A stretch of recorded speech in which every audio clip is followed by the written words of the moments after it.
Good morning, everybody. We are back at Al Ain Raceway, the international kart circuit in the Emirate of Abu Dhabi, just about an hour and a half's drive southwest of the city of Abu Dhabi.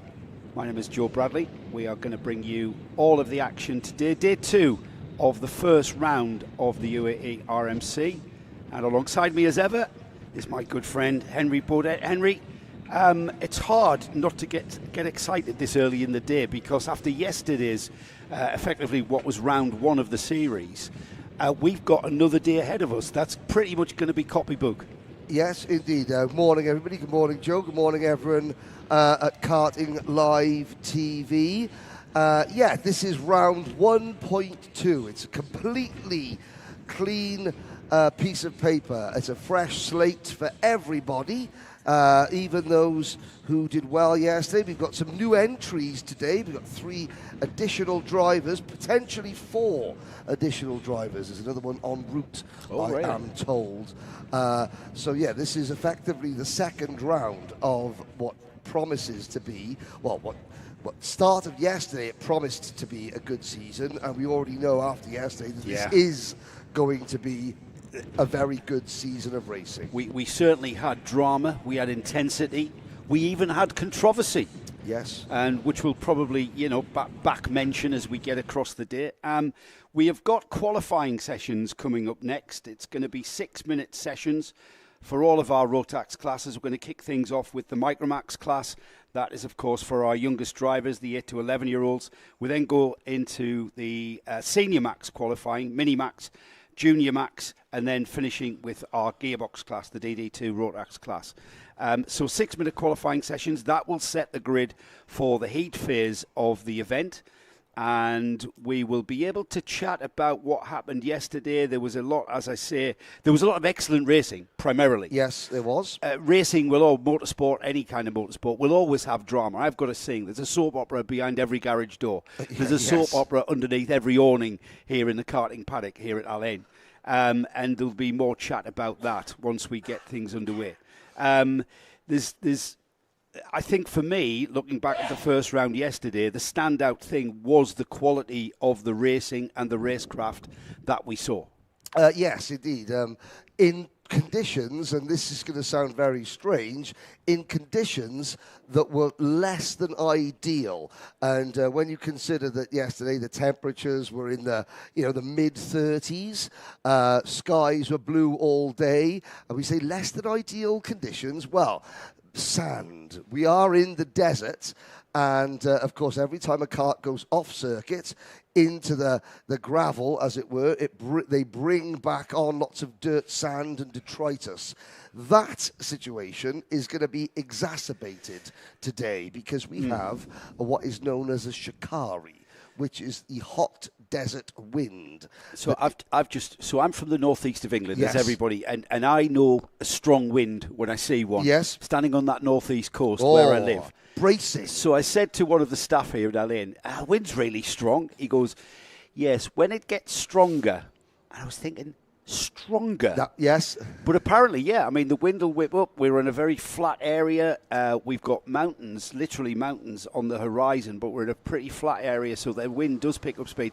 And we can get sand onto the track, which makes, for me, Henry, it makes the line, the racing line here, or the track width, even narrower, because you step a wheel offline onto the sandy offline part of the track, and you are off the track. Yes, and of course we've got karts on track, so this is the start of Micromax timed qualifying.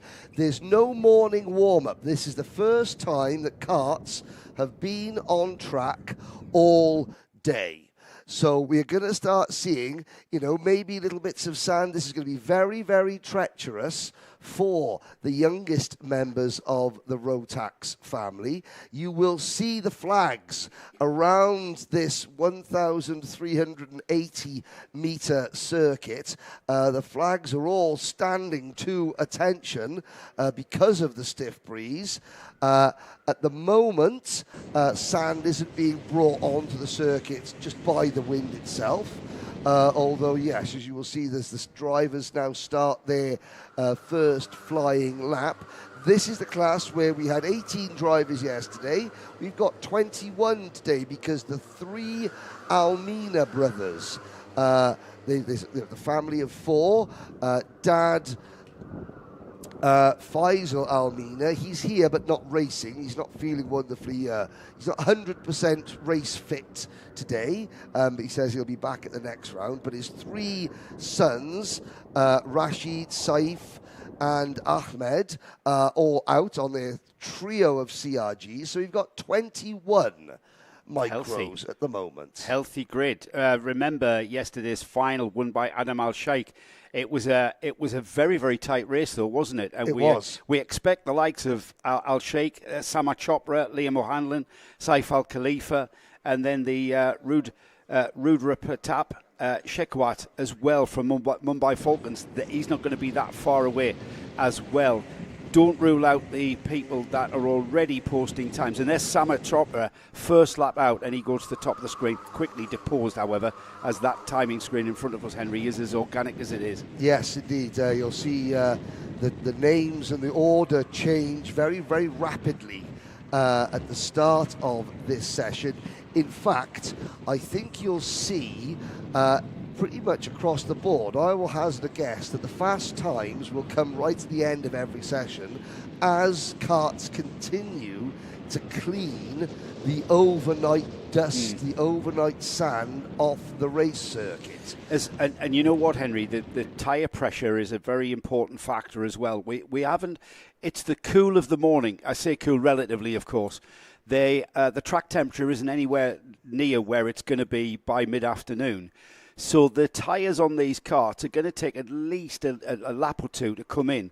So we're going to see, we're on now their second flying lap. Perhaps the tyres are there, depending on how the team have pressured the tyres. So we're going to see these times come down. I've worked with drivers that can perform instantly in the lap that you need them to. But there are other drivers who just get quicker and quicker and quicker the more laps that they get under their seat. Yes, indeed. And Liam O'Hanlon getting quicker and quicker and quicker. He is now top of the charts ahead of Enzo Falzarano. This is a single fastest lap. It's not the best 3-lap average. It is your single fastest lap. Please keep your comments coming in on the live chat, both on the UAE Rotax Max Challenge YouTube channel and, of course, the Karting Live TV YouTube channel. We enjoyed having you all on board with us yesterday, and of course the good-natured chat and the support that you show our ability to be able to bring you into the broadcast regardless of where you are watching this from around the world. So please keep your chats coming in. So we're just watching 2 karts there, Henry, and then a train of karts. It's the number 33 that we're watching, Jensen Kelly. Now he's being followed around by, I couldn't quite see the number on those karts. So we've got a train of Micromax karts there. Are they being assisted? Are they assisting each other to go quicker? We talk about the science of a train of karts performing and going quicker than maybe one kart alone because the way that they're cutting through the air. And I think this is what we're seeing in this Micromax qualifying. Yes, they are assisting each other. The wind, which is sort of blowing broadside across the circuit. So as you go down the start-finish straight, the wind is blowing from left to right.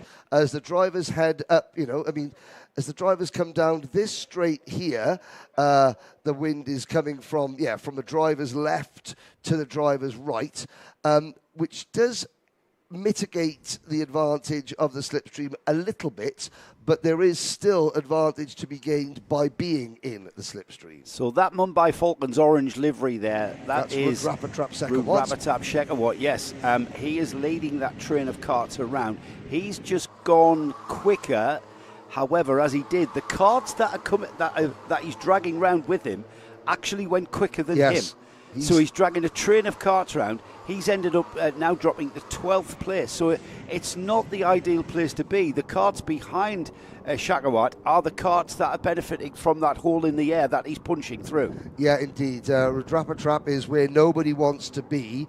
But of course, you've got the threat of, being admonished by race director Ken Potter and Paul Heath for rolling over in qualifying and suddenly slowing down. So the Micromax drivers have done exactly what they've been told to do.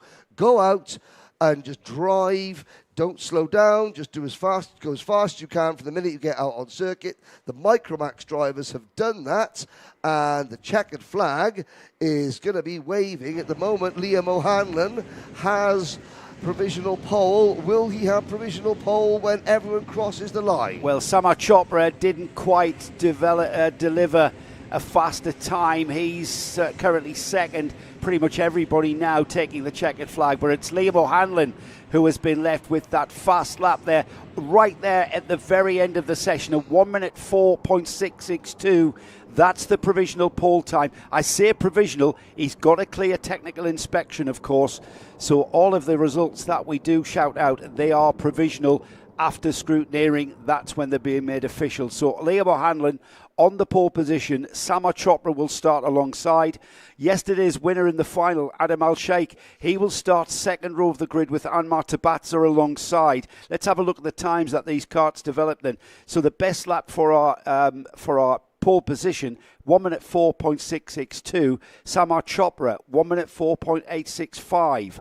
Adam El-Sheikh, 1 minute 4.983, and then it's Amos Tabatza with a 1 minute 5.765. Sorry, I've missed that. 1 minute 5.157 so that's a little bit off, only 2/10, just outside the 1 minute 4s. The third row of the grid, that's Tadeusz Prokacha with Ivans Voronins alongside him on the third row. Starting on the fourth row will be Alexander Freinstein with Jensen Kelly, who we watched for a little while there on the stream. He starts on row 4 in eighth. In ninth is Enzo Falzerano. He'll start alongside Cameron Harvey on row 5. And then we have Vaibhav Ponna with Taihab Haroon starting on 6. On row 7, Saif Al Khalifa will start alongside Adrian Farr Vignoli. In 15th, Abdulaziz Al-Saref with Rudra Patap Shekhawat in 16th alongside. Row 9, Hamad Almina with Saif Almina, two brothers there starting on that row. Felix Souza Jebjerg will start in 19th, and rounding off a 20 kart field, Rashid Almina, the other novice driver there, starting in 20th. So that kicked things off very, very nicely. We saw some very tactical qualifying there, didn't we, from these youngsters? Just to remind everybody, they are the 8 to 11-year-olds, the youngest drivers that we have here in the UAE RMC. They're on the Mojo C2. They've got a minimum weight of 105 kilograms, which they are now being weighed for to ensure that everyone meets that weight requirement. And when I say 105 kilograms, if you weigh in at 104.9, then you haven't made that weight. It really is as strict as that, because a kilogram of weight is costing you time out there. That's why we have a minimum weight. So Liam O'Hanlon, he will start the day at the very top of the timing screens for Micromax. Next qualifying session will be for Senior Max. That's our Senior Rotax Max category, the unrestricted 125cc water-cooled Rotax engines on those karts. As Henry said, nice to have you along at, I know it's a very early hour in Europe, but it's nice to have you along. Gavin Hill, good morning guys, have a great day. Yes, the wind is as strong as it was yesterday morning. It did die down in the afternoon, and that is probably going to be the forecast going forward today.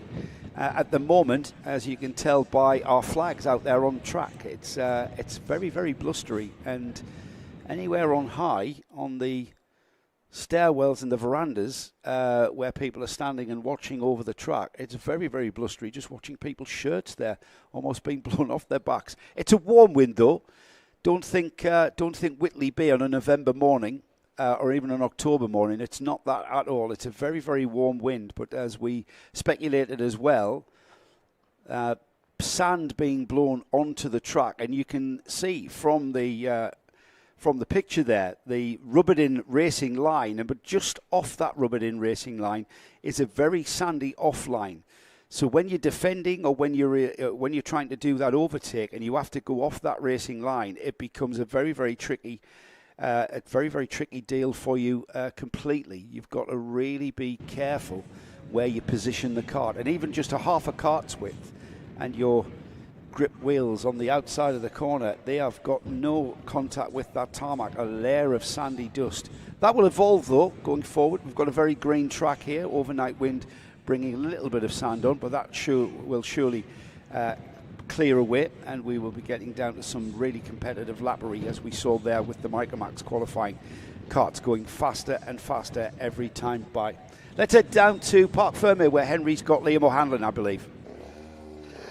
Thank you. Yes, Liam. So, another day starts very well. Missed out on qualifying yesterday. Now, you've got pole position for the heats. Does that give you an extra element of control over the racing? I mean, yeah, we're starting pole. Hopefully we can finish pole in the heat and the pre-final, get maximum points, and then in the final fight it out. Now, exactly. Now, yesterday, Samar and Adam Al-Sheikh, they sort of gave a little bit of their secrets away, but you know what their game plan is today. Have you got a game? I'm not expecting you to blab any secrets to me, but have you got a game plan for how to battle anyone that may team up against you? Yeah. You have you? But you're not going to tell us, you? No. Absolutely, absolutely. Okay. Who would you like to thank for this pole position? Connor Clancy, my dad, my mum, my sisters, my whole team, Zavir, George, and Jacob. Excellent. Now, one last question. The wind today, did that affect you out on the track, and how greasy and slippery is the track this morning? Yeah, it was pretty slippery, just got my head down. But so the draft, you can still get a nice slipstream, and the wind, once you're out there, that doesn't affect how the kart performs? No, the wind's okay, it's just the track's a bit slidey. Track's a bit slidey, there we go. Bit slidey, but still absolutely fine for Liam O'Hanlon. Yep, that is a technical term there from Liam O'Hanlon. It's a bit slidey. I'm not sure they can dial that out. That's just got a track evolution. That track's going to come back to these drivers. Senior Max out next with perhaps our biggest group of drivers, over 30 in the field. 31 competed in yesterday's event. This class is all about that young man, George Nasser, who was, I very rarely use this term, dominant, but that is perhaps the only way that I can describe what we saw in the final. Now, that was probably exacerbated from what we could see by the fact that everybody behind them, Mohammed Menemene and Rayan Demadassa, Nathan Kaplan, Zan El Homasani, they were all scrapping quite readily with each other, and that kind of helped George in his in that win yesterday. Remains to be seen if we're going to get a complete repeat of that. 6-minute qualifying session about to get underway. 6 minutes, which I can honestly tell you, 6 minutes will ebb away very, very quickly. By the time you come around, having been released from the collecting area, by the time you come around to start your first flying lap, you are well under 5 minutes remaining. So you've got to absolutely get on with it. Now, we saw a little bit of tactical news coming to the fore in yesterday's sessions, not in this class, not in the seniors. It was more so in the juniors, where we had drivers backing up the field and waiting for a gap, I can only presume. Not so much in the seniors. The seniors tend to get on with it. And as I say that, they've come out, certainly not at racing speed, they've come out onto the track and they are perhaps just waiting, going half speed, just going very slowly now as we go onto track. Not really getting things going, and everybody just taking their time. In fact, taking their time to the point of almost stopping there as they came through turn 6. That's turn 6 there. They're on a short burst of a straight towards the kink at turn 7. There's a kink here through the left-hander, and then the hairpin at turn 8. This hairpin is turn 9, and then through the very fast right-hander at 10. This is where they're getting their foot down. Through turn 11 here. This is turn 12, all important, because this leads onto the back straight towards turn 13, towards the end of the lap. People pulling over, letting carts through, and then getting their foot down through 13 here. It's a sweeping 180-degree turn where you've got to keep the cart over to the left on the exit. And then the all-important right-hander at turn 14. Beginning their fast laps now. Yes, I was about to say the behaviour has been much better at the start of this session than it was at the start of yesterday's session in terms of drivers going out. And the last group of drivers that are still on their out lap, they are not going to get caught by this group. So this is the first group, to start the flying lap. And you know something? I think, I say this very, very occasionally, well done to the senior drivers, because they did listen. None of the drivers that went out at the start of the session, at the very front of the group, and just got their heads down and went, none of those drivers are going to have their fast lap ruined by other drivers at the back slowing down and messing about. And that's a good thing. It was a close run thing, I've got to say. It was a close run thing, but they did manage to do it. The pack that had got their foot down was looming large. If these carts had mirrors, it would be looming large in the pack that was going slowly. But thankfully, they got things underway, and we've had some first fast laps being posted. Rayan Damadasa has put the quickest time in so far, 57.785. That's the target time after only one lap. Of course, we're going to see karts going much, much quicker than that. Lewis Hartman in second place. Lewis, the XL driver, with a 57.913. Not that far away is Jagrat Detroya, who's from Axel GP. He's put a 57.947. And then right on the cusp of the 57s, a 58.057 for Jan Zigangarov. He's with Telios. Alicia Canessa, Enzo Tesluk, Arav Diwan, all briefly showing in the top 10. Now it's the turn of Omar Ganoum, the reigning champion, to go fastest of all. Oscar Lambert now quickest for the Mumbai Falcons in kart number 327. Jagrat Detroya up into second position. Lambert back to third because Rayan Qureshi is now fastest. And they have managed to... we've got... I'm just trying to see how many... I think, is there 34 or there 37 drivers on track? 37. 37 drivers. That's pretty much the limit, isn't it, that we can have here? It's 1 over... Well, yeah, it's under. 1 over the limit. All right. But, they're going to split them for the heats. But for qualifying, it's every man, woman and child for themselves. We're watching the 331 just trailing around. The cart there being driven by George Nasser. Yeah, so we're looking at yesterday's winner. He was the man to beat yesterday. Not quite featuring in this qualifying session, I've got to say, Henry. I'm looking for him on the timing screen. But didn't have a great qualifying session yesterday. No, because he had to come through the field, didn't he? Yeah. And he kind of left his powder dry right up until the final. In his own words, his kart was ripping yesterday. Well, he's 17th at the moment, and his quickest time is, I've just lost him again, 56.5. So he's got to find a half a second to get on terms with Damadasa, who's on the provisional pole with a 56 dead.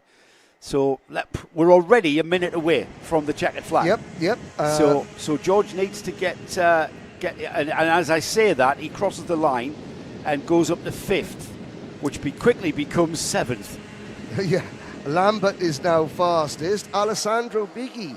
I've been impressed by Alessandro Bighi so far this year. He's really sort of taken a step up compared to where he was generally in the running order last year. He's now a regular threat inside the top 10 every session he is on track. Lots of warning flags going out, but that was it so far. Oscar Lambert is not one of those that's had a warning flag. Omar Ganoum has had a warning flag, but it's just a warning. They haven't taken his best lap off him yet. Andrea Remy in kart number 345 for JNKD, up into third place. Andrea Remy, I believe he does an awful lot of iRacing, does Andrea. Well, I'm in that group of people as well. So the checkered flag will fly, and it's Oscar Lambert who crosses the line first to take the checkered flag. That's not ideal. And already trundling down the order. Right, He was very at the 7th. top. He's trundled down to 7th. Nathan Kappen is the driver with a 55.692. We wait for Alessandro Bigi to come through. He's currently 5th. He's still out there on track. Another Jeremy Montgomery Swan, George Nasser. They are also out on track. We'll see. Currently, Jeremy Montgomery Swan for the JNKD team. He's down in 12th. George Nasser just behind him in 13th. Alessandro Bigi is in 5th. Yeah. As they come through to complete their lap, Henry, we'll see if they can improve on those positions. Yep, they're coming around the final corner now. Nassar will be the first across the line, closely followed by Montgomery Swan. Oh, yes, that was very, very impressive. BG goes to the top of the screen, right there at the very end, 56.668, 24 thousandths of a second. He beats Nathan Kappen to the pole position. And there, Alessandro Bigi. Is it Bigi or Bigi? He's Italian, so it might be Bigi, yes. Bigi, the notorious B-I-G-I, yes. Yeah, well, he's on the pole position for Senior Max, that's for sure. 56.668, 55.668, 55.692 for Nathan Kappen. He will start alongside him on the front row. Mohammed Menemene, he will start 3rd with a 56.6.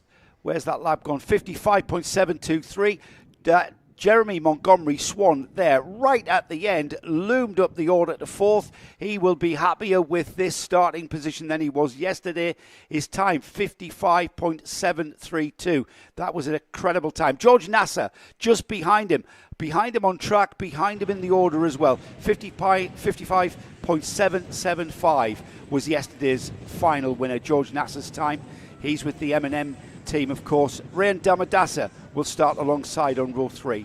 Amani Kanyua, he will start 7th. Zain Al Homasani will start 8th. Arif Diwan will start 9th. And Oscar Lambert rounds off the top 10. These are, of course, provisional results. We have to get through tech. We have to be weighed. Henry's already heading down to Parc Fermé to watch that process underway. And it will be Alessandro Bigi who we will get to speak to, our provisional pole sitter at the moment. That will become official very soon. But this bodes very well, doesn't it? Look at the gaps in that timing. If you have got the timing and scoring up, you can find it on the UAE RMC website. Access to live timing to just enhance your viewing pleasures out there on YouTube. Obviously, if you're watching YouTube on your computer, you might need to open another screen or put the YouTube on your telly. Most TVs these days have got internet and have it in glorious 60-inch HD quality as well as you keep a tab on the timing. So very, very close indeed, literally. I mean, for instance, Rayan Damadasa in 6th. He's 1,000th of a second ahead of Armani Kanyua. That's how close we're going to be. There's only literally thousandths of a second between the top drivers, drivers in the top 10. That's how close this is going to be. And when we get under race conditions, people like George Nasser, who will start in 5th, Rayan Damadasa, they will invariably want to move forward. The likes of Jeremy Montgomery Swan, Mohammed Menemene and Nathan Kappen. And of course, Alessandro Bigi. He will want to hang on to that lead from the pole position. So understandably, another exciting day ahead in the world of Senior Max. So while we wait for Henry, just to remind everybody that Karting Live TV and the UAE RMC live stream are available on the YouTube channels as well as the chat. Please keep in touch on the chat, ask us questions. Henry and I will endeavour to answer them. If we can't answer them, we'll find people who can. So it's always great to hear that whether or not you're enjoying watching our coverage, asking questions. Tell us who you're supporting as well, of course. Which drivers, which class, who are you supporting out there today on the UAE RMC.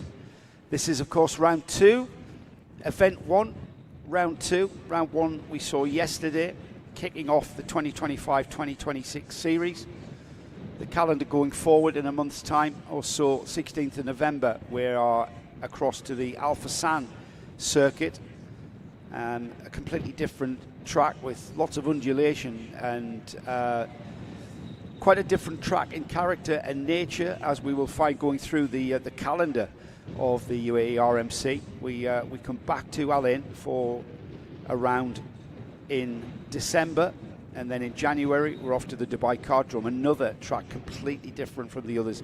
And it's great to have such a varied mix of tracks, none more so than perhaps where we will be in February for the Yas Marina circuit, using the West Hairpin section of the Grand Prix track, the Formula One Grand Prix track there, that which will be where the Formula One World Championship will conclude in late November, early December, is it, Nick? It's early, is it? The Abu Dhabi Grand Prix? Late November. Early December. Yeah, it runs late now, the Formula One Championship, doesn't it? But we will be there in February, and we'll be using part of that track to form our UAE RMC karting track there, using part of the West Hairpin. A very, very fast and flowing track, and everybody looking forward to that visit there. In March, we go off back to the Dubai Cartdrome, and then back to Al Ain for the remaining rounds. 29th of March, we're back to Al Ain, and then the championship rounds off rounds 11 and 12 will aptly on the 11th and 12th of April, would you believe, back here at Al Ain to crown our UAE RMC champions. And of course, tickets for the all-important Rotax Grand Finals, which we have more information on as we get through today. So we await Henry down in Parc Fermé. He will get an opportunity to speak to our provisional pole sitter, Alessandro Bigi, with that time of a 55.668, just 24 thousandths of a second quicker than Nathan Kaplan.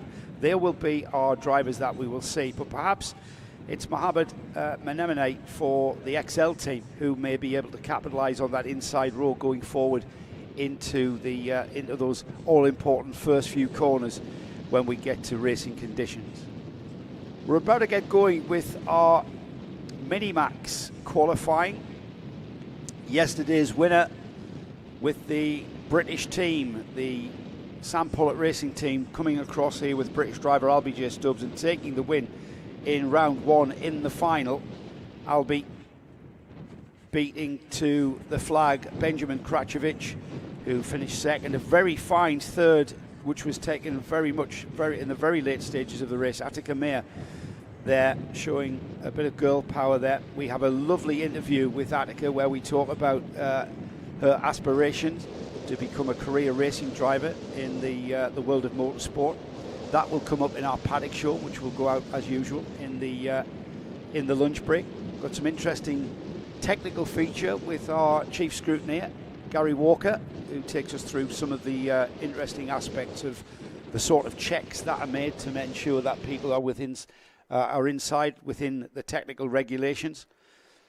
That's all coming up at the paddock show, and more, of course. There's more of that, more drivers being interviewed, and a little bit of insight as to what's happening in the teams. So Minimax are out. This is our 10 to 13-year-old category. They're exactly the same karts as we've just seen with Micromax. They're exactly the same size chassis, same tyres, the Mojo C2. They're slightly heavier at 115 kilograms. It's about 10 kilograms heavier than what you're allowed in Micromax, so 115 kilograms. The engines are a little bit more powerful, and we are able to do that by restrictions on the air intake and the exhaust system, which is what we talked to Gary Walker about in the paddock show. We talked to Gary, and Gary explains exactly what's required to meet the regulations in this class, the Minimax class, actually.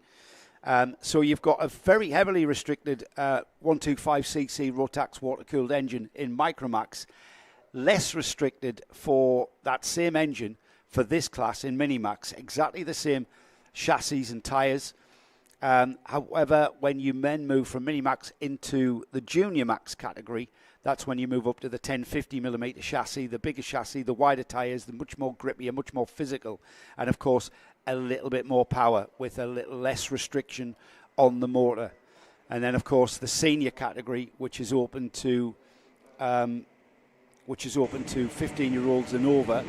Well, 15-year-olds to 90-year-old, I think, is the age restriction, I would say, maybe even more. Well, then those engines become completely unrestricted, and you can optimise the power output. So one flying lap completed. It's the JNKD driver, Benjamin Kračović, who puts in his initial 61.181 is Kračović.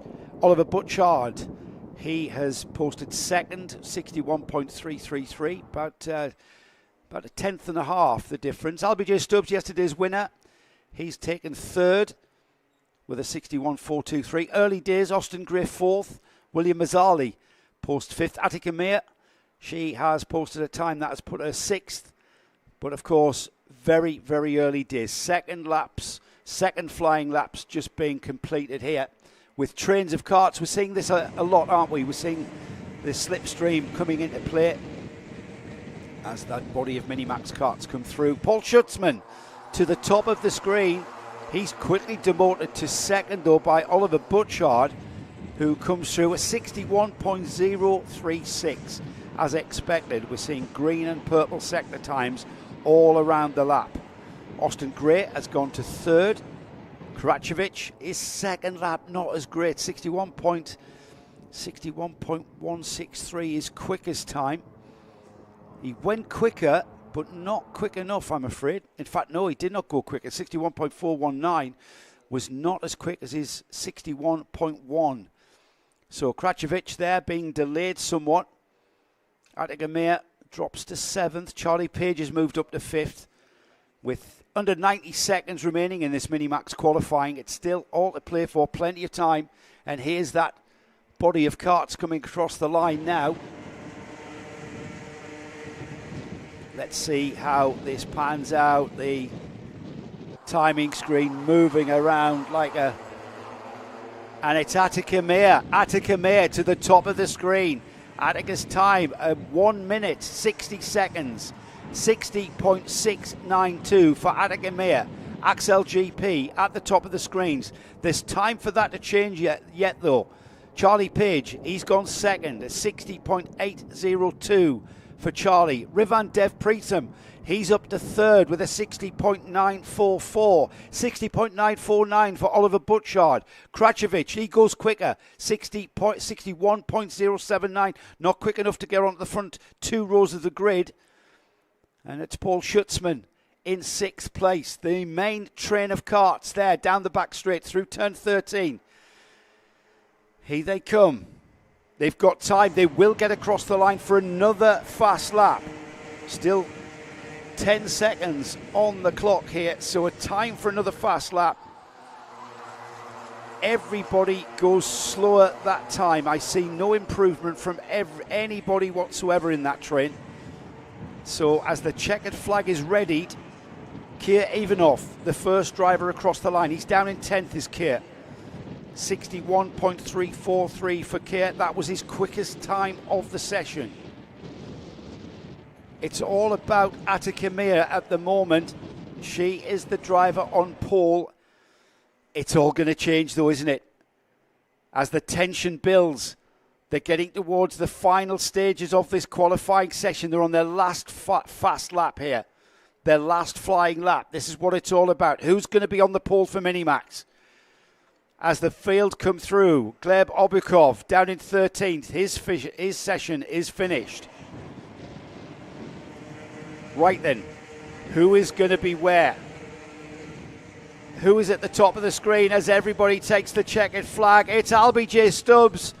Starting where he left off for Sam Pollitt Racing. LBJ Stubbs, winner in the final of the Minimax class yesterday. And he will start round 2 of the UAE RMC at the top of the timing screen there on the pole position. But who is that alongside? Attica Meir for Axel GP will start alongside. And the second row of the grid, Paul Schutzman, went straight up with a 60.707. Attica Meir, by the way, did not go quicker on that final lap. It was LBJ Stubbs, though, on the pole position with a 60.669 there right at the very end. Attica Meir alongside on the front row. Paul Schutzman will share row 2 with Rivan Dev Preetham. It will be Oliver Butchard and Benjamin Kračović on the third row of the grid. Row 4 will be Charlie Page and Austin Gray. Row 5 will be Max Payton and Rian Khan Rashid. Kurt Evanoff and William Mazzali share row 6. We are down at the Parc Fermé with Henry. We'll break into that. We'll come back to you later. Well, Alessandro Bigi, our senior Rotax pole sitter, he was the 36th out of 37 carts to come in and line up for the weigh scales, which is why we weren't able to bring you his interview. He's just gone to get his hat, apparently. He's coming back with his team hat on. So we thought I'd take the opportunity to speak to one of the very few independent drivers we have here. In senior Rotax, Alicia Canessa. It's just you, your mum and your dad, isn't it? Yeah, it is. How difficult do you find that compared to all the big teams? Honestly, it is pretty difficult because we never have the right setup. We're always changing in the race and always having mistakes, and we don't know much either, so we're just trying to do the best that we can. But you're learning, that's the thing. So you're always, and yesterday, where did you finish yesterday? Not so good. You were inside the top 30. Yeah, but we had problems with the cart yesterday. But that's okay. Okay, well, do you know where you qualified just now? I'm not sure, maybe around P15. About P15. So there we go. That's really, really good. So there we go. There's one of our few independent drivers in senior, Alicia Canessa. But now we'll bring in our pole sitter. Well, the first time the notorious BIGI is on pole position in seniors. Alessandro, well done. Thank you. Talk a little bit about that. You were right at the back. Who were you getting a slipstream of? I wasn't really getting a slipstream because I prioritize cart temperatures, and when you follow someone, it really heats up everything. So I was just kind of by myself. I just had a reference, but no tow. Okay, how do you feel now? You're starting from pole position for your 2 heats. Excited. I'm excited to see what I can do. Hopefully it goes a bit better than yesterday. Yeah. Hopefully it goes better yesterday. But for Alicia, last year, Alessandro, we had a joke all the time because you were, a proper P17 merchant last year, and yet bit of practice, bit of learning over the off season, and you're here on pole position. Yeah, just a lot of hard work, a lot of laps over the summer, and yeah. See, so a lot of hard works, a lot of laps, and it could be me speaking to you in a couple of rounds, Alicia. Yeah. Maybe, okay, so there's senior Rotax. Alessandro Bigi will start from pole position. But if you like an underdog story, and if you want to see, one of the like in the UK, we love an underdog. We love somebody that is, punching above their weight, so to speak. Alicia Canessa is one to watch. Cameras. We're going to speak to some Minimax drivers very shortly. Thank you, Henry. That is a great interview with one of our independent runners. Always great to get a chance to get some insight down the grid as well. And congratulations to Alessandro there for pole position in the Senior Max category. We've got perhaps one of arguably the most intense classes about to qualify. Junior Max, Conor Clancy and Mitansh Jain for Mumbai Falcons. They swept the board yesterday, didn't they? And it was a case of, can Mitansh get his elbows out and keep Conor Clancy behind? I know that was a big ask. I know Henry was asking that question of Mitansh. Are we going to get a chance to get our Minimax interview in, Nick? We'll wait for Henry's word on that. We've still got Albie Stubbs and Attica Meir to potentially have a chat to about Albie Stubbs' pole position. Attica Meir just missing out on that on the very last lap when Albie was able to post that time right at the very end. And cracking job from Sam Pollard Racing. I know Sam Pollard himself isn't here. He's busy crossing the UK with the final round of the UKC over there. Let's head back down to the Parc Fermé where Henry has got other people to chat to him. Thank you, Joe. Yesterday, RBJ Stubbs finishes round 1.1 on top, and you start round 1.2 in the same position. But, this is Minimax. It's not going to be that easy for you, is it? Yeah, of course, micro is a little bit easier, and now mini, they're a lot faster and a lot more aggressive. How did you cope with the wind out there this morning? Because this is obviously being from the UK, where occasionally we get nice hot weather, occasionally we get very blustery weather, but we don't get 30-degree heat and heavy winds, do we? No, I just had to put my head down, get in a good track position, and hope that I could do something good.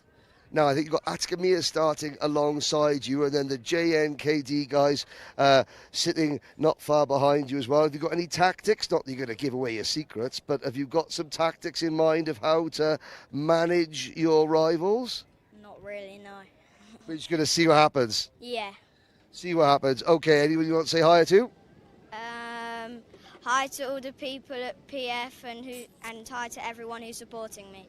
Excellent, there we go. That's RVJ Stubbs starting Minimax from P1, but there's more engines. He's off already. Busy man, he's got a lot of places to go, people to see, debriefs to do. There's engines fired. We're up the next qualifying session already.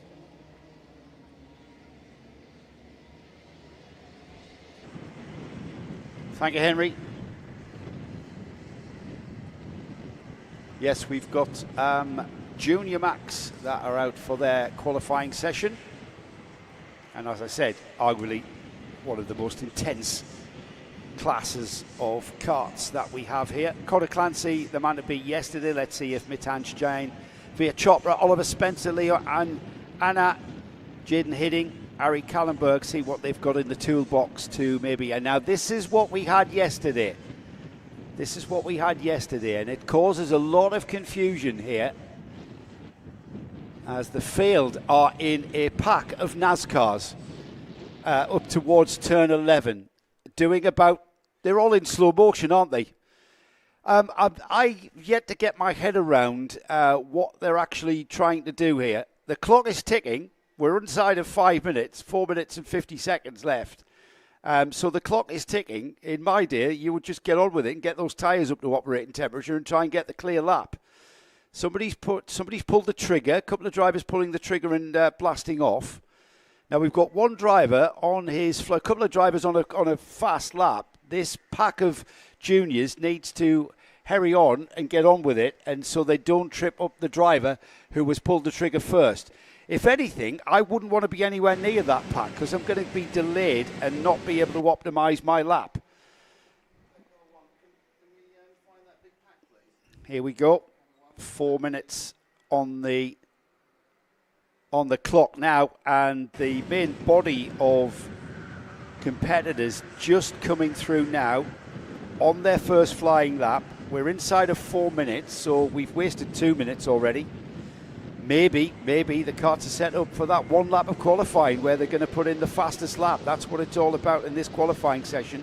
It's not like a 3-lap average that we may be more familiar with in, say, the British Championships or other RMC Championships.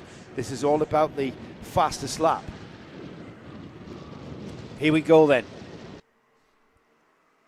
The main body of karts going through. Flora Schenkenberg was the first driver to post a time. Let's wait and see how this pans out.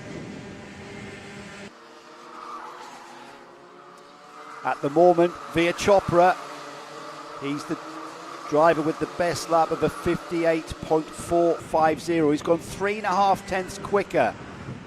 That's reduced to 2.5 tenths quicker than Jack Doe. Jack Doe from Motorscape, he's gone second. Savali Kojai, Savali 58.797 for GGM.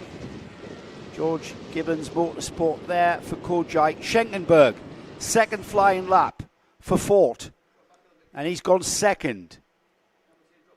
Via Chopra coming round with the main pack of karts here in Junior Max. And we're ready for our second batch of flying laps. Conor Clancy currently 7th, yesterday's winner in the final. Ari Kallenberg up to 2nd. On to the top step of the timing screen. Jaden Hidding. Jaden, 57.7 for Jaden. He's gone 62 thousandths quicker than Mitansh Jain. Mitash, remember, 2nd in the race. He's gone quicker than his teammate, Conor Clancy. So the two Mumbai Falcons, second and third at the moment, and reverse order to what we saw in the final yesterday. 2 minutes on the clock. Clock is ticking down. Well, they didn't really need those first 2 minutes, it seems, as the pace is already there. Everybody showing purple and green sectors. Everybody going quicker every sector that they are out there.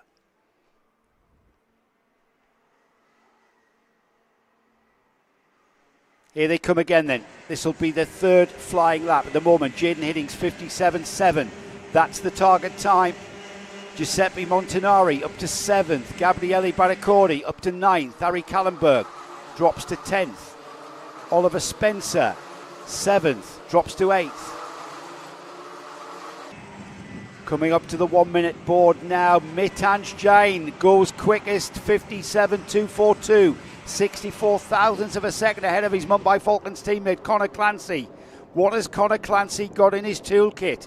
Can he pull something out here at the very last couple of laps of Junior Max qualifying? Jaden Hidding third, Via Chopra fourth, Jack Doe down to fifth, Harrison Stevens up to sixth there for M&M. Aran Qureshi, he is seventh, the Mumbai Falcons driver there, 57.682.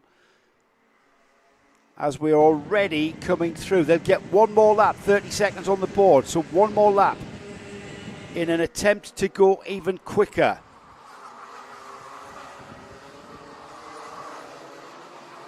Four fastest laps and everybody going quicker.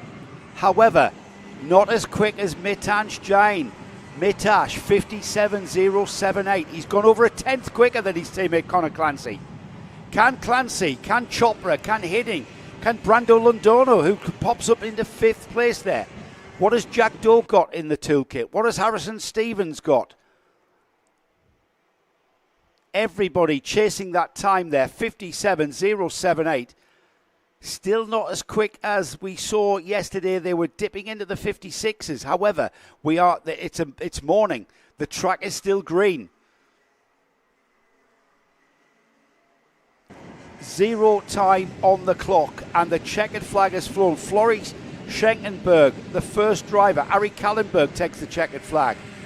Via Chopra is at the top of the screen and he has just demoted the fellow Indian driver Mitansh Jain to the second spot on the grid. As everybody has taken the checkered flag now, it's M&M that will be on the pole position in the form of Via Chopra of 56.975, a tenth quicker than Mitansh Jain. That's your front row of the grid. Second row of the grid will be Jaden Hidding, 57.162 there, fastest lap right at the end. Connor Clancy did not go any quicker on his final lap. So first 10 in Junior Max. Via Chopra on the pole, Mitansh Jain alongside Jaden Hidding in third, Connor Clancy fourth. Row three will be Jack Doe and Brando Londono. Aaron Mason is seventh with Pierre Abu Diwan in eighth. Ninth is Leo Anya and Faris Haroun rounds off the top 10.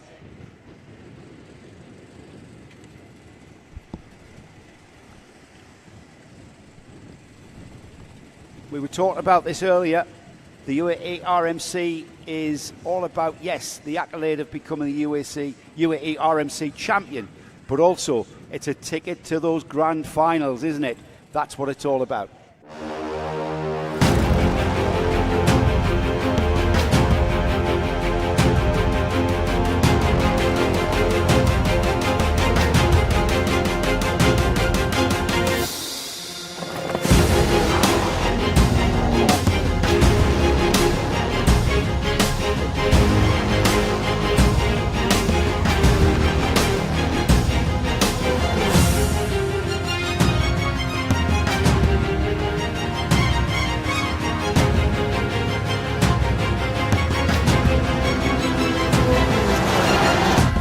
Driver unique. It's an event designed to make you equal because you are number one.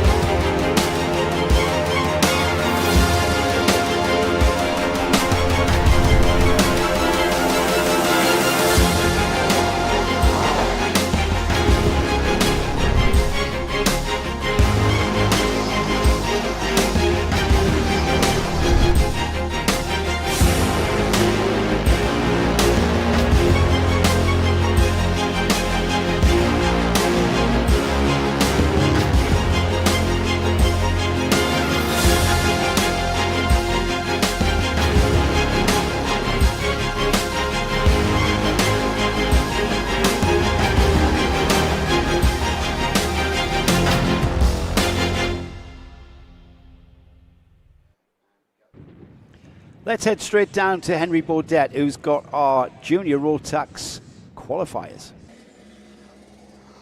Well, you know how quickly the whole TV interview, get a bit of press coverage thing catches on. We're waiting for Via Chopra to come out to meet us now. He's our junior Rotax pole sitter. But while we be waiting, more and more people are sort of hanging around and waiting and asking, any chance of an interview? One of them was Revan Dev Preetham in Minimax P4 for the Axel GP team. So Revan, new team, you're new to the championship. You had an interesting day yesterday. We learned the one golden rule about motor racing, which is don't crash into your teammate. We've learned that, and now we've come away with a top 4 finish in Minimax qualifying. Well done. Thank you. I'm very happy to be here. I'm very happy with my result, and I'm looking forward to the races. You are indeed. Now, again, Axel GP, new team. You got a first podium yesterday with Attica Mia in your class. But I think one of your junior drivers has just done very well as well. Yeah, congratulations, Brando, for your P6. The team's done very well in qualifying today, so let's see how it does in the races. He does. Now, you represented India in the Rotax Grand Finals, which is where I met you and your mum a couple of years ago. That's the goal, isn't it, to get back to represent India there again? Yeah, it is. It is. Now, Via Chopra, another driver sporting the Indian flag on there. So, Rivan, we'll just leave you there for a minute. Via, P1 for Mateus Leger Motorsports. Talk a little bit about how nice it is to see more and more Indian drivers coming and racing around the world. It's really nice. It's really nice, and obviously it's really great seeing many Indian drivers in the UAE as well performing. Yeah, and I'm just really happy. And now, of course, Reeve, when you see like drivers like Via and Nathan Cappan, are they people that you could look up to? Bit of inspiration? Yeah, they are. Yeah.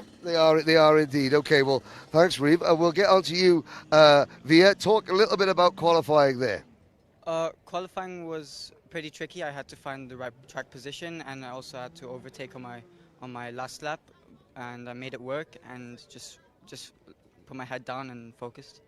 So, of course, you were a bit frustrated yesterday and not being able to beat the Mumbai Falcons, the de facto Indian team here, with Connor Clancy and Mitan Shaheen. At least you've done the first bit. I got that out of the way. You're going to be starting in front of everybody. How do you plan on staying in front of everybody? Obviously, look at my team for any signals, think strategically, and yeah. We'll go there. We're not going to give away too many trade secrets. So there we go. Well, there's Rivan Dev Preetham, one to watch in Minimax, and our junior Rotax pole sitter. What's that coming over the hill? It's Via Chopra. Via Chopra. Great stuff. Congratulations to Via for planting that cart on the pole position as well. Great driving from all of our juniors there, even though I can't get my head around why they go so slow at the out. Maybe we'll find out. Maybe, Henry, while you're down there, ask that question in the paddock.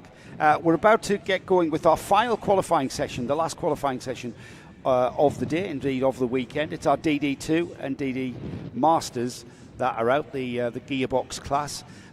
Going to take the opportunity to say good morning and hello to some of our viewers. Priyanka Mehta, good luck to all of the drivers. Looking forward to a great racing day ahead. Cheering for Senior Max 310, which is Adash Mehta, a family member, no doubt, I would think there, Priyanka. Great to have you along. Hello to Raffaella Menagoni, who says good morning. And then the Hyper Hollands, go Austin Gray in Minimax. Your family in Qatar are watching.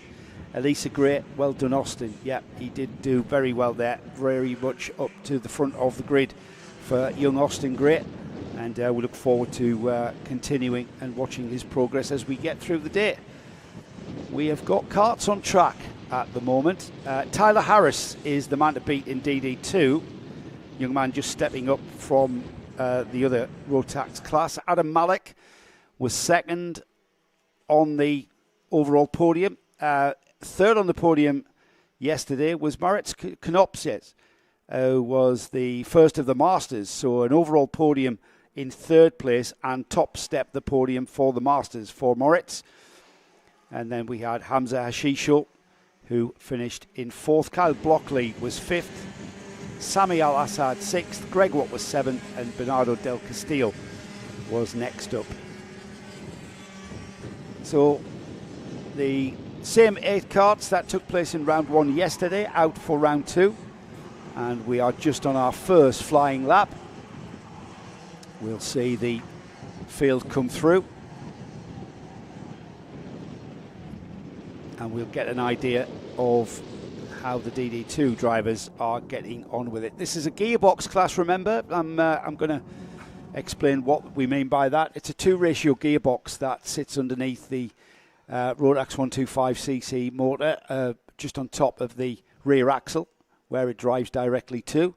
We've got brakes on the front of these karts, and we've got a paddle shift system of engaging the gears. The left-hand paddle shift will engage first gear. When you click to second gear, it disengages first and engages second. And from second to first, first to second. It sounds quite a simple process, but I'm very doubtful whether it is simple out there, trying to just drive these karts flat out around this track, Henry, and then consider what gear do I have to be in. Well, when you consider, it's hard enough driving a Rotax kart anyway. Physically. Absolutely. Physically. And of course, when you're learning a track, you're busy sort of talking your way around inside the crash helmet, around the circuit, turning point, brake point, acceleration point, apex, checking down, making sure your engine temperature's okay. And then you add in, even if it's just one shift up, one shift down, you've got to do it at the right time. Yes. You've got to learn how to drive the DD2 to maximise, the gear changes, to maximise the different power band in the cart. The Frank Sinatra of karting, Tony Hogg, who's across in Bahrain at the moment, practicing for the Grand Finals, who was here for the Invitational. Yes. I was blown away when he told me you actually use the gearbox to help you brake as well. Oh, yeah. The down change. Engine braking. However, engine braking can also, if you get that wrong, can have serious catastrophic effects by buzzing the motor. It can have serious catastrophic wallet-based effects. It really can. But again, because we talked yesterday, with these front brakes, the braking distances are a lot less in these karts. Now, Zen Derua, who's the reigning DD2 Rotax Grand Finals champion, he's here working for the Telios racing team.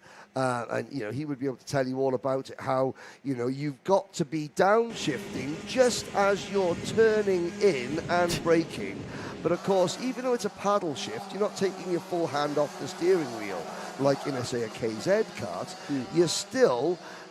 You're not gripping the steering wheel with the optimum place, just as you're sort of turning in and braking one of these monstrous machines. They call it Rotax's ultimate class for a reason. I do notice, though, Henry, as we've already got fast times being posted. Would you believe? This is not a shocker. Tyler Harris is the fastest kart out there, 55.961. What I was going to say, when you watch the drivers drive around this track, the inputs on the steering in fact, the body language from those drivers, minimal amount of movement there. There's a lot of forces right here through the penultimate turn and then through the final right-hander. There are a lot of forces exerting on the body here as we go towards turn 1, and then heavy on the brakes, braking in a straight line, turning in. The body's having a lot of forces, minimal amount of activating any pedals, and incredibly the steering. You see those little inputs on the drivers just feeling the grip as they turn in, and the kart, the rear axle, those solid rear axles, just rotating the kart through the corner. That's all down to the technical setup on these karts to get the kart to behave in that kind of calm, controlled and smooth manner. Yeah, and you'll also notice that you need to have a sort of a slightly different driving stance in one of these karts. You'll see a lot of the drivers in DD2s and Masters sitting a lot further back with their shoulders higher, their arms higher and their arms straighter on the wheel. Now, Tyler Harris, we're looking at here, has spent the last 4 or 5 years in senior Rotax, last 3 years in senior Rotax. So he's still got a very sort of direct drive senior Rotax driving style. You can see his elbows are slightly bowed and bent. You know, he's sitting not bolt upright in the kart. He's sort of sat back a little bit. You contrast that with, say, the second kart we're looking at on our day, Hamza Hashisho. You know, much very more straight arms, aren't they? Yeah, straight arms. So I mean, that takes it out of the forearms, doesn't it? Because you're not driving with the shoulders. Then you're driving with your forearms and your wrists. And again, minimal inputs there as we see him turn into turn 13. Just it looks like he's not turning into the corner. The steering wheel is barely moving. And I've always thought this, or when you see somebody really inputting the steering wheel on a car, they're in big trouble. Yes. Checkered flag, Henry. Well, I shall go and interview, I would imagine, Tyler Harris. You're getting and your steps in. Morris Canopers, who has sits on pole position for Masters. Yeah, Tyler Harris then, 55.743.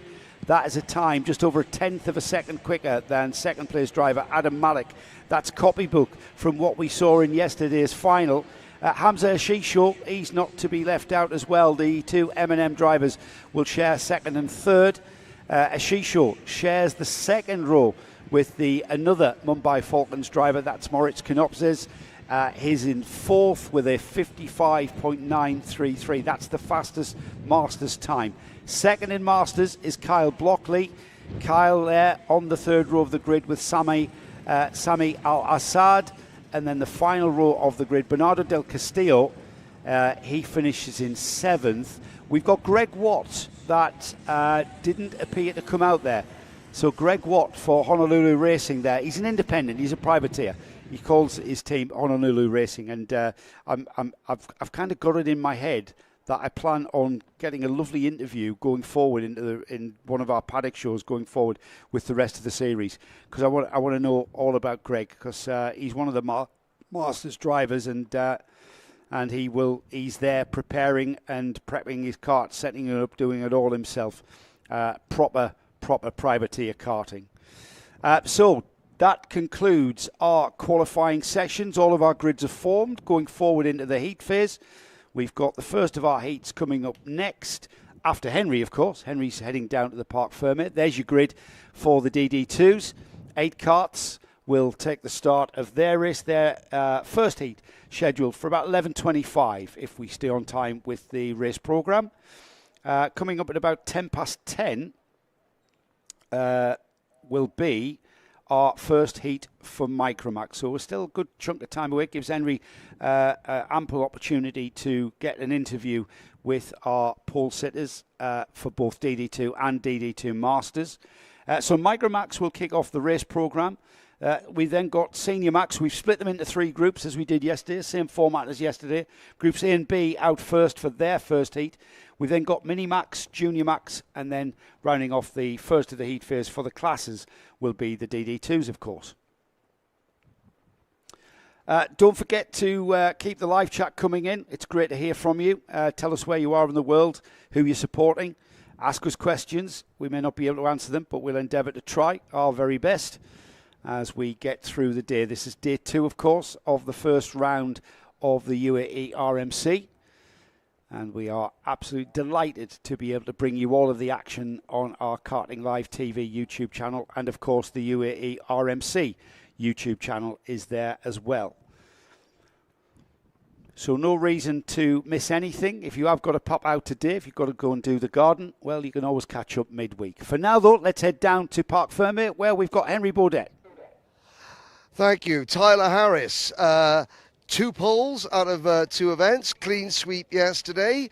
But, of course, it's not going to be easy today, even though you said it was, you had quite a relaxing drive yesterday.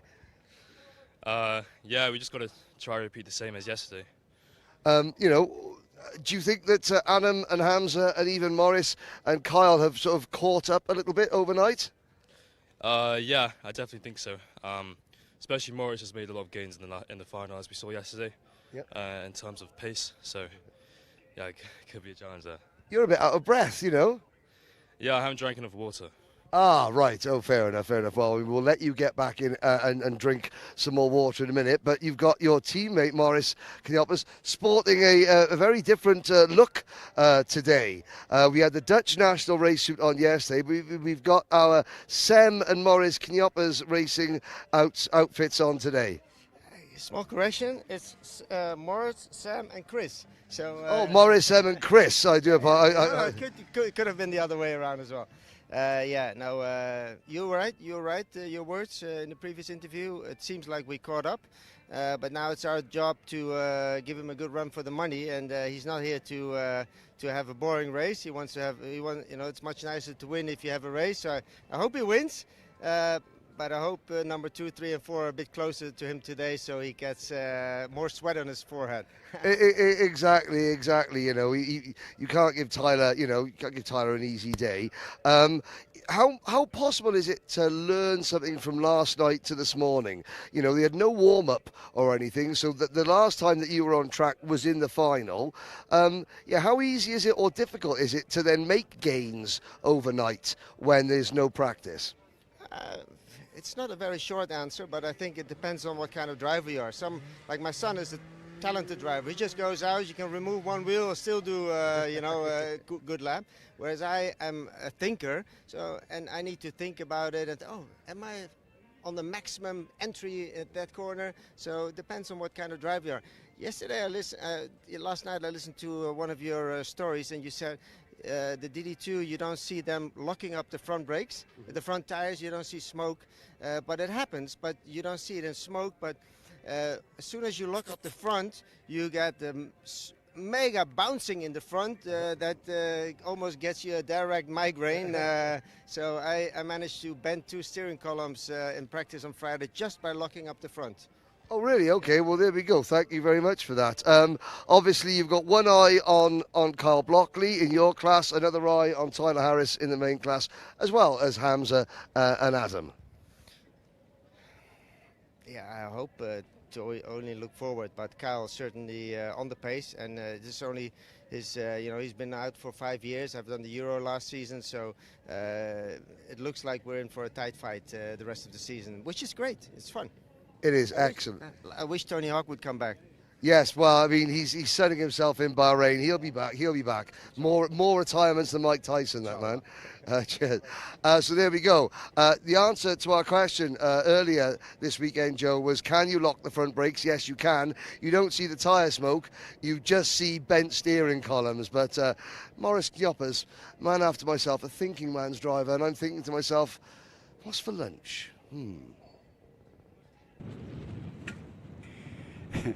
Thank you, Henry.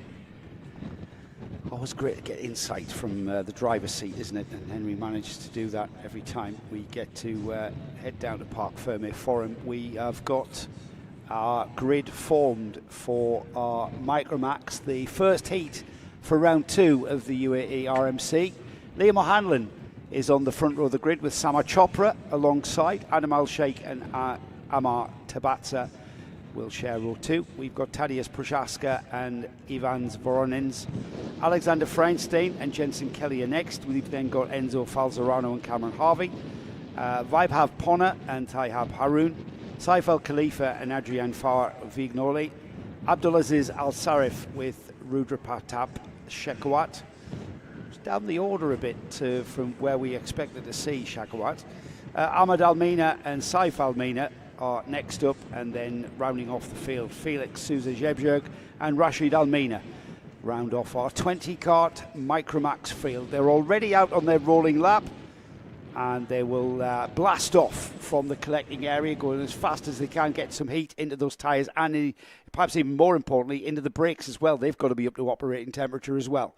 It's at this section here, through turns 11 and 12, they'll start forming up. They'll form up nicely on the back straight, which is about where they're about to turn onto now, and head slowly down. Liam O'Hanlon trying to communicate to the rest of the field that he is going to take things very slowly. Now then, this is where the intensity begins to build, isn't it? This is where the heart rates begin to fly. You get in line, you get into where you need to be on your grid. You're resting on the bumper of the cart in front, not too harshly. Don't want to incur a bumper penalty. Lots of hand waving and communication, semaphore-like communication going on. It's a lovely pace, though, being held by Liam O'Hanlon. Sama Chopra staying in line with the pole driver. They had a talking to from the officials yesterday about their acceleration being too early. This is absolutely perfect looking start to this as they head towards that red light, which goes out now, and we go racing for the first time today. And it's Liam O'Hanlon who's got the ideal line into the first turn and will lead through turn 1 and then on out of there. The short burst across to turn 2. Very, very quick left-hander, followed immediately by an equally quick right-hander. That leads nicely into this hairpin, double apex hairpin at turns 4 and 5. Through 6 and onto the back stretch. Short blast towards the kink at 7 here. This is where we saw was quite an opportunist overtaking spot for these Micromax drivers yesterday. O'Hanlon still at the head of the field through the left-hander at 10. This is an all-important double left-hander at turns 11 and 12. All-important because it's the back straight here. We've got an outbraking opportunity, not so much in Micromax as there's very little speed differential on the straight as there is through turn 13 here. This is where you have to tidy it up, though. All-important. 1 lap completed. It's O'Hanlon that leads. Let's have a look down at the top 10. As O'Hanlon crosses the line, Adam El-Sheikh in second, Sama Chopra, Tadeusz Puszaksa, Amar Tabatsa, 6th place, Alexander Feinstein, Ivans Voronins, Vibev Ponna, and our first look at our kartshop.me first lap into the first turn, and that's El-Sheikh down into the first corner, and he takes the lead. Has he hung on to it, Henry? Well, I mean, thanks to kartshop.me there for the first action replay of the day.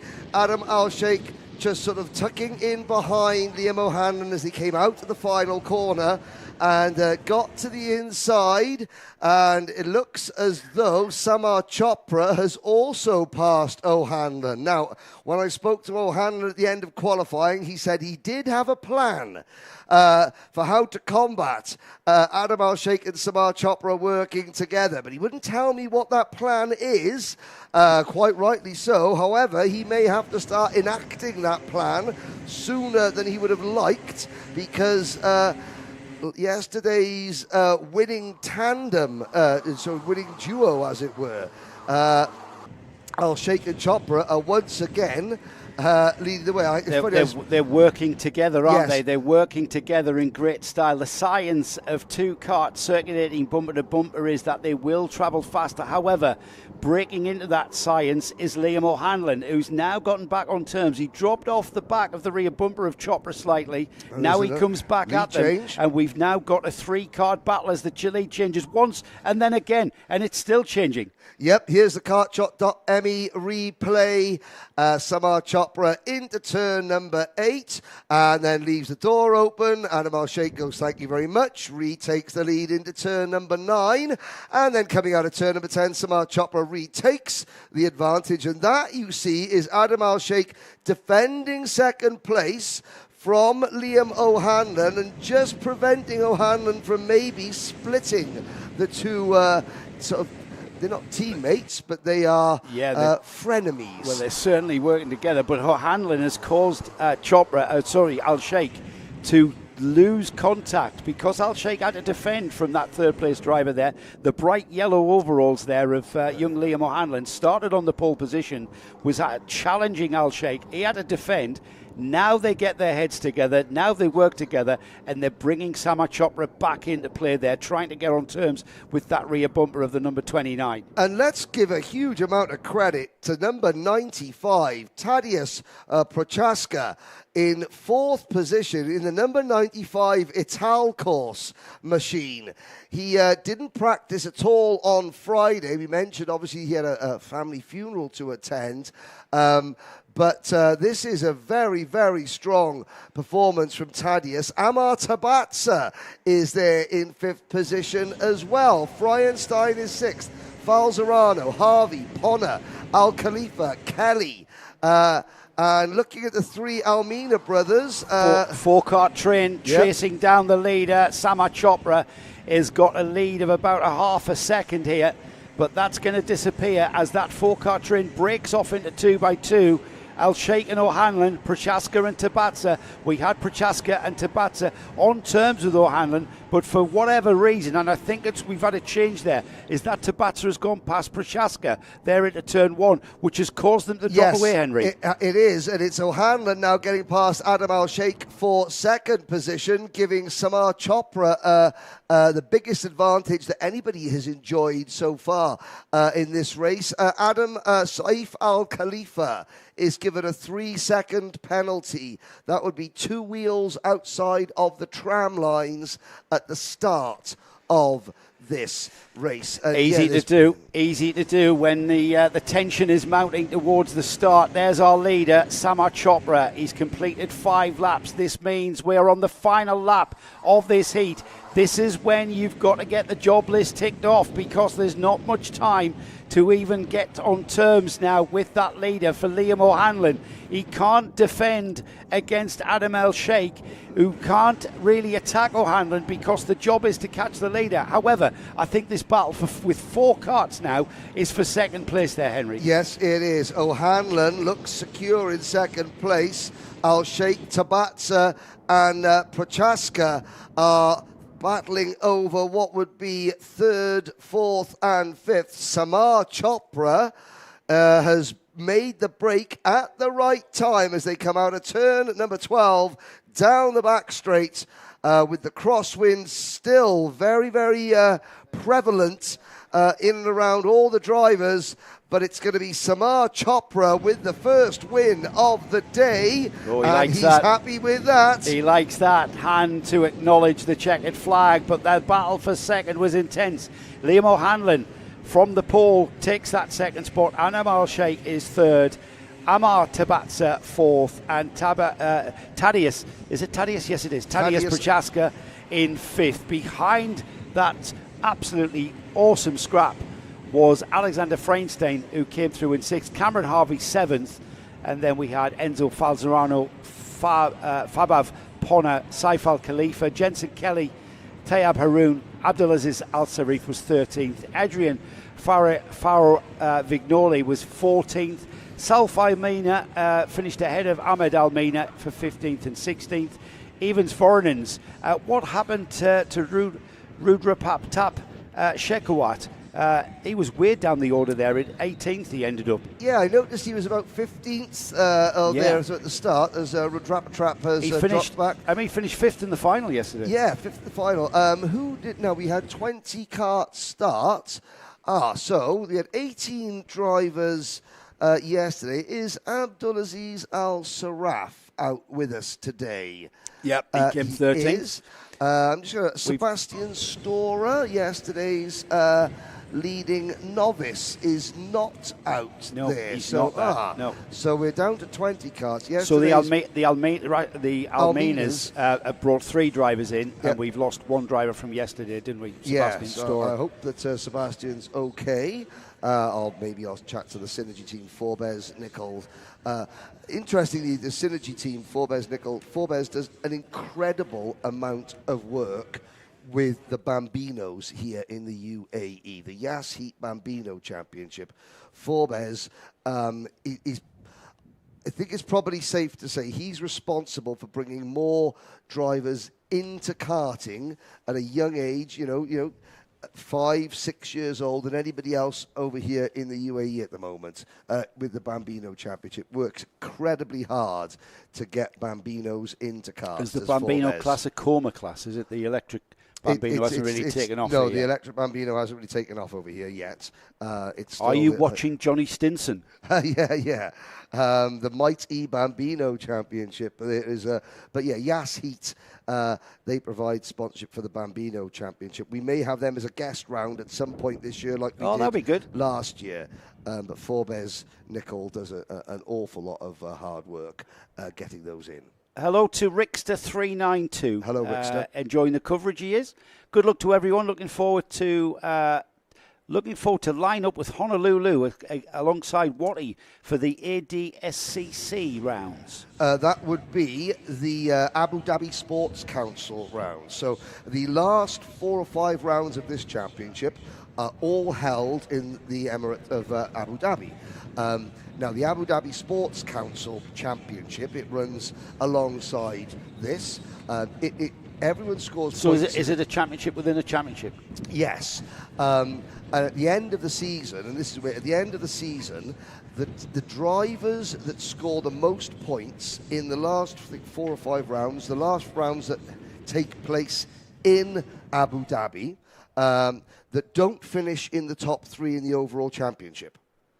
So, yes. That's going to be easy to keep our handle on. Yeah. Well, luckily Majib and Majib does all that for us. Yes, but you know that's. Well, do you know who Rickster 392 is? It possibly. Do you want to take a punt?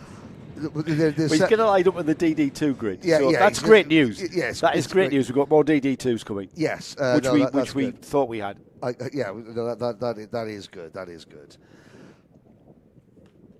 We're waiting to see our next race out. Our next race will be the first of our senior races. Is that first of our senior races as we have a little look around? The start, finish, straight waiting. Best to switch me on.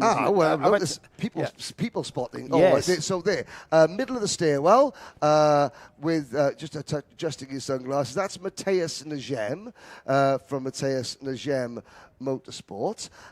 So he's the team principal then from M&M. He's the team principal for M&M. Yeah. And I'm just looking there at the top of the XL Motorsport enclave. Is that Paul? Is that Ash Whiteman with his back to us? Paul Hardy with his T-shirt. Without his Perrier this morning. I think he learned his lesson. I'm trying to see with the mop of hair. That's an impressive mop of hair. Can't really quite see the driver. That may be Mohammed Manaim there, looking at there. Dan Holland atop the banister there, the very top of the stairs, having a look down. Probably is that trying Dan with the white shirt on? With the white shirt on, yes. Either checking where his drivers are doing PF International or here. So Dan is a very welcome sight to have in this UAE RMC paddock. It's hopefully he's on a bit of a research mission. You never know. We might see a Dan Holland awning there in the paddock. Future rounds. George Gibbons to Dan's right there, the team principal for George Gibbons Motorsport. Dan's here with George, isn't he? Yes. Just to help out, to give some advice, maybe on the engine side of things, maybe on the strategy side of things. Congratulations to Dan, because one of his drivers took the Junior UKC Championship yesterday, didn't he? Excellent. Well done. Jacob Ashcroft would have won everything this year. He was unbeatable. So now Jacob Ashcroft. So Dan Holland there standing. This is a Dan Holland glaze, everybody. Dan Holland's driver, Jacob Ashcroft, is the current title holder for the Vera Tours British Championship, the Ultimate Karting Championship, the Rotax Grand Finals, the Rotax International Trophy, the BNL Karting Series, and the sixth one, I think the UKC British Championship, BNL, Grand Finals, and the International Trophy. Incredible record. All in the space of 12 months, driving one of the DHR cars. Yeah, they would be a welcome addition to the UAE RMC. Would Dan Holland and Dan Holland Racing. I want to say hello to Jensen Chalk. Oh, Chalky. Hello, yes, Chalky. That looks, just lost the screen for an advert. That looks warmer than PFI this morning. Yes, it is. Yes. And this, safe to say, Jensen, this, my friend, is why you should be over here for the rest of this season. Well, I'm sure Jensen he will Chalk. be, because have a word with your parents. Well, I can have a word with Mike and Kathy on behalf of Jensen. So we'll be listening. Right. Jensen, clip this. Lee Murray, who Jensen drives for in the UK, is over here working with the Mumbai Falcons, doing a fantastic job. Mike Chalk, Jensen's dad, he would love the weather, and he has raced out here before. The only thing there is a slight issue for the Chalk family is that Mummy Chalk gets a bit nervous. And what better way for a karting mum to calm her nerves is to have a tipple. Tipples over here are quite expensive. So if Jensen came over here to race too much, he wouldn't have a budget to race in the UK because Mummy Chalk would need to calm her nerves with some very expensive tippling. Anyway, moving swiftly yes, on. Go-karting. There is the grid then for our Rotax Max Juniors. Oh, sorry, Senior Max, isn't it? Groups A and B. This is Senior Max category. Alessandro Bigi comes out to celebrate his pole position with Nathan Kappen alongside him on the front row. Yesterday's final winner, George Nazar, will start on the second row of the grid alongside Rayan Damadasa. Zanhal Omasani will share the third row of the grid with Arav Diwan, and then we've got Rayan Qureshi, Omar Ganoum, Andrea Remy, Jeremy Montgomery Swan, Faisal Nashko, Jagrat Detroya, Neyman Kukurea, Manaf Hijawi, Antonius Haddad, Enzo Tesluk, Kian Cranebull, and the rest of the grid there. Hope you caught your driver where he starts there on the graphic as we've got the field already coming round, Henry, to start this one. They're at the final turn now, and it's a very, very slow pace indeed, almost crawling pace. Yeah, indeed. I know there's a lot of people watching from the Mumbai Falcons tent, where it's a little bit cooler than the spectator areas. They're into the tram lines. Alessandro Bigi will lead them to the start. Lights are out. We're off and racing. Yeah, Bigi on that ideal inside line there. Looks like he got clear before he turned into turn one, and he's got a clear run from turn one to the left-hander at 2, through that, and then the right-hander at 3. This is the infield section. This is the technical part of the track. This is where you make your lap time up. Anybody can keep their foot flat down on the straights, but it's through these technical sections here at Al Ain. That's where you can make or break your race weekend, let alone your race day. This is what we are here about. The train of senior Rotax karts there filing out, the roar of engines there as they pour towards those two left-handers at 11 and 12, and then back towards us in the paddock. Here come the two leaders who've pulled a gap already. It is indeed the number 396, Alexander Bigi, not headed at all from that pole, Henry. And it's a Mateus Negem Motorsport 1, 2, 3 at the moment. This is only the second full season for this team, M&M. Mateus Negem, he's got his brother Chris here. They've developed and they've built a very, very strong team from a very strong foundation. Of course, Mateus Negem, one of Lebanon's most experienced, the Negem family, in fact, one of the most experienced family in all of Lebanese karting. I would say I would put them alongside the Al Fagali family in terms of the very top of the tree of Lebanese karting, pretty much of all time. It's Zain El Homassani, who is the third car. He's leading this group in the number 395. He is the rear gunner here. You've got Kappen, and who's that trying to go around the outside? Oh, that was Andrea Remy in the Tony Kart race suit getting eased wide there. Are we seeing that here we are with the cartshop.me replay here? Have we got El Homassani just holding up this train of karts to allow his teammates to get away from this lot? I think we've got Zain El Homassani. Because that seemed to be people tripping over him there. Yep, and they're stacking up behind him. Yeah, Zain's kart is set up to be strong at the second half of the race. So what I think the team have done... Not to be strong. To be strong in the second half of the race, not to be strong at the start. Right. So the front two, Bigi and Nasser, they probably had their kart set up to come on straight away, go. El Homassani, he's got to take his medicine a little bit in the first half of the race because those tyres aren't up to pressure. You could really start to see Zain stretching that pack out a little bit. But those first 2-3 laps, Zain had to do a job, and he did it fantastically. Well, he was really struggling to get that kart to turn, and he has had everybody stacked up behind him.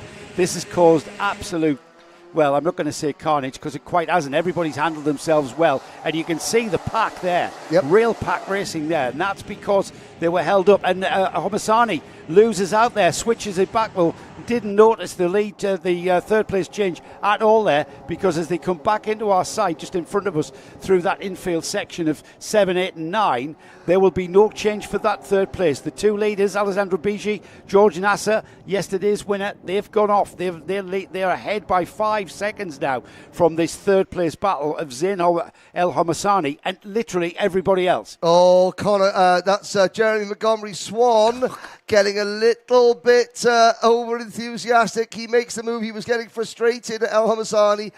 El Homasani is defending. Now, the question is, we're on lap number 3, and that's the problem. Kappen makes a bit of a rash move. Let's look at the kartshop.me replay. The kartshop.me replay will show that Kappen went for a bit of a dive bomb into the inside of the right-hander, but that wasn't on. He was on the dirt, and he just didn't have the grip. You could see his car just sleuthed across the outside. He's recovered, though, and he's back onto the tail of Homasani, gotten it back ahead of Jeremy Montgomery Swan. That's incredible driving to recover from that. But you look at this now. You've got that's Riyadama Dasa that's defending there. So the top two are well away. So this is actually now Omar Ganoum in kart number 301, leading Rayan Qureshi and Andrea Remy. I think they've just come together.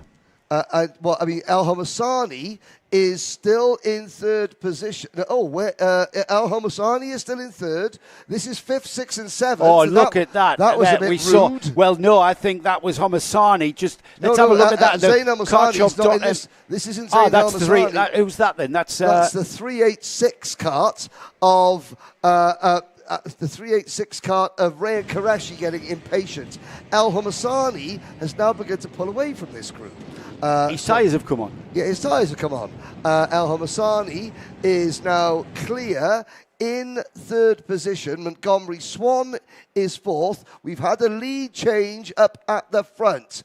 There is George Nassar now ahead of Alessandro Bigi.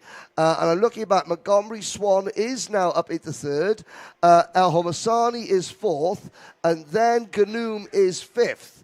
But El Homasani's kart is now come on. I think we've just seen, Henry, some fantastic M&M team tactics unfold there before our very eyes. Yeah.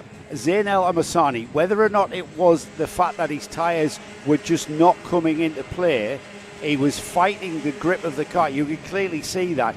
He's held the rest of the field up. Yep. The gap was 7.9 seconds before Jeremy Montgomery Swan was able to overtake him there. That's come down to 7.6. But Jeremy Montgomery Swan now, with 3 laps to go? Yeah. He has got no time whatsoever to get back on terms with those two drivers at the front. May as well be 30 laps to go. Absolutely. George Nasser, he bided his time, didn't he? He may not have been on pole position, but we've seen how well George races. He took the win in yesterday's final, and he's on target here with, 7 laps completed, 2 laps to go. Yeah, and you have a look at and there's a couple of drivers out of the race further back there. One kart on its roof, 2 drivers walking away, both seemingly absolutely fine. One of them is a CRG, but driver is absolutely A-OK.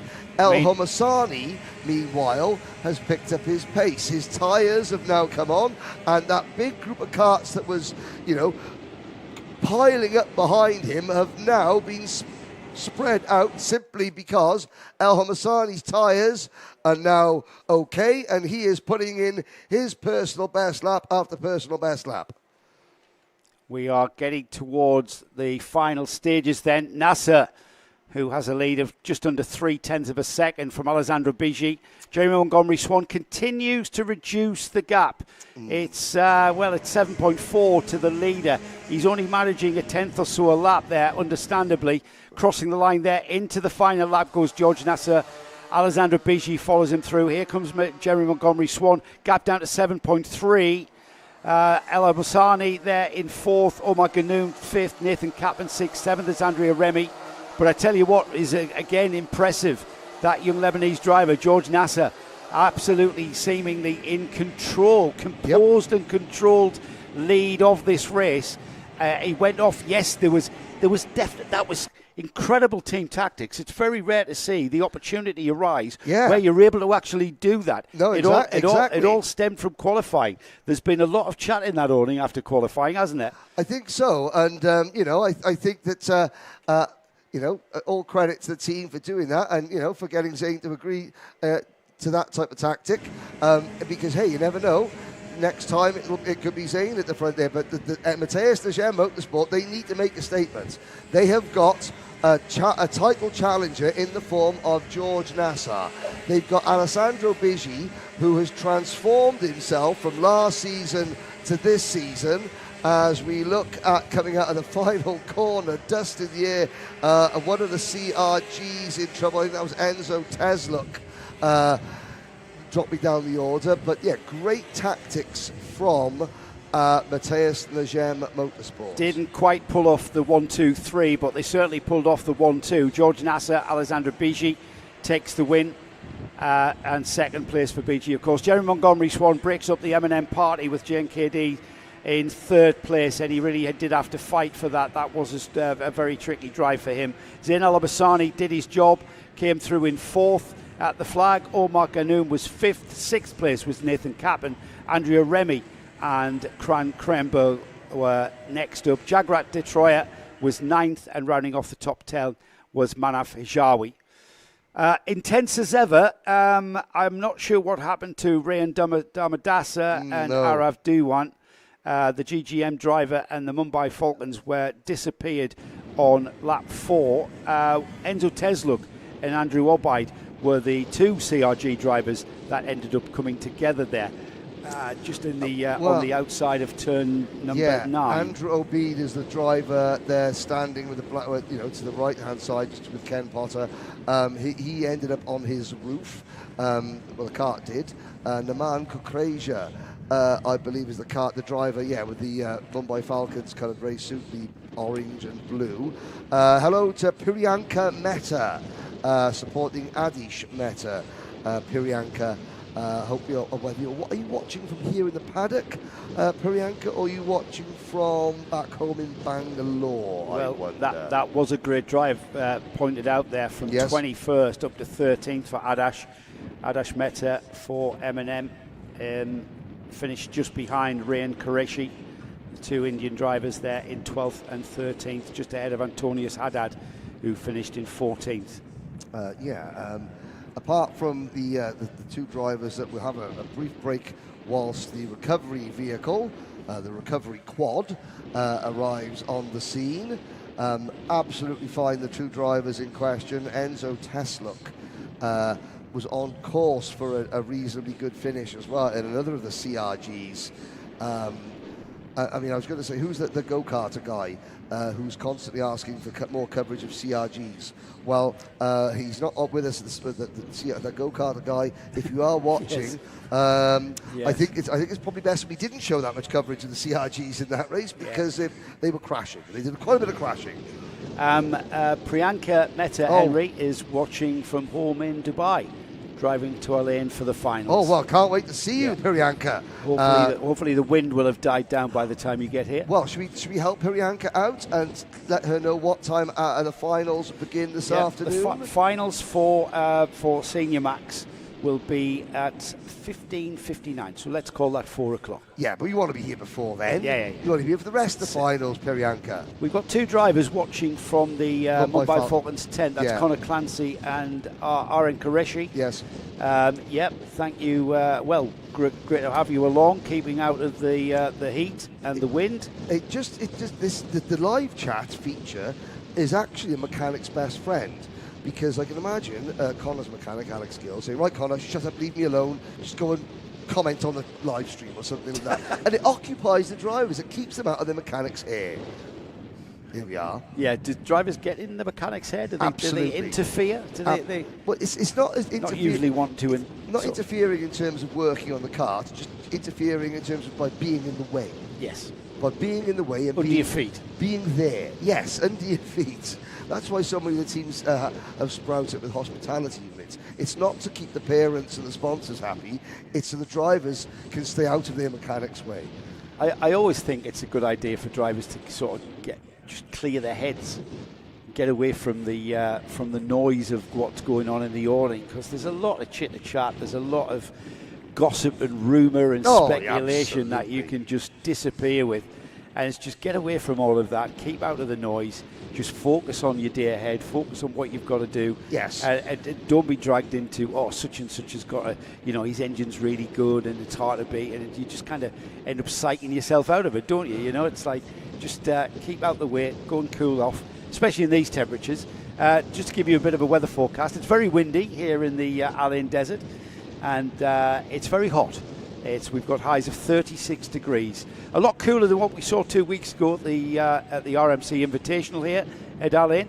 However, it will cool off towards the remaining rounds in the season as well. It's going to cool off to a balmy, 26, 27 degrees by the time we get to the January rounds in Dubai, as we are seeing some karts being recovered there. Gives us a chance to just have a chat about what's coming up next. Mini Max is next, followed by Junior Max, and then the DD2 gearbox category will conclude the heats. We've still got heats to go for at least another 2 heats for this class here, the Senior Maxes. We've the Senior Max class having to be split into 3 groups there. We've got 37 karts that have entered. The go-kart guy, can we still get paddock? I'm not sure what you mean. Do you mean can you still get the paddock show, that go-kart guy, or can we still get paddock? What does that mean? Can you still get into the paddock? It's great to have you along, though. Unfortunately, your CRG moment has come under not very good circumstances. We've got couple of drivers there that went off. One of the karts ending up upside down, the more dustier version of what we see there. One of the Mumbai Falcons, that's the 374, that's Neyman Karaja, that has been lifted off. Andrew Obaid from CRG is the other driver involved with that. Never a great way to recover your kart back to the paddock there. But that's racing. It does happen, and all part of the character building aspect of going any form of motorsport. If you want to build your character, end up. Can we still get the paddock, the go-kart guy, for CRG?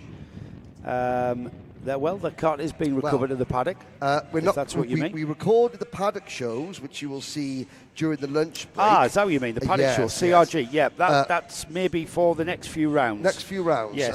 So that we recorded the paddock shows on Friday, and we will endeavour to get out around all the teams during the course of the season. Across the season, Henry. Yes, yes. We will feature literally everybody in the paddock, and then there will be obviously overlaps as we get towards rounds maybe 3 and 4.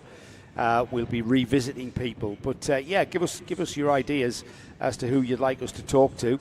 That's if they're willing to talk to us, though. That's the thing. Not everybody is. There are a few people who are camera shy, would you believe, in this day and age, where in the world of live streaming and in the world of FaceTiming, etc. Yes, indeed. So we now wait. I could just see the recovery vehicle being driven back into position. Now, Pirianka Mehta. Now, next to the Dubai Kartdrome, there is a shop that sells Iron Brew. I can't remember the name of the shop. It's almost like a pharmacy, but it's the only place in Dubai, it's next to the Dubai Kartdrome, that sells Iron Brew. Iron Brew? Yes. Are you a fan of Iron Brew, Henry? Do you know where it's made from? It's Glasgow girders. Girders. It's made of Glasgow girders, and it's the amber nectar. The elixir of the gods. I believe. But only one place in Dubai sells Iron Brew. And that's Tracy and David Robinson, Lachlan Robinson's family, found it for me a couple of years ago. That's very nice of them. Yes. Not that I'm suggesting that Priyanka Mehta brings any Iron Brew with her from Dubai. I wasn't suggesting that for a minute. She may even have some here. Well, you never know. She's on her way down. She's got plenty of time to go and visit that shop and get you an Iron Brew.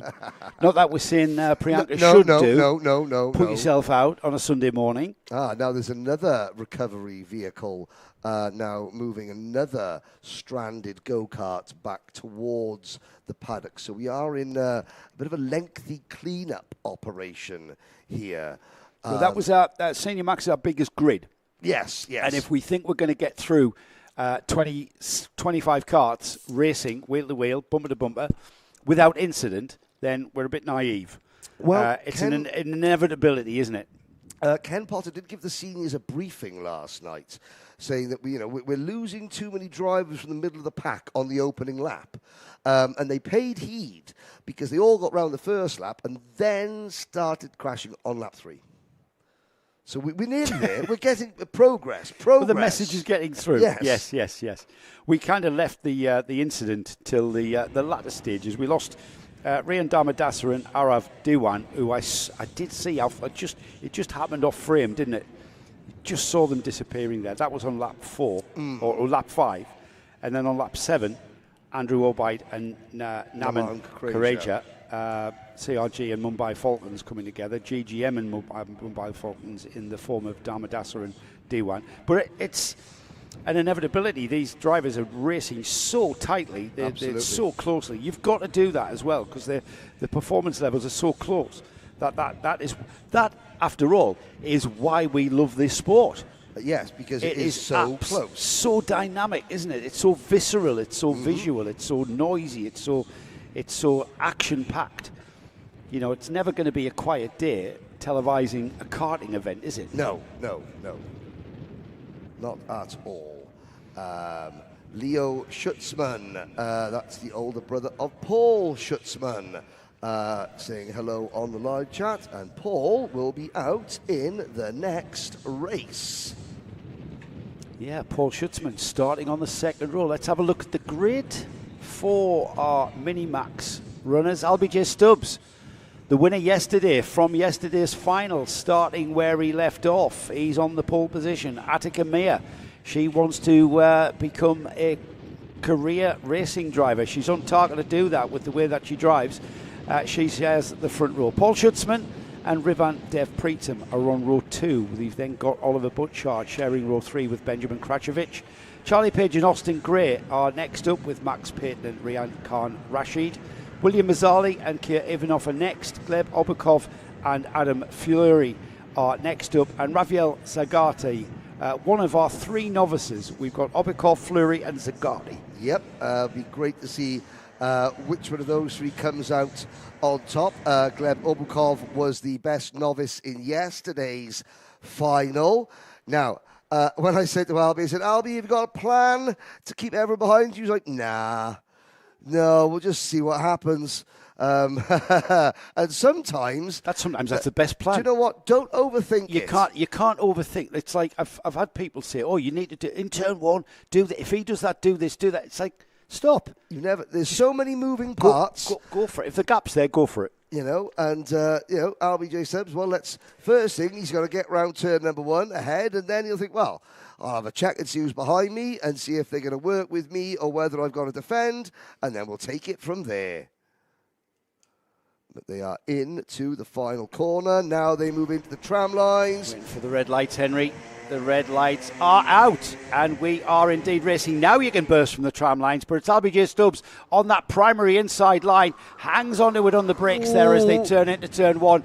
Has he hung onto it for the lead? No, he hasn't. He's down to 4th, and that's sliding wide there, which went in a bit too deep. Well, Paul Schutzman in the JNKD kart, who now leads this race, he was on LBJ Stubbs' bumper going into turn number 1, and I think the driver that started directly behind Schutzman Schutzman on the inside of row number 3. Oliver Butchard had his nose on the bumper of Schutzman's kart, and I think Stubbs just sort of, ran out of braking zone as has managed to carry on back in 3rd position.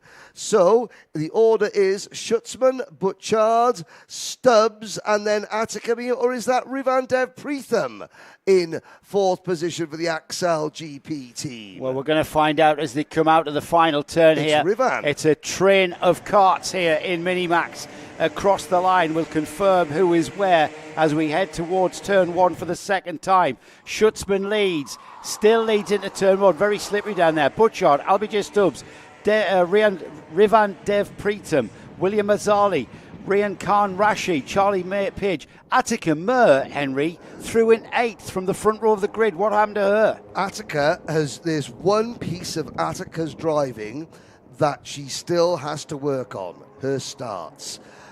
She goes backwards at the start compared to her grid position more often than she goes forwards. Now, I know she was starting from the outside of row number 1, but Attica tends to give herself a little bit too much work to do after the starts. Another driver that lost out massively there on that first lap, Benjamin Kračević, came through in 10th place. He was on the second row, if I remember rightly. Yeah, indeed. No, the 3rd row for Kračević. Oh, and the number 109 getting out of shape. Just off our camera shot there, that was Rian Khan Rashid. As we look at the top 3, top 4 battling. Great battles now with Schutzman, Butchard, LBJ and Pritham.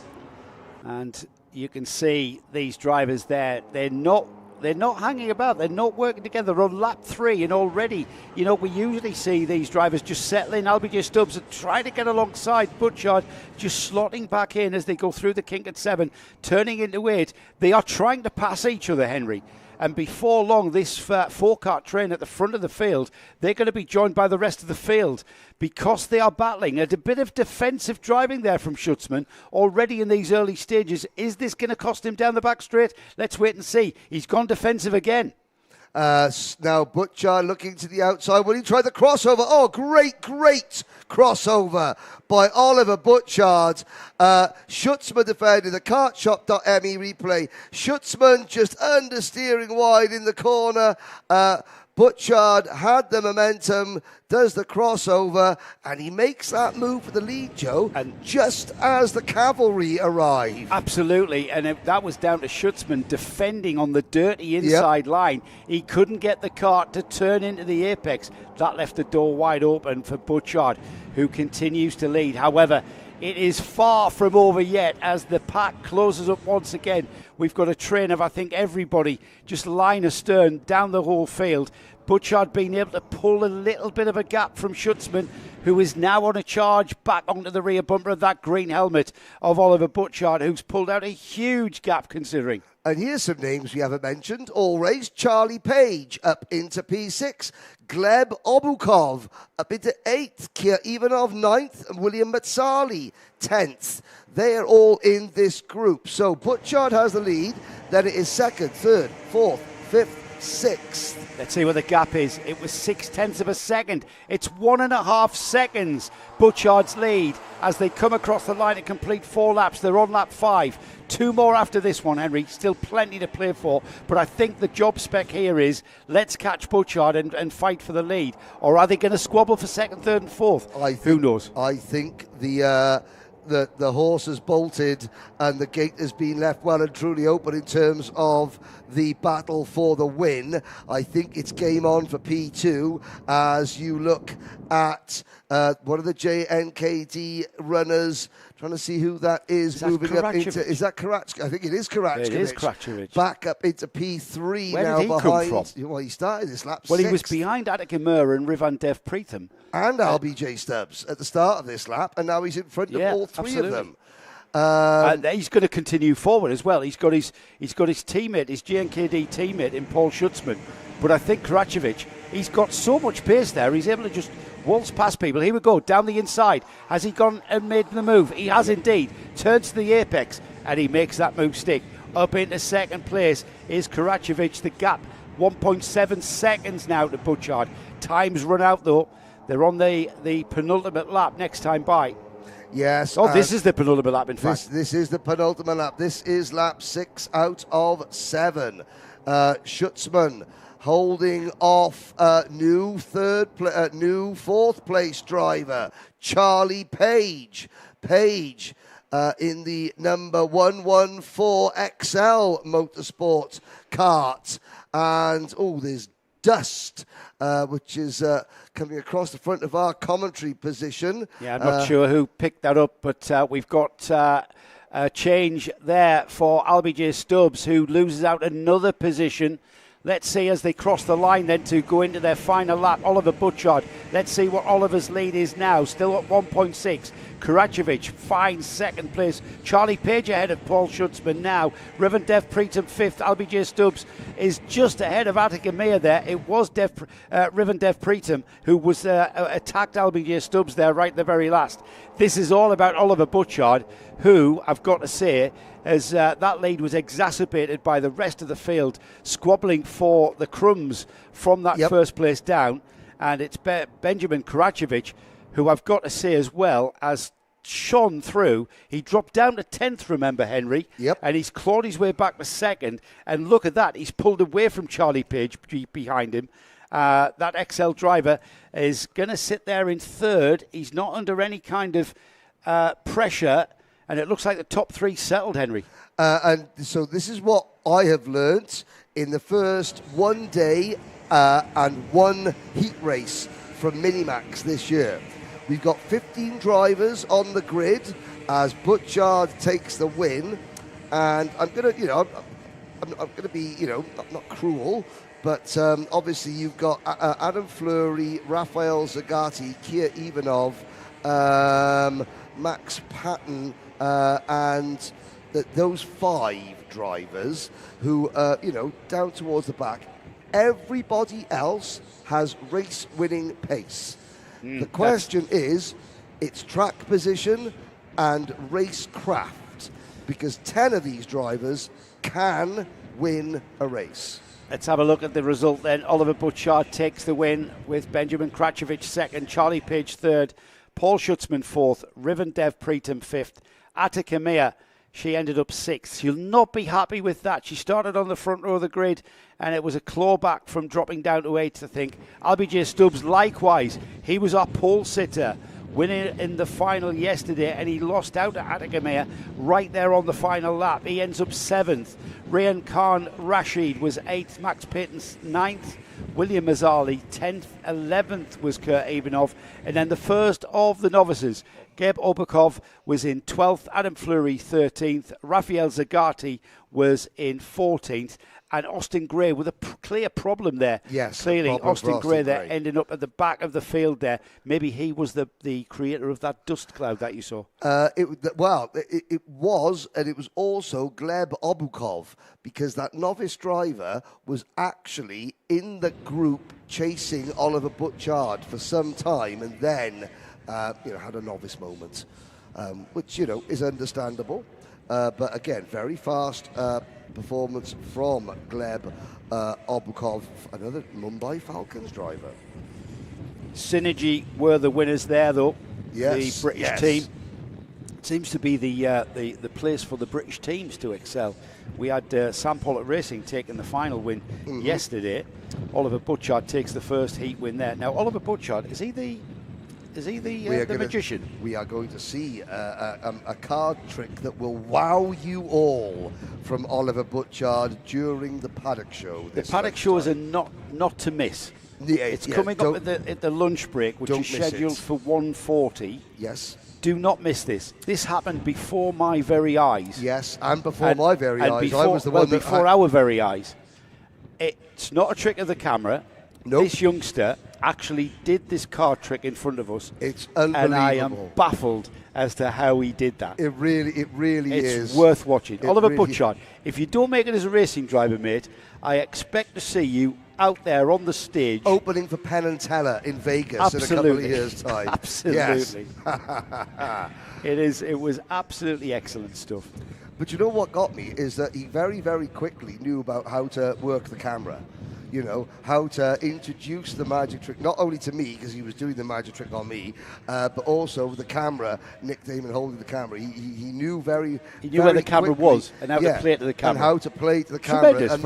And that's also the key to a successful magician. Well, he waved his magic wand there, Yes. and the Synergy driver came through to take quite a commanding win there. 1.5 seconds from an equally impressive Benjamin Kračović, who came through in second. Who have we got there on our... Well, at the bottom of the staircase, that would be the she of amazing coffee making here. Still yet, that still is yet, Giuseppe Montanari's mum. Well, Mrs. Montanari, we still haven't had an Italian coffee. Well, you've got to go to the J&KD during the lunch break. Well, we haven't got any time to do that, you know. Well, it would be nice for them to bring us a lovely coffee. Well, Mr. Montanari there looking at his phone. He will have heard that. You've got Genevieve Leclerc in the sort of salmon pink coloured top. That would be Jaden Hidding's mum chatting to one of the George Gibbons Motorsport mechanics. You can see the Yas Heat colours, the Yas Heat Academy there, chatting to one of our photographers at the top of the staircase. Yas Heat, who they sponsor Faris Haroon, the Emirati Express. What exactly is Yas Heat? Yas Heat is a company that encourages and invests in a lot of youth sport, a lot of getting young people active in this part of the world, a lot of high octane sports, extreme sports, yeah, here at in Abu Dhabi and in Dubai as a whole, based at Yas Marina. You probably see there in the lady in red. I think that would be Jack Doe's mum, waiting. Yes, she is. She's heard her name. Waiting to see the 205 of Jack Doe going out. Give the international audience a wave, Mrs. Doe. Yes, why not? give them a wave. You're on telly. There's millions watching. No, across the world. Gone shy now. Yeah. But no, it's great to see the parents. There is coming out of the restaurant area. That would be Mohammed Haroon, Faris Haroon's father for the Ford racing team, going across your camera shot there, and Lee Murray and the rest of the Mumbai Falcons team now head up to take their place on the. That's the viewing gallery, isn't it? That is the viewing gallery. Steps down to the pit lane here at Al Ain, and it's just there behind them is the cafe area, the driver's lounge. Matthew Hopcraft for JNKD now chatting with Mr. Montanari, probably saying, what can I have a cup of coffee for lunchtime, please, sir? Yeah, it's very nice. Keeps you awake all night. That's Matthew Hopcraft's actual voice. It's a very good mimic. Yeah. You may have noticed our replays are partnered with the carchop.me. Yes, they are. You might be wondering, what exactly is carchop.me? Well, for all of our OTK, they are the exclusive distributor for the OTK family of carts, which include all of them. Tony Kart, Cosmic, Esprit, EOS, Gillard, Red Speed, the Lando Norris kart and the Carlos Sainz 55. They have a 24-hour delivery at carchop.me. It's not just for your brand new chassis though, it's for all of your karting needs, your spares, your bits and pieces, your ancillary stuff like your oils and your lubricants and your chain lube, etc. Everything there at carchop.me, and a big thanks to them for coming in and supporting the series by being our action replay partner. Yeah, but if you want to become an additional advertising partner for the live streams, at the end of the morning's racing, before we tuck into our paddock show, we're going to show you an infomercial about how your business, your team can get involved in supporting this live stream. And there in the white baseball cap, just having a sip of water there, that was Axel GP's Mark Baines, getting ready to watch this next race. Yeah, everybody getting ready to watch the next race, in fact, Henry, which is, of course, the Junior Max. Now, this is arguably we talk about the intensity of our classes here. Would you agree this is possibly the most intense class here in the UAE RMC? Well, they're all pretty intense, I know. But they're all pretty intense. I think that this is Conor Clancy, for example. It's intense for all the drivers who are trying to beat Conor. Now, Conor said yesterday that halfway through this year, he's going to be moving up into seniors. So he's not going to do the full year as a junior. He will be moving up into seniors. However, all his rivals, they don't want... It's like in boxing. You know, you don't want to be the champion who is the champion because the best in the business retired before you got a chance to beat them in the ring for their belt, you know. And that's what all the rest of the juniors, they want to beat Conor Clancy fair and square in a race before he moves up. They don't want to be king of the hill in junior because the previous king moved up. They want to say, right, well, we were king of the hill before Conor Clancy moved up. And, of course, that is easier said than done. Yeah, absolutely. Aaron Ortek getting some support online. All right, okay. Is Aaron out next? He will be out in the number 295 cart for the Motorscape key very shortly. We've got the grid that's appeared on my timing screen. Aaron is down in. I'm just trying to find Aaron on the. He'll be in. If you're he is. He's down in. Joe. Is. Let's have a look. Let's have a look at the order. Actually, Via Chopra and Mitansh Jain. Again, they share the front row of the grid. Jaden Hidding and Conor Clancy are next up. Jack Doe starts on row 3 with Brando Londono. Aaron Mason and Pierre Abu Dawan start next. Leo Anna and Faris Haroun are next up. Derek Rivera and Harrison Stevens share that row. Arthur Qureshi and Ray Harbour are next. Julia Engelhard and Ari Kallenberg. Johansa Senanyaki with Floris Schenkenberg. Oliver Spencer shares with Giuseppe Montanari. Jan Michalczeko, how do you say that then? Michael Zecco. Jan Michael Zecco. When you say that, it makes it sound easy.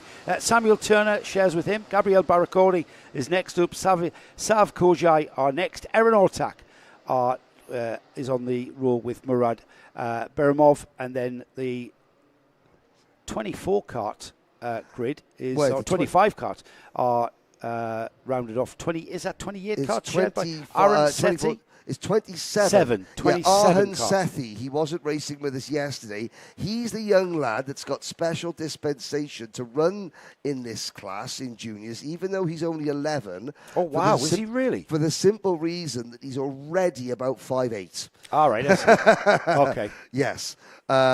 So he simply cannot fit in a smaller size chassis. But he ran at the Invitational and was absolutely fine, safe, was getting quicker and quicker. The officials, the senior officials here at the UAE Rotax Max Challenge are all satisfied that he is safe and the Enso. Now that is going to be a problem for Faris Haroun. Right. That is Faris Haroun. He's passed the red line, hasn't he? Yep. So really here we go. Let's go. Red lights are on as the field approach. Then they go out. And we are racing via Chopra and Mitansh Jain. Jain on the outside line, not always the best place to be as Jaden Hidding chops through on via Chopra. Didn't quite pull it off though as Chopra leads into this first lap.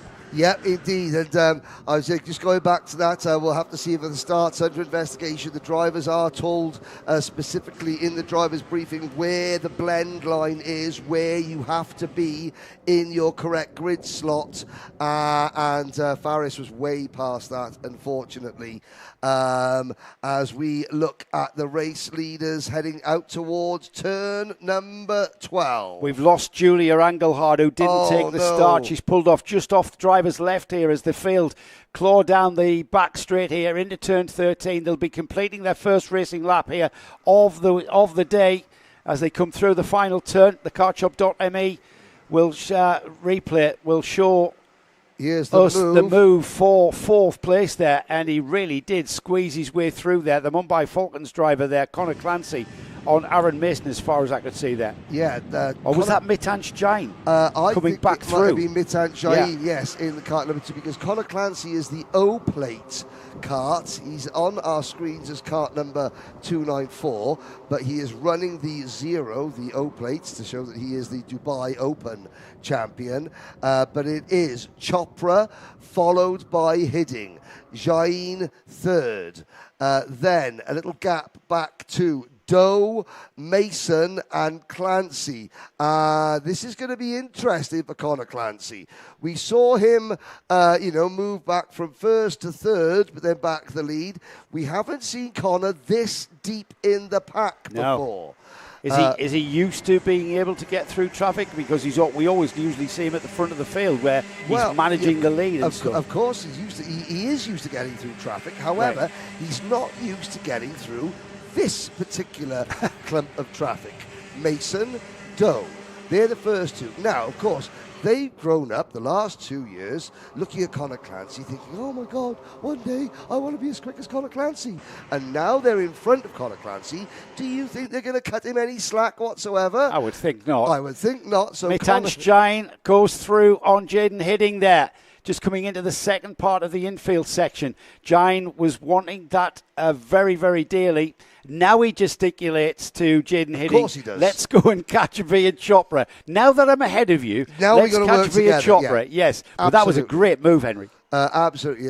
That is the standard operating procedure. So Julia Angelard out of the race. We've also, unfortunately, Faris Haroun and Erin Ortek have retired. I think Faris was on course for a penalty anyway, but the Emirati Express has come into the station early.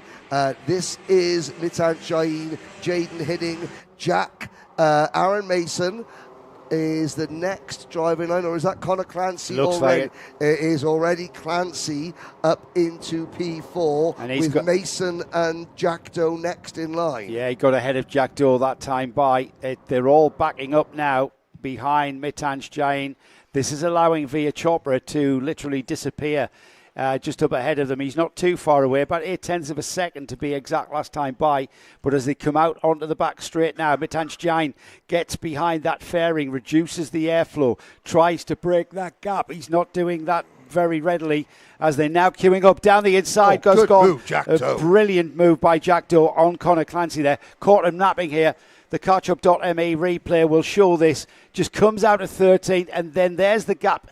He just let the momentum take him there, didn't he? Right to the apex. Yeah, and indeed has kept it all the way down the straight. Yeah, Aaron Mason getting snookered left, right and centre there by Jack Doe, it has to be said. Really good instinctive driving there from Doe, because you come out of that corner and there goes that's Clancy up past Jaden Hidding. And again, Hidding is another driver. He spent a lot of time at the Invitational chasing Conor Clancy. Couldn't quite get on terms with him. And so Hidding now fades to fourth position. Mitansh Jain. He'll be wanting to keep Conor behind him. He absolutely will, won't he? We had this discussion. You had this discussion with him yesterday.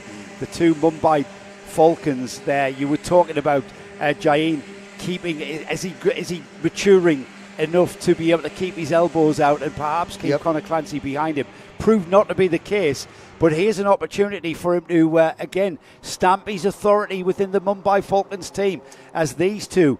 Time ticking by, though. They're going to have completed 6 laps, 2 laps to go after this one. So time running out. Are these two going to work together and pull back Via Chopra? He's not in the Mumbai Falcons. He's an M&M driver. So there's no team interplay here. They basically want to catch and overtake him.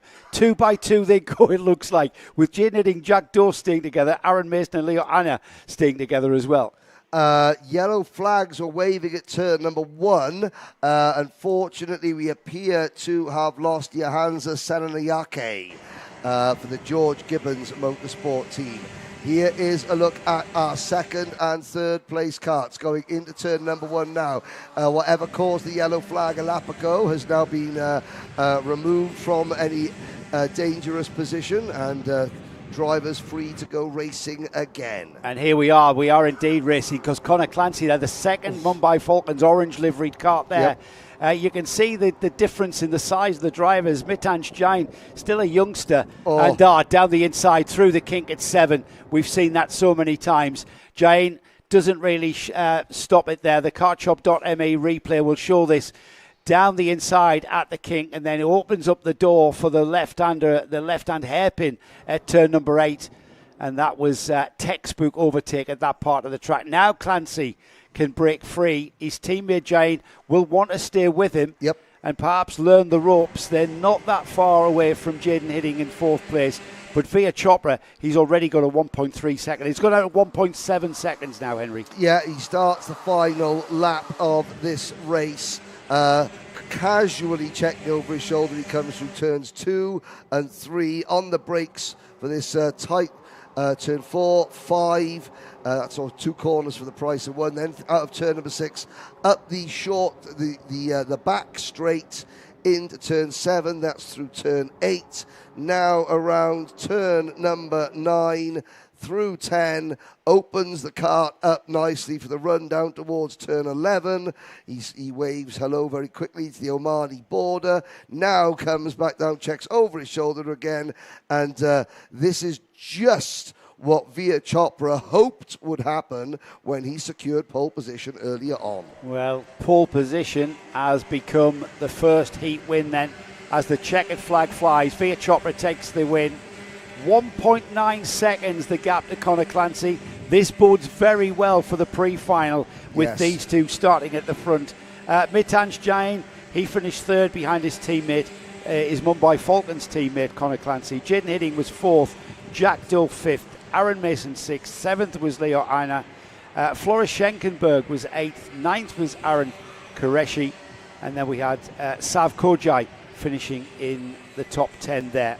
Just outside the top 10, Gabriele Baraccordi, Jan Michalchenko, Ray Herber, Derek Rivera, Ari Kallenberg finished 15th. Now, Ari, remember, he's our current UAE RMC Minimax champion, isn't he? Finding his feet in this. And he's not able to score points. Not yet. No. Did we speak to Ari in yesterday's paddock show? We did. Yeah, he explained that. He's not allowed to score points until January, when he can start scoring points for this championship. Pierre Abu Diwan was 16th, Oliver Spencer 17th, Harrison Stevens 18th, Giuseppe Montanari still got all the coffee in 19th, Samuel Turner is 20th, Brando Londono was in 21st. Then we had Aaron Setti, Murad Baremov, and then we had Johansa Senekai finishing or not finishing, I should say, going out at 4 laps. We lost Faris Haroun and Aaron Ortek on lap 1, and Julia Engelhard had a problem, the Telios driver there, just pulling off at the start, not taking the start at all. So hopefully, whatever there is problems with Julia's kart, we'll get them rectified and see her out for the pre-final, albeit from the back now. She's got a big job in hand. However, pressure off, Julia. You can only go in one direction when you start in 27th. Next up, it's our gearbox class. The DD2s and the DD2 Masters are coming next. We'll have a lot of chat and talk about the difference with these gearbox karts.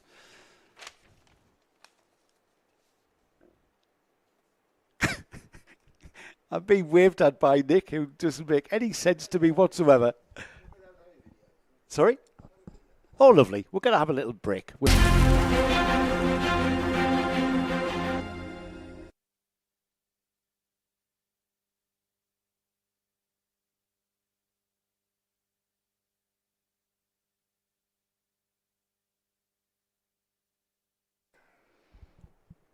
So we are in a position now where we've got our DD2 competitors all ready and waiting in the collecting area. We're a few minutes away from getting them underway.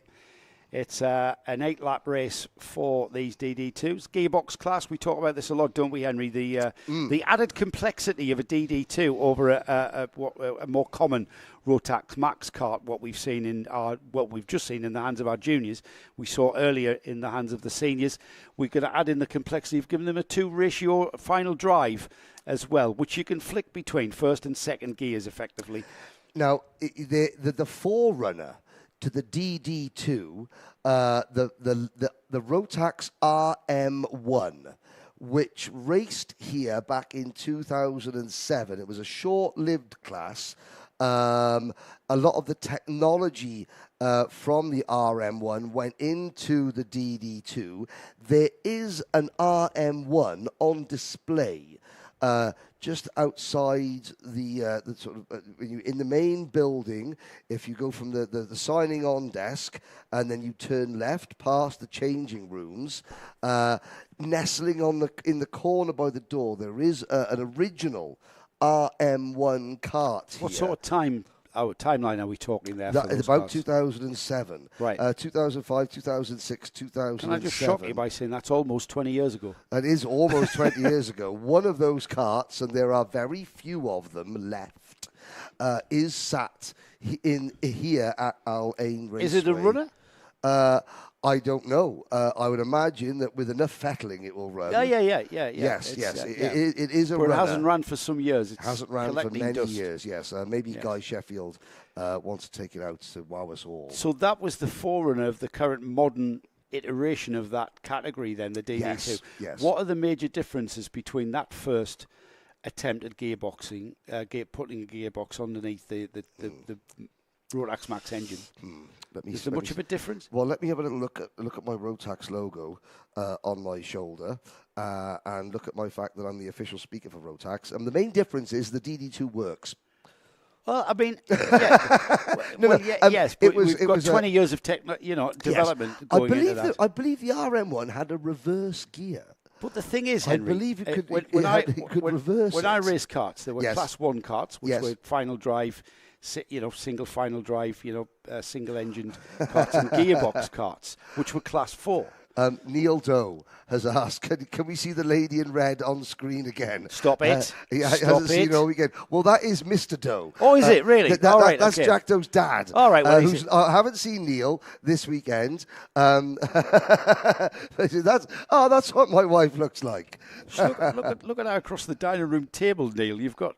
Well, I think Neil's isn't that true love? Neil's not here. Isn't that true love? Yes. He wants to see his missus. Of course he does. That's lovely. Well, she's not there, Neil. Unfortunately, no. Yeah, she's gone back to the awning. You might have to make do with a shot of Hamza Hashisho's dad instead, who was the only person standing on the balcony. Not the same for Neil, is it? Not quite. No. Probably not. So, she's back to the motorscape awning, I'm afraid. After a very good drive from Jack, it must be said, a top 5. So Neil must be very happy with that. So Neil's where, did you say? Well, not here. Yes. I'm assuming at home, earning the pennies so that Jack can go and race. Yes. Where is that? Are they I'm from over here, aren't they? Yes, they live over here in the UAE, Dubai or Al Ain or Abu Dhabi. I'm not quite sure. Yeah.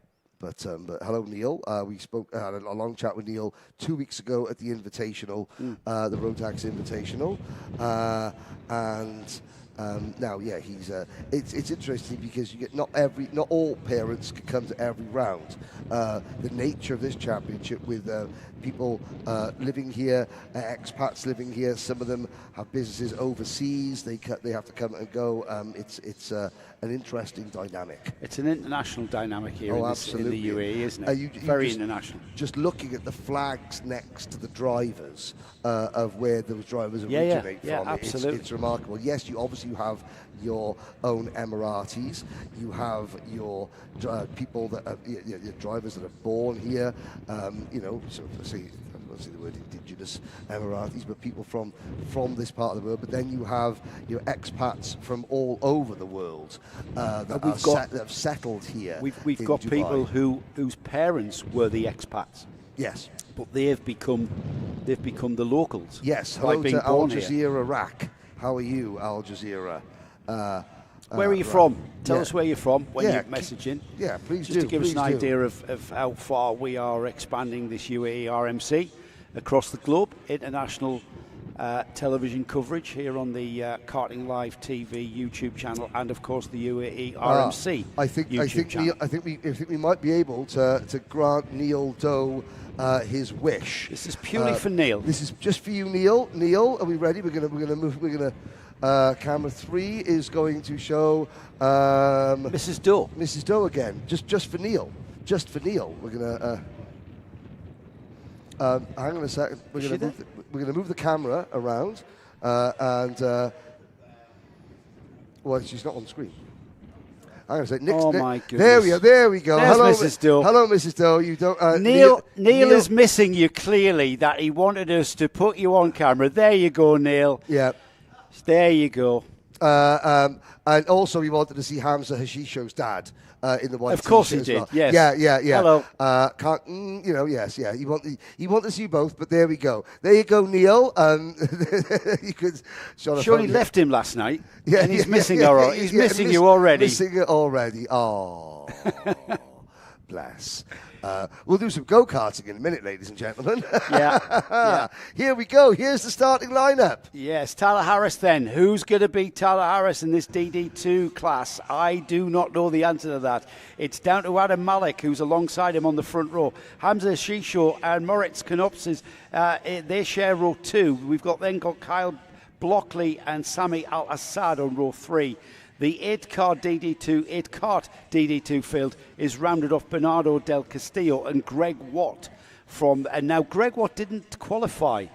He didn't put a time in qualifying, so a Honolulu driver. I have seen the Honolulu racing. He might not have bothered. He might just don't bother. It's too windy. Yeah. Great to see the Jordanian flag in this class as well. Hopefully that Hamza Al-Fayez is watching from Jordan. Hamza, a regular championship contender. I think Hamza is looking to single-seater cars now after several seasons in senior Rotax here. Hope to say hi to Hamza. Is that Formula 4 UAE? Formula 4 UAE, I would imagine. Hi to Hamza's mum and dad as well. We do miss you from the UAE Rotax paddock. Maybe we'll see Hamza coming back. But of course, Hamza synonymous with the brand racing team. Okay. Danny closed down the team, didn't he? Yep. And he's now head of the technical. He's head of the technical here for the UAE RMC. So he's still here, is Danny Brand. Luigi, Danny's partner in the brand racing team, now helping to head up the Telios racing team. We've got karts on track. If you're a Danny Brand fan, then have a look back at our coverage from the UAE RMC Invitational 2 weeks ago here from Alain, where the paddock show, we had a very, very interesting chat to Danny, who explained the technicalities on a very technical level with regards to the differences with the DD2 kart and the more common Rotax Max senior kart. As we've mentioned here, paddle shift gear ratios 1 and 2.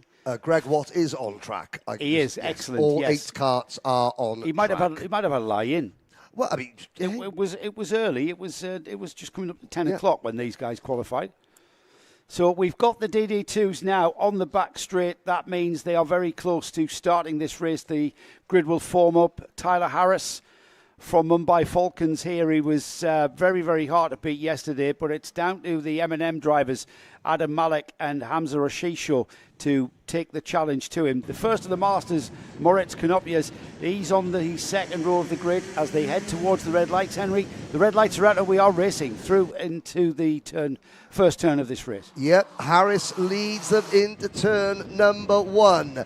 As was the case yesterday, the 2 M&M karts led by Hamza Hashisho. I think it is Hashisho, who's not in the full M&M graphics kit. He's got that Charles Leclerc kart graphics kit on his kart. He is there. I think Kyle Blockley for the Kart Advisor Academy team up into P3. It is Malik down to 4th and Knopers down to P5. Maurice Knopers with that bright orange, the Dutch crash helmet design. Well, it's predominantly the Dutch orange for Maurice Knopers as they come around turn number 13 to complete lap number 1. Greg Watt already ahead of Sami Al-Assad and Bernardo Del Castillo, although I noticed there Sami Al-Assad passing. And we've got a battle for the race. I was going to say, we have got a race. I mean, all right, there may be the smallest grid that we've got. Carchop.me replay here showing a Look change at for Blockley. Yeah, Blockley through from third and now into second there with a kind of audacious move around the outside, wasn't it? That was, Has he hung on to it? He has, indeed. He has, and he's challenging. Look at him challenging Tyler Harris. Yes. This is tremendous stuff. We've got an 8-cart grid, 5 of which it looks like are absolutely nose to tail at the front. Well, we only need 2 carts to make a race, Henry. We've got 8, so this is great. Yeah, and you can throw a postage stamp over the front 5. They're that close to one another. Now, Tyler Harris, we saw Tyler Harris get better and better as the races progressed yesterday. Does that mean that maybe the best chances of his rivals has already gone begging? We'll have to see. Blockley, though's got a good run coming out of turn number 1, but can't make a dive bomb going into turn 2 or 3. Harris, though, is defending a little bit. I think this is Tyler Harris just letting his tyres come in nice and smoothly, nice and gradually. He may have set the pressures for them not to be quite there until about going into lap 3 maybe, which we are about to get and complete. So now that we see his tyres come on to where he wants them to be, where the tyre pressure is optimised, now he's where he's got the kart balanced. It'll turn in the way he wants, it'll rotate the way he wants, and now we will perhaps see Tyler Harris extend that lead, and we're already seeing it, Henry. Yeah, Kyle Blockley's cause was not helped by the fact that he missed the apex going into turn number 13. Just wouldn't turn in, would it? You just couldn't get the cart turned into the apex. Hamza Hashisho, the half Qatari, half Canadian driver who was so impressive to win the Invitational. He's there in 3rd position. Adam Malek has just about managed to get back in front of Maurice Knyoppers for what is 4th place on the road. And Sami Al-Assad has repassed Greg Watt for 7th place, with Bernardo Del Castillo running in 8th. Here we go then. As we suspect that Tyler Harris, his tyres have come on.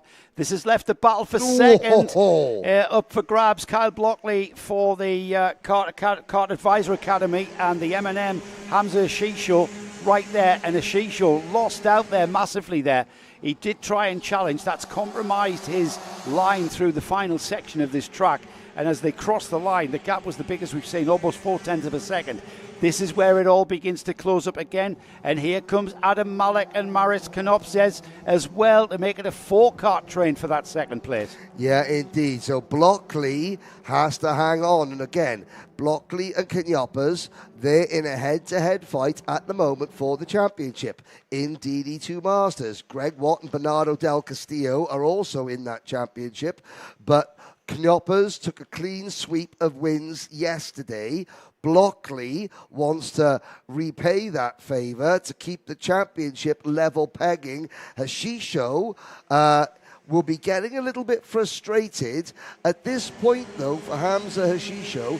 Even if he gets past Kyle Blockley, he's not going to catch Tyler Harris. Blockley had to defend there into 1. Blockley there just positioning his car towards the middle of the track. Here comes Hashisho. Not quite the pace on the brakes into that turn number 2, though. Here they come out of that section.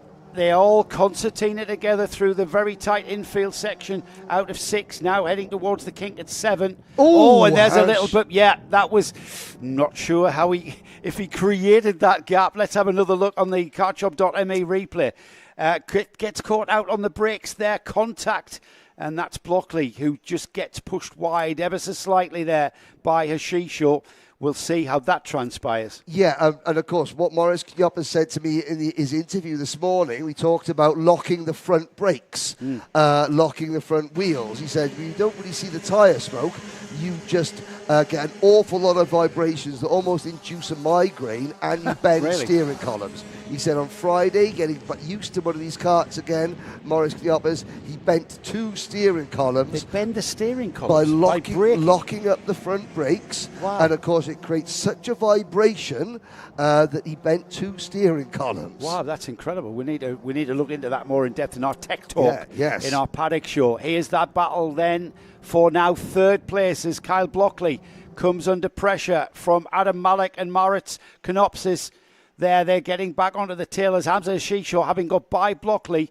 He needs to extend that gap to potentially taking I'm not sure he hit him hard enough for a bumper penalty, but it's a potential there, isn't it? Yes, it is a potential. And that's, we'll talk about what Neil Doe is doing off track at the end of this race. We'll focus on this race for the time being as Tyler Harris continues to lead. Now, of course, we'll talk about what Neil Doe is doing, obviously with the driver's education. Tyler goes to school in the United Kingdom. His main goal this year and next year is to get into Oxford to do economics at Oxford University. We'll talk about that more when we see the checkered flag, yes, because that's a very interesting subject. That we can get that a bit more of a chat. Right now, though, Tyler Harris getting towards the checkered flag time into turn 12 for the final time. Then heading down. This is really the man to beat, the driver to beat here. Tyler Harris, such a quiet lad as well. I've noticed during his interviews. In interviews, yes. Yes, he's quiet during his interviews. Here he comes out the final turn, heading towards the checkered flag.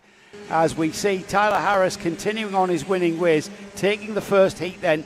Hamza Shisho second. Cal Blockley, he did hang on to that 3rd place, but look at that. A change for 4th with Moritz Knopfers taking Adam Malik for that 4th place, leaving Malik the crumbs of 5th. Sami Al-Assad was 6th, Greg Watt 7th, and we lost Bernard Del Castillo there on the penultimate lap there, it looked like. No, he comes through. He has come through. There he goes across the line now, which is good to see. That is the DD2 Masters result. You were telling us, Henry, so Neil Doe has messaged in, and it's probably worth a chat, because you do talk to Jack about it in the Paddock Show, didn't you? Yes, so we talk about drivers' academies. Now, for example, Oliver Spencer has moved from the UK to Dubai, and he started a new school. He's actually an in-person schooling, so he goes to one of the international schools here in Dubai. And I was speaking to Oliver's dad, who says really, really pleased with how his schooling is going. Other drivers, they do online school. Now, the Minerva Virtual Academy is what Neil Doe is working on. That's the project, the Doe family project, trying to bring online schooling to the Middle East. We're familiar with the Minerva schooling project because they're a sponsor of the kart championship. They need to be a sponsor of this championship. They absolutely need to be a sponsor of this championship. Neil. Hello, Neil. Hello, Neil. How are you? Yes, we are in need of some support and backing, and this is a great way. We get great figures on our live stream, Neil. Absolutely. This is a sales pitch, isn't it? It's turned into a sales pitch. We get some great figures.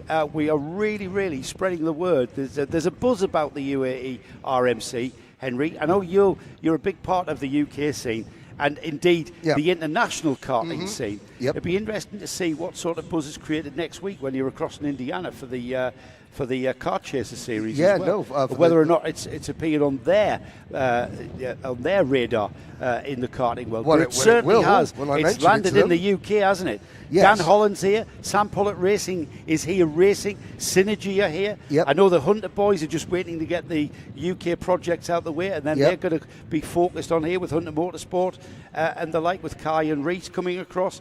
So it really is becoming an internationally renowned series, the UAE RMC. Why would you not want to be advertising it and be part of this as a partner? And of course, as a sport of karting, which gets more and more intense all the time, drivers, racing and testing an awful lot, doing online schooling and finding the right online school is even more important. Well, so absolutely. That's where we could learn a little bit more about the Minerva Virtual Academy. And the thing is... And Neil, at the end of the round of pre-finals, before we have our lunch break, there's a lovely little film telling you how you can get involved in and sponsor the championship and the live coverage of said championship.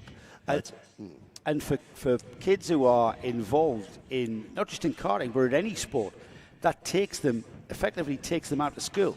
Where you've been taken out of school on a Wednesday or a Thursday, you're losing 3 days of schooling. However, this style of schooling can be done at the track. Neil's or always currently at the training ground, wherever, and that's why I think this is taking off. Certainly in this sport. So Neil's either thinking to himself, yeah, that's a really good idea, or he's thinking to himself, I wish I hadn't have said put on the live chat. Can you get my missus back on the screen, please? Look what's happened now. I'm sure Neil is fully aware of that. He's involved with the Car Championship, Darren Beavers' series in the UK, and as you described, very much aware of what's happening in this sport. Yes, indeed. Heats are over. Well, no, the heats aren't over. The heats for Micromax, Minimax, Junior Max, DD2 and DD2 Masters are over. They will now have their pre-finals next. We still have 2 heat races in Senior Rotax. The way that we have worked that out is so that you obviously have qualifying has some points for pole position, but then every driver has 3 championship point scoring opportunities during the day. For 4 of the classes, it's 1 heat, 1 pre-final, and then a final. Those are the 3 championship point opportunities. And then in seniors, there are 2 heats and then a final. Let's have a look. You can see at the top there in the red and white. That's part of the Axel GP team. Now, they've got Finn Leslie, current British touring car driver out here. I know Finn's mum, Hayley, is watching this in the UK. How do I say this? The last Finn should be here at the circuit today. Unfortunately, the last time his team saw him, he was walking out of a nightclub at 3 o'clock in the morning with 3 6'2" Russian women. I don't know what's happened since. We haven't seen him. Hopefully, Finn is okay. Now, karts are on track. It is time. Finn's in the paddock. Don't worry, Hayley. Is he? Or is he? Here we go then with the start of our pre-finals. Samar Chopra, Liam O'Hanlon on row number 1. Adam Al-Sheikh and Amar Tabatsa on row number 2. Tadeusz Prochaska and Alex Fryenstein on row 3. Cameron Harvey and Enzo Falzarano are next. Vaibhav Ponna, Jensen Kelly, Saif Al-Khalifa, Tayab Haroon, Abdulaziz Al-Saraf, Adrian Fore-Wignole, Ivans Voronins, Rudrapatrap Shekawat, Saif Al-Maina, Ahmed Al-Maina, Rashid Al-Maina, and Felix Souza Jebjerg. 20 drivers. We hope that, Sebastian Storer, that you are okay watching at home. And this will be an 8-lap race for the youngest members of our paddock. Now, Via Chopra, the elder brother of Samar Chopra, is having a very good drive today. The Chopra family are having a very good day so far. Can Liam O'Hanlon fight back from the outside of row number 1? Lights are out. We are off and racing. It's a tough ask from that outside line into turn 1, and O'Hanlon does very well to slot in behind Samar Chopra. He will be second on that back stretch towards turn 2. This is where the whole field will just follow each other through these twists and turns. They'll take any opportunity they can if the door is left open, but there's very little speed difference. These are very, very quick karts, the Micromax, in the corner. Very little speed difference between the corner and the straight. Because of their heavily restricted engines, they don't go that fast on the straights in comparison to the corners. So the braking distances become negated because this is absolutely fast and flat out through 12 here. That's an acceleration zone there, Henry. Yep. All the way down the back straight. Yeah, and look at the driver in third, Adam Al-Sheikh, although that was Amar Tabatsa in third position in cart number 16. It is Amar Tabatsa. Amar Tabatsa, a great young kid. First met him a few years ago when he was just starting out in Bambinos, and he had a bit of a crash at the Dubai Kartdrome, but then he walked up and he said, "It's okay, I'm all right." He walked up, he goes, "Thank you very much for letting me know, Amar." Excellent. Really good little kid is Amar Tabatsa. Well, the top three beginning to edge away, or are they? Because as Rotax Cadet Racing, what we find is they do spread out and then they'll concertina all back together. Yes. They're only on lap 2 here. And I think there's a bit of a settling in process here. Tyres not perhaps quite where we want them to be. Beginning to come in the next lap there, I would think. And O'Hanlon looking very threatening there on the tail of Sama Chopra. He stays with him through that acceleration zone, which is the left-hander at 12. He's tapping his helmet to tell the driver behind him, let's challenge. Bit of defensive driving, even in these early stages from Sama Chopra. But he's able to not cost himself too much time there by going down the inside line, and he will lead across the line. 2 laps completed. O'Hanlon gets a very good run off the final corner. I'm not sure if O'Hanlon, and there's the move. Does he make the move, stick in the turn? No, he didn't. It cost him dearly. He was very tight on the inside. The sweep of the outside line there has enabled Samar Chopra to retain that lead. But again, Liam O'Hanlon has shown him the cards in his pack. It's shown him the cards in his hand, indeed. Amar Tabatsa had a lovely watching brief there. And Tabatsa now coming under pressure from Adam Al-Sheikh. He's now not so much focused on Liam O'Hanlon in front of him. He's got a busy time from behind. Yeah, because I wasn't sure if O'Hanlon was signalling to the driver behind him at this point a lap ago, or if he was trying to signal to Samar Chopra to say, don't defend, let's go together. And now O'Hanlon is defending because the XL Motorsport cart directly behind him is no longer Amar Tabatsa, it's Adam Al-Sheikh. And of course, I spoke to Adam's dad this morning where he came up to me and he said, "Oh, talk about giving away all your secrets in an interview," where Adam saying, "Yeah, Samar and myself, we had a plan to work together." Out of the mouths of babes. Oh, that's just lovely naivety, isn't it? They haven't become cynical and no, exactly, hard-nosed. and it's okay, you know. We don't mind Liam telling us who he's working with. Well, it's all good fun and games. To be honest, we can tell what they're doing. Yeah. We absolutely can tell when they're working together. Now that Adam has gotten by Amar, now he can control the pace up towards the back of Liam O'Hanlon. Yep. So Amar's had a chance to get by O'Hanlon. Now it's my turn. And look what's happened. Because they haven't started squabbling, all of those 4 carts have just closed back up again. But look at this defensive driving from Samar Chopra. He's concerned, isn't he? Well, he wants to try and back Liam O'Hanlon up into his buddy Adam Al-Sheikh. O'Hanlon started defending. He wasn't defending from Amar Tabatsa.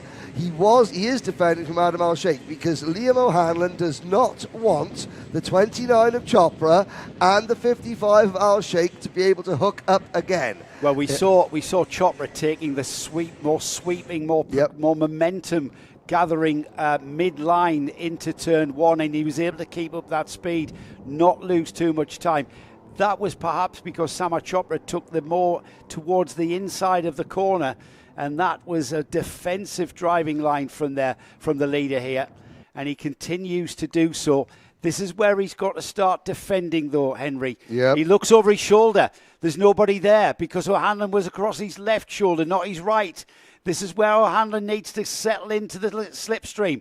Is he going to get the toe? He's right there under the rear bumper. And there down the inside into 13, but it's got squeezed out there. He really did need to get the tin opener out. And O'Hanlon, he did very well there to back out of the move before. And now Chopra is slow coming off the final corner. O'Hanlon is signalling, saying, "No, come on, we got to go." And Liam O'Hanlon, he's got to have his wits about him here. And this is just, you know, where's the other George Gibbons Motorsport cart? Up near the front of the field. So GGM, Jensen Kelly is O'Hanlon's nearest teammate. And to be fair to Jensen, he's up into P7. He's a lot less experienced than O'Hanlon. There's Al Sheikh having a look to the inside.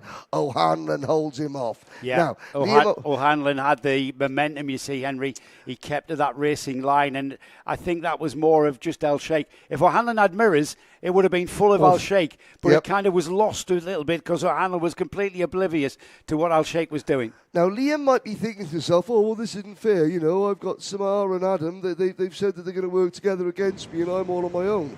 Well, Liam doesn't realise he is learning so much by being in this situation. Yes, he may not be thrilled by the fact that it's 2-on-1 at the front, but what he doesn't realise is, as a driver, this is invaluable learning. Because as you go through karting, you will always need to know how to deal with, and they're not teammates, Chopra and Al Sheikh, but hey, you'll know in this sort of level of karting, teamwork is everything. O'Hanlon will find himself up against two teammates many a time in the future, and he is now learning how to, number one, stop them from hooking up together and working together. And what he hasn't quite learned yet, but he's getting there, is how to beat two people working together when they're on your own. Well, it hasn't quite come off, because all it needed was for Adam Al Sheikh to work by himself. The kartshop.me slipstream replay will show the slipstream here used by Adam Al Sheikh. That puts him on the ideal inside line. Was alongside before the turning point. O'Hanlon's got it all to do going into this final lap here. Is that O'Hanlon back into second though? It is. By the time we got to turn one, by the time we looked at our kartshop.me replay, O'Hanlon was already back up to second. But it's Al Sheikh in the lead. And it's Al Sheikh in the lead. So whatever went on in turn one while we were looking at that replay, that's what has now turned out to be the case. O'Hanlon looking down the inside. Was there a coming together? There was a little bit of sticker swapping, and O'Hanlon has to back out of it, and it's cost Liam O'Hanlon second place as we look at Tabatsa, Prochaska, Fryenstein and Kelly at the back of this league group. But it does look as though Adam Al Sheikh has done it again. He gets to the front right when it matters, defended from O'Hanlon, and it's going to be another win for yesterday's final winner, Adam Al Sheikh. Incredible drive. Al Sheikh takes that win, a very composed drive, and he got through on the two cars ahead of him when he needed to get through.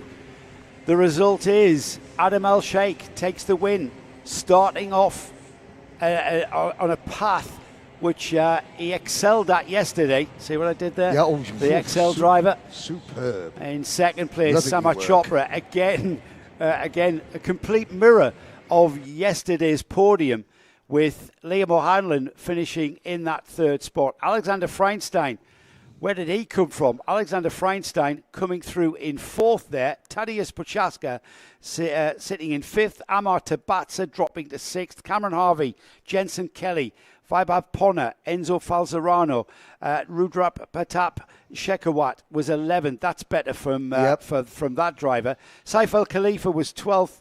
Evans Vorins was 13th. Abdulaziz Al Saraf was next. And then we have Tayab Haroun, Adrien Fowler Vignoli, and then the first of the novices.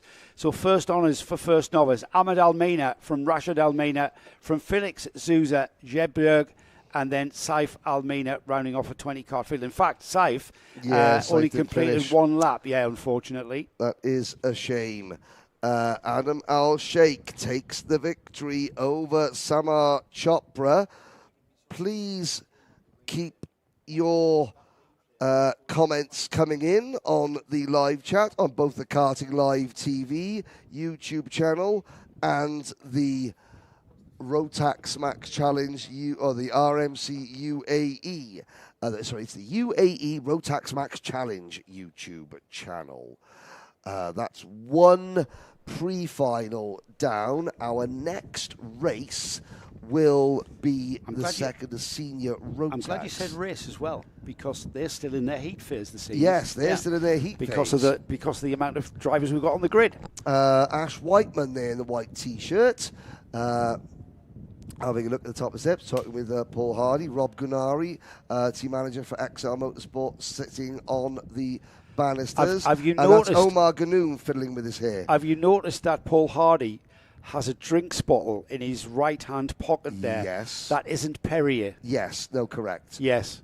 He was embarrassed there for a minute. Well, we were embarrassed for you, Paul. Well, I had a chat with him at dinner there as he passed, and I says, "Come on, mate, you represent the Northeast out here. What are you doing drinking Perrier?" Exactly. And I think he's took it to heart there. Well, quite rightly so. I rang his dad as well. I said, Derek, he's drinking Perrier here. What can you do? Oh, well. I'm surprised Derek's not here. He's always here.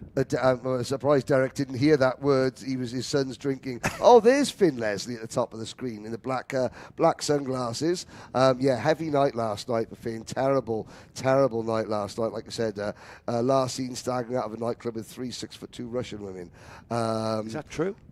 Might be. Or have you just made that up? Well, hey, if you say it with enough authority, his mum thinks it's true, and that's all that matters. All right. Finn Leslie has been here driver coaching the XL GP team. He's mainly been showing the XL GP drivers his onboard footage from British touring cars at Croft. So when we go to Croft later in the season... So this is how I take the Jim Clark S's. Yeah, Look at this. is how Look I at the take data it. from there. The XL GP drivers will be absolutely electric at Croft. Right. No, I'm joking. Finn Leslie has been showing them his British touring car on board because quite rightly he's very proud of the fact that he made it into the British touring cars this year. But he has been coaching the drivers how to get around this track as well. And to be fair, the team that... well, I mean, it's brand new to karting. Yes, it's got, single-seater arms, but the karting is brand new to them. Mark Baines literally set he got the job and then put out a call. I need 3 mechanics and I need them now. You need to come to Dubai and you're going to be there for a month. Liam Smith, Mitchell Sellers, saw Liam earlier. and Sam Stansbury answered the call. They got Finn Leslie on as a driver coach, and already podiums and top 5s across the board. And in some of the bigger classes, the seniors, they're doing very well as well. Drivers who I wouldn't necessarily automatically are, shoo-ins for the podium. As we look, Neil Doe's back on. Neil, we can't show your wife again. Jeremy Montgomery Swan, Derek Rivera are already in the Minerva Academy. So Mirko Hurlman, go Alex. Hello Mirko, glad to have you along. It's hope you're enjoying the coverage as we are preparing for our senior max heats, as we are getting ready to get these karts on the track. It's groups. What groups have we got, Henry? We're groups A and C this time.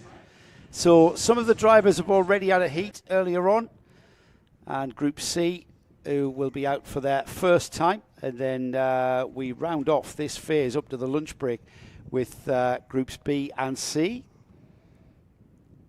Coming up after this one, we've got Mini Max, Junior Max, DD2s, and then we will finish on the Senior Max final heat.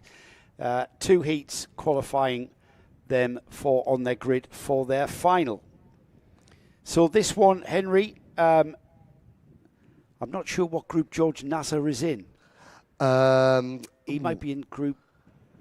I don't want to take a bet on that one. I can't remember exactly where he qualified. Did he qualify? I think he's in Group B. I think he might be in Group B, which would be in the next. Yes. The next heat. So we still just wait for the clock to tick towards midday local time. Now the collection of drivers in the Mumbai Falcons tent commenting in the live stream is also growing. Connor, Nathan Kaplan, who's obviously not going to be in this heat, Arhan Qureshi and Shivan Kartik they are staying out of their mechanics way. I'm not quite sure whose login they're using. If it's not one of their logins, I would go and be, oh yeah, we're just on your iPad, just on the live chat. We're not looking at history folder or anything else on your iPad at all. So I would just go and make sure that the Mumbai Falcons iPad is. I would like to think it's more of a viewing suite. Yes. It's a viewing suite. 50, 60 inch LED plasma telly, QLED. Yes, watching our HD quality coverage here on the both the Karting Live TV live stream and the UAE RMC. I've got the grid in front of me for our groups A and C, which are coming next, and it's going to be Mohammed Maname from XL, who is on the pole position. Oscar Lambert's, the Mumbai Falcons, Oscar Lambert is alongside him as we get the green flag. Alessandro Bigi from M&M is on row 2 with Jeremy Montgomery Swan. No, I think you're looking at a heat race from yesterday. Am I? Oh, sorry. Right. Talk amongst yourselves, Henry. That's quite all right. That's all right. Well, we'll tell you what the grid is. Alessandro BIG, the notorious BIGI. Oh, he's on the pole, isn't he? Pole. Mohammed Maname on the outside of row number 1. George Nassar is in this grid, and he starts on row 2 alongside Amani Kinyua, Zain El Hamasani and Oscar Lambert, row 3, Rayan Qureshi and Linus Volungivicius on row number 4. Andrea Remy and Alicia Canessa. Spoke to Alicia. Don't forget, if you want an underdog, if you're looking to support a privateer independent underdog story, Alicia Canessa, 10th, great qualifying, and a Faisal Nashko, Oscar Backhouse, Naman Kukrasia, Rayan Keirus, Antonia Sadat, Jules Dumont, Kian Crayenbull, Abdullah Al-Qaita, and the rest. I've got my eye on the driver with the white race suit and the light blue sleeves and the white crash helmet. That is Amani Kinyua. I think Alessandro Bigi might have just stalled his go-kart. He gets it refired.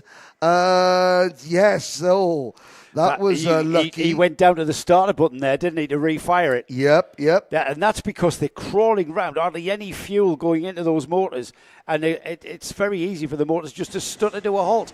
They're not stuttering to a halt now, though, as they've got full open throttles as the red light goes out and they're heading towards turn 1. It's Alessandro Bigi who's on the primary inside line there, and he will lead, and also going through with him is George Nassar, would you believe? No surprise there. Oh, a couple of karts in the dust coming out of turn number 1 in the middle of the pack again, and that is specifically what Ken Potter warned these drivers against. He said, look, the leaders are behaving themselves. It's the middle of the pack. We just cannot seem to get them round turn number 1 cleanly.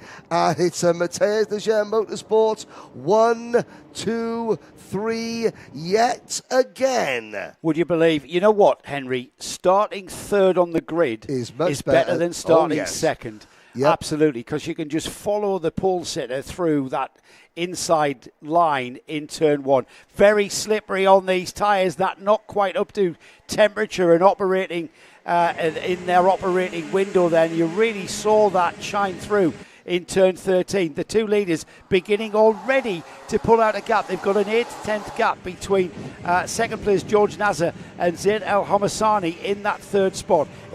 Are we going to see exactly what we saw in the heat here in this pre-final? It's the second heat. These three again able to do what they did in the first heat. Well, already El Hamasani has been passed for third place by Mohammed Maname there.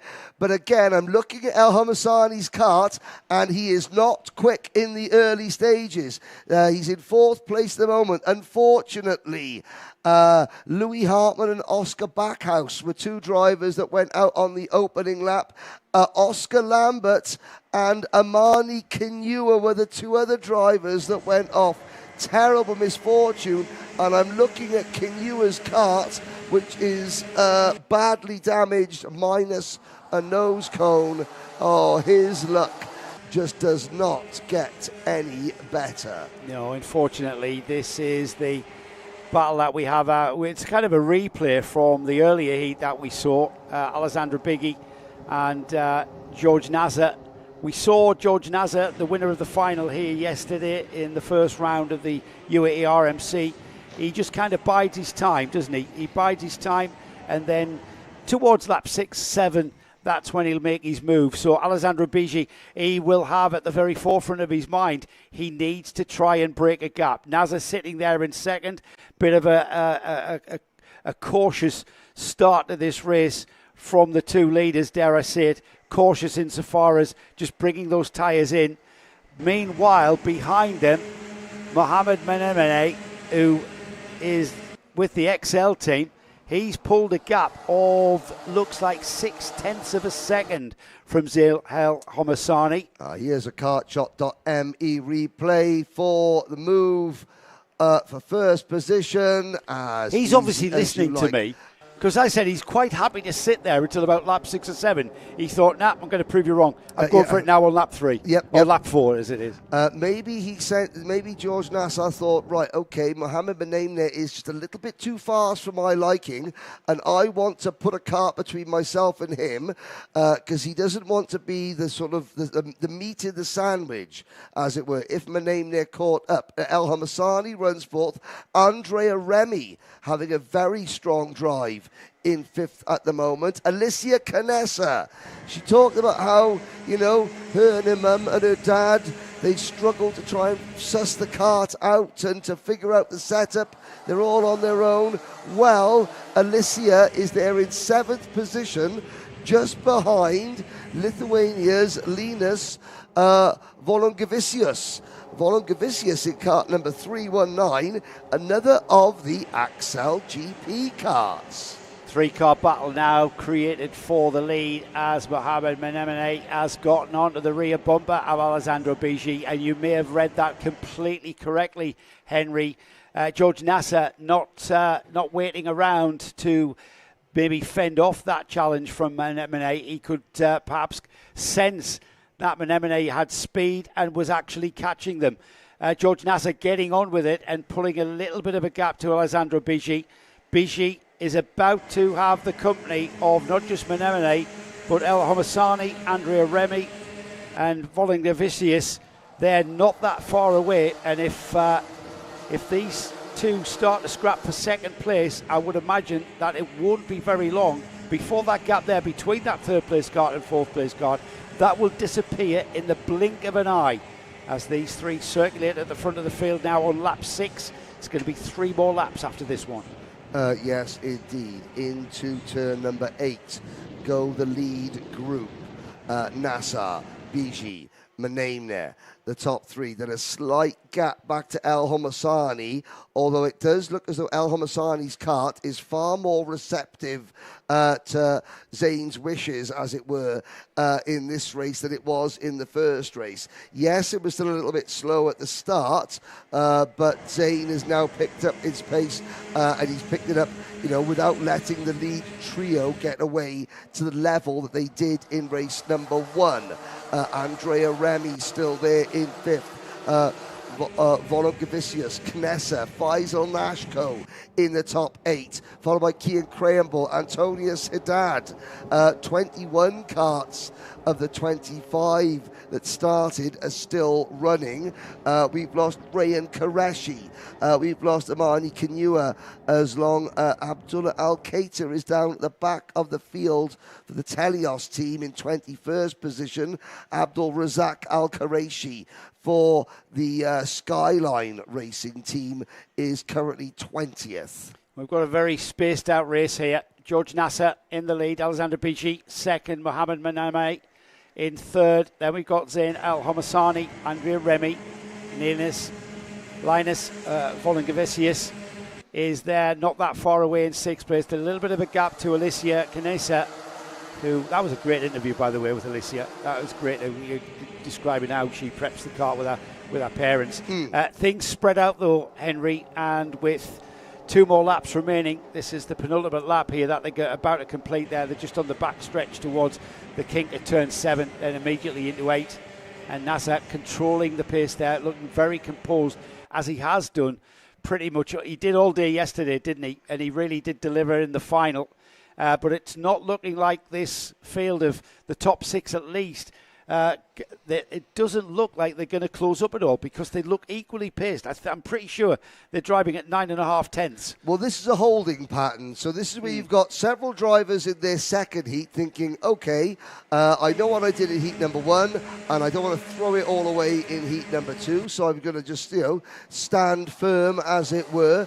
And then you've got a bunch of drivers, the other half of the field, are in their first heat race, and they're thinking to themselves, okay, well, I'm on to a good thing at the moment, so I'm going to stay where I am because this is going well, and I might just go for it a bit more in race number 2.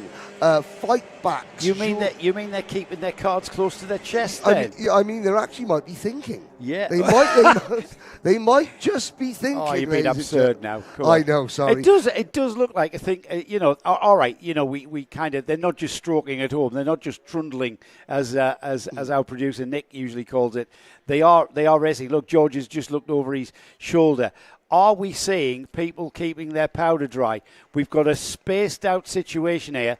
As Nasser comes out the final turn, it'll be the checkered flag that he's greeted with across the line, and he will take this second heat win, which is going to put him on the pole position for the final coming up later this afternoon. Alexander Bijit takes second place. Mohamed Menemenai will take third. Zain Al-Masani was fourth. Linus Volganivicius is fifth. Andre Remy sixth. Seventh is Faisal Nashko. Alicia Kanisa, it's got to be happy with it. That's a great result for her. Young Bulgarian lady. Yeah, absolutely. Kian Krahenbull was ninth, and then rounding off the top 10, Antonius Haddad. Outside the top 10, Jules Dumont, Naman Gokrasia, Oscar Lambert recovers to 13th, Adi Shmeta, following Manaf Al-Baluchi, Krishay Gute, Alexis Alzia, Jan Zigangirov, and Rayan Kayrus are next. That is the end of the second senior Rotax heat. Half the drivers you've just seen, they have now completed their heat, so we'll see them again in the final. The other half of those drivers, they'll be back out in what will be, I assume, the very last race. It is. Yes, it is. That's about 4 o'clock. Break. About 4. Well, oh, sorry. Yes, it is. Sorry. That's 1:20. 1:30 is the time for the final time. We'll see in qualifying mode. They're all qualifying for the final grid of the day, of course, which the overall final for Senior Max is scheduled for 4 o'clock. And this is all part of the process to form that grid for that all-important final, which is where the trophies are awarded after all. It's where maximum points are given out as well. Accruing points throughout the day, as we did yesterday. And the second day, the second point scoring day of this, the first round of the UAE Rotax Max Challenge. Rounds 1.1 yesterday, 1.2 yesterday, 1.2 today. Second point scoring event of the season, kicking off the 2025-26 season. That will take us all over the UAE. For this, the UAE RMC. We head off to Al Fassan next month for the November round, 16th of November at the Al Fassan circuit. In December, middle of December, we have a 2-day, a one-round event back here at Al Ain. And then in January, we get to go to the Dubai Kartdrum, where we have, again, 2 point scoring rounds 4.1 and 4.2 at the Dubai Kartdrum. In February, we get to run 2 rounds at the Yas Marina circuit, using part of the Formula 1 Grand Prix track there at the Yas Marina circuit up in Abu Dhabi and on the Yas Marina. And everybody's looking forward to that one, considering the venue where it's all going to take place. In March, early March, we go back, I should say, to the Dubai Kartdrum for a 1-day event. And then at the end of March, back here at Al Ain for the round 7 event. And then on the 11th and 12th of April, we have rounds 8.1 and 8.2, which is the 11th and 12th point scoring championship round.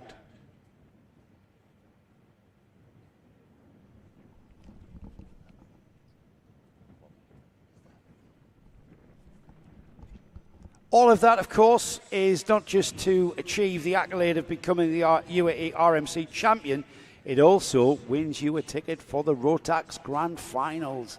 This is what it's all about.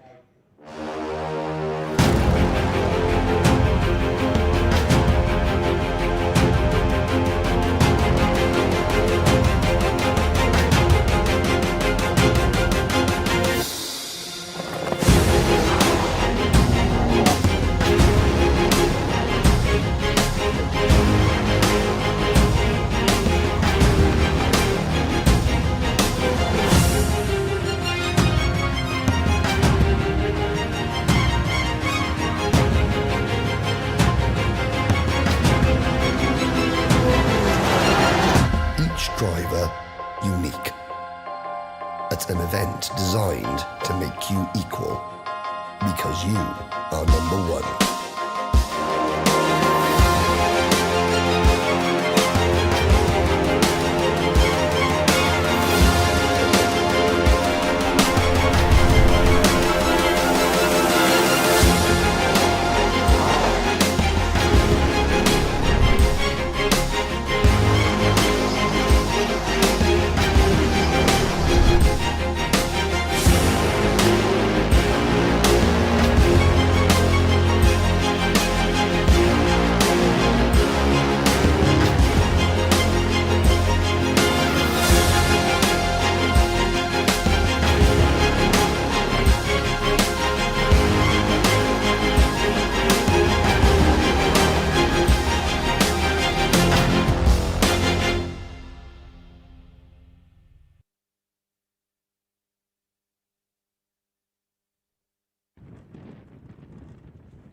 That is what it's all about, Henry. Yep. The Rotax Grand Final. Now, the Rotax Grand Finals for 2026 is where you qualify by winning the UAE RMC. Yes, so this championship begins, obviously, the standard sort of European, South American, North American racing season, which starts in, say, February, March, and ends at about this time, October time. It's different in the Middle East. Obviously, you can't race in the summer. It is just too hot. So this is why it's called the 25/26 championship. It goes across a calendar year, a bit like a football season. It's a bit like a football season. Yes, that's and that's because of the cooler temperatures across the Middle East winter period. Yeah, cooler in inverted commas. Cools cooler. down to, well, we're going to see. We've got temperatures of 36 degrees here. The wind is cooling things a little bit ambiently. The track temperature is going to be up there in mid to high 40s, no question. I've yet to find it. If anybody is listening in the paddock and you've taken a track temperature reading, please fire that into me, please. Yes, come and tell us. Come and tell us. Come and tell us. Or fire that in on the live chat. On the live chat, yes. Well, I'm not. After yesterday's Oscar Lambert sponsor issue, I'm not always now as easily swayed by what I read on the live chat. I'm not sure how they could catch you out with the track temperature. Dan Hannam has been conspicuous by his absence, and I'm waiting. I'm waiting because you won't catch me out again. I need to shake his hand. You won't catch me out. Is he here? No, he's not here. Is he not? Great guy, Dan Hannam is. Can't believe he caught you out like that. I spoke to his son, Harry, and I said, Harry, your dad's been on the live chat. He went, oh, no, keep him off the live chat, get him away from that, that's dangerous. I was like, no, it was absolutely fine. As we look at, again, that's the XL Motorsport Collective, some of them, Ash Whiteman. I believe Ash, did you get married recently? You did, didn't you? Yes. Congratulations. Is that why he's put weight on, do you think? He put weight on because he's in the gym. That's pure guns. Those are guns. Show us your guns, Ash. Go on. Go on, show us your guns. No. Paul Hardy, pointless showing us your guns, mate. They're starter pistols. Yeah, absolutely. Yeah.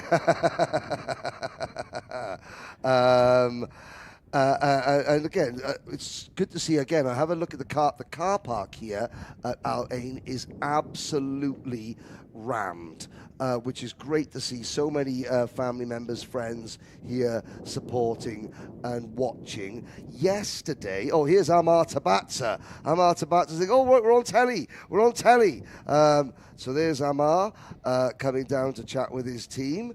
Wants to get a bit of coverage. Hello, Amar. There he is. Hello, Amar. Hello, mate.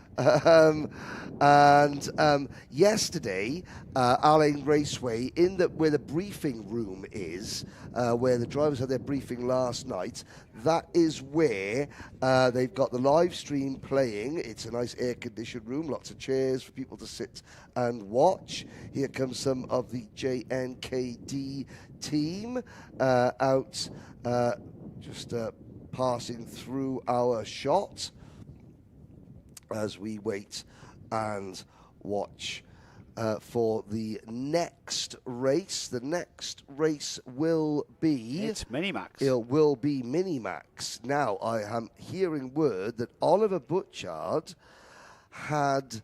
afternoon. I'm going to check this. Dan Hannam is back saying good afternoon. I'm going to check it's 20 past afternoon, so we're okay. Yes, it is afternoon. Hello, Dan. How are you? CX291 saying go Kian Crayonball. We just saw Kian in the previous race as we continue to look at the company's goings. Now, behind those doors is the restaurant here, serving a wide variety of food. I've got to say, I was so pleased. We are given, our lunch consists of many pastas and sauces and salads and things like that. We are very well looked after. We are extremely well looked after. We are very well looked after by everybody here at Alain Raceway, and it's a big thank you. And Yes. I've got to say, if you are a UK series, you need to take a leaf out of their books. I'm glad you said it, but I will say it as well. Absolutely. We travel here, the championship, the organisers, Guy Sheffield, Tony Kakati, managing director, who's here. They look after us very well. Hotels, we are all looked after very, very well. These extreme conditions, extreme temperatures. Nick here is almost dying here. He's so happy. So extreme. He's so happy to be here. He's almost dying. I might have given producer Nick Damon the lurg. You really have. Yeah. We've got Kart on Track then. It's the Excellent. It's the second of our pre-finals. It's the first time we've seen Minimax since their heat.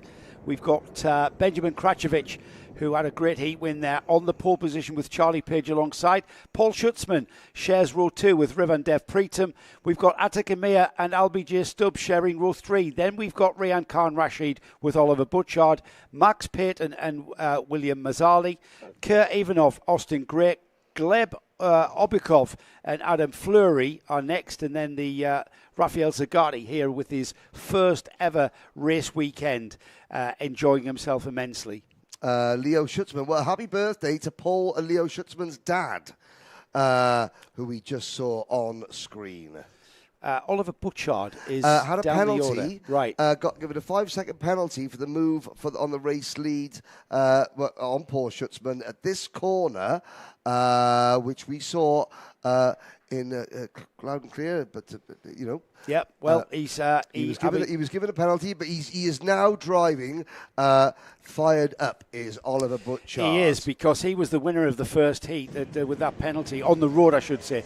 With that penalty, that handed it to Benjamin Kračović, who is heading off towards turn 1 and is already in the lead, and he's taken Paul Schutzman with him. His JNKD teammate slots in behind. I think that was even Attica Mir who was there as well. And then Attica on that third row of the inside line is much more of an advantage than that wider outside line, it seems, and certainly at the start. Attica finally makes a good start. I said earlier, it's the one area of her driving that she still needs work on, in my opinion, is her starts. Well, she's got a good start there, and she's made a great move to split the two JNKD karts at turn number 7. Attica Mir and the Axel GP team take over P2. Yeah, and that That was really decisive there. Paul Schutzmann was really caught out there. That's cost him dearly because he's already lost another place. I think that's Rivendev Pritam, who's just come forward into that third place. Two leaders beginning to break away as we see. They'll soon concertina back up as Benjamin Kračović crosses the line then in the lead from Atagamir. Ryan Khan Rashid is that third place car. Yeah, it's not Charlie Riven. Page, Paul Schutzmann down to fifth. Stubbs is sixth, so the Axel GP, the second of the Axel GP carts, that's Rian Khan Rashid up into P3. Now, it's quite easy. I'm saying it's quite easy. It's not easy at all. When you've got a new team to get one, and you've got, say, you've got 3 drivers in one class, like Axel GP. It's it's hard to get one driver up at the front, and what quite often you see, you get the lead driver for the team doing well and everyone else is struggling down at the back. Axel GP have got 3 karts in this race. All 3 have appeared at one point or another at the very, very sharp end of the field. They haven't won a race yet. Here we go. Kračović knows that Atagamir is there, and he knows how important it is to be as fast as he can down that main straight into turn 1. There's the battle for second, and Charlie Page there going for second place there for JNKD, I think. Oh, it was Paul Schutzmann, I should say. It's Page actually going for third. Charlie Page up into P3. I thought that was Schutzmann there in P3. It is. It's Schutzmann and Page battling over 3. It's Schutzmann and Page battling for third. They both passed Rian Khan Rashid. He is first and second, and they're pulling away. Kračović and Mia pulling away, but it is now Page up to third. Schutzmann is fourth, and then it is Rashid in fifth position with I think that is Schutzmann. No, it's the next of the JNKD karts. That would be Austin Gray, who is now in what is sixth position. Stubbs seventh. Dev Pritham is eighth. Then Peyton, Mazzali, Oliver Butchard, Ivanov, Obukov, Fleury, and Zagati. They're on lap 4, and Atagamir looks very racy indeed. It looks like she's just following in the wheel tracks of Benjamin Kračović, which of course she is. She's waiting to pick her moment, I think. Kračović being very composed there, showing a lot of composure, and absolutely flat out in this Mini-Max JNKD. He's got Atagamir, who's almost tripping over. He taps his helmet to tell me not to challenge. However, they've got a huge gap, these two. 2.5 seconds before the third place Charlie Page karts come anywhere near them. Atagamir, is she playing a waiting game? Are we going to see, Henry, Atagamir just sitting there happily and then making a move with, say, 2 laps to go? Atagamir, you've now met Attica.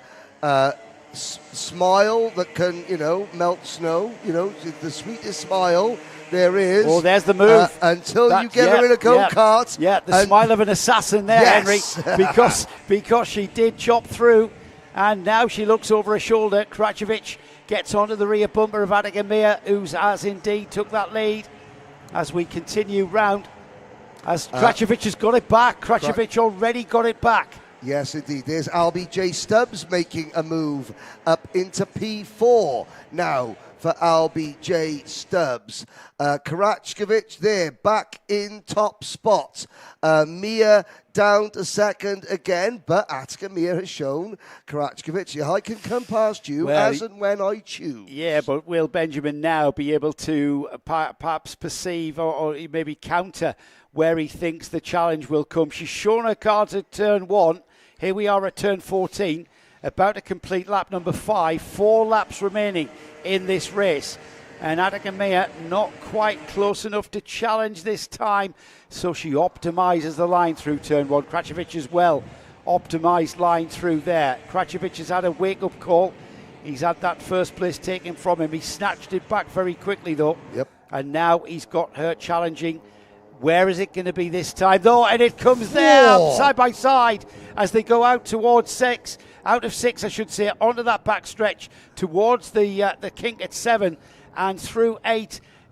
she's kind of just beginning to look like she's tripping over Krajovic. I was going to say, I was about to say, Attica can't use that turn one move again just yet.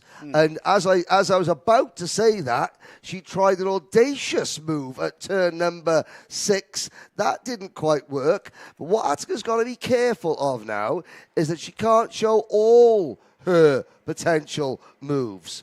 Yes. Yeah. So we've seen the move at 1. We've seen the move at 6.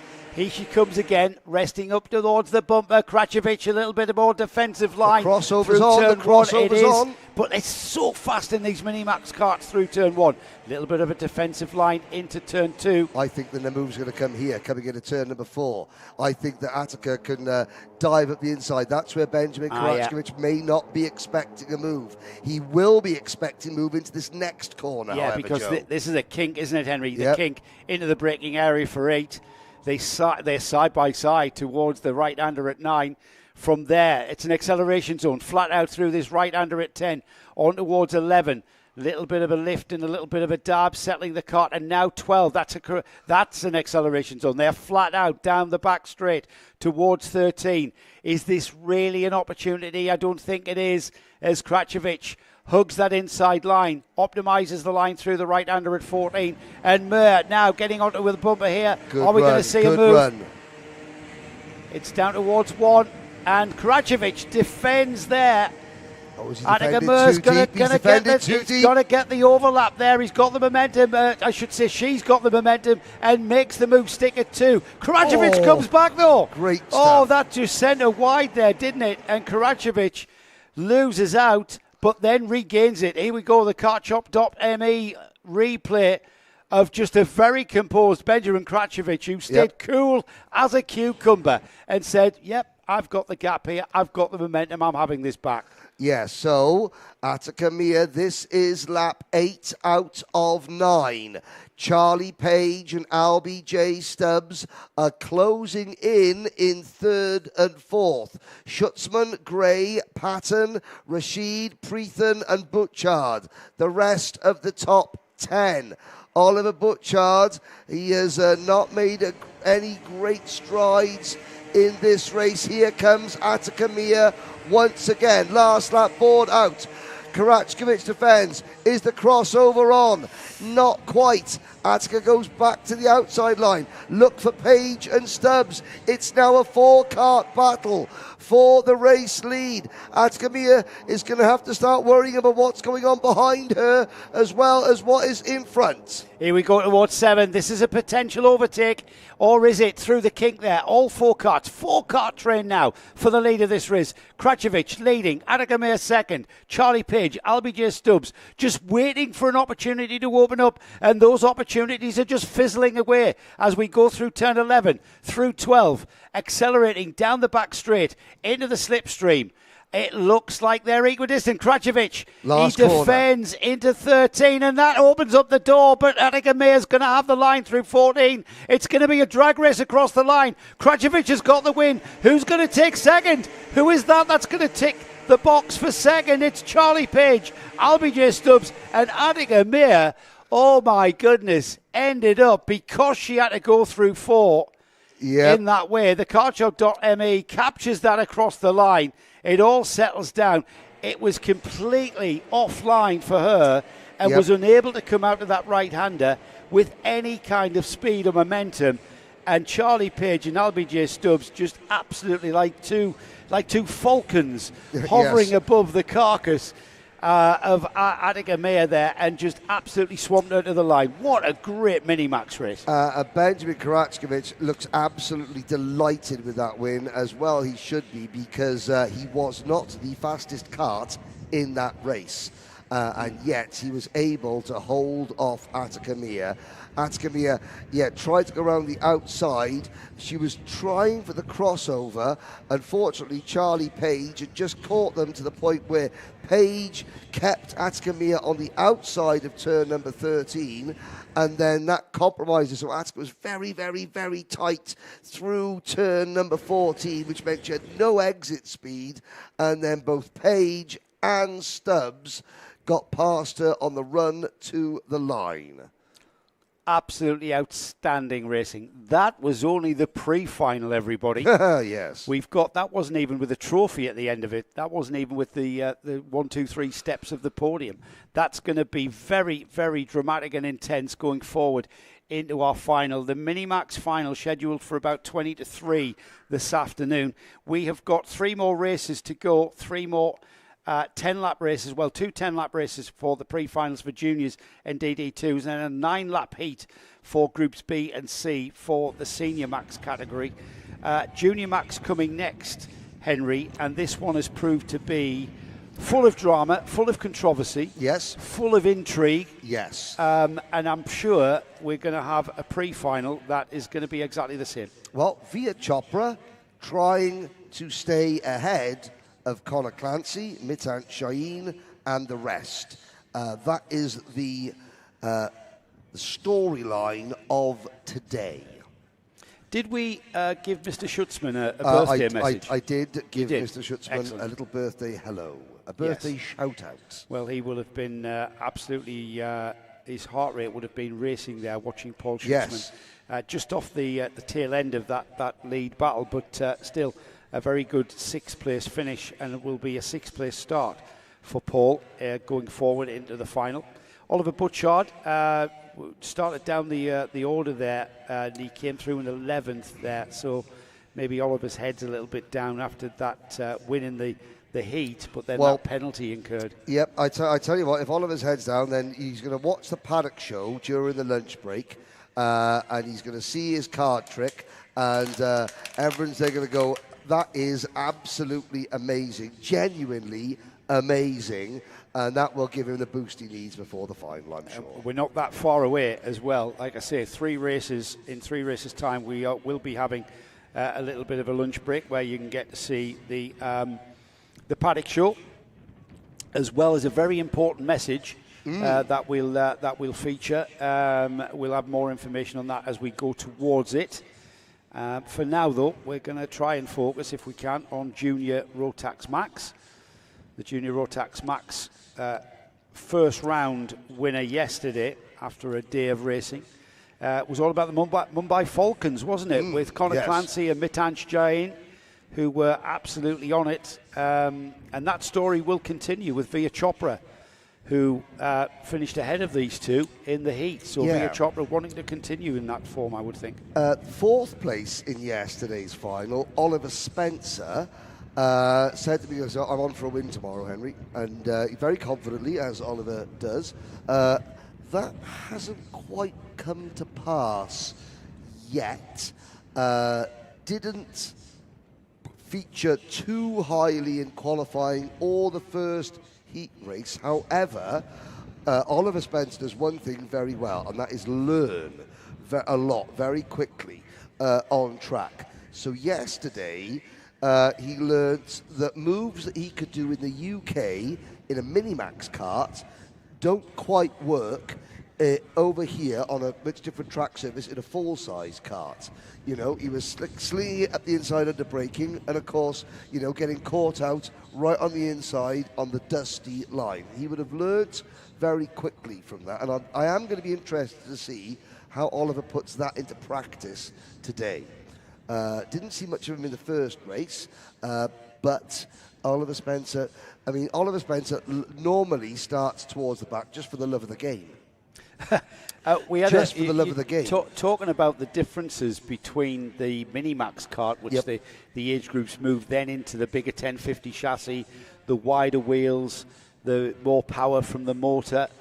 We talked to Ari Kallenberg, who is our current UAE RMC Minimax champion, who has made the move early to juniors. He can't score points because he's too young. Yes, and there are now, kart mechanic bingo in the UK. You've got some of the JNKD collective on the right-hand side. You've got Paul Munn.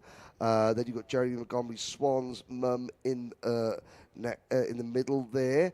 Matthew Hopcraft second from the left. And Everett, it is important that you have the correct sunglasses, that you have your T-shirt done up over the shoulder if possible to maximise your tan.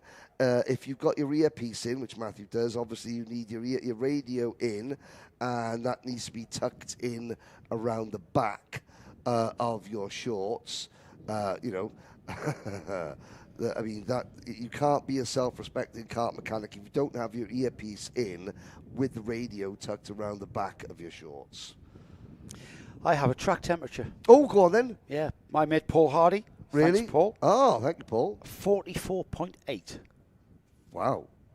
I said mid to high 40s, didn't I? Yeah, you said mid to high 40s. Yeah. That's about as mid 40s as possible to get. Yeah. Let's call that 45. Let's call it 45. That's not the increments that I taught Paul Hardy to work in, though. 44.8 is exactly what I would expect from Mr. Hardy. Okay, fair enough. Yes, it's every increment counts.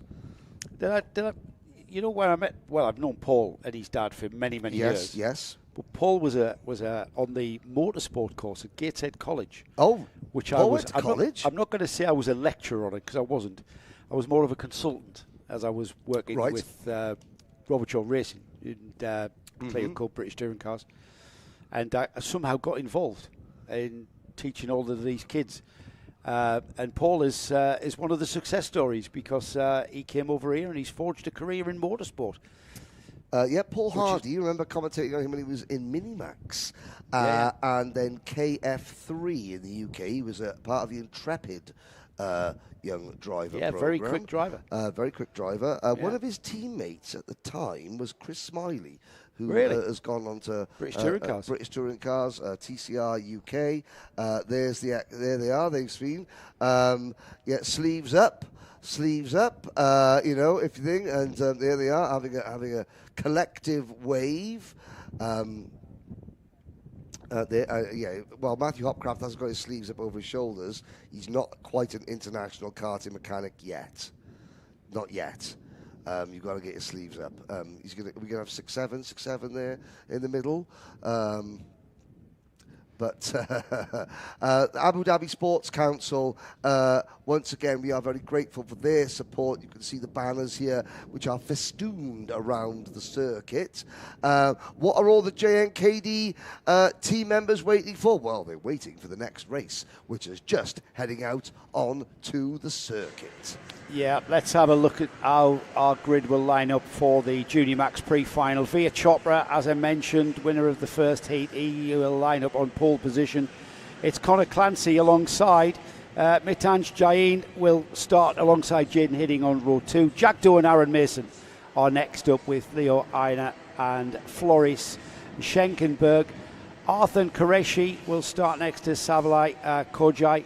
Ray Haber starts alongside Derek Rivera. We've then got Gabriel Barakori, Ari Kallenberg, Jan Mikaleshko, Harrison Stevens, Pierre Abu Dewan, Giuseppe Montanari, Oliver Spencer, Brandon Londono, Arthur Setti, Murad Baramov, Samuel Turner, Johansa Senanyaki, Erin Ortak, Faris Haroun and Julia Engelhardt. I'm hoping Julia has a better time than she did in the heat, which she didn't start. Problem with the kart, rectified. She's on the back of the grid. Yeah, we do have all 27 drivers out there. Karts out of position. Faris Haroun, 26th. Watch for the Emirati Express, the Yas Heat sponsored driver. Brando Ladono for Axel GP, great in qualifying. He starts 20th, just behind Oliver Spencer. Lights are out. It's a very, very mixed up start, but they've been given it, and we're off down towards turn number 1. And I think that's Mitanj Jain. That third place spot is ideal to follow the pole sitter through and get behind the pole sitter. Via Chopper is our pole sitter and our leader. Then we've got Mitanj Jain, Connor Clancy, the two Mumbai Falcons drivers there in the orange livery. They'll work together as usual. Behind them, is that Jaden Hidding who's got through there, or Jack Doe? It is, if it's a Motorscape kart, it's Jack Doe who's having a really strong performance. Sadly, another Motorscape kart is going nowhere fast. We've had a few issues down at turn number 1. Oliver Spencer again. That's unfortunate. Is involved. Yeah, unfortunate for him as the two Mumbai Falcons drivers start to break away from the fourth place kart there. Via Chopra though, He's our leader, and look at the gap he's pulled through, almost 0.4 of a second there. It is Jaden Hidding who was in fourth. Savalai Kojai up into fifth. Derek Rivera sixth. Seventh was Floris Scheltenberg. Aaron Mason, Leo Anya, they lost out there and dropped to eighth and ninth, and rounding off the top 10 is Ray Harbour. And Jack Doe is the Motorscape kart that is going very, very slowly, trying to coax that kart back to the pit lane. He's still heading down towards turn number 11. He's going to get out of the way, Henry. Here they come. Yep. The leader's upon him now. Jack using his head there and keeping well out of the way, pulling off onto the infield. We've got a cart off on the dust there through 10, but the leader, Chopra, looks over his shoulder, probably very surprised to find that the Mumbai Falcon drivers are not right with him, and we've had a change of order for the Mumbai Falcons. The O-plate holder, Connor Clancy, comes across the line in second place, gets by his teammate Mitansh Jain very, very quickly, and he's off after Chopra. He does not want that to happen. He does not want Chopra to pull out a gap which becomes impossible to catch. And remember, this pre-final is over 10 laps. Yeah, and the two drivers behind the Mumbai Falcons teammates in fourth and fifth positions are the two George Gibbons Motorsport teammates. Sava Kojai has passed Jaden Hidding. So Saveli Kogai in kart number 260. He's one of the drivers that we interviewed that'll be on the Paddock Show today. A very, very engaging, very sponsor aware young driver. Brilliant interview. Is Sava Kogai. And he is not without a lick of pace either.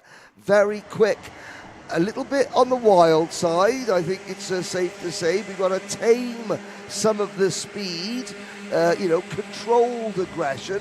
No! That's Jain. No, they've all gone off. They've all gone off. What's happened there? Sand. That is sand on the circuit. Let's have a look. The shop.me replay. You can see the leader is all out of shape. Behind them, Mitan Jain goes around Kogai, and it's Jaden Hidding who slithers through in the lead. That was classic Dubai Al Ain Raceway sandstorm at turn number 1, and there's lots of sand, and there's carts going off all over them. I wonder, Jack Doe's cart was travelling very slowly. It wasn't dropping water out of its radiator, was it? Because a lot of carts went up. Well, that has thrown the race order wide open. Absolutely wide open. We had a lot of Schenkenberg is up to second. Incredible. We're going to cross the line and get a grip on who is where. Jaden Hidding is first. Floris Schenkenberg second, would you believe? Ray Harbour in third. Via Chopra down to fourth. Derek Rivera fifth. Connor Clancy, Aaron Mason, Gabriel Baracoli, Arthur Qureshi, Jan Mikloshko. Where is Mitansh Jain? He's down to 16th from what was effectively third place. He is down to 16th place, and that was all brought on by that little sandstorm it created. Leo Aina, another driver out there now. Floris Schenkenberg, the Fort GGM team, the only team actually based and based in the Emirates of Abu Dhabi. Schenkenberg car, they got the Danilo Rossi chassis. I'm not quite sure how secure. Oh my goodness me! And that is out of the race. Ray Haber and Floris Schenkenberg continues absolutely unharmed. That is a miracle, and that is a testament to the safety of the crash helmets that these drivers wear. Haber is in the barriers, and Schenkenberg, I was about to comment on how sturdy the nose cone on Schenkenberg's kart looked.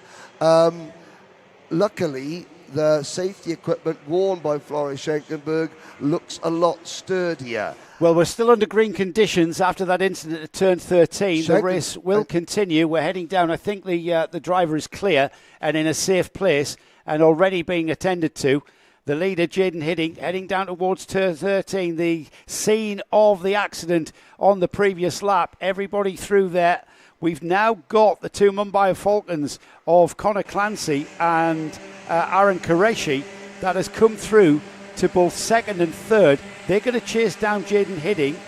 It's Via Chopra in second now, and then in third and fourth is Connor Clancy and RN Qureshi, because 1.8 seconds is the gap to Jaden Hidding. So that's the battle for second, third and fourth there. Yeah. Jaden Hidding has disappeared. He's almost got the length of the back straight. Yep, and Jaden Hidding yesterday, he said something that was quite strange. He says, I'm quite a careful driver on circuit.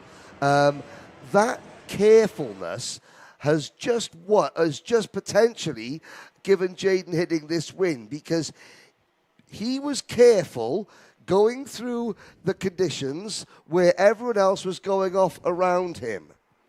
Here we go then. Under pressure is Via Chopra. He's under pressure from a driver he knows very well, let's say. And it's 7 laps completed, 3 more laps remaining. Jaden Hidding, the gap still at 1.6.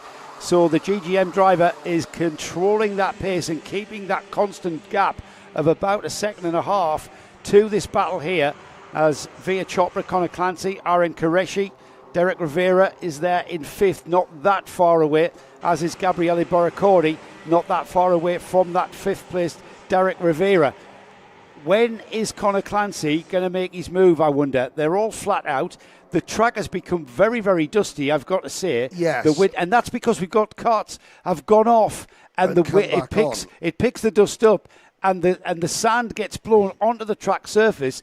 It's narrowed the track to be racing line only. You step off the racing line and you're at your peril. Can I just say, Floris Schenkenberg is running in 10th position. That is one gutsy young man, Schenkenberg. Goodness, the adrenaline is keeping Floris going. I am sure that when he gets back to the pits, the adrenaline wears off. He will realise that there are some lumps and bumps on his body that weren't there beforehand. He's very lucky indeed. Here's the battle for second, third and fourth. Hard to believe that all 3 of these drivers have been off track. They were caught out by the conditions. That one mad lap where sand just got onto the circuit, and they are closing in on Jaden Hidding, but that's okay. Hidding can afford to just ease his way around these last couple of laps. Yeah.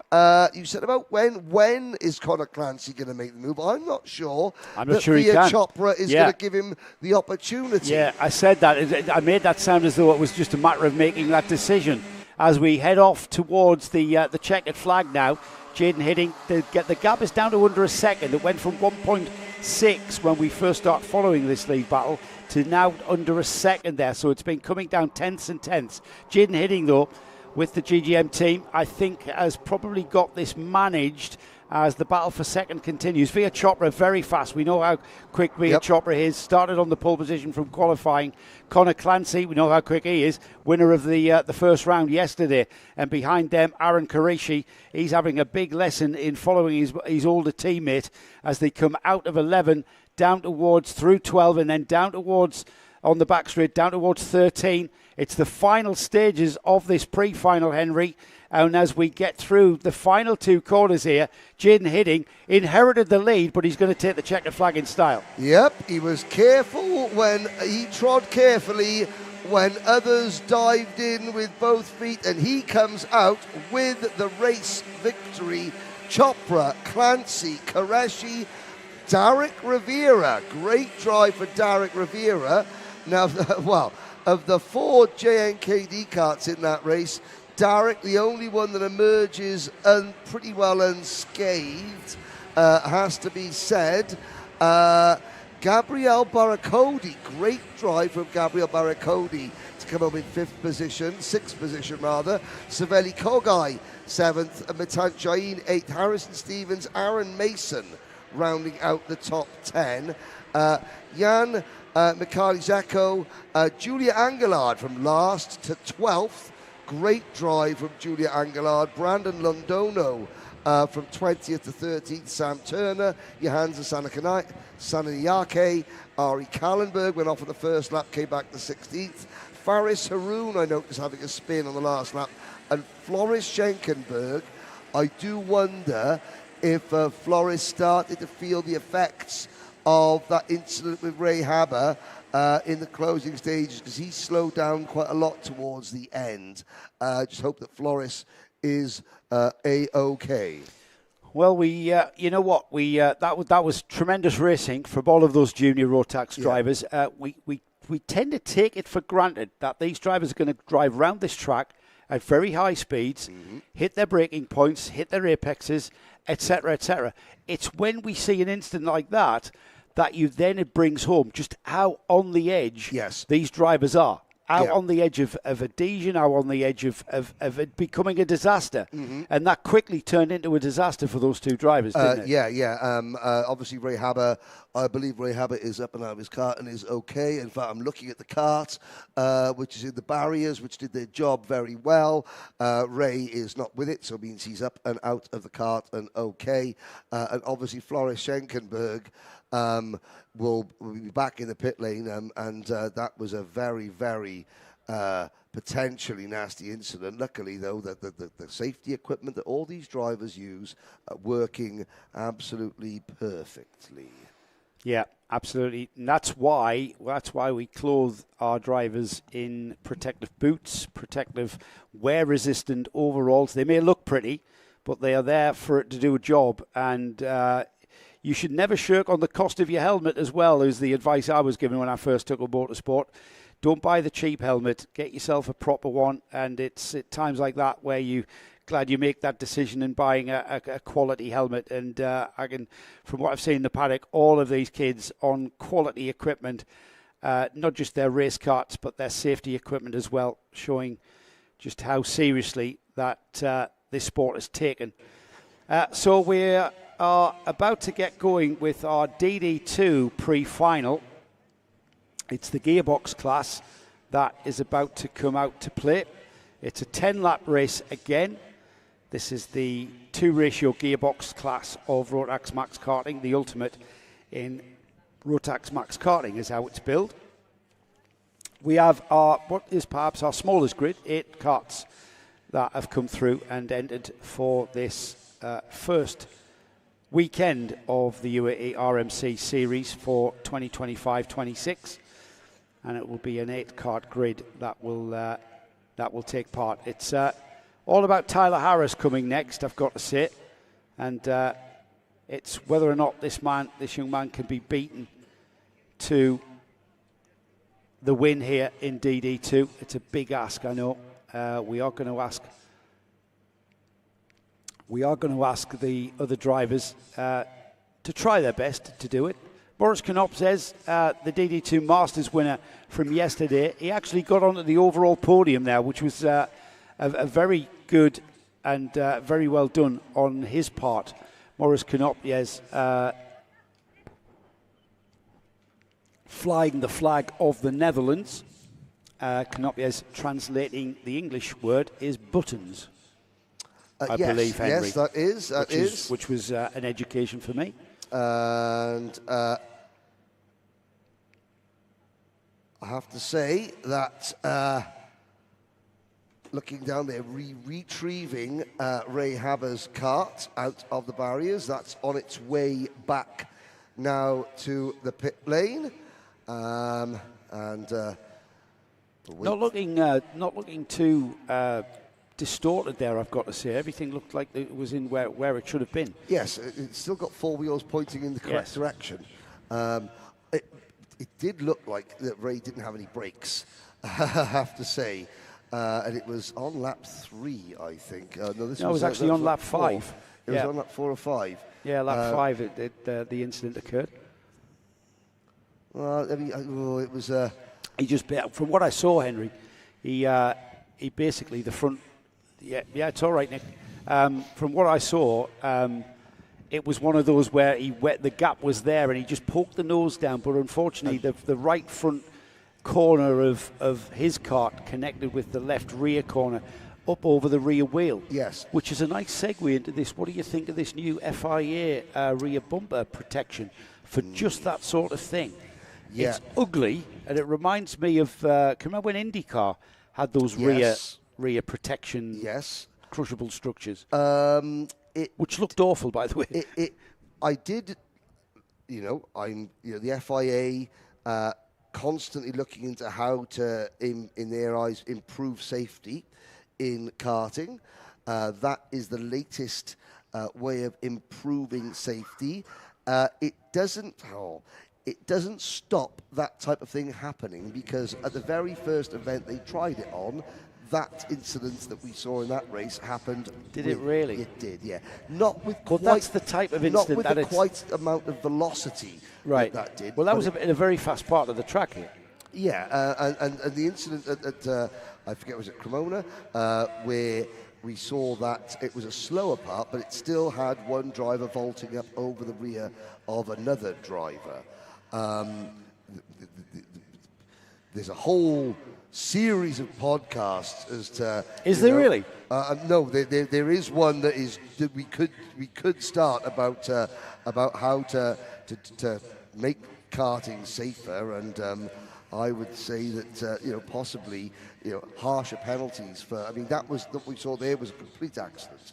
We have seen incidents in karting this year, the highest level of karting this year, which are deliberate acts of drivers taking each other out, and then drivers racing the next week after seriously injuring one of their rivals. Which I think, if the punishment was harsher for accidents, and accidents will always happen in motorsport. They will always happen. But talking about punishments, though, yesterday.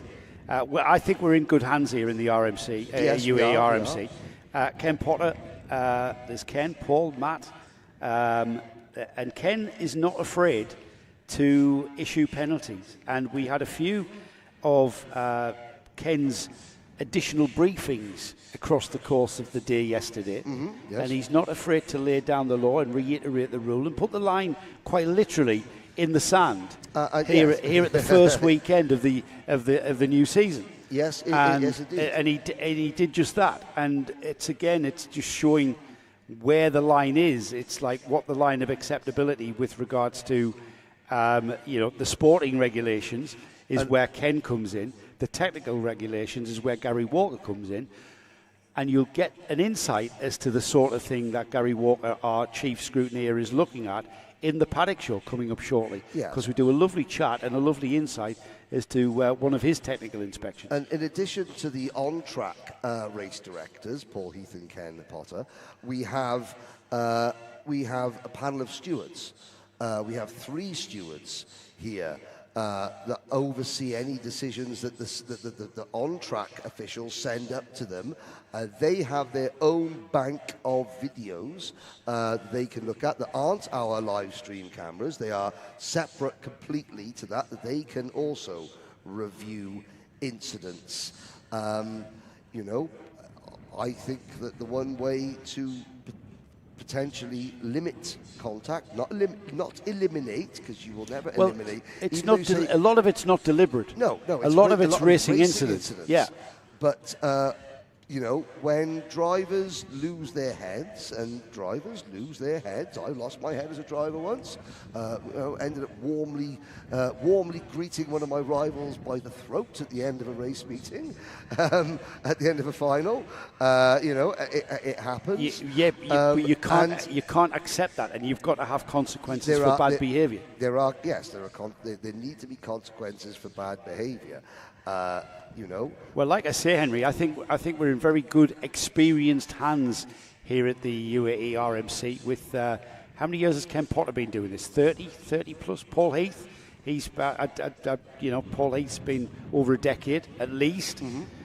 Matt, I'm not as familiar with Matt, who was based here in the UAE, but he's got a wealth of experience both in car racing and karting. Our other 2 stewards, whose names escape me, they're again very experienced stewards as well, both in car racing and karting.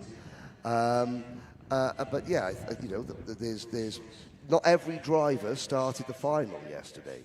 That was Ken Potter's way of saying, right, we're going to start as we mean to go on. That's exactly what I mean. Yeah. Obviously, it's a new race meeting today. Everybody is here today. But yes, those type of incidents that we just saw there, complete racing incident. Luckily, everyone is okay.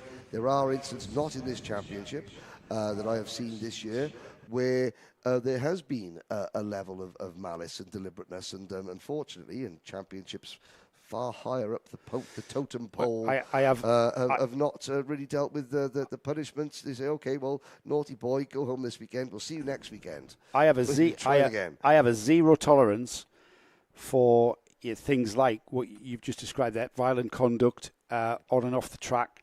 That is a completely different matter. That is like zero tolerance for that. And I think all people need to see, and I think that's what we're kind of achieving here, is consistency of application of the regulations. And that's all competitors want to see. Right, the Gospel According to Henry Baudet is over for today. Yes, thank you very much. Let's move on to what is in store out on track, and that's the DD2 and DD2 Masters. It's kind of multi-class racing, but the DD2 Masters can, in fact, what we saw yesterday, they can end up on the overall podium. We're not going to penalise them for that. They're going to be part of this race. It's one race, but within that race, we have got the Masters class. Now, the Masters class is for really old drivers who are over the age of 31. Oh, really old drivers really over old. the age of 31, yes. Barely got any facial hair. There's not a Super Masters class for drivers over the age of 51. For example, so you are all lumped when you reach the grand old age of 31. You're in the one Masters class forever. Here we go then. Karts on circuit. It's going to be Tyler Harris and Kyle Blockley on the front row of the grid. Maurice Knyoppers and Adam Malek on row 2. Hamza Hashisho, who we did speculate may have incurred a nose cone penalty after he did incur a nose cone penalty. He starts on row 3 alongside Sami Al-Assad with Greg Watt and Bernardo Del Castillo, rounding out the 4th row of the grid. Now, what we saw in the heat was Tyler Harris quite clearly setting his tyre pressures to come on at about lap 3. Yes. Didn't disappear on anyone until about lap 3. And I'm expecting, Henry, it's a bit of a longer race. You may even see that process of bringing the tyres in being a little bit longer even. Tyler is susceptible to an attack in the early stages. The rest of the field know this. There's only 7 of them taking the start. Who is missing? Oh, there's more missing. There's incidents going into turn number 1. I think that were the 2 Matthias Najem Motorsport karts. Here's a kartshop.me replay. This is Adam Malik and Hamza Hashisho coming to grief. Or was that Kyle Blockley? It was Kyle Blockley and Hamza Hashisho coming to grief. Blockley continues. Hashisho also continues down at the back of the field. Well, if Tyler Harris was susceptible to an early assault, 2 of the drivers that could have assaulted him assaulted each other. Not literally, figuratively, but it does allow Maurice Knyoppers his first real shot. And he said earlier, I don't want to give Tyler Harris a nice relaxing day. I want to set on after this young man. Well, Maurice, you're in second. Now let's see what you can do. It's a Mumbai Falcons 1-2, or is it not going to be in a moment? No, because Adam Malek for M&M looked like he was going to have a challenge for that second place. This is, of course, going to cause Moritz to perhaps not be as optimum on his lap time. He's trying to chase down his teammate Tyler Harris, and he's keeping him in sight, but we've seen this before. We're only on lap 2. We're not expecting Tyler Harris to disappear until about towards 3 or 4. So the first 3 circulating together. Greg Watt being able to inherit that 4th place after that incident at the first turn. It was Bernardo del Castillo. He didn't start. That was the non-starter. Yeah. He hasn't come out for the pre-final. We'll see if we see him out later. But right now, we're about to complete 2 laps here, Henry. And whether or not Adam Malek can challenge again, it looks like he's going to try. But Maurice Kniopers is a crafty veteran. Sami Al-Assad and Greg Watt battling over 4th position. Al-Assad makes the move into P4, just off screen. Hamza Hashisho continues without any visible damage on the kart. Kyle Blockley's kart is quite damaged, and I would expect to see Kyle probably come into the pits and retire that kart fairly soon. What does the extent of the damage look like? NASA panel not in the correct position. All right, that's not a problem. And Adam Malek. NASA panel not in the correct position, which usually means track rods not in correct position. Yes. Here's Adam Malek having a nibble at Maurice Kniopers. Oh, that was almost copied with what we saw the juniors, wasn't Yes. it? Yeah, absolutely. The KartShop.me replay really showing that in slow-mo. And that's caused Adam Malek to drop back off the tail of Kniopers. Kniopers is now without that the advances of Adam Malek. He's maybe able to concentrate more on catching Tyler Harris, which he gets his head down and tries to do, closing the gap. Yes. I take what you're saying about Kyle Blockley. His lap times are way off as well. He's well, I say that he's 57.1. Well, I think That's Kyle not too has bad. retired. He has retired, so he doesn't want to. What Henry was saying there, the track roads.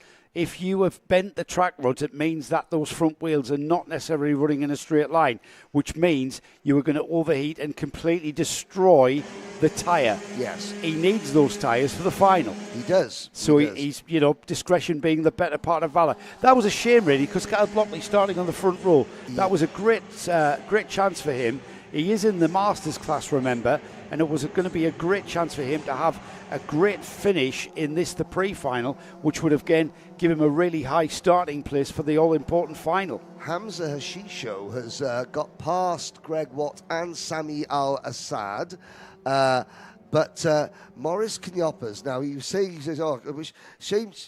He said to me this morning, he said, come back, Tony Hogg. You won't see Tony Hogg back there. In the nicest possible way. Tony's busy retiring, though, isn't he? Well, he's busy retiring. However, Maurice Kniopers is probably, and he will know this because they know each other for a long time. He'll probably turn around and say, well, Tony, you may have won lots of DD2 Masters Championships out here in the UAE. Did you ever win a final? Again, an overall, did you, Tony? Did you? And that's what Maurice is to be thinking, because he'll say, Tony, you never won a final outright, did you? Sort of like, dangling the carrot. I like your optimism, Henry, but beating Tyler Harris this weekend is, well, I would go so far as to say, without any mechanical issues manifesting, it's pretty impossible to do. That young man is extremely fast in this DD2 class. It's his first year in DD2s as well, isn't it? This is his first race in DD2. First race weekend in DD2s. Yep. Didn't he race at the Invitational? Nope. Oh, he didn't. So this is the first time we've seen Tyler Harris. Yep. And again, Tyler looking in control. He raced the KZ2 at Sheddington the last couple of weeks. That was the last time he was out in a go-kart. He says he's not racing. He's racing once a month, and that's he's concentrating on school in the UK, having and doing karting. He says he's enjoying karting a lot more now that he's stepped back from being at a track every weekend. Yeah. I think that the weekly grind. He's only young as well, isn't he? Had got to Tyler. How old is Tyler? He's 18 now. He's only 18. 17. Yeah, and already, he by that admission he told you, he's kind of getting burnt out. He was from being out for a few years. Yeah, yep. from being at a car track literally every weekend. Yep, and now is rediscovering how much he enjoys being at a kart track when he is, not at a kart track every single weekend. Yeah. His dad Simon's possibly enjoying not being in a car truck every weekend. Yes, Mr. Harris. He's enjoying. Oh, Greg Watt is just slowing down. And that's a shame. Looking over to a halt. Looks like Greg's got a problem staying out the way. Has he missed the pit lane? I think he has. Yeah, of course he has. No, I think there's an escape road. Yes, there is. So Greg Watt out of this race from 6th place. He joins Kyle Blockley as a retirement, and of course Bernardo del Castillo, who didn't take the start. They're on 8 laps here. 8 laps completed at the end of this one, so they're about to go into their penultimate lap here. Tyler Harris has got a lead of 1.5 seconds from Moritz Canopes. Adam Malek is a further, just let's say a second behind Canopes in 3rd. In 4th place overall, 3rd in DD2 is Hamza Ashisho. However, he's not eligible. If that's the final, Ashisho is off the podium, as the DD2 Masters are eligible for overall honours. And of course, Hamza finished 2nd on the road yesterday. But then had a penalty which dropped him off the podium again. Yeah, very quick yesterday, wasn't he? Very quick. And Hamza's realising he now knows how to win because he won the Rotax Invitational. He's now realising that it is harder, he won one, but that doesn't necessarily mean that the wins are going to start coming freely. Just because you know how to win, every race is still very, very difficult, which is what Hamza is learning. Maybe this weekend, just a tiny bit of overdriving from Hamza in that desperation to prove he can win in the championship, not just a one-off race. We'll see. Last lap board has come out. And this man, Tyler Harris, for Mumbai Falcons at the moment, it's a Mumbai Falcons 1-2. And it's a Mumbai Falcons 2 steps of the podium, 2 first steps of the podium, because we're leading in Masters is our 2nd place overall driver, Moritz Canopes. And Moritz Canopes is beginning to slow down just a little bit into the clutches of Adam Malek. Now, far be it from me, my cynical self, to suggest that maybe Morris is thinking, would I rather start 2nd or would I rather start 3rd? That is not a bad idea, actually. Also, there's the idea of a little bit of tyre management potentially coming in. Looking over his shoulder quite a bit is Moritz Canopes. Tyler Harris isn't. No. Tyler Harris is cruising towards another victory. Checkered flag flies for DD2, and Tyler Harris takes the win. Who has sat there behind him? It's Moritz Canopes, who I think was stroking his tyres to the finish, but he will start on that disadvantaged outside of the front row. Adam Malek finished 3rd, Hamza Ashisho 4th. They will share the 2nd row of the grid going into the final. And then we've got Sami Al-Assad, who was our last finisher. Greg Watt classified at 6th as a retirement, dropping out on lap 7. Kyle Blockley went out on lap 3, remember, and then Bernardo del Castillo will start the race from the 4th and final row of the grid, having not taken part in that pre-final. I do hope that Bernardo is able to compete in the final. I hope it's not too much of a problem that it's put him out for the rest of the day. DD2 then, Tyler Harris still the man to beat. Mumbai Falcons still the team to beat, aren't they? They are indeed in both DD2 and DD2 Masters. Mumbai Falcons, still the team to beat. They were yesterday's team's winner. There are a total of 19 different teams here in the paddock, which is really good to see. That probably exceeds a large number of a lot of the different championships that we commentate on, and maybe in the UK, Joe, with 19 different organisations running drivers here in the UAE, opening weekend of the 2025-2026 Rotax Challenge. So I just look there, Adam Malek, Hamza Ashisho, Sami Al-Assad, they're with the M&M team. So I'm intrigued as to some background on M&M. I think they're next on our list as well, one of the next on our list for a bit of insight as to what's going on in their owning. What can you tell us about their history in this series? M&M. Well, Matthias Najem, and he's got two older brothers, Christopher Najem, who is here, Patrick Najem as well, who's not here, but Christopher Najem. Is that Matthias Najem Motorsport? Matthias Najem Motorsport, yes. And Matthias, has driven in the grand finals many a times, probably Lebanon's most decorated driver. Christopher El Faghali won Lebanon's first grand finals back in 2022 and is now part of the Red Bull Young Driver program alongside his dad Abdo El Faghali, one of the world's most preeminent drift racers. Oh, really? And is a Red Bull athlete, is Abdo El Faghali. I ticked the box in the summer by doing a commentary on a drift Okay. show at the Nürburgring 24 Hours. Oh, right, okay, yeah, no. That was I didn't realise how intricate that sport was. It is very intricate. And, yeah, have you ever done anything with drifting?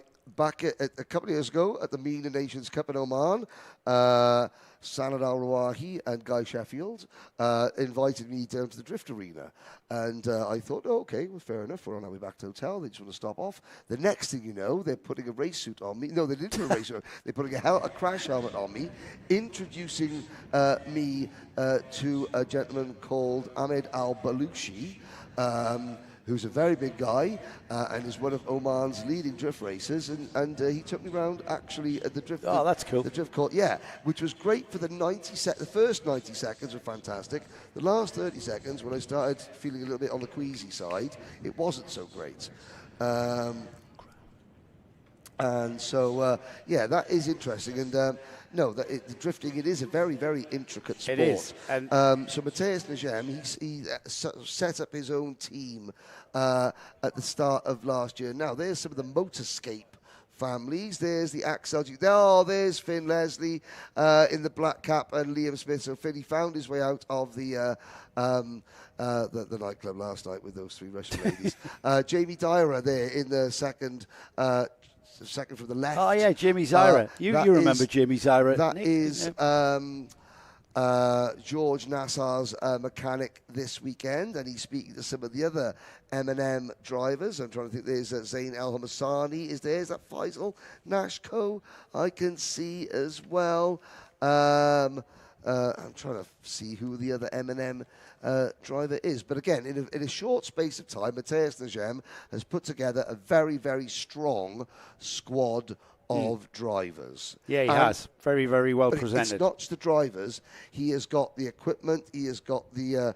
He's got the experience himself, hasn't he? Yeah, experience. How many times do we see a successful driver then go on to create a customer race team? Yeah, no, and do it well because he's been around the sport in Europe, so he knows what the setup of the team needs to look like. Yes, in the paddock. But that also, if you're a customer who might be you driving yourself or you're bringing your child into karting, it's the credibility that you have as a successful driver. You know what the perspective is from if your child's the driver, you know how they're going to do things. And just speaking of Faisal Nashko, he is knocking on our commentary box window there, saying hello. There is the rest of the team saying some hello. Right, I've got to put something to you here. Karting report. No. Before you go there, Tony Hogg. For the record, Henry, I had several outright wins. Does he now? Okay, well. Fair enough. So, Morris. There's you putting your place. Well, did you ever beat Morris Kniopas to an outright win? That is what Morris is trying to say. Is he lures you back? Yeah, it wasn't so much you there laying down the gauntlet, was it? No, it was Morris. No, Morris. It was I'm blameless in this. Kart report. Bravo, Yannick. Bravo, Julia. Kart report from from Poland. Hello, Kart report. Is that from by Kart report? Is that karting report? Is that a magazine or it's a magazine. It is an actual print magazine or a print magazine. A photographer. The Polish online karting one-stop shop for for karting in Poland, including some of the live streaming of the Polish Rotax Championship. I will not attempt to pronounce the name, some of the names of the Polish, the Polish Championship and the YouTube channel in which it is on. But I do follow it and I do watch it. So who's Dan 649? Where is the Hogster? There he is. That's my friend Dan Hannum. Right. That's your mate. That's your best mate. Yes. Yeah. Well, Dan, I need to shake your hand, mate. He said it 3 times for you. Yep, without realising that I'd been absolutely Who've we got waving there then, Henry? Let's have a look. That is one of our mini drivers. Is that Alex Freinstein? That's Alex Freinstein's dad walking across the back of the screen, Julian, I believe. Who's now just... there he is. Yes, there he is. Yep. There he is. Couldn't quite see who the driver was, who is now scarpered, but there's... Zain El Hamasani is the first of the 2 drivers. You've just heard his name. Hello, Zain. Say hello. Wave. Wave, Zain. Zain, wave. Zain El Hamasani, wave to me right now. They're not listening, are they? There he are. is. Thank you, Zain. Turn around. Deary me. Camera's in the middle of the track, Zain. Camera's in the middle of the track. There he is. Wave to the camera. There you go. Say hello, Jamie Zyra. Say hello. Give us a wave, Jamie. There you go. The legend that is Jamie Zyra in the world of 177 Rotax. Yep, and there is Mr. Fleury. Is that Mr. Fleury in the fluorescent green top there, and the mop of curly hair as well. Another indication of the interest that is growing from the UK karting scene, with the likes of the people that we see here from the UK. Jamie Zyra being one of them. Jamie was with Dan Holland, wasn't he? Yes. And works with Dan Holland Racing. Worked. Yes. Branching out is Jamie. Yes, Bartos. Bartos from Kart Report watching this on. Can't wait to see Bartos in Bahrain. Excellent. There are other Polish karting magazines, but we wouldn't even websites. We wouldn't even mention them. We wouldn't even mention them, Bartosz. It's only Kart Report is the one that you need to go to. There's one of the trio of Almina drivers there on the left-hand side of the screen who have turned up today. Now, there are twins. There's one older brother and then a pair of twins. I can't remember which one there, and he's giving it a bit of the 6-7 as well, 6-7, enjoying that. Finn Leslie still turned out to... Finn Leslie turned to that kid and goes, do you know I'm an ex-British touring car driver? I'm sure he's already told him. I'm sure he already has. He's looking for pictures on his phone now to show him. This is me at Croft. This is me at Croft. Yeah. This is flat out. It's flat through the Jim Clark S's, you know. Yeah, flat out through the Jim Clark S's. So we are about to get going with our last heat for seniors. Yes. Senior Rotax. We're not going to see George Nasser, who has been the kart and driver to beat in this class. He is going to sit this one out because this one, Henry, is for groups B and C. Yes, and George indeed. is in Group A. Yes, indeed. So, of course, this is last chance. Now, the middle heat was quite sedate because you had some drivers who had already done one good heat, and they were like, "Look, we're just looking to maintain." And then the group of drivers that were in their first heat, they were thinking, "Okay, well, things are going quite well here, so I'm going to just be okay." And then maybe we'll push on in the second, in their second heat. Liam Smith appears. The left-hand side of the screen and now disappears. Oh, he's fallen over. Liam's fallen over. It's clearly he's gone out of sight. Yep. There isn't any kind of... so he's with Axel, isn't he? Yes, he is, yes. Yeah. I know Liam from his days at Under Motorsport. There he is. Hello, Liam. Give us a wave. The camera's in the middle of the track. There you go, mate. There we go. Good to see you. Getting a tan there. Liam, who's been building... Liam is building the engines for Axel in his hotel room. Get out of town. Yep, no, the team are that new. There are no facilities. So, Liam, Sam Stansbury, Mitchell Sellers, Mark Baines, who now appears, they are literally building and rebuilding engines in their hotel rooms. Awesome stuff. Which is, what they've asked me to say to their wives and girlfriends. No, I'm only joking, guys. I'm only joking. No, I've seen the photos. So I've seen the photos. They are hard at work. They're phoning down to room service. Can you bring me some chain lube and a spark plug? Yeah. And a 10 milli spanner. Yeah, no, exactly. I've got to say, I'm speaking to Mark Baines, and I'll paraphrase Mark because it's a family show. He just says it has been so hard the last couple of weeks building this from scratch to here. Now, the team have got infrastructure. So where are they based? Have they got a team base yet? Axel GP are based out here. They've got out of Al Ain teams, out of Dubai, and they have got teams in single seaters and what have you. But this karting is brand new to them. So Axel GP have got workshops, etc., up in Dubai. Not for karting. Not for karting, right? No, so they're squeezing into part of the car workshop. They're not squeezing into. They're squeezing into their hotel rooms. It's that new. You mean up in Dubai, even during the week, so before they come out to the event? Yep. Oh, wow. The car, I don't know where the carts are, but the engine building, that's happening in their hotel rooms. And Mark grabbed that group of people out literally within a week to get them over here. And here's your grid for the last senior Rotax heat race. It's the last heat race, and this takes us into the lunch break. Nathan Cappan then will start on the pole position. Mohammed Bename will start alongside.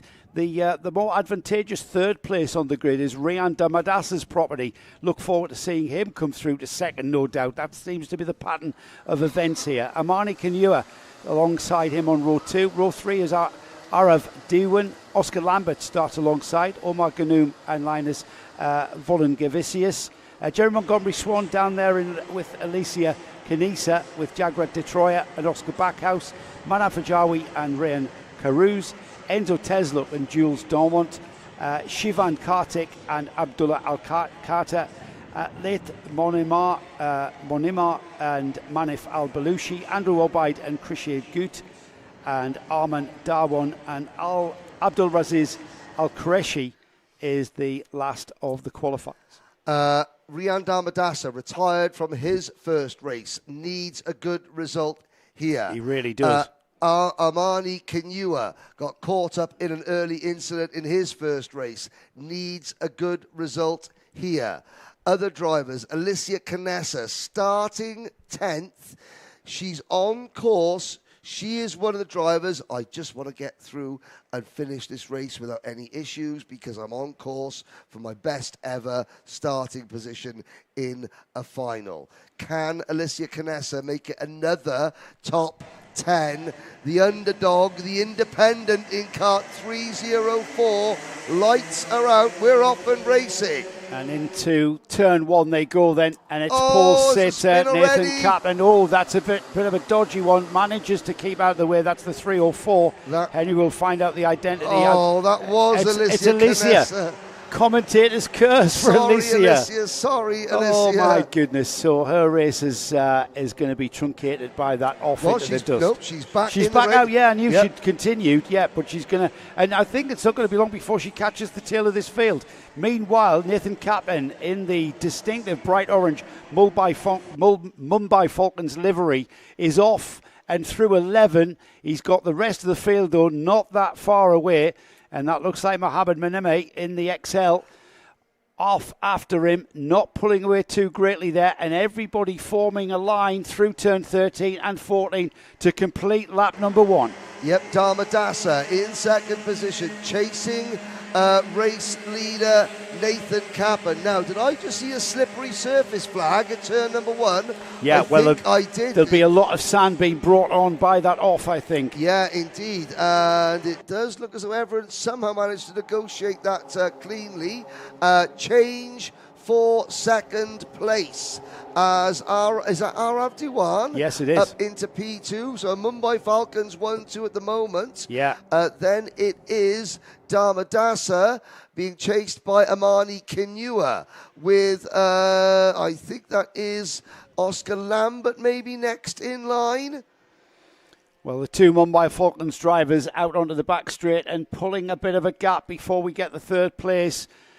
Darmadasa coming through. He's under a bit of pressure. Tyres potentially not that where he wants them. 2 laps completed then. Nathan Cappan leads across the line. Arav Duan, Omar Ganoum it is in that 3rd place. Amani Kanua, Rayan Darmadasa down to 5th.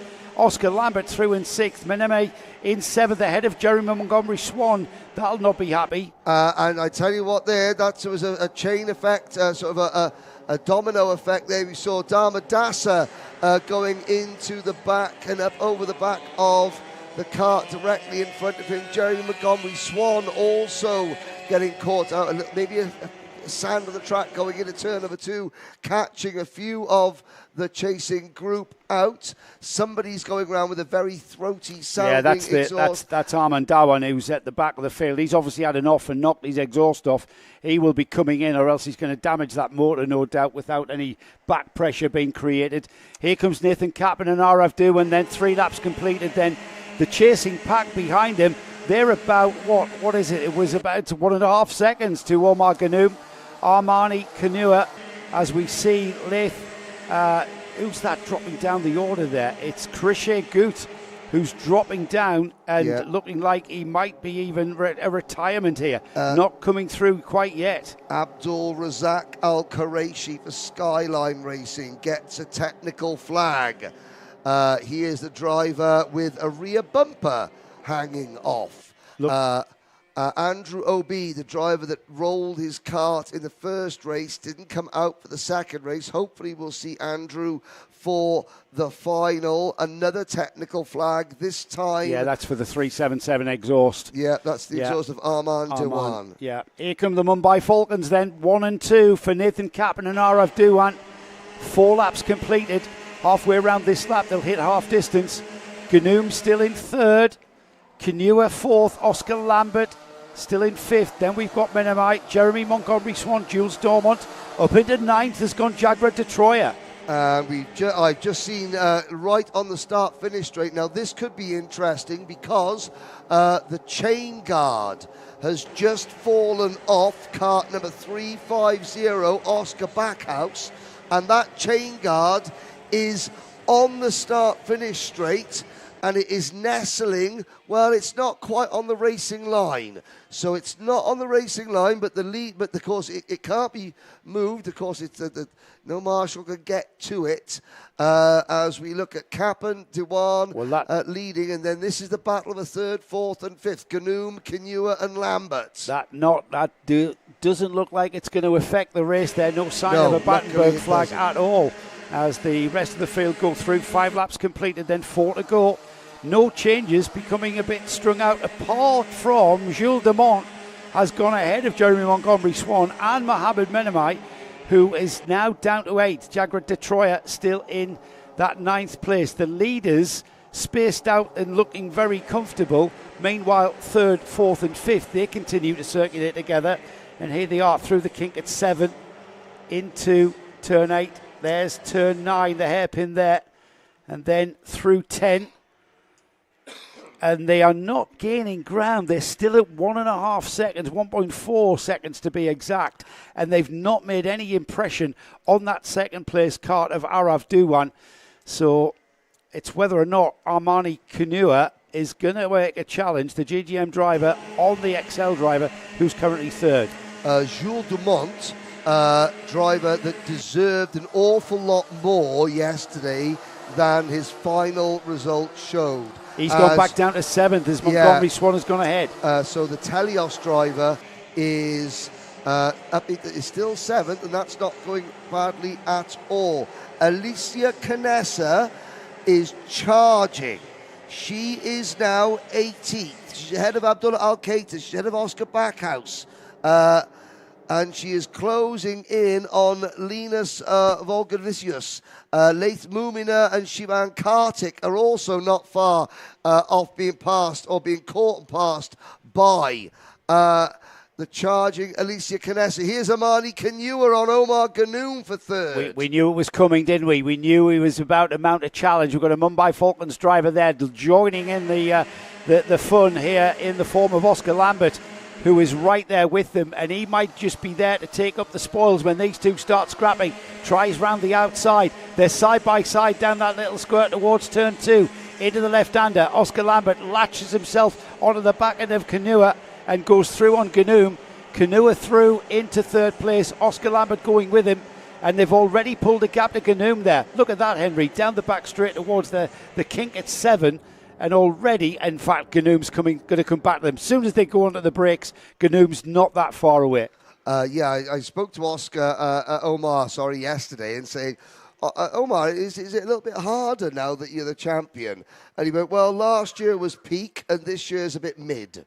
All right, yeah. You know that you've got to climb the mountain again, haven't you? Well, it's really hard to do. The intensity of winning a championship is ever present every time you come to the track.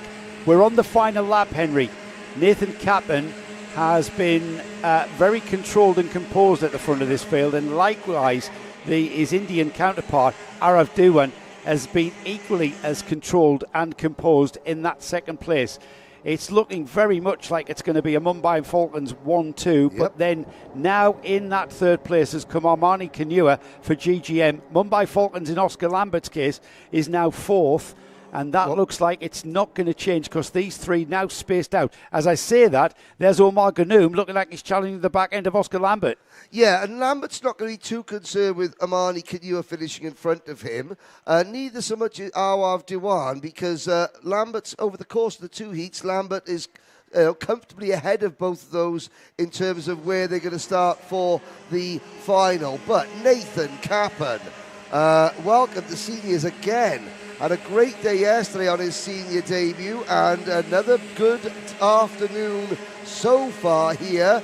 There is the meatball flag, the tactical flag for Oscar Backhouse. As we look at the rest of the field finishing, Alicia Canessa 18th. Let's have a quick rundown of the top 10. Then Nathan Capon first, Arav Dewan in second, Armani Kanua in third, fourth is Oscar Lambert, Omar Ganoum in fifth. Sixth is Jeremy Montgomery Swan, seventh is Mohamed Menemite, Jagrat Detroya in eighth, ninth is Jules Domont, and rounding off the top 10 is Rian Dharmadasa. Well, everybody, that concludes our qualifying heats and pre-finals. It's all about the final, which will be coming up at 14:20 hours. That's 2:20 p.m. Before that, though, we've got a very important message. Yes. This is for you, Neil Doe. Mr. Doe. Neil Doe. Have a look at this, Neil. I'm sure you'll want to get involved. I'm sure you will. This is how you get involved in this series as a corporate and commercial partner. Let's have a look at this information. Then, of course, we have the Paddock Show. Look forward to that. With the great news that the UAE Rotax Max Challenge season will be live streamed by Karting Live TV. A great number of fantastic sponsorship opportunities have opened up. With many thousands of karting enthusiasts watching the live stream as it happens, then thousands more watching on the archive, there is no better way to promote your brand and service than to support UAE Rotax Max Challenge live streams. The following video outlines ways you can actually activate that sponsorship. There are many ways to get your brand or service seen on the live stream, the foremost of which is to be the event title sponsor. A prominent, permanent logo, your brand included in the official event title, and you can provide us with pre-made videos which will play out during the stream, all of which guarantee your brand will have a major impact at the UAE Rotax Max Challenge. Other options include becoming a Gold or Gold Plus supporting partner. If you look at the bottom right of this video, you can see we have rotating logos. The numbers are limited, but it also enables you to upgrade to Gold Plus, which means you can provide us with pre-made videos, which again will play out in the stream. Another unique opportunity is to be the timing partner, always up there in the top right of the screen and referred to regularly during the broadcast. Finally, the super high impact replay partner. Your name on the logo every time the replay wipe comes in and comes out. We can't guarantee how often it happens, but when it does, you'll certainly be seen everywhere around the world. If you have any more questions, please talk to Guy Sheffield, who will be happy to deal with your inquiry. You can see below the dates for all the rounds of the series, and at the time of recording, every single spot is available, whether just a single round or even the whole championship. So get in contact, boost your brand with Karting Live TV and the UAE Rotax Max Challenge. Hello and welcome to Karting Live TV, back at Al Ain Raceway in marvellous Abu Dhabi for round 1.2 of the UAE RMC. Great racing yesterday, and I'm sure we're going to get race racing today, and I'm going to have a quick chat with my very good friend, Mr. Joe Bradley. Now, Joe, the one thing we have to say is we're in the Emirates. It's very, very different from the UK. How does that affect, you think, the karting when we come here and see these different conditions? Well, I've yet to see a set of wet tyres, Nick. It's a lot different to the karting that we usually see on Karting Live TV. The weather is less of a factor. Changeable weather's less of a factor, but the weather is still a factor. All right, it's cooled off since 2 weeks ago. We were here for the Invitational. It was 41 degrees on that Sunday. Well, it's cooled off to a balmy 38 degrees this weekend. However, look at the challenge that brings. Management of tyres, massive factor. They're on exactly the same tyres that we normally see on Rotax, in Rotax racing. But then there's the human element, the element that we take for granted. The drivers, some of which are only 8 years old. And in this heat, the physicality of the Al Ain circuit, it's going to be a factor. It's not easy. There's a challenge there. If it was easy, you and I would still be doing it, Nick, and we're not. We're in our air-conditioned splendour, just chatting about it with Henry and I. Yesterday was fantastic. It is really a series that is really growing. I know Henry mentioned this yesterday, but today we're going to see exactly what we saw yesterday, which was very dramatic, intense and exciting racing. Well, we've heard a lot of what Joe and Henry think about what's happening. We need to find out what the paddock, the teams and the drivers think was happening. So you go and find Henry and talk to them. In the 1975 Spanish Grand Prix, the only female to win a World Championship Formula 1 point was Lella Lombardi driving a March. However, the 1 point became half a point when the race was stopped halfway. That's a long time ago. Why have we not got any Formula 1 drivers who are female? Well, I think it's going to change, and we may have a few years to wait, but this young lady here, Attica Meir, Attica, I saw you race 2 weeks ago in the Invitational. I think your sights are set, aren't they? Is that what your dream would be, to race one day in Formula 1? Yeah, my dream is to be in Formula 1, and I'll do whatever it takes to be there. And so you have to race with predominantly boys, but that doesn't seem to faze you at all. You are absolutely at the front of this field, aren't you?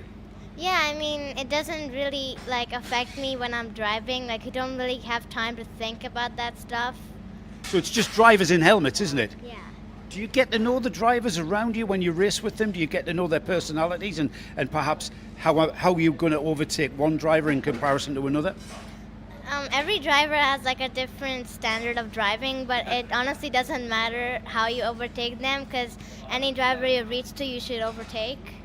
So what is the plan? Are you maybe one day thinking about moving into cars and going in, what's the ladder now? It's Formula 4, isn't it? Yeah, to get to Formula 1, you need to start from Formula 4, then Formula 3, Formula 2, then Formula 1. Some people take it a different way, maybe Formula Regional, or maybe they just start with FRECA or something. So I don't know. Well, Attica, you know where it's mapped out. I'm going to ask you a question, Attica. Why do you think we have no women, we have no females in Formula 1 at the moment? Well, I don't know really. I haven't really been there, maybe in Formula 2 or something yet. But I don't think anyone has really tried to actually race in these days. But I think if someone tried, then they would really know how it would be. And I think the stereotypes are more than that woman sitting in the car and driving. Yeah. So yeah, it's a mixture of both. Yeah. And I suppose if a driver's quick enough, it doesn't matter whether they're male or female. You get the job done. Is that your attitude? Yeah.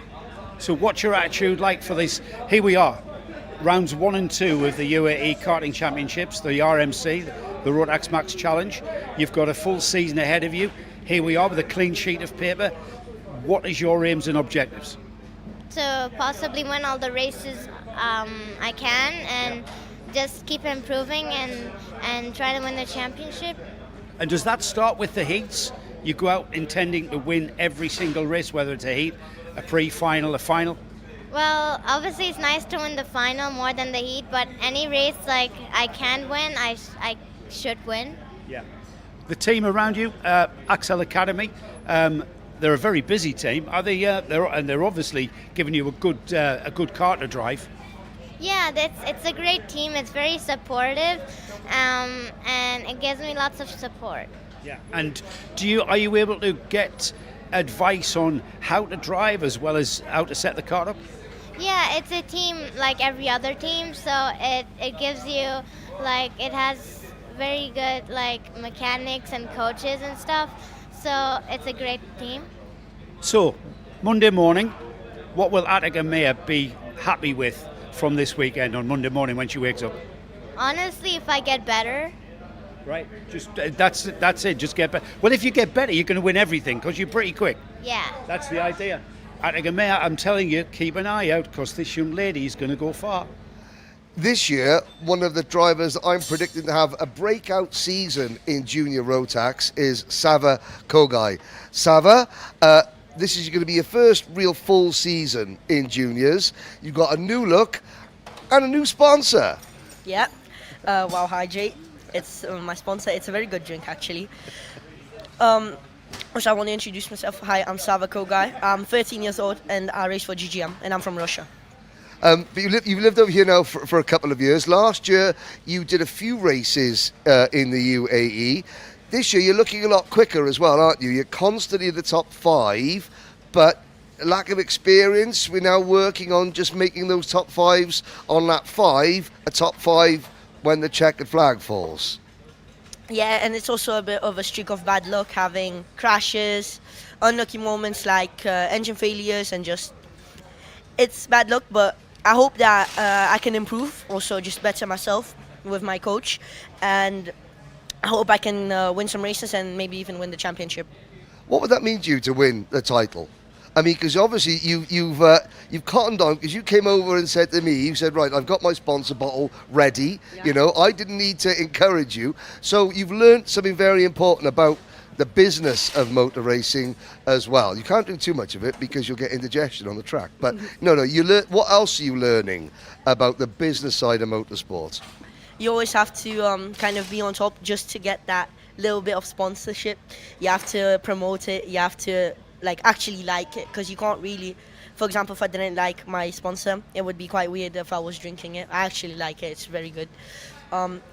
It's just that you have to always try to promote it as much as possible to make it more well known.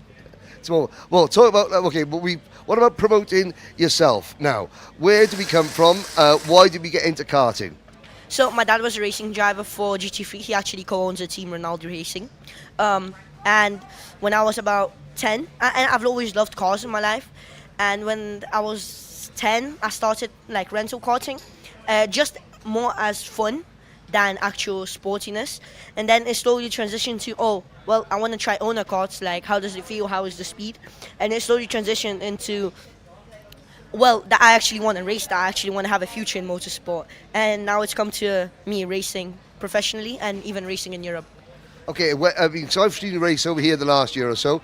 Have you raced in Europe yet, or what is the plan for yourself this year? So I would have been doing actually the World Cup, the OKN World Cup. I couldn't because I was sick, and I couldn't have done it because even if I wasn't sick, the Championship Future Academy program did not let me, or they would exclude me from the whole championship, and they have races in the UAE. I've also raced in Le Mans, Italian Championship. I've raced Championship Future, and I'm gonna race WSK soon. Okay, but this weekend, so we're going to start off the new season. There's nearly 30 of you in the junior grid. You're probably one of the least experienced, not in terms of you were a junior last year, but in terms of how long you've been racing. How are you going to overcome that lack of experience, and what are your goals for the 2 rounds this weekend?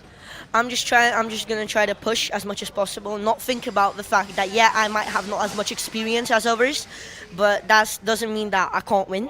I think I have enough pace and enough battle experience from being in Europe, from racing here, just to get that inch of being on the top.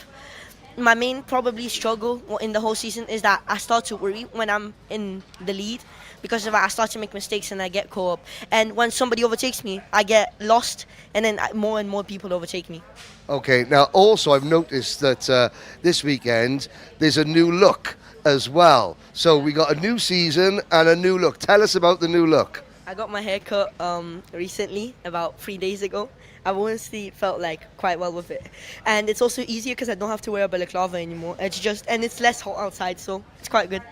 Okay, so you learnt a lot, but of course, and you've got your Wow Hydrate to keep you hydrated as well. Good luck. Thank you, sir. You may hear us often say at the end of a race, these results are provisional, and that the competitors have to get all of their carts put through an inspection at Tech.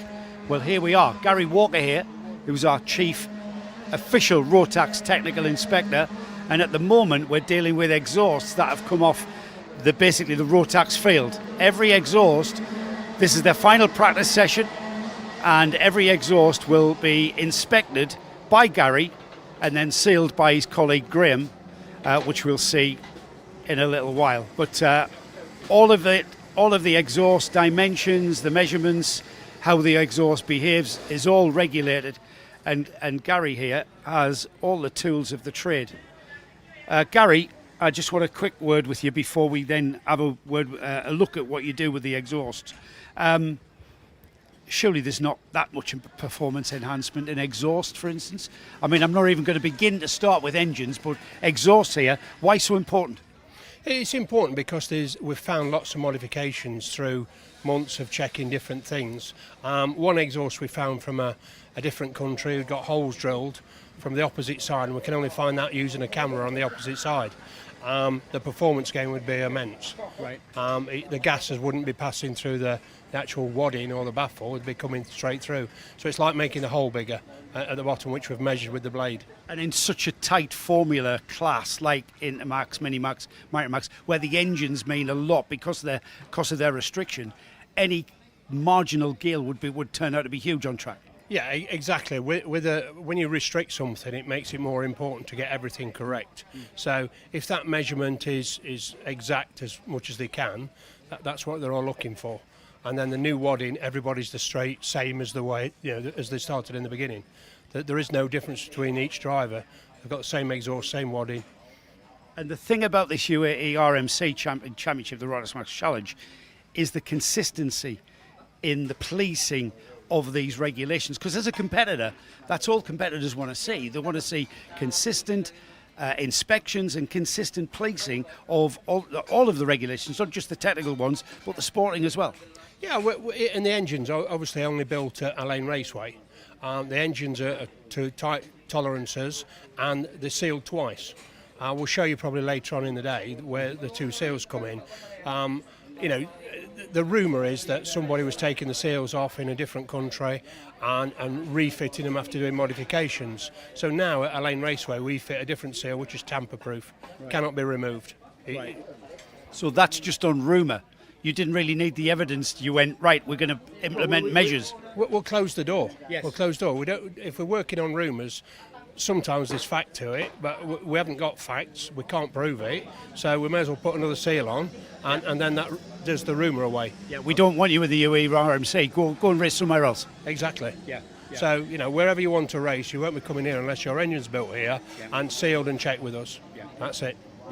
Thanks, Gary. I'm going to leave you to inspect that exhaust now. We'll get a look at it. Thank you, mate. So this is an explanation of what we're measuring in an exhaust. I've cut an exhaust open so you can see the measurement here we'd never do with any other equipment. So we made a blade which goes down, which is 28 millimetres. So if you look in here, this is where the blade has to go or not go. So if it goes through, that makes the exhaust illegal. Obviously we can't cut a section out of every one exhaust, so we check them this way. Yeah, you couldn't cut that little patch out, could you, to have a look? I mean, might get a bit upset. So if that slides through there, that means the exhaust's too wide, and there's a performance advantage. Yes. So we check every exhaust, we check the baffle, we check everything, and they have a new wadding every time. So every race meeting is a rewadding and a check of the exhaust. And I also noticed this template here.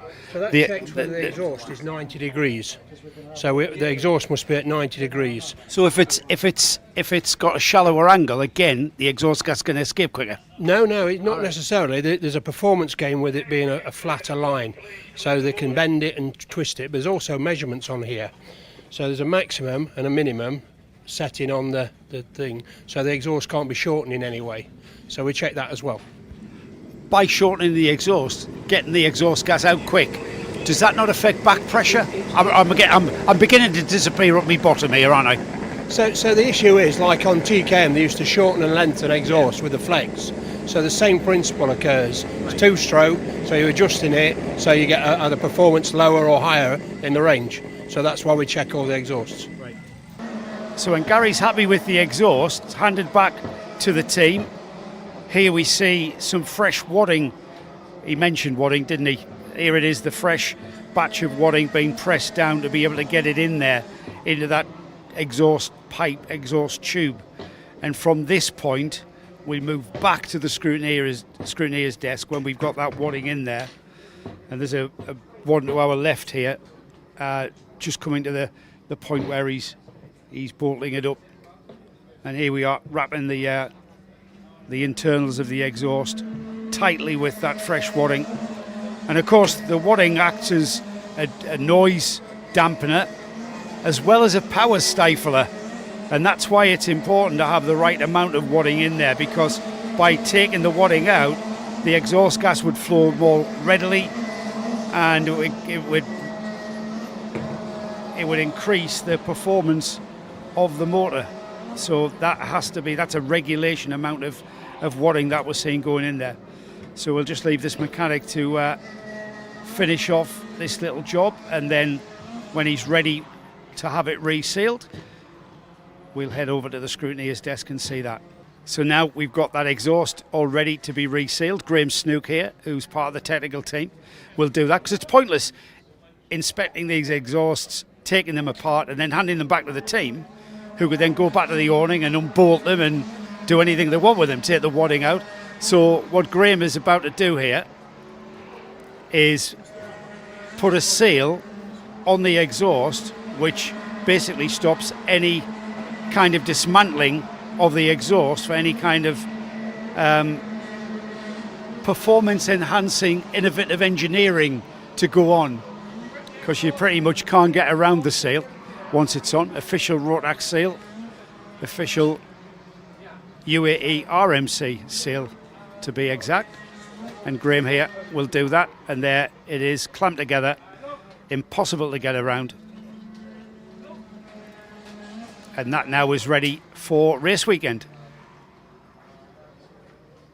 One of the classes that I think is going to be one of the classes to watch here in the UAE this year is Intermax or Minimax, depending on your persuasion. Now, Oliver Butchard, you are going to be one of the contenders in Minimax this year, I'm sure. Tell us a little bit about how last season went and how you prepared for this year.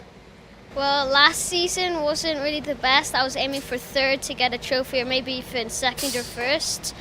And this season, I really want to go for I really want to go for first and go to the grand finals to race for the grand champion.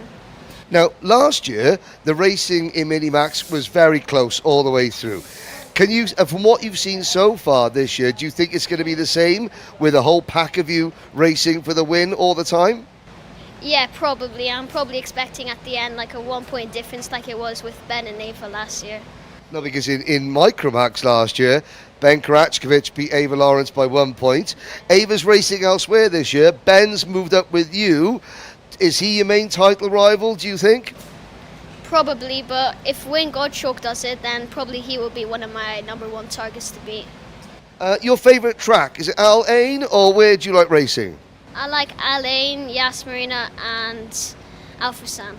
Now, you're with the Synergy team, so this is back where you started your career, isn't it? Yeah. What is it about Synergy that makes you feel at home? They're just a great team. They always support me and we got some pace. Okay, well now, a lot of drivers use many different ways to stay relaxed in between races, but Oliver has got a very special skill indeed. What's one of the things that you do to keep yourself nice and relaxed between races? Well, I usually like to play with cards and do some magic tricks with my friends over there. So some magic tricks. Well, I tell you what, Oliver, let's try and work one of your magic tricks on me. Let's go. So here we are then in the Synergy Magic Circle, as it were. We've got Max and Cameron, our eagle-eyed spectators. Right, Oliver, talk us through what I need to do. Well, all you have to do, I'm going to show you a card. You have to hold it, do not look at it. I'm going to pick a card, I'm going to hold it, and hopefully it changes. Okay, so I'm not allowed to look at the card, no? No, don't. Are you allowed to show the camera the card? Nope. No, so no one's allowed to see the card. Fair enough. Okay. Except from the table. The table can. The table can see the card. Okay, the table can see the card. Right, okay, so there we go. So I'll take the card. Okay, see the Queen of Clubs? The Queen of... Queen of Clubs. See it? Yep, see the Queen of Clubs. There we go. Hold it just like that. I'm going to hold the Queen of Clubs just like this. Do not even look at it. I'm not looking at it. See the Joker? Joker? I'm going to hold it like this. When we come together, like that, look at your card and show it to the camera. It's the Joker, and I got the Queen of Clubs. Now that's impressive. Well done. Well, I tell you what, you made those cards switch places. How easy is it for you to make your go-kart switch places for you to take the lead this weekend? Should be pretty easy.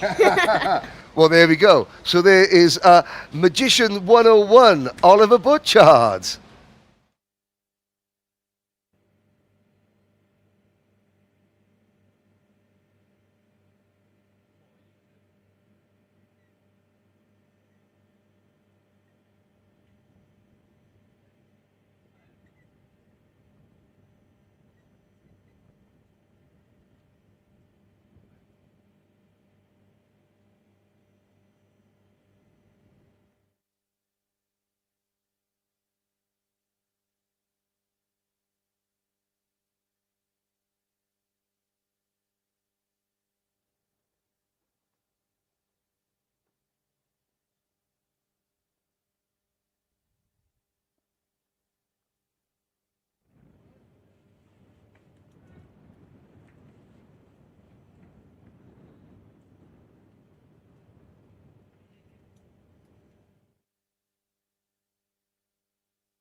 ഇന്നലെ എപ്പോഴാ കിടന്നത്?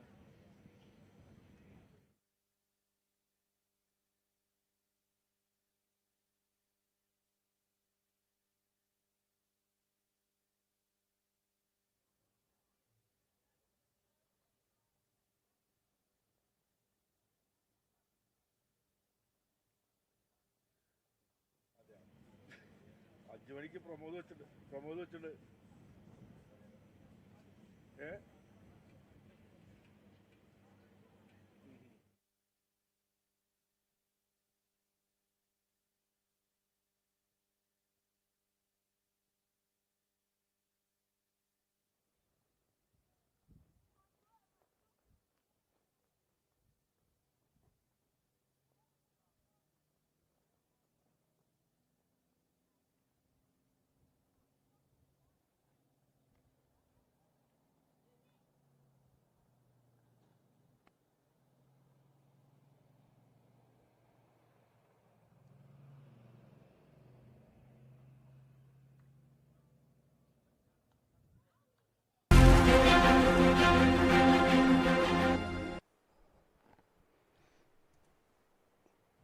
Welcome back, everybody. Welcome back to the UAE RMC. We're at the Al Ain Raceway International. And we're about to get going with our all-important finals here. We're down to the last few races of the weekend. And it's all part of rounds 1.1 and 1.2. 2 point-scoring days for the first round of the 2025-26 season here in the UAE. My name is still Joe Bradley, and still sat beside me, even after we've scoffed quite a very nice lunch, is Henry Baudet. Yes. Henry, this is what it's all about this afternoon. I know we're just basically saying exactly what we said yesterday at this point. The finals is where you get a trophy. Exactly. And there's an element of importance in that aspect of things, isn't it? And it's where you get more championship points per position than you do in the heats and the pre-finals. And of course, it might sound very churlish to say, well, thinking about the championship. You have to think about the championship. Yeah, there are 12 rounds in total across 8 weekends.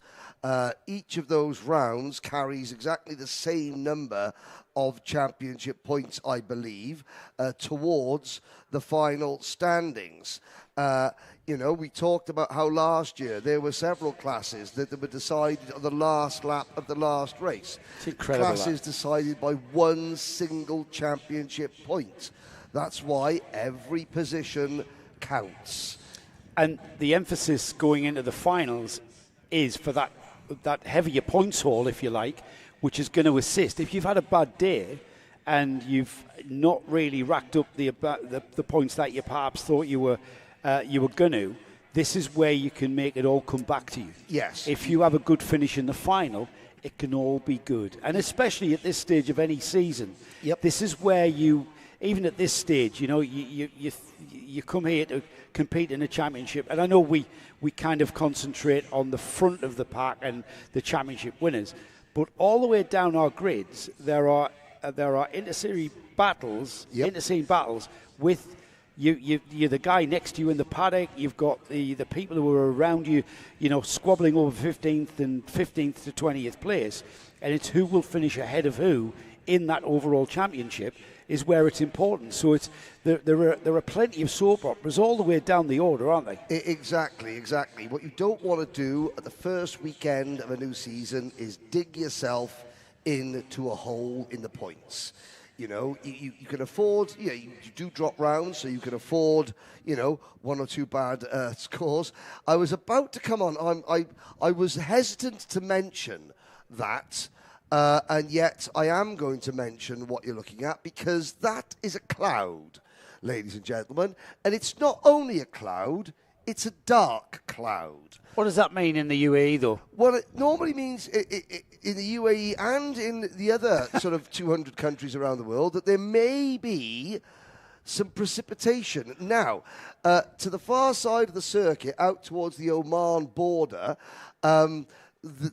several people during the lunch break have said that over there is rain.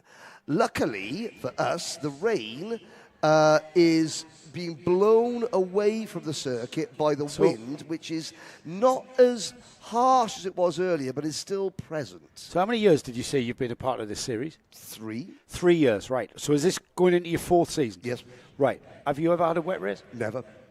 Right. So, ever. So if we do get, what tends to be the protocol? Because the rain here tends to come in heavy, but then dissipate very quickly. Well, the protocol would be swim until you're sweating again. Sweat, swim, sweat. That's pretty much the protocol. Well, and of course, it comes down to the discretion of the race directors. But I have to say now, let's have a look on the live chat. Yeah, I want to say it's... oh, dear. Oh, this is a prediction. The boss has spoken. Yes, the from above, Gina Marie Sheffield, who is the boss of our boss. Yes. It's going to rain. Shit, that's a prediction. Well, where, Gina? Somewhere in the country or here at Al Ain Raceway? It'd be specifics, Gina. Specifics. Is it Come going to on. rain at turn 1 and not at turn 14? You know, I just want to say hello to. Hang on, come on. Steve Wilde. Hi, Steve. Doing a great job. Nice to see my grandson Finn Leslie being roasted by Henry Baudet. Was a little add-on that I've just added on. Great to have you along, Steve. Hope you're enjoying the coverage. That go-kart guy. Hello, let's go, Enzo. Enzo Tasluk, Yeah. yes. Enzo Tasluk designed his own crash helmet, designed it without realizing he had designed an almost exact replica of the crash helmet worn by ex-Formula 1 driver Alex Caffey. Did he really? Absolutely. He didn't realise that? He didn't realise it, and it is an exact replica. Hello to Bologna de Fatima. Loving, sweetie grandson, Felix Jebjerg.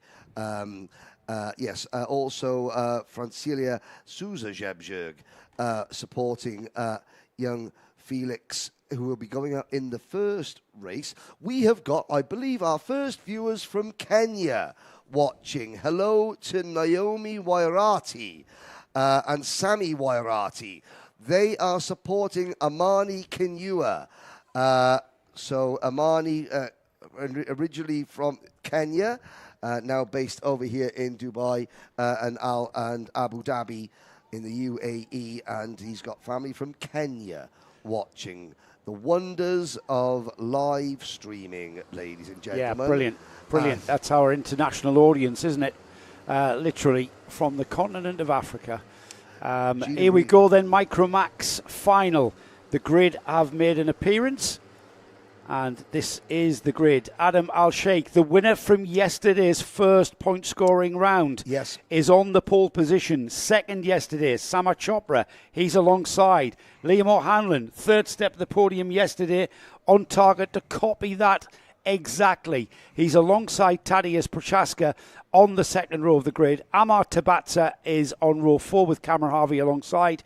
And then we've got Jensen Kelly, Viber Ponna, Enzo Falzerano, Rudra Papatap, Shekawat, Saif Al Khalifa, Ivans Voronins, Abdulaziz Al Sarif, Tayab Haroun, Adrien Farah Vignoli, Hamid Almina, Rashid Almina, Felix Souza Jebjerg, Sauf Almina, and Alexander Feinstein, rounding off our full grid of Micromax finalists. I'm not sure we do have a full grid, Joe. I can't see Jensen Kelly. Kelly hasn't come out, and neither has Saif Almina. Oh, that is a real shame for Jensen and the George Gibbons Motorsport team. I'm just looking, number 33. No, it's not as though his transponder is not working, but he is out there. No kart 33.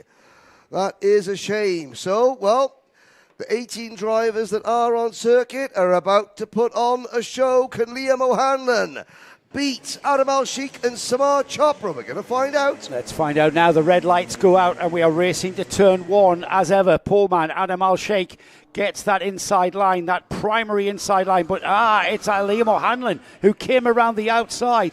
Who is that in second? It is indeed O'Hanlon. O'Hanlon, that's a great start for him. It just shows that these Micromax karts, Henry, that turn 1 is a very fast corner for the smaller engine Micromax karts. I say smaller engines, more restricted engines, yes, I should say. More restricted engines, and I think we saw, the next time we see the turn 1 camera, when they come around, we will probably see the parked kart of Jensen Kelly. Al-Sheikh leads from O'Hanlon, from Chopra, and then it's Tadeusz Prochaska in 4th position with a red and white race suit for the Ital Course Middle East team, and he's got Amar Tabatsa, Cameron Harvey, Vaibhav Ponna and Enzo Falzarano right behind him as they sweep through turn number 13.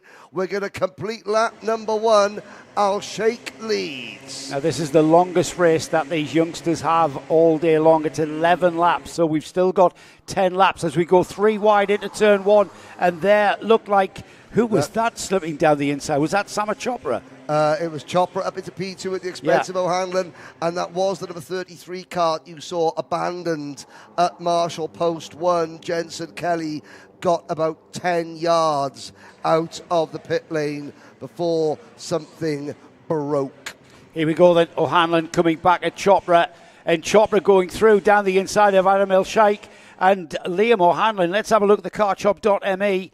This is towards turn 7. The kink there opens up the gap, and Samar Chopra with Liam O'Hanlon down the inside of El-Sheikh. And now we've got a change for 1st, 2nd and 3rd. O'Hanlon dropping off the tail of Samar Chopra and coming under threat from Adam Al-Sheikh, who's thinking, what happened there? Why am I 3rd? He's 3rd. He's about to be potentially pushed back to 4th. Vaibhav Ponna is there as well. Watch Liam O'Hanlon. O'Hanlon will do everything in his power to stop Chopra and Al-Sheikh getting nose to tail. Al-Sheikh looking like he was about to have a go there, but just the momentum into the corner, Henry, was what stifled him there, because O'Hanlon was able to stay ahead. This has caused him a bit of time. He's now dropping back towards Ponna, who is right on the bumper of our 3rd place kart there. And we've got 2, 4, 6 karts now in this train. Brilliant. Harvey in 6th, Tabatsa 5th, Ponna is 4th, and then our 3 podium contenders from yesterday. Let's remind you, Adam Al-Sheikh winning yesterday and telling me in the post-race interview that, Sama and myself, we had a plan to work together to push away because, we know Liam's going to be strong, so we thought we'd team up together. And Liam and everybody else now knows that. Say it's still 2 versus 1, and O'Hanlon's being so clever. Yeah, O'Hanlon had the inside line there, very tight line into 1. Cost him dearly, though, on the exit. However, great defensive driving from young Liam. He's kept Adam Al-Sheikh behind him. They're dropping back off Samar Chopra. This is working very well for Chopra. However, still very early days. We're only on lap 4 here, lap 4 of 11. So there's plenty of time for this to develop, and plenty of time. Adam Al-Sheikh looks like he's got, I'm not going to say an urgency in that 3rd place to get back in that lead. However, let's just settle in. Let's just follow this train. That's the train from 4th downwards there. And that's very, very competitive. And I've got to say that I'm not trying to say it's not a negative thing about Samar Chopra and Adam Al-Sheikh say they're working together. That's absolutely fine.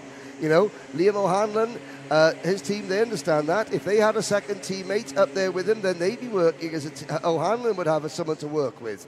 This is the nature of the game in this race. And look at that. Al-Sheikh round the outside of O'Hanlon. O'Hanlon went for the lead and Samar Chopra blocked him. Yeah. And that now gives these two a chance to potentially work away. Now O'Hanlon has got a job on his hands. You just saw a puff of dirt, puff of sand coming up from O'Hanlon's rear axle. As we've got Adam El-Sheikh going back into the lead over all of this race. That cost O'Hanlon greatly. He tried to move alongside. Chopra chopped him off, pardon the pun. And there's Chopra coming back. O'Hanlon trying to squeeze through as well. This race is certainly not over. But just that slight wheel on the dirt caused O'Hanlon. However, he's back in it now. And he's back in challenging. This is going to be all the way to the flag, I fear, Henry. It is. Piers, Pakenham, Walsh. Hello, Piers. How are you? Good to see you again. A former driver for the UAE. There's a lot of mechanicking around the world, karting in the UK, saying it's not uncommon to have rain on the Costa del Alain. Plenty of wet races going years back. Well. Didn't know that as we look at the top three. So we're racing the weather as well as each other here. That's a phrase I didn't think I'd be cracking out here in this first round of the 25-26 season. There's Liam O'Hanlon around the outside there of El-Sheikh. El-Sheikh trying to get down the inside, and O'Hanlon had the momentum on the outside line. O'Hanlon and Adam El-Sheikh need to get their heads together and work together, because Chopra is moving away from them. This will soon concertina back. Here they go down the inside then. Adam El-Sheikh down the inside at 13. Liam O'Hanlon slots in behind. Bumper to bumper through turn 14. Here it is again, Henry. Textbook stuff from the kartshop.me replay. Yeah, O'Hanlon deciding, I'm not going to defend here, because if I defend, Chopra will probably get a gap that is too big for us to even think about closing in. So loses that battle, does Liam O'Hanlon, but he's still got his eyes on the overall war, so to speak. Ponna, Tabatsa, Harvey, Al Khalifa, Prochaska, Shekawat, Falzarano, the rest of your top 10. And then the remaining drivers, everyone who started this race, still running. They are all fanning out behind us on this lap number 5. We may have had a slight issue with the timing and scoring screen. Let's wait for that to settle down, Henry. Yeah. We can keep a tab on this, because Samar Chopra is our leader. Adam El-Sheikh in second now. The three leaders beginning to just fan out a little bit. Got a bit of a karts gap in between. Here they come across the line then. It will be 5 laps completed going into lap 6. As we head on to another lap. There's a position change for the lead. El-Sheikh down the inside of Chopra. And it's now El-Sheikh back into the lead of this race. Yes, it is. And there is a move. Chopra and O'Hanlon now back to top spot through turn number 6. Out onto the back straight. The timing screens are frozen here up in the commentary position and on yours, so we can't tell you exactly what lap we're on. I will keep an eye out for the last lap board. Easy to lose track when all of this action's happening, Henry. Everything is frozen on lap 4, which, to be fair, I wouldn't mind if it was just lap 4 for the next half an hour, because this is a great 3-kart battle for the race lead. Here comes El-Sheikh. El-Sheikh looking down the inside of O'Hanlon. O'Hanlon there, not really making it hard for El-Sheikh. He just didn't have the speed or the momentum. First 3 across the line then. And it looks like 3 laps remaining for these drivers. 3 laps remaining on the board. Yep. As they head off down that little stretch towards turn 2. Yeah, so it's a very fast left-hander into the right-hander, Henry. Yeah, indeed. Behind the top 3, 2, 4, 6, 7 karts in a line battling over as O'Hanlon takes the race lead. There's the move from Liam O'Hanlon. Now he's going to have to make that George Gibbons Motorsport kart very, very wide indeed. Has he gone too early? Let's have a look at this again, Henry. Just again, you did call that this was a passing place for Micromax. Yep. And O'Hanlon coming out of the very fast turn number 5 into 6 and just stuck it down the inside. They're on the back straight here towards turn 13. This is where O'Hanlon has to optimise the line and get that kart maximised up the straight. The 55 is Adam El-Sheikh He's slotted in, or slotted alongside, looks down the inside. O'Hanlon defends well. They are on their penultimate lap. It's going to be 1 lap to go next time by. They've got quite a bit of lap to complete before they do that, as they're on the infield section now, Henry, and it looks like they're going to wait in this position till they get to the back straight, and then we may be able to see a move from either Adam El Sheikh or Samar Chopra, who's wondering what he's doing in third place. And the start line marshal has got the slippery surface flag out, and he's holding it for every driver. Now, I wonder whether there's some sand down on the circuit. Can't give you a full rundown of the running order. Our timing screens, and in fact all the timing screens, seem to have frozen several laps ago. Well, we're going to be showed the last lap board It next is going to time be last by. lap board next So time around. they have got 1 lap where they've got to contend with a slippery surface going towards this section of the track now, towards turn 1. The red and yellow striped flag shows O'Hanlon down the inside. Al Sheikh and Chopra both take the more optimum line. O'Hanlon's got a chop to the left to protect that inside line into turn 2. Gets a little bit of a nudge to urge him on his way. And is that Chopra through in second when he did that? It is, and that could be key, because Chopra and Al Sheikh, they couldn't work together. They had to work against each other. This is the last lap, and it looks as though O'Hanlon has maybe dealt with the threat of Adam Al Sheikh. He's now only got the threat of Samar Chopra to deal with. We've got 4 corners, yes, 11, 12, 13 and 14. That's 11. Tick off 12 now. We're flat out down the back straight here towards turn 13. O'Hanlon looks over his shoulder. He's got a bit of a gap. He still defends slightly to the middle. Chopra right on his rear bumper. He's got to get round 14, and then it'll be a drag race to the line. It's Liam O'Hanlon who will lead, indeed, turn this into a win. And there's the checkered flag flying. Liam O'Hanlon for GGM takes the win in fine style there. It was Samar Chopra for M&M who came through in second, and then in third place, Adam El Sheikh. We wait for the rest of the field to come through, where we'll have to later on confirm who finished where, as we've got a freeze on our timing and scoring. So we'll be heading down to Henry, who's heading down now to the Parc Fermé. He will get a chance to speak to Liam O'Hanlon. Same drivers that were on yesterday's podium. However, it's kind of just swapped around. Samar Chopra, another second place finish for Samar. Oh, sorry, Samar was third, wasn't he? It was Adam El Sheikh who came through into second right there.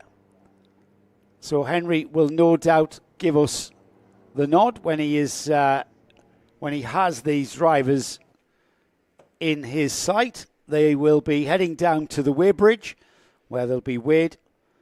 These Micromax carts, a minimum weight of 105 kilograms. And once they have been weighed, then they'll become available to speak to our very own Henry Baudet.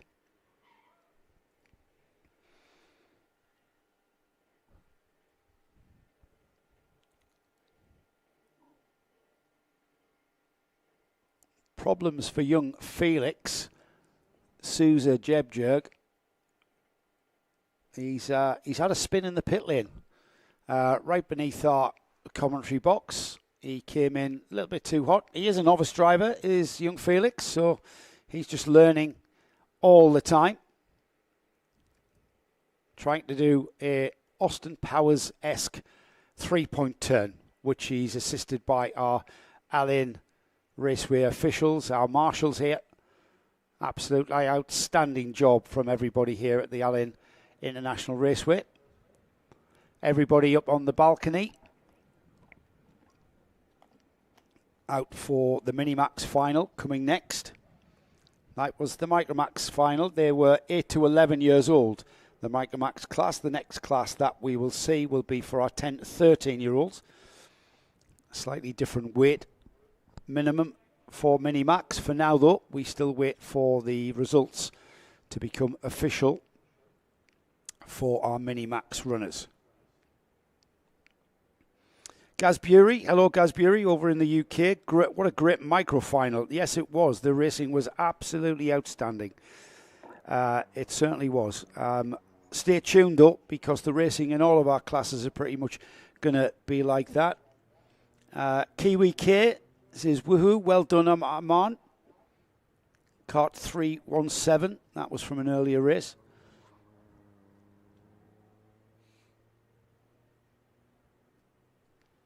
So we are just in the throes now of the tech inspection for Micromax. This, of course, round one of the UAE RMC 25-26 season here. We are off to the Alpha San circuit on the 16th of November for round two. Round three is a two-day event back here at Al Ain on the 13th and 14th of December. We then go off to the Dubai Cardrome. 17th and 18th of January for round four, which is 2 rounds, 2-point scoring rounds there. Round 5 is perhaps what everyone is waiting for, to get the chance to run at the Yas Marina circuit on a part of the Formula 1 Grand Prix track. The kart track will be created from the West Hairpin section of the Grand Prix circuit there. That's on the 14th and 15th of February. In March, early March, the 8th of March, the weekend of, we go back up to Dubai for the event at the Kartdrome there. End of March, the 29th of March, we're back here at Alpha San. We're back at Alpha San, I should say. And then 11th and 12th of April, the championship rounding off with round 8, 8.1 and 8.2, giving us a point scoring rounds of 11 and 12 to conclude the 25-26 UAE RMC. Back here at the Al Ain Raceway to finish the season off in great racing style. It really is one of those circuits that really does bring out some fantastic racing. You've got a massive compromise with regards to the very fast straight here. The straight that isn't straight, it's a couple of kinks in it, but it's absolutely flat out. So Henry Baudet down there in Parc Fermé is pretty much ready to go. So let's head down to Henry. Henry. So, Liam O'Hanlon, how hard did you have to work for that one? And the fact that you knew that Samar and Adam were working together like they said they were yesterday, how much harder did that make it for you?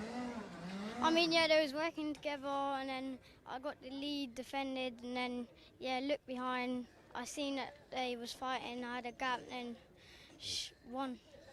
Now, a couple of laps before the end, the start line marshal had the slippery surface flag out. What was that for? Did you notice? No, I didn't notice that. No, you just carried on racing. Now, what were your tactics? Because you were trying to split these two up, and then when they both got ahead of you, you had to make moves to split them up again. And then when you got into the lead, talk us through defending on that last lap. Last lap, look behind, and I see Samar and Adam fighting, and defend into the turn 7, the double left, and then defend in turn on the right, and then also in the back straight, defended for the rest. Defended for the rest. Anyone you would like to thank? My dad, Connor Clancy, George Gibbons, Zabir, Norman that came down here, his Jesse Boy, Harper, my mum, Navy, my sister, Harper, and my nan and granddad. My nan and granddad, I want to say hi to you. There we go, with Nana Grandad as well. Hello. Thank you very much, Liam. We're going to move across here a little bit. So, Samar Chopra. Okay, it was another really hard fight. You come out second again on this occasion. That's good championship points, though, isn't it? Yeah, it is. Talk a little bit about the last lap. It started off with you and Adam having to go side by side. Did that just give Liam too much of a gap? Yeah, I think it did, because I sended a late move on Adam in turn 2 after the slippery surface. Yep. And what happened there? And then we made a little bit of contact, but it wasn't too much to stop fighting.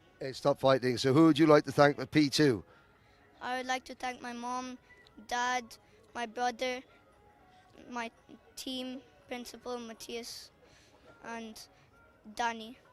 Everyone. Okay, well done. Right. We'll bring Adam in now. So we're going to do the little swapsies. Adam, come by here. Oh, okay. Well, we're going to sort that. Yeah, we're going to sort our helmets out. Right. So, round 1 winner, round 2 on the podium. What do you think about that?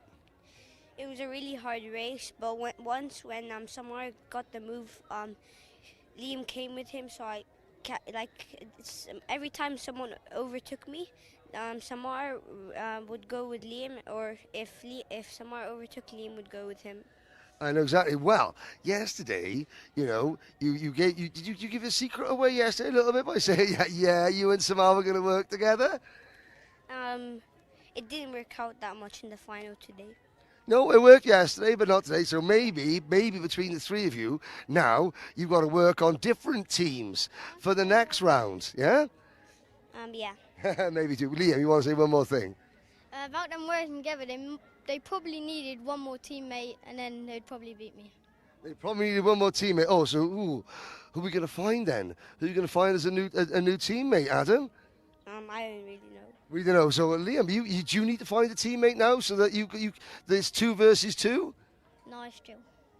You'll be chill, will you? Yeah. You'll be chill. Okay, there we go. Liam's chill.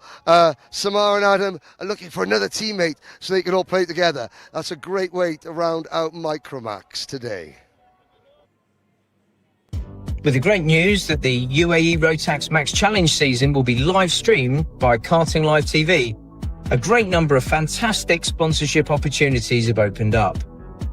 With many thousands of karting enthusiasts watching the live stream as it happens, then thousands more watching on the archive, there is no better way to promote your brand and service than to support UAE Rotax Max Challenge live streams.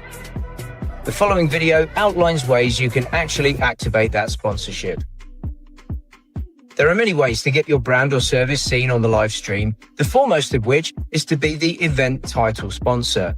A prominent, permanent logo, your brand included in the official event title, and you can provide us with pre-made videos which will play out during the stream, all of which guarantee your brand will have a major impact at the UAE Rotax Max Challenge. Other options include becoming a Gold or Gold Plus supporting partner. If you look at the bottom right of this video, you can see we have rotating logos. The numbers are limited, but it also enables you to upgrade to Gold Plus, which means you can provide us with pre-made videos, which again will play out in the stream. Another unique opportunity is to be the timing partner, always up there in the top right of the screen and referred to regularly during the broadcast. Finally, the super high impact replay partner. Your name on the logo every time the replay wipe comes in and comes out. We can't guarantee how often it happens, but when it does, you'll certainly be seen everywhere around the world. If you have any more questions, please talk to Guy Sheffield, who will be happy to deal with your inquiry. You can see below the dates for all the rounds of the series, and at the time of recording, every single spot is available, whether just a single round or even the whole championship. So get in contact, boost your brand with Karting Live TV and the UAE Rotax. So just to clarify the result of our Micromax final then, Liam O'Hanlon takes the win in fine style. What a great race there. And Gaz Bury over in the UK, he says, what a great micro final, and goes on to say, great driving by Liam to win that. You have to remember how old these drivers are. You really do. And I have to, when I'm watching them out on track, they're just racing drivers, racing their karts around the track. It's only when you get to see them with Henry on the podium, you realise how young they are. They are the 8 years old to 11 years old category. And the way that they drive, the racecraft that we see is absolutely phenomenal. So yeah, Gaz, you're on the nosy there, mate. So Liam O'Hanlon takes the win. Samar Chopra is second. Adams Al-Sheikh was third. Vaibhav Ponna took fourth there, chasing down that third place driver. But with a string of karts behind him, we had Cameron Harvey, Saifel Khalifa, Rudrapatap Shekhawat, Ammar Tabatsa, Tadeusz Prochaska, Enzo Falzerano, then in 11th, Alexander Feinstein. Abdulaziz Al-Sarif was 12th, Evans Voronins was 13th, Tayab Haroun was 14th, Adrienne Faure-Vignoli was 15th. Ahmed Almina, the first of the novices, 16th. Felix Sousa Jebiog was second in the novice sort of subclass, if you like, was 17th overall. Rashid Almina was the third novice, and then unfortunately Jensen Kelly and Saif Almina didn't make the start, unfortunately for them. That was the Micromax final. We've got a slight delay before we get going with our Minimax final. So let's just have a look at what we are up for grabs here in the UAE RMC. Yes, it's all about the accolade of becoming the UAE RMC champion, but it's also a ticket to the grand finals for 2026.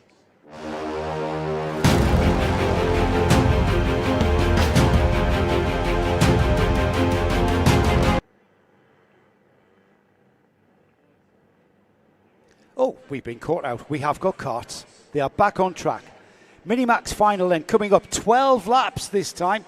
Now these drivers are 10 to 13 years old. Benjamin Kračović for JNKD is on the pole position. Yesterday's winner, Albie J. Stubbs, alongside Attica Meyer. She was third yesterday. She is third on the grid, starting in that position. Austin Gray alongside. We've then got Paul Schutzman alongside Max Payton. We've got Rian Khan Rashid with Rivan Dev Pretum alongside each other, the two Indian drivers there. William Mazzali and Charlie Page. Oliver Butchard and Kurt Ivanov are next. Gleb Obikov and Adam Fleury, and then the field rounded off, 15-car field rounded off by Rafael Sagati. They're just out on their warm-up lap, Henry, and you join us as they come onto that back straight and start forming up. Rafael Zagati looking to end his very first race meeting with, a good finish. I very, very cruelly was mocked by Paul Hardy because I'm no longer running back and forth to the thing. I think there's the Perrier water come back. He's got no credibility after drinking Perrier, I'm afraid. But Kračović, she was delighted with that first win. What can Attica Meyer do? She was quicker than Benjamin in the pre-final, but couldn't figure out a way to get past. What about Albie J. Stubbs, Paul Schutzman, Austin Gray, and that's before we even get to Charlie Page and Oliver Butchard. Here we go. They're out of the final turn, heading towards those red lights that shine brightly. They will go off as this field of 15 Minimax karts gets towards them. The lights go out. We are racing, and down the inside into turn one has gone Benjamin Kračović, which is no surprise there, but it's all argy-bargy for second there, Henry. Yeah, that looked like it was one of the JNKD karts going in very, very deep to turn number one. Attica Meyer, I think, did well to stay on track there, if I'm being completely honest. She's there in third position. It looks like it's Austin Gray who is up to second. Kračović, Gray, then Meyer, and one of Meyer's Excel GP teammates is there in fourth place. Is that Rashid or Dev Preetham? Well, Austin Gray did really well there, fourth on the grid there to get in behind his teammate from GNKD.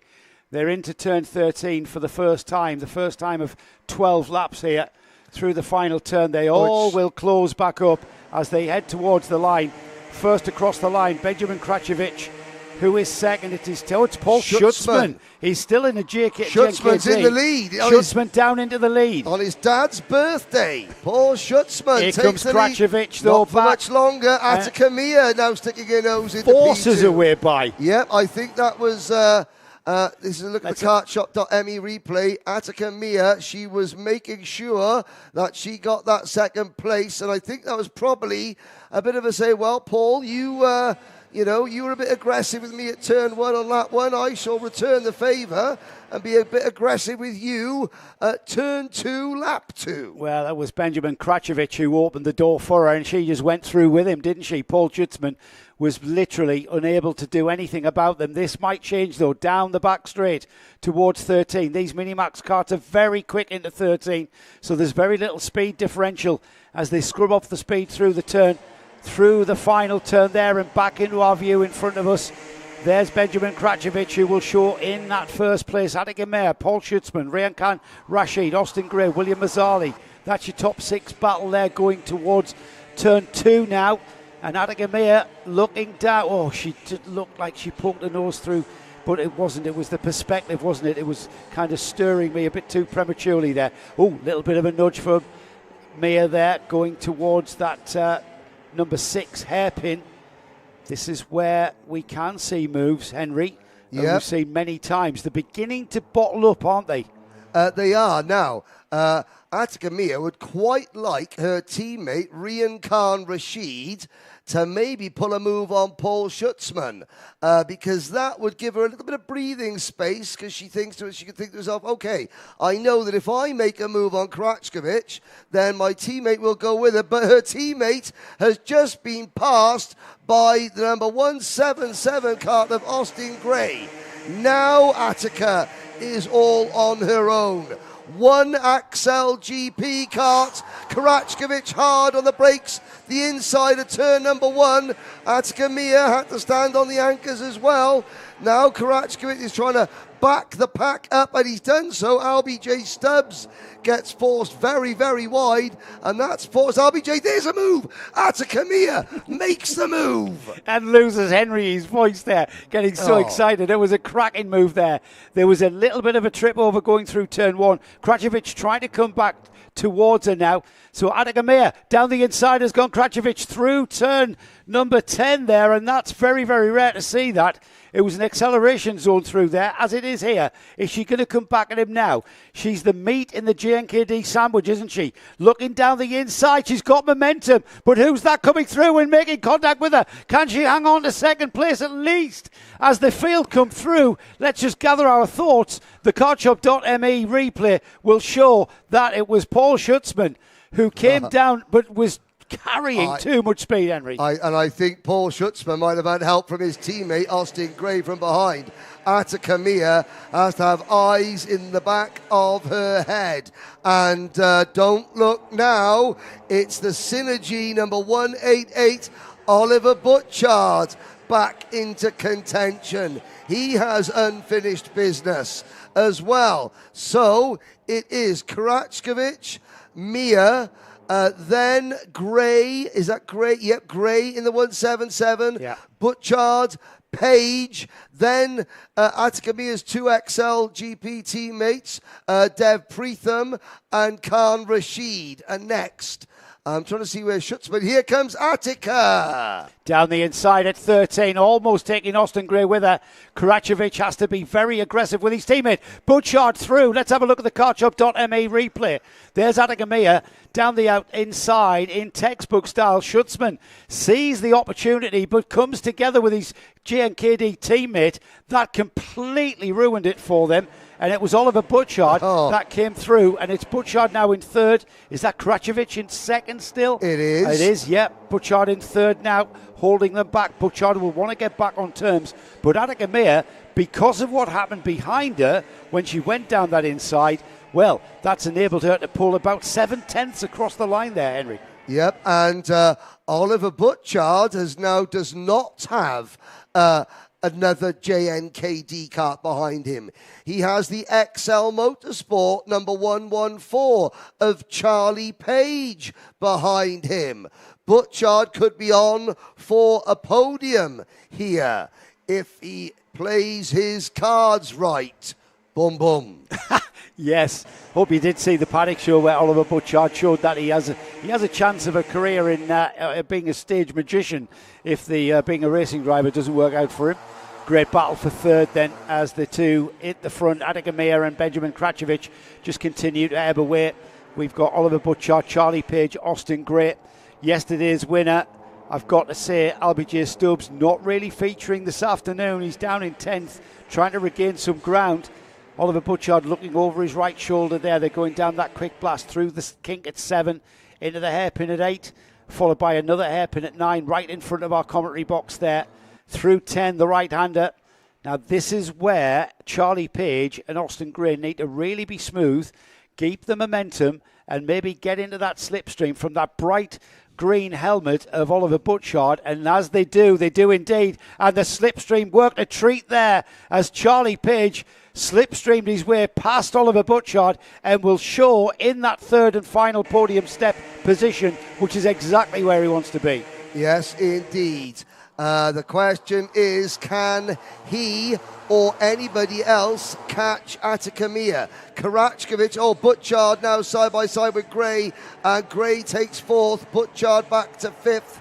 Then it's the number 199 of Rivandev Pritham in P6. Butchard back to the inside. Yeah, that was turn number 6. He's frantically saying, come on, let's go. All right, now let's go. Yeah, now that I'm back to third, don't overtake me and help me catch the 3 karts ahead. Oh, and who's that? Just come back on him as well. Well, that was Austin Gray ignoring Oliver Butchard and going back in. So Oliver Butchard re-ignores Austin Gray. This is going to be a great battle for 4th, 5th, 6th, 7th. RBJ Stubbs in 8th. That just goes to show how wide open this Minimax field is. Absolutely because is. Yesterday's winner, RBJ Stubbs, currently running in 8th place, but only 2 seconds off the race lead. Yeah, 2/3 distance as well. We're into lap 9. Oliver Butchard hoping that Austin Gray will work with him. Seems to be the case at the moment. Meanwhile, just ahead, Charlie Page is now getting right onto the rear bumper of Benjamin Kračović. We'll keep a wary eye on that. Attica Meir, she's got a 1.1 second lead here, and she's just getting on with it, showing real composure at the front of the field, where meanwhile everybody else in this race has other drivers around them to contend with. Albie J. Stubbs, by the way, up to 8th place, having dropped to 10th, would you believe, Henry? Yeah, I know, and I saw RBJ Stubbs. The situation that dropped RBJ Stubbs back to 10th was when Karachkovic really stood on the brakes going into turn number 1 while he was still leading. They all sort of piled in behind, and RBJ Stubbs got squeezed right out onto the dust and the dirt on the outside of the track, which is what dropped RBJ back to 2nd place. We're on lap 10 out of 12. There are an awful lot of very nervous looking mechanics in red, white and gold on the spectator area, and the... I'm not surprised they are nervous. Attica Meir has got a lead of 1.3 seconds, which is extending lap by lap. There's going to be 2 more laps of this race left after this, and Benjamin Kračović there is being pressured now by Charlie Page, so he can't focus on catching Attica Meir. In fact, he's about to lose 2nd place as Charlie Page, as smooth as you like, just slots down the inside into 13. Let's have a look at the kartshop.me replay. Again, a slipstream action there, pulling him in alongside. By the time they get to the turn in and at the apex, he's made the job done, and Charlie Page is now in 2nd. Or is he? Because that's Kračović in 2nd, back into 2nd. While we were watching the kartshop.me replay, he was getting the job done and taking that place back. But you know what? This battle we're watching has pretty much sealed the deal up at the front for Attica Meir. We don't know who's going to finish 2nd, but in about 20 seconds, Attica Meir is going to come out of turn number 14, and she is going to see a white board with the words "last lap" on it. And you know what? She'll be as cool as a cucumber. Are you watching Adam Mulvaney, who's going to be coming out here to mechanic for Attica Meir? Attica he was telling me just how good he thought she was. Well, she's proving to be the case here. There's across the last line, lap board. and it's 1.9 seconds. She's not being caught.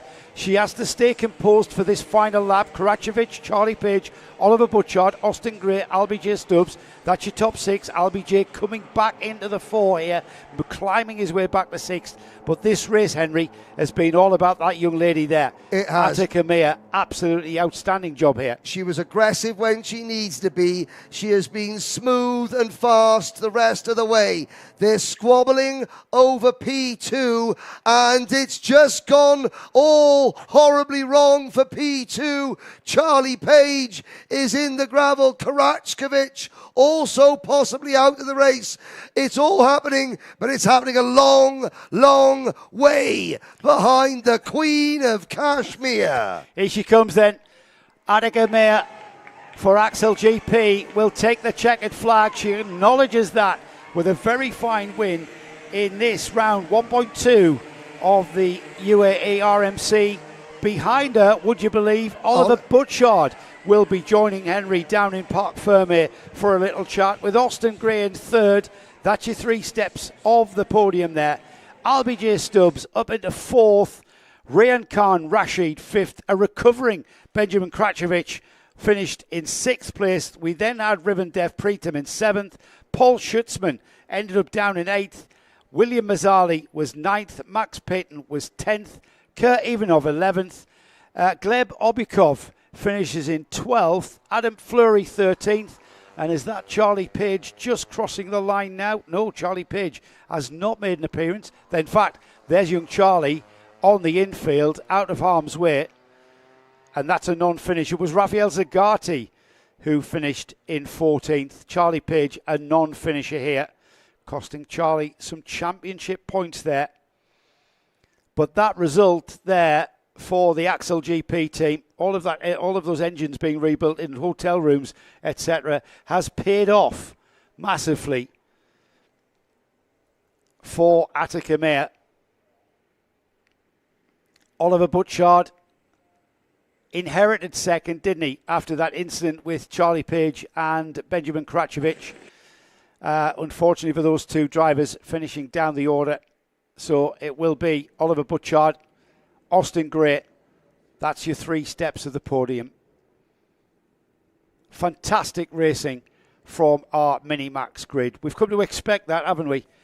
Minimax delivers, does what it says on the tin. These youngsters, 10 to 13 years of age, showing amazing ability for racing wheel to wheel and showing some compromise. Yes, of course, there is invariably going to be incident and drama, but for overall, that was an absolutely outstanding show of how to go racing.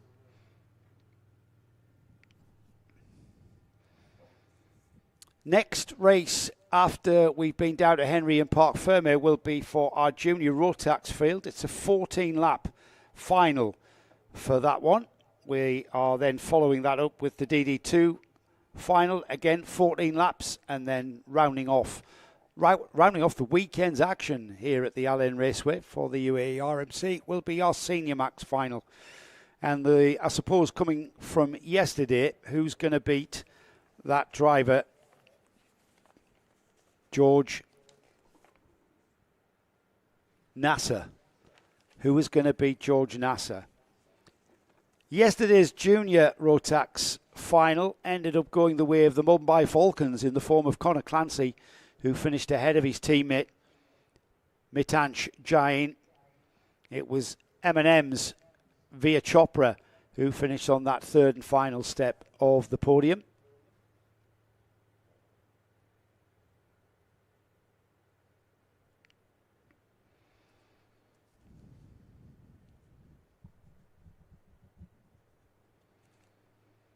So we are just waiting for the Minimax field to get through the weighbridge. And once the carts have been weighed, Minimax minimum weight 115 kilograms. If everybody is clear of that, then they will be wheeled across to Henry, who will get a chance to get some insight as to just what went on. Wonder what Attica Meir has to say about that. She had a very busy start, didn't she? And then with all that action happening, once she forced her way through, it wasn't an easy lead to take. She really had to fight for that.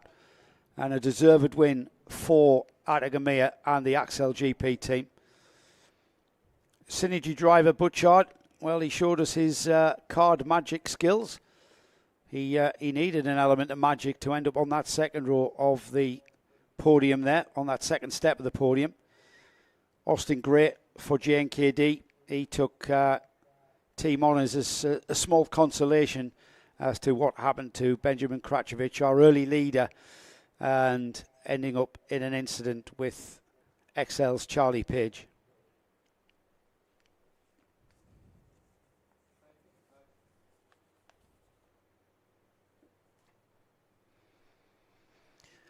So we have been given a weather forecast of a chance of rain which will be consternation to our producer here on Carton Live TV.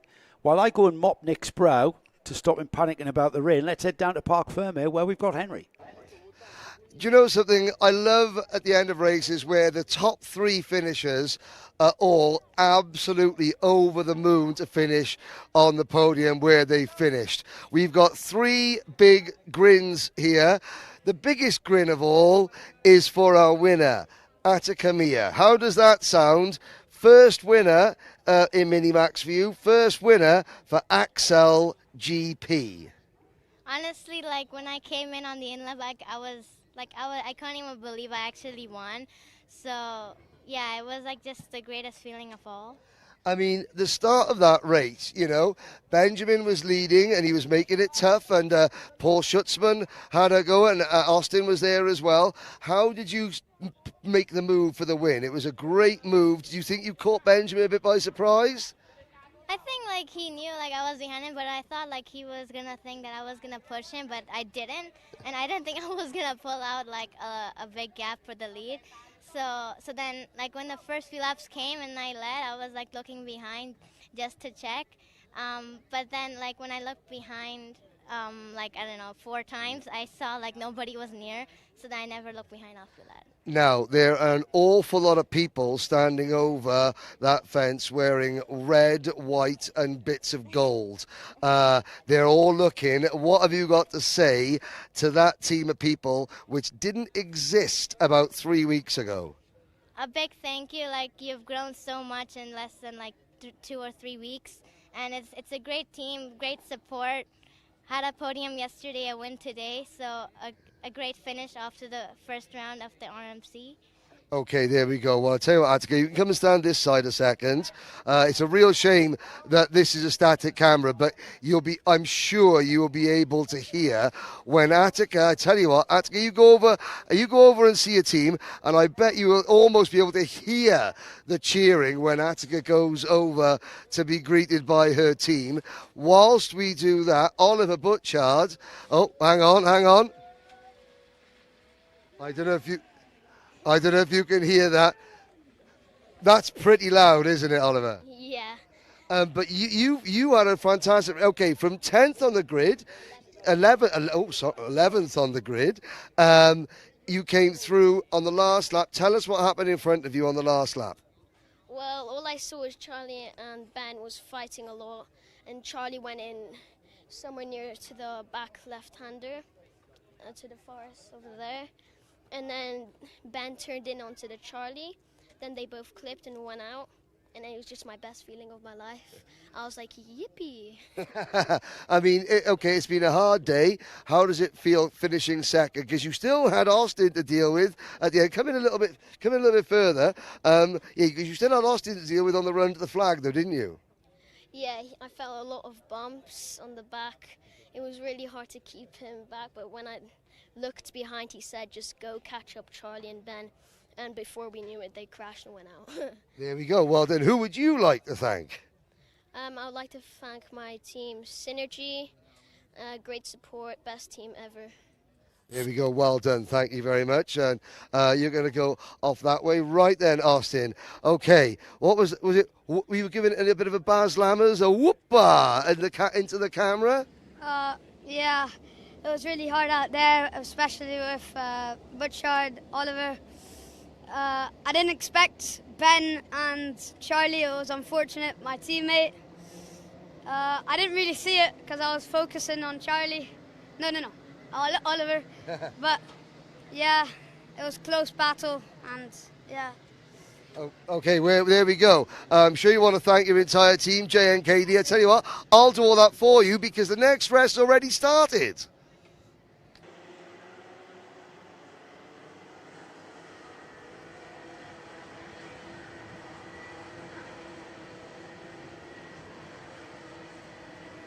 Junior Rotax out for their final then 14 laps with Jaden Hidding, Connor Clancy, Aaron Qureshi, Derek Rivera, Gabriel Barakodi, Saveli Kojai, Via Chopra, Mitanj Jain, Harrison Stevens, Aaron Mason, Brando Lodono, Jan Mikalisho, Johansa Senanayaki, Julia Engelhard, Ari Kallenberg, Giuseppe Montanari, Sam Turner, Erin Ortak, Faris Haroun, Murad Baranov, Floris Schenkenberg, Aaron Setti, Pierre Abdou Douan, Ray Harbour, Oliver Spencer, Leo Anya, and Jack Doe are the carts at the back of the field. Here we go then. We're about to go racing. The red lights will go out, and we are indeed going racing. Jaden Hidding down the inside, takes a great line through that corner. All of the field coming through there. A little bit of bumping and boring there as the carts trip over one another into the infield sections here of turns 4 and 5 there. Straight into 6, the hairpin, and then out onto that little back stretch towards turn 7. Jaden Hidding controlling things very readily in the number 229. There's a little bit of a trip over from Conor Clancy there. In fact, that's not Conor Clancy. That is the number 249, which is Aaron Qureshi. Qureshi there, audaciously nudging the back end of Jaden Hidding, saying, come on, hurry up. The Mumbai Falcons driver down the inside to take the lead.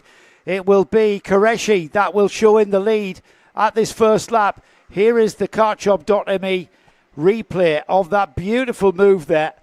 He was clearly being held up, or felt he was being held up by Hidding.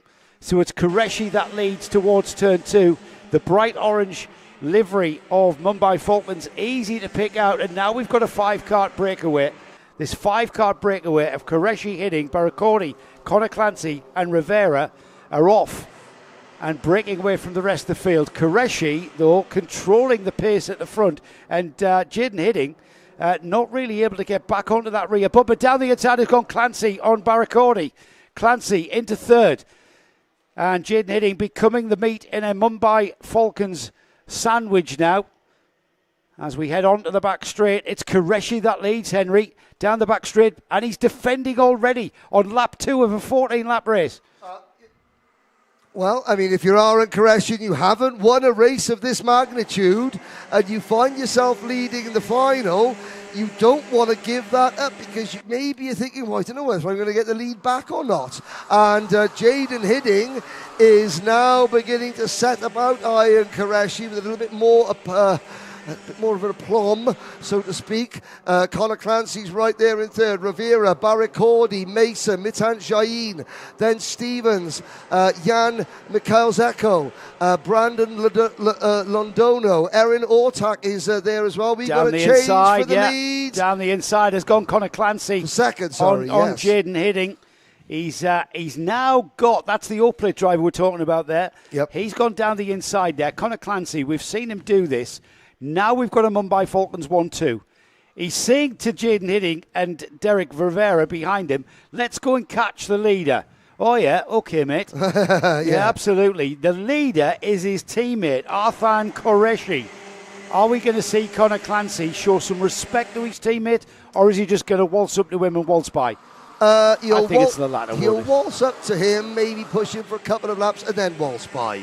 I've noticed that Faris Haroun, as I was walking back up here, we started this race a little bit early, and as I was running back up here, there was a huge audible gasp from the tribunes as Faris Haroun was turned round, and sadly Oliver Spencer was involved in that. It has not been a good day for Oliver Spencer, who is still running. He is down in 25th position of the 26 carts, still running. Yeah, he's going to be on a damage limitation exercise in this final. No change as they go into 13 on lap 4. With Aaron Qureshi, he's now got his teammate. He'll be able to hear his teammate's engine. Behind them, we've got a stream of carts that are battling for the midfield positions. It's Derek Rivera in third place. Gabriele Baracordi. Mitansh Jain is coming back at him. Jaden Hidding down to 7th there. Not quite sure what happened there. But we've got Conor Clancy, who's just lining up the lead from Qureshi as they go through 6 on that black stretch towards 7. When's he going to make his move, Henry? Because I think there it is. Yes. We knew it was coming. Yep, that was Conor Clancy. I'll push my teammate away for a little bit. Give ourselves enough of a gap so that when I make my move for the win, here's your kartshop.me replay, mirror, signal, maneuver, lead, and Conor Clancy now is thinking, okay, Iron's not going to come back at me, not because he doesn't want to, just because I know that I'm quicker than him. I've got a huge lead over everybody else, and everybody else is led by Derek Rivera. So here's the battle. No, it's not anymore. It's Mitanj Jain.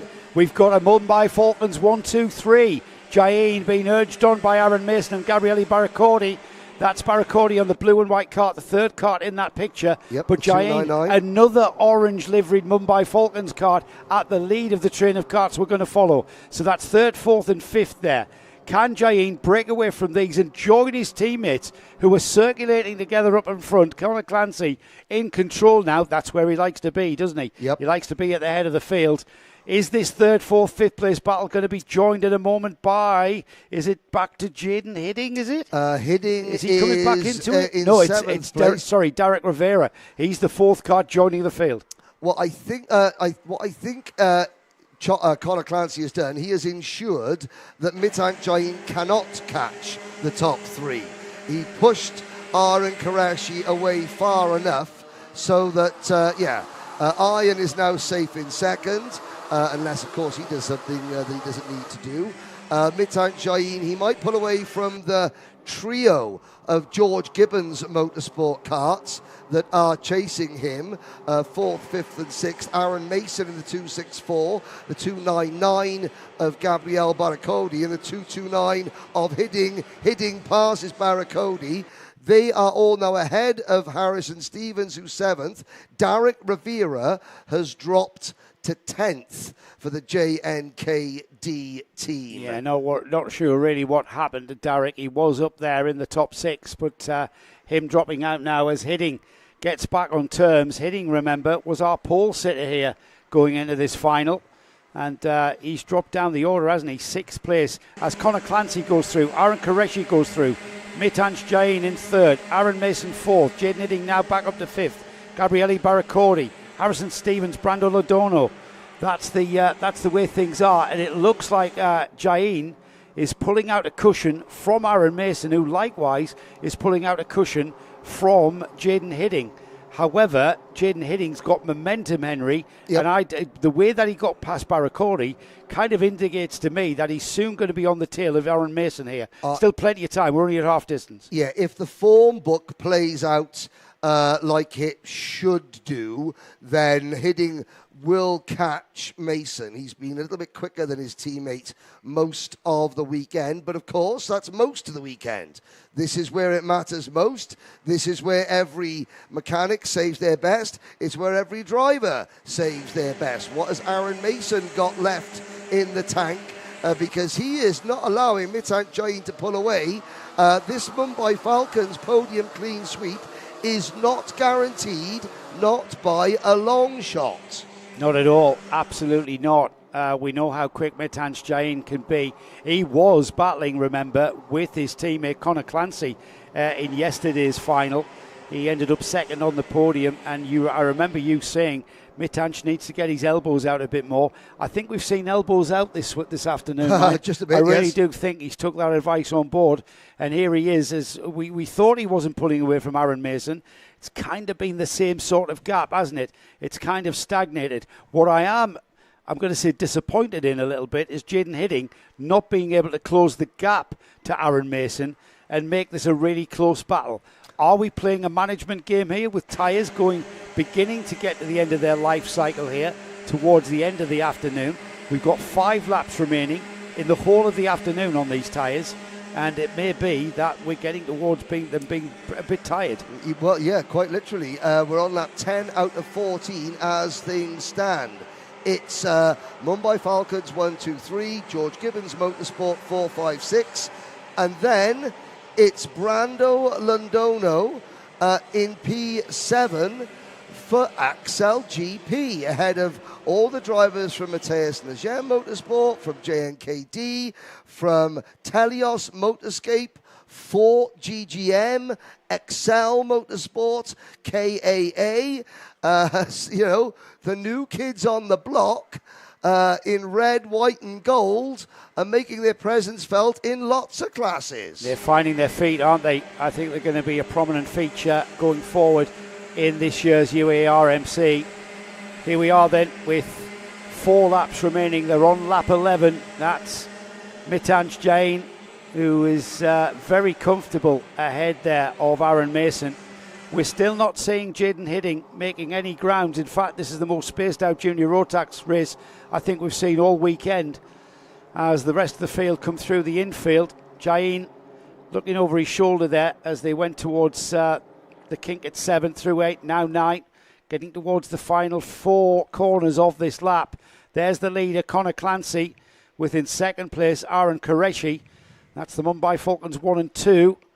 Just behind these will be the Mumbai Falcons number 3, the third place driver in that team.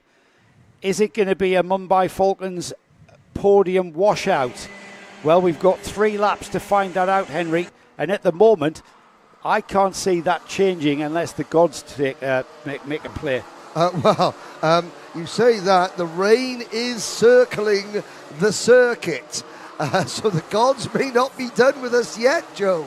I think, though, to all intents and purposes, the top 6 positions are pretty much settled.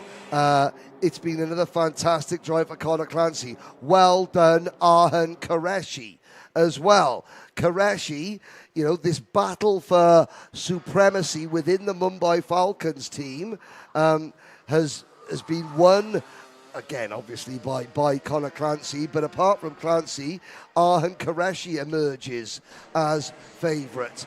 Then we have Aaron Mason now at the head of the George Gibbons Motorsport train as we watch the race leader, Connor Clancy, calm, cool, collected.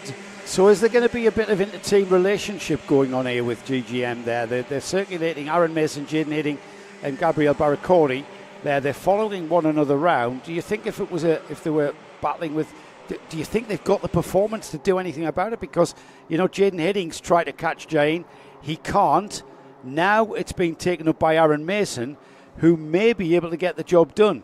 Jaden Hidding just didn't have the pace to stay on terms, did he? But more, I think, for George Gibbons Motorsports, the most pressing priority is going to be keeping Gabriel Barracordi in 6th position, because Brando Londono is right there in 7th, trying to spoil all the various bits of symmetry. 1, 2, 3 Mumbai Falcons, 4, 5, 6 at the moment. Or is it 4, 5, 6? Londono tries the move going into turn number 1. It's 1 lap to go, though. We're going to follow Connor Clancy around this final lap. He's been absolutely formidable here. Took round 1.1 yesterday. Here he is at round 1.2. And he's about to take a victory here. He's got a few corners, half a lap of this L.A. Raceway to negotiate. And he's doing it in a very, very smooth and fine style. Here he goes towards turn 11. Through 11, accelerates through turn 12, using all of the curb on the exit there. And he really is the man to beat in Junior Rotax here in the UAE RMC. Turns into the corner, and another victory for the Mumbai Falcons team.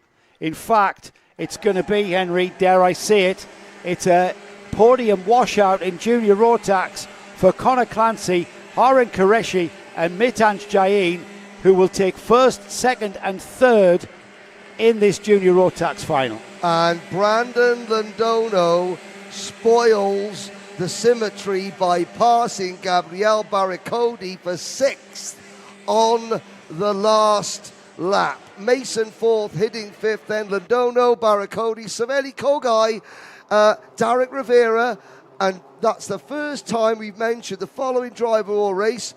Via Chopra, only 10th.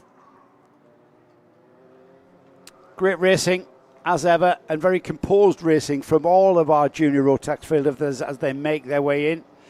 Let's have a look at how the order finished down to the top 10 if we've got time. Connor Clancy took the win in fine style. Aaron Qureshi was 2nd. Mitanj Jain made it an all 3 Mumbai Falcons podium for this round's 1.2. It was Aaron Mason and Jaden Hidding and Brando Londono who finished 4th, 5th and 6th. In 7th was Gabriele Baracori. Savali Kojai was next in the order in 8th. 9th was Derek Rivera, with Via Chopra ending up rounding off the top 10. Pierre Abu Dewan was 11th. Flori Schenkenberg was 12th. Leo Anya was in 13th. 14th was Harrison Stevens. Jan Michelecho was in 15th. Giuseppe Montanari was 16th. Samuel Turner, Ari Kallenberg, Erin Ortak 19th. Ray Harbour, Jack Doe 21st. Julia Angelhard, Oliver Spencer. Murad Baramov was 24th. Our final finisher was Aran Seti. We lost Johansa Senana Yakai on lap 11, on lap 12 I should say, and Faris Haroun went out on that first lap incident there that took Faris out. 2 more races to go then. DD2's coming next. That's our gearbox class, the 2-speed gearbox of the DD2 Rotax Max, and then we will be rounding off things for the weekend with our Senior Max final. As Henry said, we've got heavy rain on the horizon there. However, it seems to be just skirting us, dare I say it. I've said it now. Broken cloud above us. We've got a bit of a Disney rain cloud just to our left here, which is just behind us from that camera angle. We are, as ever, heading down to Parc Fermé. Hope you're enjoying the coverage. Big thank you once again to Kart Shop Middle East, who are the exclusive distributor for the OTK family of karts. That's the Tony Kart, Cosmic, Esprit, EOS, Gillard, Red Speed, Lando Norris and Carlos Sainz 55. It's a 24-hour delivery service at kartshop.me, and it's not just about buying new karts and new chassis. It's all about your parts and all of your karting needs. To be honest, it's even they are suppliers of the AIM data acquisition and rapid logistics across the region. Anything you need, parts-wise, chain lube, you name it, all at kartshop.me. And with a 24-hour delivery service, you cannot go wrong with them. A big thank you to them for coming on board to be our replay partner. I would imagine it's going to be used more than once or twice going forward for the next 2 races. And just to remind everybody that the UAE RMC continues on up until April, where the championship will be concluded. 16th of November is the next round at Al Fassan. 13th and 14th of December, middle of December, is back here at Al Ain Raceway. And then just after the holiday period, we are off to the Dubai Cardrome for a 2-day rounds 4.1 and 4.2. That's the weekend before the Dubai O-Plate, actually. And Karting Live TV will be at both of those events, bringing you all of the action from the Dubai Cardrome for 2 consecutive weekends. 14th of February, we're back on track with the UAE RMC, and we're at the Yas Marina circuit, the one that everybody's looking forward to, out on the Formula 1 track up at the West Hairpin. We're back to the Dubai Cardrome for a 1-day event in early March, the 8th of March. At the end of March, we go back off to the Al Fassan circuit, and then in April, 11th and 12th of April, we round off the UAE RMC for 25-26, back here at the Al Ain Raceway with a 2-day event. 2 point-scoring race days for you there in April. But that's off into the future. We're very much in the present now with the DD2 final lining up in the collection area. Henry Baudet round there in Parc Fermé getting ready to take us through our interviews. Few people, few interested parties waiting around for the DD2s. But before that, let's head down to Henry. Thank you very much. There's a big discussion going on down here amongst a lot of things. Number one, the first Mumbai Falcons podium clean sweep of the season. Number two, Conor Clancy has got these little cat claws in the back of his head. And number three, Conor Clancy's also got toothache. Yeah, I don't know what happened. I just got a little toothache while I was driving, so yeah. That kept you occupied whilst...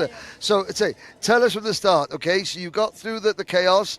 Was the plan the same pretty much as yesterday? Push your teammate away, sit there for a couple of laps, make the move, win? Yeah, well, the plan's always the same, P1. So, yeah, started second, not amazing outside, but start was all right. I think I got into third. Then got past Jaden, Arhan was in the lead, pushed for about a lap, got in front of Arhan, then me and him just drove off, basically. The move for the win was pretty simple? Yeah, it was all right. It was all right. Okay, who do you want to thank? Mum and Dad, Gilly on the spanners, whole team at Mumbai Falcons. It was amazing this weekend. Setup was amazing. We finally found the sweet spot there. Yeah, everyone in England and Ireland, the dogs back home. Yeah, everyone. I'm sure the dogs have been loving it. Well done, Connor. We'll let you go and we'll let you go and deal with your toothache because we need to get some extra space in here because the largest smile that we've seen so far, Arhan Qureshi, well done. Thank you. Yeah. Talk us through it. First of all, you find yourself leading a final. Yeah, that was interesting. Like I saw the driver in front of me was closing the gap. I'm like, you know what? I'm second. Who cares? I'm going in. Make the move. So I was happy, and then I was just chilling. I look behind me. I see a menacing red bumper. I'm like, oh no. Oh no. Yeah, so. And that's Connor, by the way. The menacing red bumper's Connor. Yeah, so once I saw him, when he overtook me, I was like, you know what? It's fine as long as no one's behind me. I look behind me, massive gap. So I was just trying to push to Connor, keep up with him the entire way. Did eventually, at one point, then slid off. But otherwise, really good result. I would like to thank my mother, my father, entire team of Mumbai Falcons, my mechanic Zayed, and most importantly, my brother Ryan, who's been keeping me annoyed every single part of the way. Okay, keeping him annoyed. Well done. I wasn't lying about the biggest smile, was I? Well, Mitan Shaheen, there you go. I tell you what, you carry on smiling over by there. Mitan Shaheen come in, the third member of the Mumbai Falcons. There goes Arhan. Arhan's in a world of his own. He's absolute. I've never seen a driver. Have you ever seen a driver happier with second place? If it's Arhan, then yes. Arhan is yes. I tell you what, the three of you I've got to say, you and Connor, at the end of that race, what you didn't see, you two were so pleased for Arhan. You were almost happier for him than you were for yourselves. Yeah, definitely. I saw Mumbai 1, 2, 3. I'm like, let's go. You had a bit of a hard drive to third place, though. I mean, starting 8th, not great at all. Chances slim, but I had to make it work, and there was a scrap ahead of me. Got in the mix of it, went out in front, saw those two in the lead, front two, said I have to finish this podium. You have to finish, and you did, so you had to hold off. Did you know which George Gibbons kart you were holding off at the end? Aaron Mason. Yeah, but were you aware during the race that it was him behind? Did you think to yourself, okay, I've got this one, I can cover Aaron off? No, it was like, I looked back almost every lap. It was so stressful. And then I saw Aaron always doing this. I'm like, okay, he's not going to go for a move this early. Last lap, saw him behind. There's enough of a gap not to defend, and that was the race. There we go. Now, have Mumbai Falcons had a 1-2-3 podium clean sweep before in junior that you can remember? Yeah, it was Nathan, William, and Arafat in Alpha Sam. There we go. Nathan Kaplan, William Van Leersum and Arafat Sheikh in Alpha San. But this is the first this year. Does it make it extra sweet? Yeah, definitely. Especially because I'm in it. Especially because you're in it. There we go. 3 very, very happy Mumbai Falcons. What a tremendous result it was indeed for the Mumbai Falcons. And Tom and Kaplan agrees as well. Well done, Mumbai Falcons. 1, 2, 3. Nice job as he types into the live stream chat.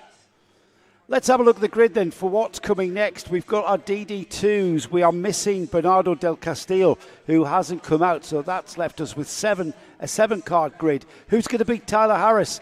I have no idea, because this kid has been unbeatable this weekend.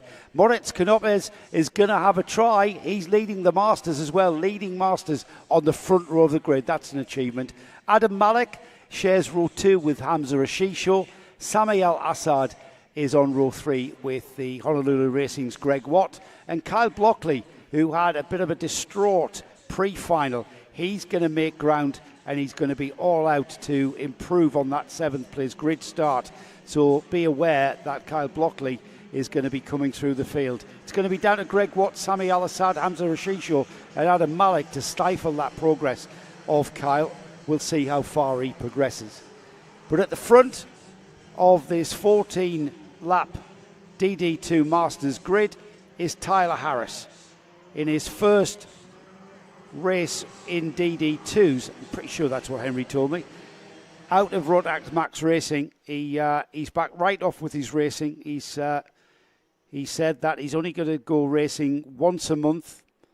He's back right off from a very hectic weekly schedule at the top end of karting here and in the UK. So all eyes on Tyler Harris, and we'll see if anyone can keep up. They are with the Mumbai Falcons team, those two at the front. Moritz Knopes looking for another overall podium as a DD2 Masters. It was Harris, Malik, Knopes that were on the front, or the first 3 steps of the podium yesterday as we get racing. And Moritz Knopes making it very hard, but through from that 3rd place is Adam Malik, who slots onto the back of Tyler Harris. Now remember, these drivers have got cold tyres, relatively cold tyres, even with a track temperature of what is cooling down to be about 40 degrees. We had a reading earlier on when there wasn't as much cloud about and it was 45 degrees. Well, it'll be a bit cooler now with Tyler Harris there, just working the tyres, getting them up to operating temperature. He's going to be under pressure until he gets that kart balanced with those tyre pressures being where he wants them to be. And it's the whole field that go through turn number 12 now and head down that back straight towards the braking area, which it really is a braking area for these karts. Just to remind everyone, look at the kart sliding around there on these relatively cold tyres. Just to remind everybody, it's a gearbox kart, 2-ratio gearbox, as Tyler Harris comes under pressure from Adam Malik. Malik right on his bumper, and that's Ashisho slotting in as well. Ashisho alongside Malik. He's going to make the move for 2nd place. No, he has to slot back in. It's really hectic out there for DD2s, Henry. I've said all day that Tyler Harris is susceptible to a move in the early stages. If you allow him to get into a rhythm, then he tends to be able to just gap the field to the point where he can sort of semi-relax. Adam Malik, though, pushing very, very hard. Didn't see Greg Watt. Did we see Greg Watt? Sadly, has retired on the opening lap. He came in at the end of lap number 1. Hashisho is 3rd. Knopes 4th. Blockley has passed Sameh Al-Assad for 5th. But this looks like it's going to be a head-to-head scrap now between Malik, Hashisho and Tyler Harris. Knopes wants to get involved. Oh, Blockley and Al-Assad there you see battling. This is close as Adam Malik has been. This could be Adam Malik's best chance this next lap or 2. It's got to be the next lap, Henry. We've seen Tyler Harris every race this weekend. His tyres have come on lap 3, which is where we are now, and then he's checked out. If the other drivers have found a little bit of pace in their toolbox, they may be able to stay on terms. However, this is the point where we see Tyler Harris really turn it on. His tyres switch on, the kart turns in, the kart rotates to the degree that he asks it to do, and we start seeing lap times come in and we start seeing that gap. We're not seeing it quite yet, though, I've got to say it. And this bodes very well going forward as they cross the line. 3 laps completed. Tyler Harris, Adam Malik, Hamza Rashisho, right there, nose to tail, and not that far out as Moritz Knopes is. Yeah, now, if I were... this is going to be really frustrating for Hamza Hashisho. But if he starts by... Here comes Moritz Knopes having a little nibble at the rear bumper of the number 444 kart. But if I were Hamza Hashisho, let Adam Malik attack Tyler Harris. I know that you're probably quick enough to pass your teammate. Don't do it right now. Allow Malik and Harris to battle, because then you might be able to pick up more than just one piece. Malik at the moment certainly looks like he's the driver capable. As I say that, now we get to lap number 4. Harris begins to edge away ever so slightly. And it's the traction out of this corner here that will build the gap. That's the biggest gap we've seen since we started. They've just gone into lap 5 now. And there's a Shisha. Oh, he's going to be careful. He has to slot back in, doesn't he, towards 2. He had a look. He had another little nibble. Nibbles tend to slow you down. And if we get Adam Malik having to defend from a Shisha, that's going to just play into Tyler Harris's hands even more. He's already pulling a bigger gap than we've seen. Yeah, exactly. If you're going to put your hand in the cookie jar, you may as well eat the whole biscuit, not just take a nibble. You're going to be, and that's where, Hashisho, luckily Adam Malik didn't lose any ground coming out of turn number 2. Now Harris seems to be in the swing. Purple first sector for Tyler Harris. Malik responds with a personal best first sector, but it's still a 10th slower than Harris. Malik needs a great run coming out of this corner, and he gets on the curb, has to correct the steering. Yeah. That, I think, could be game over for the battle for the victory. Hashisho now pushing his teammate. Malik's best chance. Malik's now defending second place. Yeah. I think that could be game over in terms of the battle for the race victory. Coming out onto the start-finish straight, Henry. He just got it on the curb and lost a bit of traction, didn't he? However, look at this. He's coming back. He did have to defend slightly, but he's found the pace to A, break free from Hamza Rashisho, and B, get back onto the rear bumper of Tyler Harris in a fashion. However, just look at the way that Harris drives this last bit of track here through 11 and 12. Now, he's just pulling the gap, isn't he? We're about to experience a phenomenon that you, Nick and Joe, won't have experienced before. Our Karting Live TV UAE Rotax Max Challenge YouTube audience won't have experienced before. The mountains that were visible beyond turn number 11 are no longer visible. In fact, the grounds just beyond the perimeter of the circuit are now no longer visible. The wind has changed direction and is now blowing into the drivers' faces as they head down towards turn number 7. And that wind is dragging an awful lot of sand onto the circuit. As you will see there, you can see the circuit. And with that sand is also coming some rain. So surely the rain will dampen the sand out of the air. We're going to see the phenomena. We commonly know that sort of thing as fog. It's not fog though, it's sand that has been picked up from the desert. We are on lap 7, lap 8 in fact, time ticking by.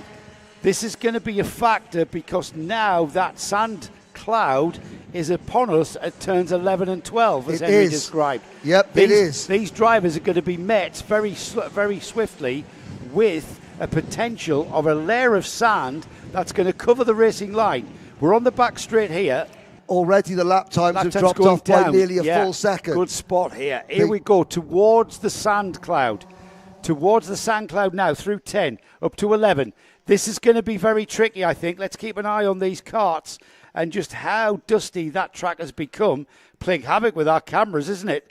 For the visibility. It's playing havoc with Tyler Harris's nerves, I tell you what, because he's the first driver that approaches the different track conditions every single lap. It appears as though Gina Marie Sheffield, the boss's boss, our boss's boss, was right when she said it was going to rain. Malik has caught Tyler Harris. Malik is now back with Harris. Harris having to defend. Harris is nervous because, of course, he's the first person to hit the very slippery track. Why I say slippery, sandy track. That cloud seems to have subdued, so there's not as much sand in the air now We did see just how cautious Tyler Harris was there on the brakes. We had Adam Malik and Hamza Ashisho absolutely tripping over him. This is the closest DD2 race we've had all weekend. Now Tyler Harris tries to break free out onto the back straight now, down towards turn 13. Tyler Harris has got a huge gap. He's Ashisho down the inside for second, but his teammate comes back at him. So no changes. Adam Malik swaps it back. Let's have a look at the kartshop.me. And Ashisho down the inside, but carries too much speed and just offline there. You saw how that kart snapped away, having to check the slide. Well, you could see the different colour of the tarmac.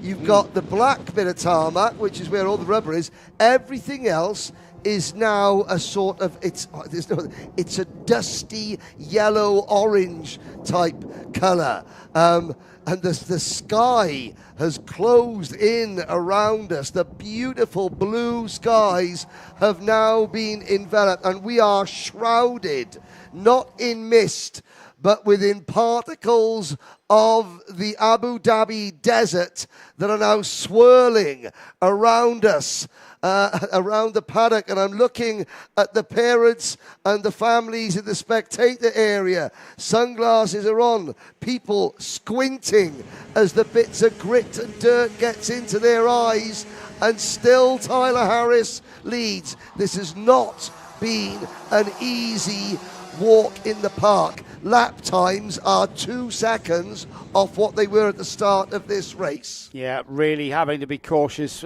Cautious being the key word for Tyler Harris. However, now that he's found his feet and found his footing, quite literally, he is still pulling that gap. We've got an M&M inter-team battle for second and third. And who is this on the Mumbai Falcons orange liveried kart coming into play in fourth? It's the first of our Masters drivers. That's Maritz Knopses, who wants to be on that overall podium. We saw him on the overall podium yesterday. He wants to be back there again today, doesn't he?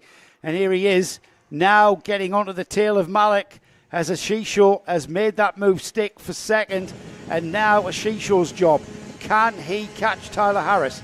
They're on lap 12 now. So 3 more laps, including this one, before we see any sight of a checkered flag. Yeah. And that sandstorm has blown through, Henry. I think we've got away with it. Do you know something? It has just missed the circuit.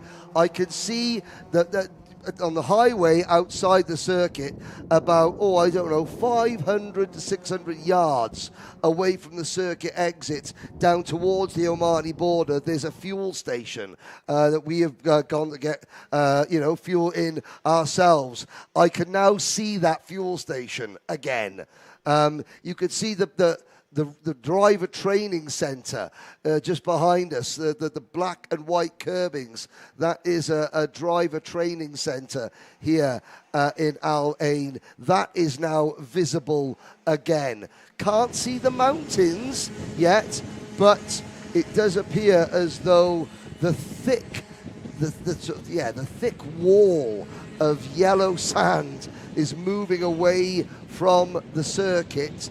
Lap times are now only about a second off the pace what they were earlier on. So that track is cleaning up. The sand that has just come is now being swept away by these DD2 and DD2 Masters runners. Still no change in the order though. And if anything, it looks like Ashisho and Malik and indeed Maritz Knopses coming back towards Tyler Harris. However, I do think there's an element of management here. We're on the penultimate lap here. It's going to be 13 laps completed, and then we'll see the last lap board. It's been a bit of a management game from our leader, Tyler Harris. The sandstorm came. It did cause the track to be affected. We saw that in the lap times, didn't we? 2 seconds increase in lap times from the lack of grip caused by the dust. And here we are now into the final lap, Henry. And right on his bumper has gone Ashisho. Where has that gap gone from Tyler Harris? I have no clue why he's lost so much ground, but now they're beginning to trip up behind them, and we're getting towards the checkered flag. I think maybe, as you said, the sandstorm has moved part from one part of the circuit, but certainly at other areas, certainly down the run towards turns 1 and 2, it's still very, very slippery indeed. And of course, Harris is thinking, I don't want to throw it away. Don't want to throw it away. And Into turn number 11 we go. Down towards turn 12, Harris, Hashisho, Malik. We're going to be going we're not going to do the interviews for this race right at the end. We're going to get going with the senior final. But Tyler Harris makes it 2 out of 2. Hamza Hashisho on the podium.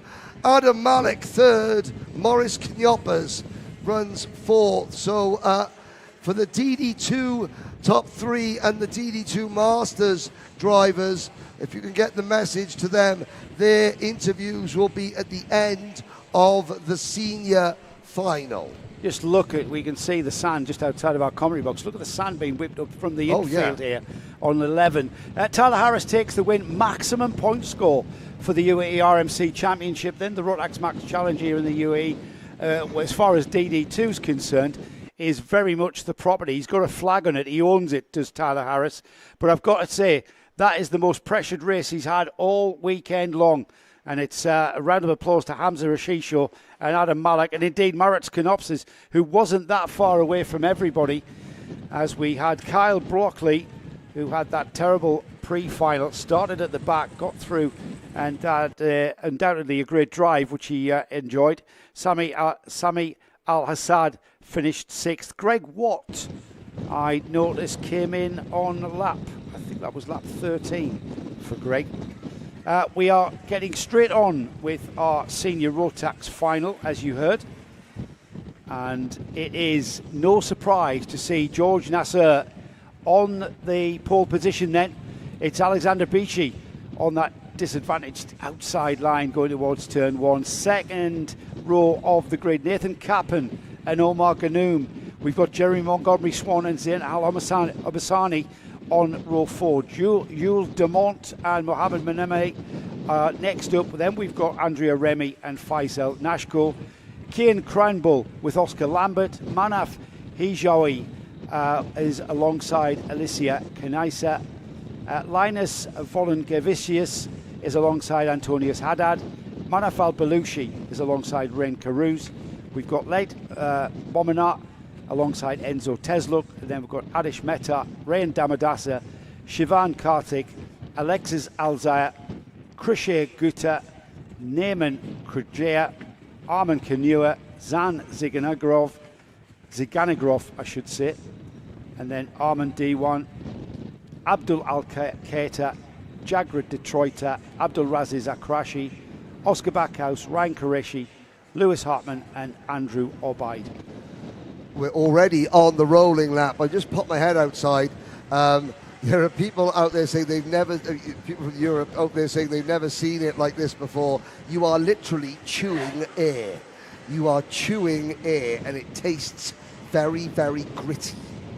Yes, well, I'm going to be keeping my mouth shut then. When I go outside, I mean, I've got to keep my mouth open and shutting right now for the next 14 laps or so. Amani Kanua getting more support from his family in Kenya. Hello to everybody in Kenya. How are you? Amani Kanua is due to start this one deep in the field, outside the top 20, but he has got the pace to come towards the front. We've got 30. I'm looking back. I think we've only got 35 drivers. I don't think we've got Andrew Obeid. Right. I don't think Andrew has gone out there. I think he's come out. He hasn't. He hasn't come out. So Andrew, obviously, still smarting off that issue from that incident. Here we go. Who can beat George Nasser? We're going to find out as we get towards the start line.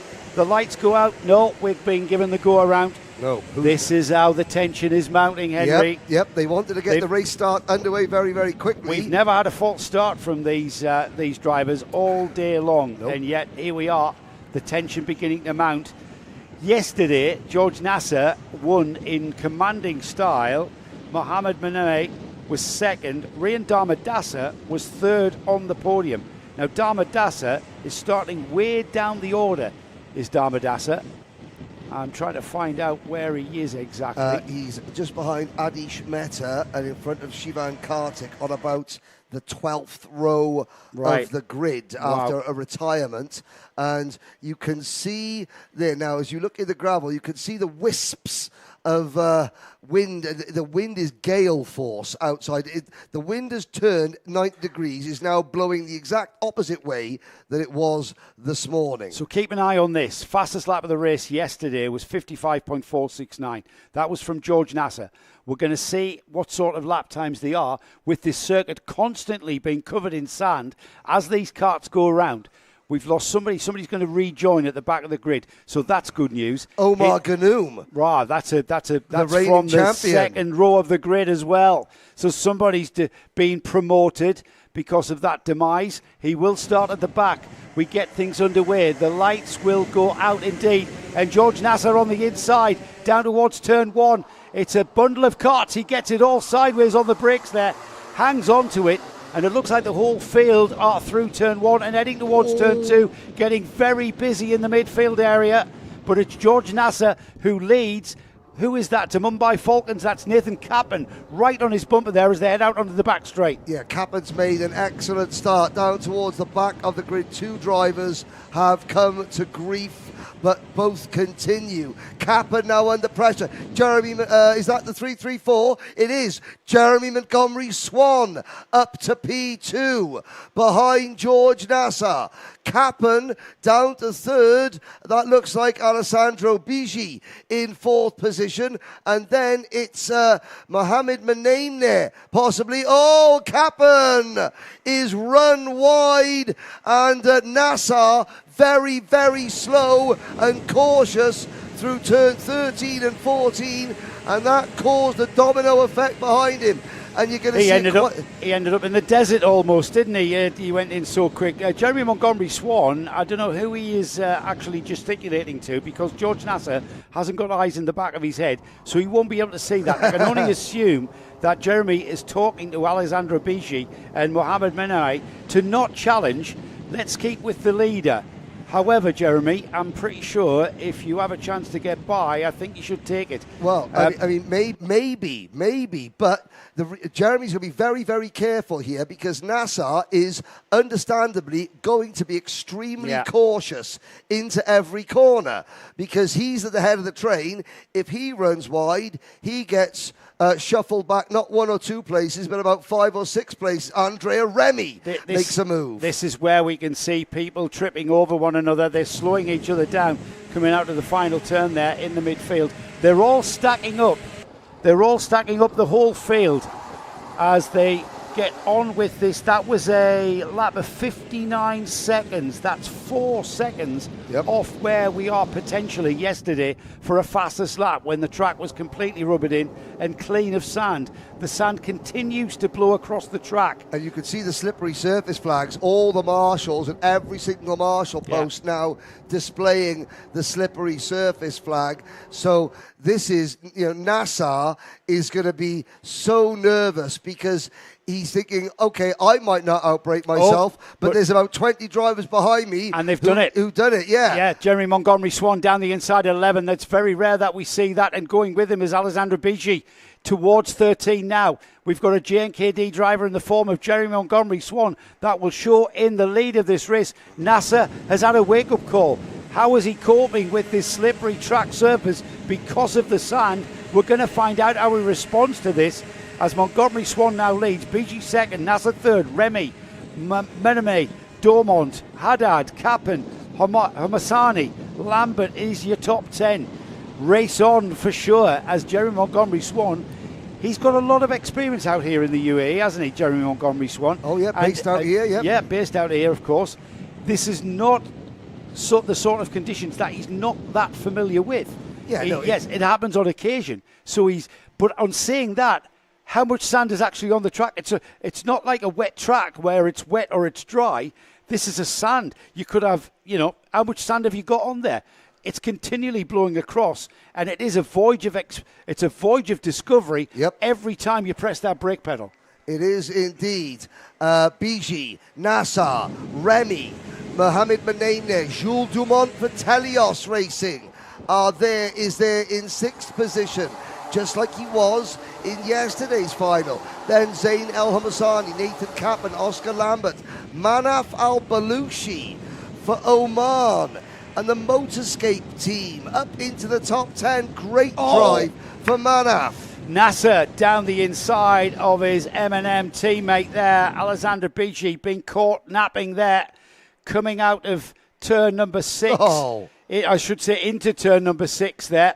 And Bici being hung out to dry there as through has gone Remy and Menemene. And it's raining.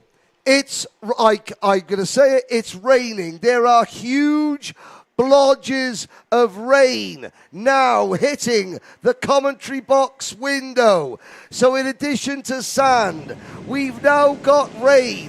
What else can be thrown at the senior Rotax field? But you know what? Jeremy Montgomery Swan is just pulling away. He is. George Nasser, he's gotten ahead of the train of carts that are chasing him down, but Jeremy Montgomery Swan, they're on slick tyres, remember. Now this is a very, very warm track surface, so it's going to have to really pour down before it becomes wet, because as the rain droplets hit the hot tarmac, they basically heat up and dissipate straight away. So it's not like we're going to create a damp track, is it? Well, what happens? You remember when you were a kid, or when you were taking your grandkids to the beach, and you put water and sand together? Oh yeah, we're going to create mud, aren't we? You get sludge. Yes. The track is going to get very sludgy. We're going to have some very dirty carts in the Parc Fermé, I can assure you. Here we go then, still lots and lots of laps left as well. We have completed 6 laps. There are 8 laps remaining for our lead drivers. Jeremy Montgomery Swan has pulled out a 1.4 second gap here. George Nasser, he's pulled out a bit of a gap and he's there in a very lonely second. This battle here, that's Andrea Remy at the front of this train of carts, and there down the inside has gone Mohamed Menemene, and he hasn't made it stick. Nope. He had Andrea Remy, the Swiss driver, has come back at him and he's taken that 3rd place back. This is the final step of the podium, what this is all about. So this is 3rd, 4th, 5th, 6th, 7th, 8th, 9th, 10th, and into 11th place. Kenya, are you watching? Amani Kinyua now makes a move. He's the driver with the white race suit and the turquoise blue sleeves, the plain white crash helmet. And it's getting a little bit touchy. It's getting more than touchy. Right. Watch for the Motorscape driver. There goes the Motorscape driver. Was that? It was Manaf Al-Baluchi and Amani Kinyua are now 7th and 8th. Incredible racing this, and it's all very, very tricky driving. The rain continues. It's continuing to lash against our commentary box here. It's not looking like it's having a massive effect. I'm not seeing any drivers struggle for grip into the braking areas. We'll see one here through turn 7 into 8. No, still plenty of grip out there for Jeremy Montgomery Swan and George Nasser.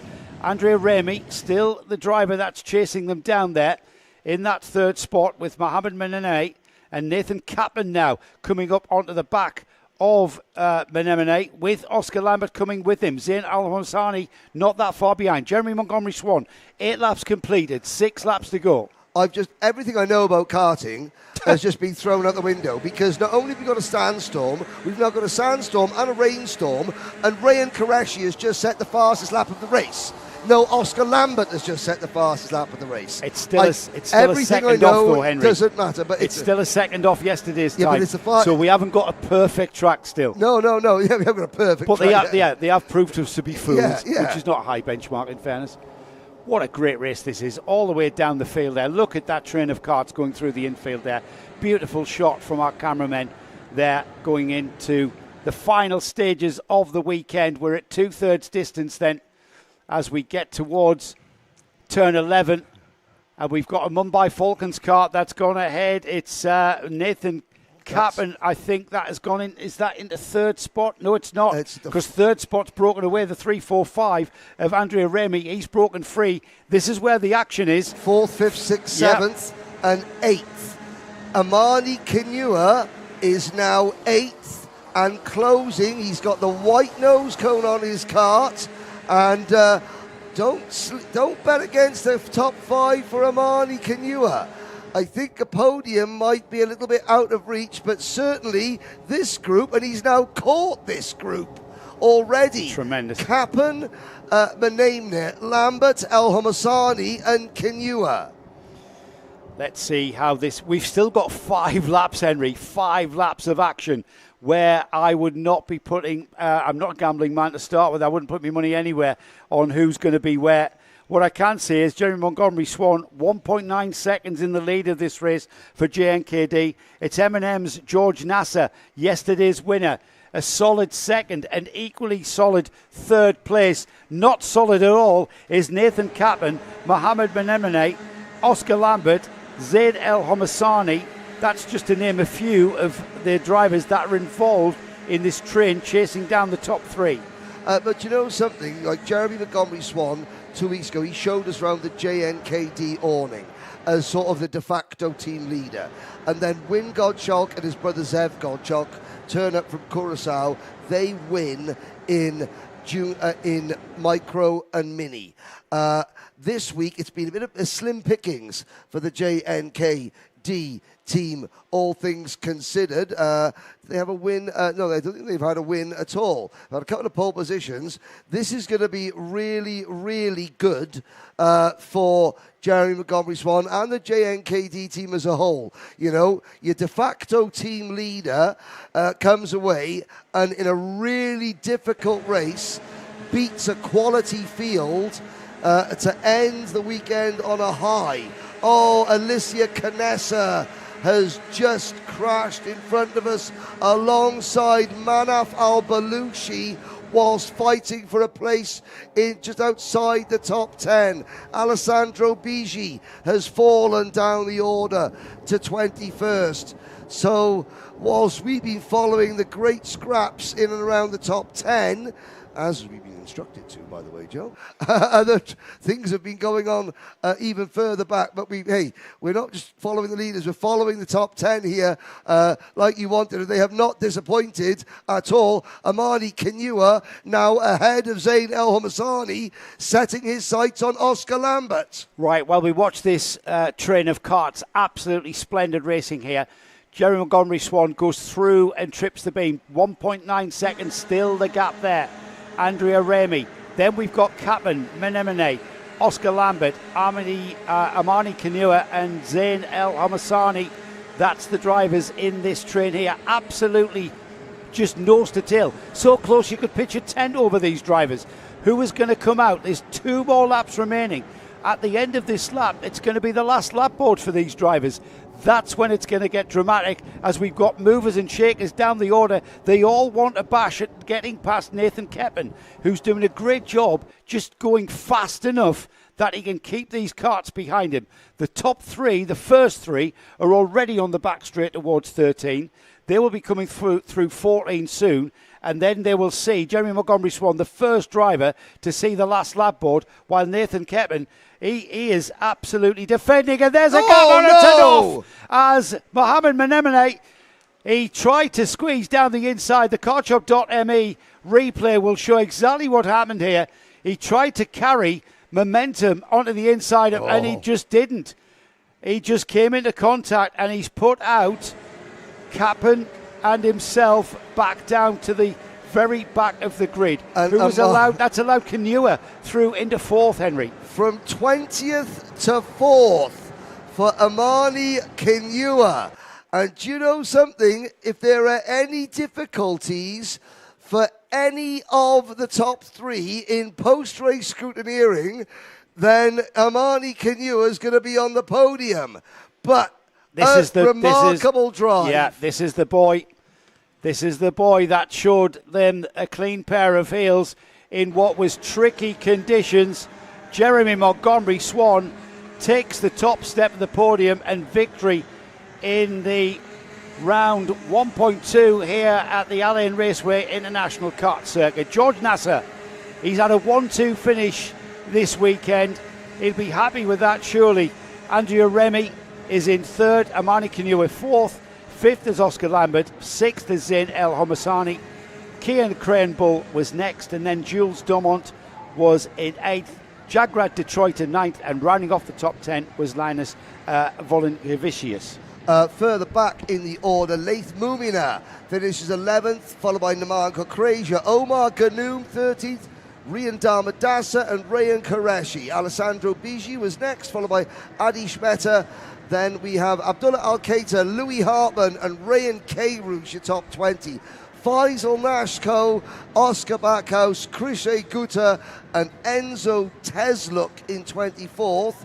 We had Antonia Haddad, Arman Diwan, Shivan Kartik, Alexis Elzia, Abdul Razak Al-Quraishi, and sadly Nathan Kappen crawls across the line in 30th position ahead of Jan Zigarirov, Mohamed Manaim there, Manaf Hijawi, Manaf Al-Balushi, Alicia Canessa failed to finish. Andrew Obeid fails to start. Wow. Wow, let's just catch our breath. And now the rain intensifies. And now the rain intensifies. So we are not sure whether, in fact, I can tell you now, Henry, information that we're not going to be able to carry out our post-race interviews in the area where we normally do. So we'll have to scratch that. We are going to stay live with that locked off shot from Al Ain Raceway. Yep. We are going to endeavour to bring you our podium presentation. Hopefully this rain will just sweep through. It's been a bit of a shower. Yep. Hopefully it will sweep through and we will be able to bring you Henry down on the podium. If we are able to bring you the podium celebration, I will do my best, family members, friends, to interview the winners in DD2, DD2 Masters and Seniors on the podium. Nick Damon sighting. There is Nick Damon. That is our producer, Nick Damon, there with the O2 on his back. That's his competition number for the running race. And that is a very rare sight, Nick Damon running. It's also a very rare sight for seeing Nick Damon in shorts, but when the temperature over here in the UAE has been 40 degrees 2 weeks ago and 39 degrees yesterday, he really had to change his character, yes. Wow. So that's the plan, ladies and gentlemen. The podium presentation, we will include the winners' interviews for seniors, DD2s and DD2 Masters. May not be able to do the top 3 in every class because people have got to then make their way back home at the end of the weekend, but we will do our best to make sure that the winners get interviewed during the podium presentation. I believe that the wind sort of made some of the stuff a bit worried, and our cameras be moved into somewhere that will not get blown over. I think the fence was about to be blown over. I think the fence was about to get blown into the camera. Can I say a big, huge thank you to our camera crew out on circuit. I did, and this will please Nick very much so. Our cameraman down, camera 3 down the centre of the circuit, when the sand whipped up, when it started to rain, did he shelter behind it using his own high-vis? No. What did he do with his high-vis? He put it over the camera to make sure the camera didn't get damaged. A true cameraman. Absolute trooper. Henry, that concludes the racing for the first weekend's round of the UAE RMC. It's been phenomenally good. The racing, the standard of racing has been very, very high. The standard of drama and controversy has been even higher, I would think. It's going to be you and I's turn to wind down here. Before we do, because we are going to come down to the podium presentation with you. I suppose it's down to you and I to just kind of wind up. I want to thank everybody who has been part of this. The cameramen, obviously, Nick Damon, our producer, our 3 cameramen. Have been absolutely stalwart, bringing you the pictures from out there in the on the circuit in the sandstorm and then the rainstorm conditions. Mm-hmm. I wouldn't have said that was going to happen out here, but there you go. That was not on our bingo card. Wasn't on the script, no. Wasn't on our bingo card. A big thank you to everybody out there on the live chat on both of our live stream channels on YouTube. The next round is going to be at Alpha San. On the 16th of November. We hope to bring you live pictures from that too. Keep an eye on our socials going forward for the times of that. Yes, that would be, keep an eye on the Rotax, the UAE Rotax Max Challenge Facebook page, Instagram and YouTube channel, and Karting Live TV's YouTube channel as well Yeah. for information about the next round. And our Facebook as well. Everybody's Facebook will be we'll have an announcement soon about details of the second round on the calendar. Henry, I'm going to let you head down to the podium and try and make sense of something. And make sense of something to see if we can indeed pull that back as Nick Damon brings in our camera from turn 1. I'll bid you farewell and good night. We'll see you down there on the podium, which I'm pretty sure we're going to bring you. The wind's dying down. Let's head down there for now. We'll just leave you with the pictures of the clear up here. And we thank you very much for being part of this event with us. And we look forward to the rest of the season in the UAE RMC.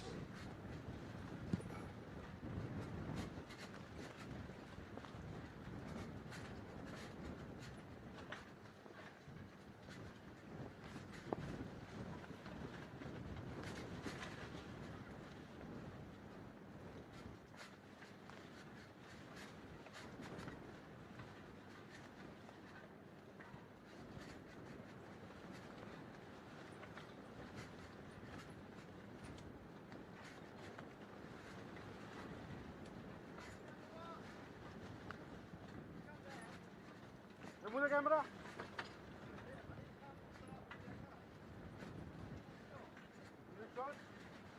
Too much speed, will be fell down.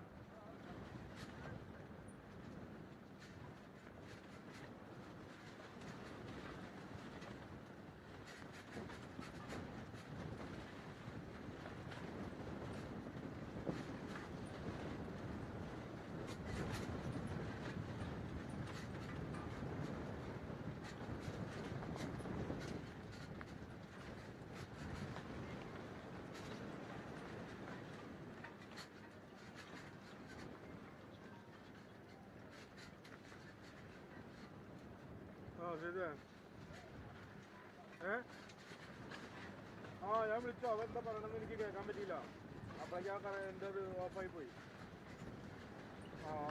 ഓഫാവല്ല ഒന്നും ഇടയ്ക്ക് സ്റ്റക്കായി പോകുന്ന പരിപാടി ഉണ്ടല്ലോ stock ബാത്തില്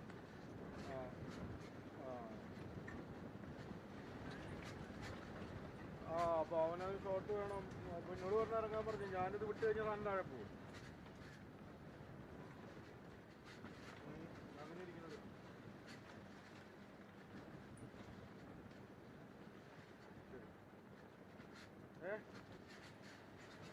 പരിപാടിയൊന്നുമില്ല കഴിഞ്ഞു അവന് ഇതൊന്നൊരു shot വേണം അവന് ലൈവിലേക്ക് സാധാരണ അവിടെ ഓണാക്കി വെച്ചിട്ട് പോകാറില്ലേ പതിവ് നമ്മൾ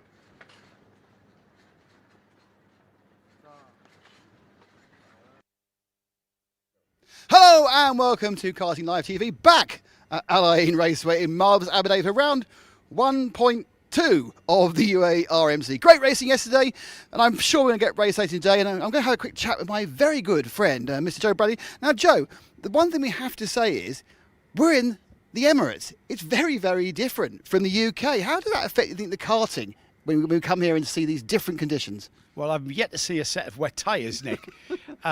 It's a lot different to the karting that we usually see on Karting Live TV. The weather is less of a factor. Changeable weather's less of a factor, but the weather is still a factor.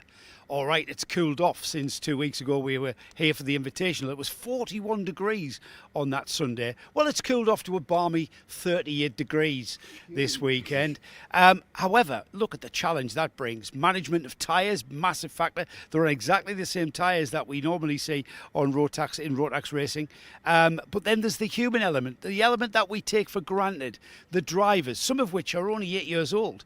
And in this heat, the physicality of the Al Ain circuit, it's going to be a factor. It's not easy. There's a challenge there. If it was easy, you and I would still be doing it, Nick, and we're not. We're in our air-conditioned splendour, just chatting about it with Henry and I. Yesterday was fantastic. It is really a series that is really growing. I know Henry mentioned this yesterday, but today we're going to see exactly what we saw yesterday, which was very dramatic, intense and exciting racing. Well, we've heard a lot of what Joe and Henry think about what's happening. We need to find out what the paddock, the teams and the drivers think was happening. So you go and find Henry and talk to them. In the 1975 Spanish Grand Prix, the only female to win a World Championship Formula One point was Lella Lombardi driving a March. However, The 1 point became half a point when the race was stopped halfway. That's a long time ago. Why have we not got any Formula One drivers who are female? Well, I think it's going to change, and we may have a few years to wait, but this young lady here, Attica Meyer, Attica, I saw you race 2 weeks ago in the invitation, and I think your sights are set, aren't they? Is that what your dream would be, to race one day in Formula One? Yeah, my dream is to be in Formula One, and I'll do whatever it takes to be there. And so you have to race with predominantly boys, but that doesn't seem to faze you at all. You are absolutely at the front of this field, aren't you? Yeah, I mean, it doesn't really affect me when I'm driving. I don't really have time to think about that stuff. So it's just drivers in helmets, isn't it? Yeah. Do you get to know the drivers around you when you race with them? Do you get to know their personalities and perhaps how you're going to overtake one driver in comparison to another? Every driver has a different standard of driving, but it honestly doesn't matter how you overtake them, because any driver you reach to, you should overtake. So what is the plan? Are you maybe one day thinking about moving into cars and going in, what's the ladder now? It's Formula 4, isn't it? Yeah, to get to Formula 1, you need to start from Formula 4, then Formula 3, Formula 2, then Formula 1. Some people take it a different way, maybe Formula Regional, or maybe they just start with FRECA or something. So I don't know. Well, Attica, you know where it's mapped out. I'm going to ask you a question, Attica. Why do you think we have no women, we have no females in Formula One at the moment? Well, I don't know really. I haven't really been there, maybe in Formula 2 or something yet. But I don't think anyone has really tried to actually race in these days. But I think if someone tried, then they would really know how it would be. And I think the stereotypes are more than that woman sitting in the car and driving. Yeah. So yeah, it's a mixture of both. Yeah. And I suppose if a driver's quick enough, it doesn't matter whether they're male or female. You get the job done. Is that your attitude? Yeah. So what's your attitude like for this? Here we are, rounds 1 and 2 of the UAE Karting Championships, the RMC, the Rotax Max Challenge. You've got a full season ahead of you. Here we are with a clean sheet of paper. What is your aims and objectives? To possibly win all the races I can, and just keep improving and try to win the championship. And does that start with the heats? You go out intending to win every single race, whether it's a heat, a pre-final, a final? Well, obviously it's nice to win the final more than the heat, but any race I can win, I should win. Yeah. The team around you, Axel Academy, they're a very busy team. Are they? They're obviously giving you a good car to drive.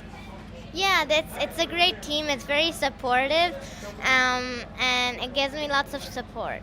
Yeah. And are you able to get advice on how to drive as well as how to set the car up? Yeah, it's a team like every other team, so it gives you it has very good mechanics and coaches and stuff. So it's a great team. So Monday morning, what will Attica Meyer be happy with from this weekend on Monday morning when she wakes up? Honestly, if I get better.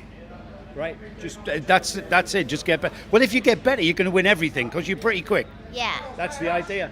Attica Meyer, I'm telling you, keep an eye out because this young lady is going to go far.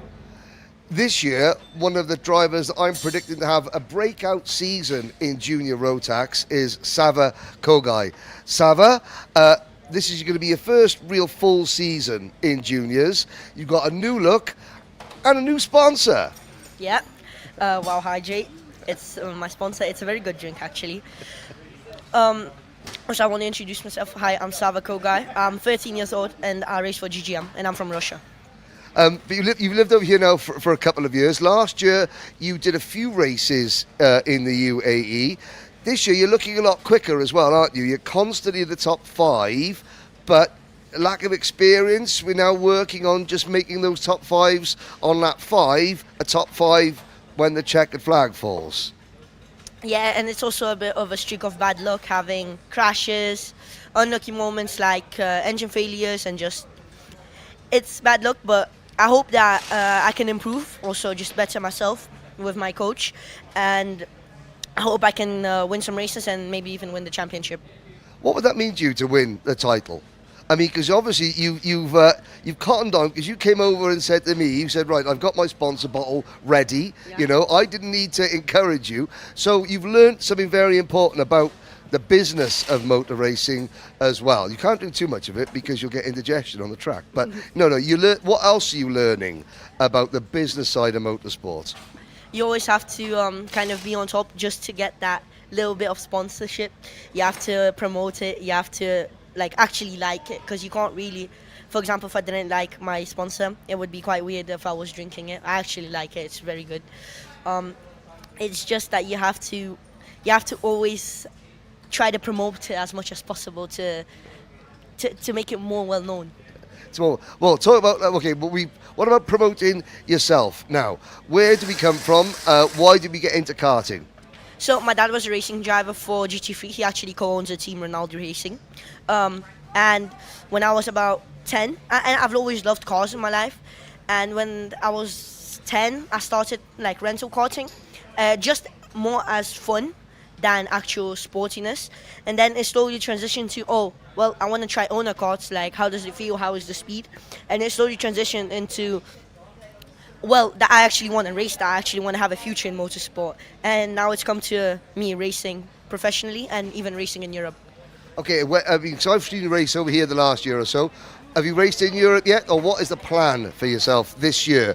So I would have been doing actually the World Cup, the OKN World Cup. I couldn't because I was sick, and I couldn't have done it because even if I wasn't sick, the Championship Future Academy program did not let me, or they would exclude me from the whole championship, and they have races in the UAE. I've also raced in Le Mans, Italian Championship. I've raced Championship Future, and I'm gonna race WSK soon. Okay, but this weekend, so we're going to start off the new season. There's nearly 30 of you in the junior grid. You're probably one of the least experienced, not in terms of you were a junior last year, but in terms of how long you've been racing. How are you going to overcome that lack of experience, and what are your goals for the 2 rounds this weekend? I'm just gonna try to push as much as possible, not think about the fact that I might have not as much experience as others, but that doesn't mean that I can't win.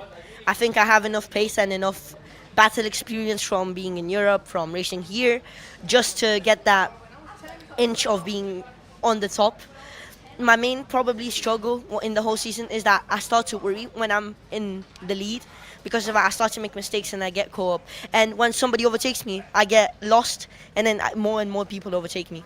Okay, now also I've noticed that this weekend there's a new look as well. So we got a new season and a new look. Tell us about the new look. I got my hair cut recently, about 3 days ago. I've honestly felt quite well with it.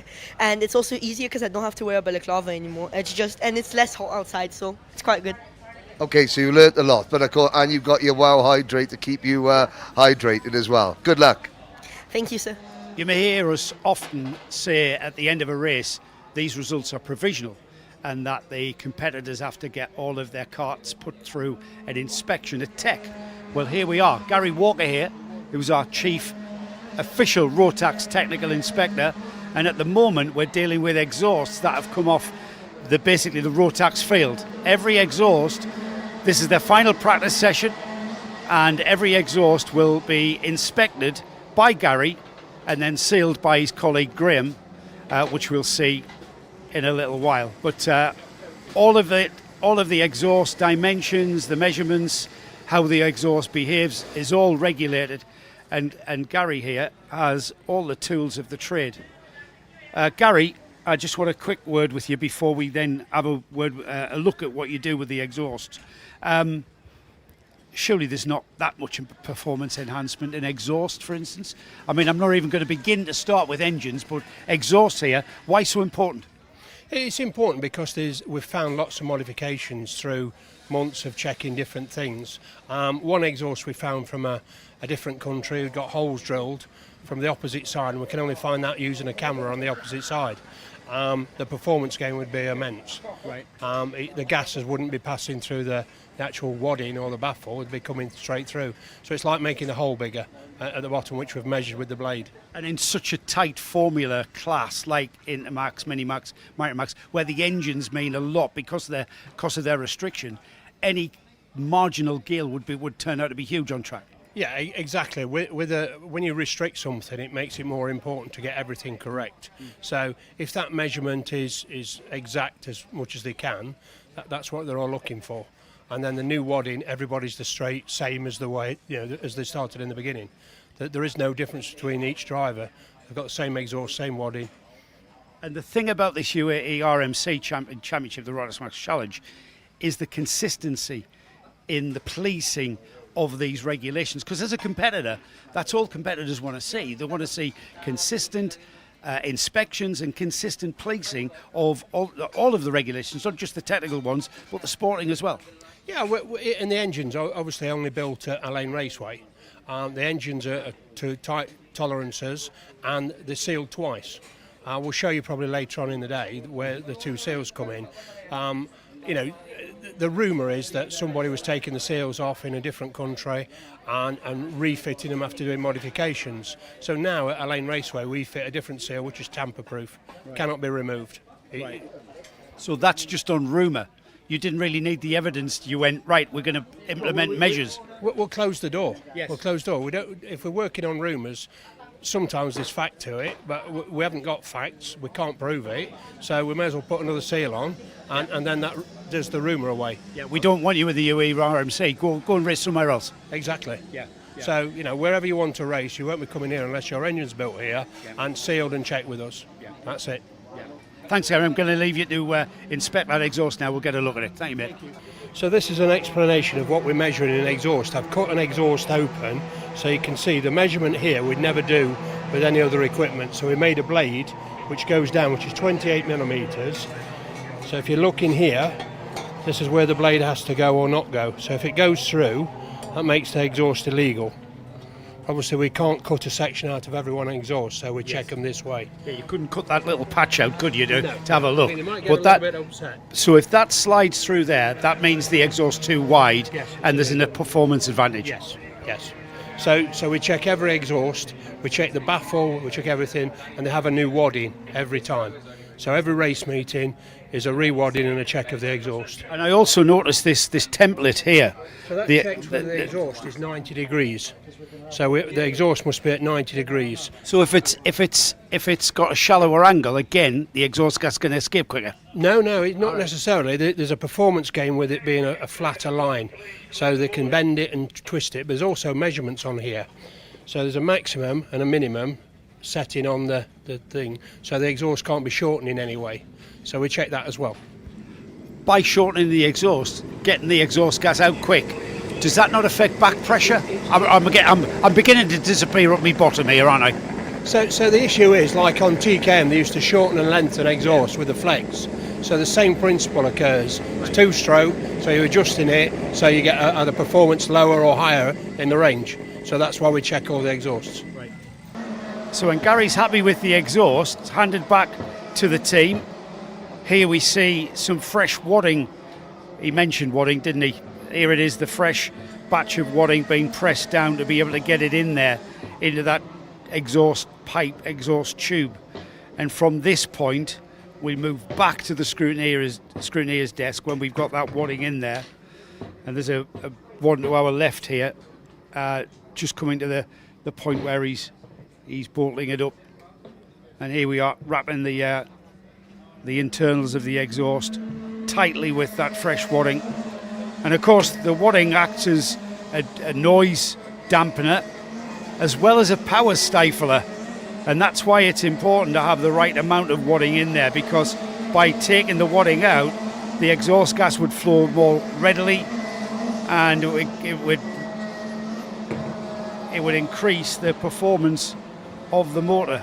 So that's a regulation amount of wadding that we're seeing going in there. So we'll just leave this mechanic to finish off this little job, and then when he's ready to have it resealed, we'll head over to the scrutineer's desk and see that. So now we've got that exhaust all ready to be resealed. Graham Snook here, who's part of the technical team, will do that because it's pointless inspecting these exhausts, taking them apart and then handing them back to the team, who could then go back to the awning and unbolt them and do anything they want with them, take the wadding out. So what Graham is about to do here is put a seal on the exhaust which basically stops any kind of dismantling of the exhaust for any kind of performance enhancing innovative engineering to go on, because you pretty much can't get around the seal once it's on. Official Rotax seal, official UAE RMC seal to be exact, and Graham here will do that, and there it is, clamped together, impossible to get around. And that now is ready for race weekend. One of the classes that I think is going to be one of the classes to watch here in the UAE this year is Intermax or Minimax, depending on your persuasion. Now, Oliver Butchard, you are going to be one of the contenders in Minimax this year, I'm sure. Tell us a little bit about how last season went and how you prepared for this year. Well, last season wasn't really the best. I was aiming for third to get a trophy, or maybe even second or first. And this season, I really want to go for I really want to go for first and go to the grand finals to race for the grand champion. Now, last year, the racing in Minimax was very close all the way through. Can you, from what you've seen so far this year, do you think it's going to be the same with a whole pack of you racing for the win all the time? Yeah, probably. I'm probably expecting at the end like a 1 point difference like it was with Ben and Ava last year. No, because in Micromax last year, Ben Karachkovich beat Ava Lawrence by 1 point. Ava's racing elsewhere this year. Ben's moved up with you. Is he your main title rival, do you think? Probably, but if Wayne Gottschalk does it, then probably he will be one of my #1 targets to beat. Your favourite track, is it Al Ain or where do you like racing? I like Alain, Yas Marina and Alphasan. Now, you're with the Synergy team, so this is back where you started your career, isn't it? Yeah. What is it about Synergy that makes you feel at home? They're just a great team. They always support me and we got some pace. Okay, well now, a lot of drivers use many different ways to stay relaxed in between races, but Oliver has got a very special skill indeed. What's one of the things that you do to keep yourself nice and relaxed between races? Well, I usually like to play with cards and do some magic tricks with my friends over there. So some magic tricks. Well, I tell you what, Oliver, let's try and work one of your magic tricks on me. Let's go. Okay.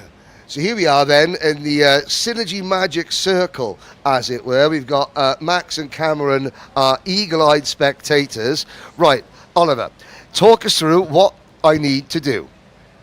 Well, all you have to do, I'm going to show you a card. You have to hold it, do not look at it. I'm going to pick a card, I'm going to hold it, and hopefully it changes. Okay, so I'm not allowed to look at the card, no? No, don't. Are you allowed to show the camera the card? Nope.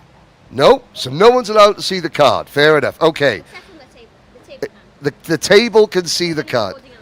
Okay, the table can see the card. Right, okay, so there we go. So I'll take the card. Okay, see the Queen of Clubs? The Queen of... Queen of Clubs. See it? Yep, see the Queen of Clubs. There we go. Hold it just like that. I'm going to hold the Queen of Clubs just like this. Do not even look at it. I'm not looking at it. See the Joker? Joker? I'm going to hold it like this. When we come together, like that, look at your card and show it to the camera. It's the Joker, and I got the Queen of Clubs. Now that's impressive. Well done. Well, I tell you what, you made those cards switch places. How easy is it for you to make your go-kart switch places for you to take the lead this weekend? Should be pretty easy. Well, there we go. So there is Magician 101, Oliver Butchard.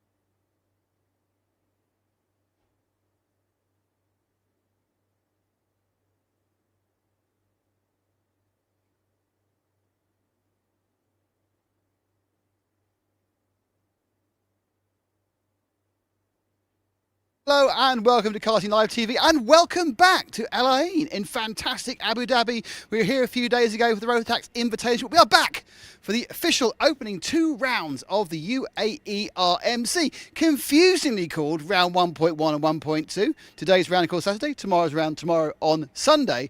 I might be confused by the round numbers. A man who's not confused about anything to do with UAE, RMC and karting in general, it's Henry Burdett. Henry, you are Mr. UAE RMC.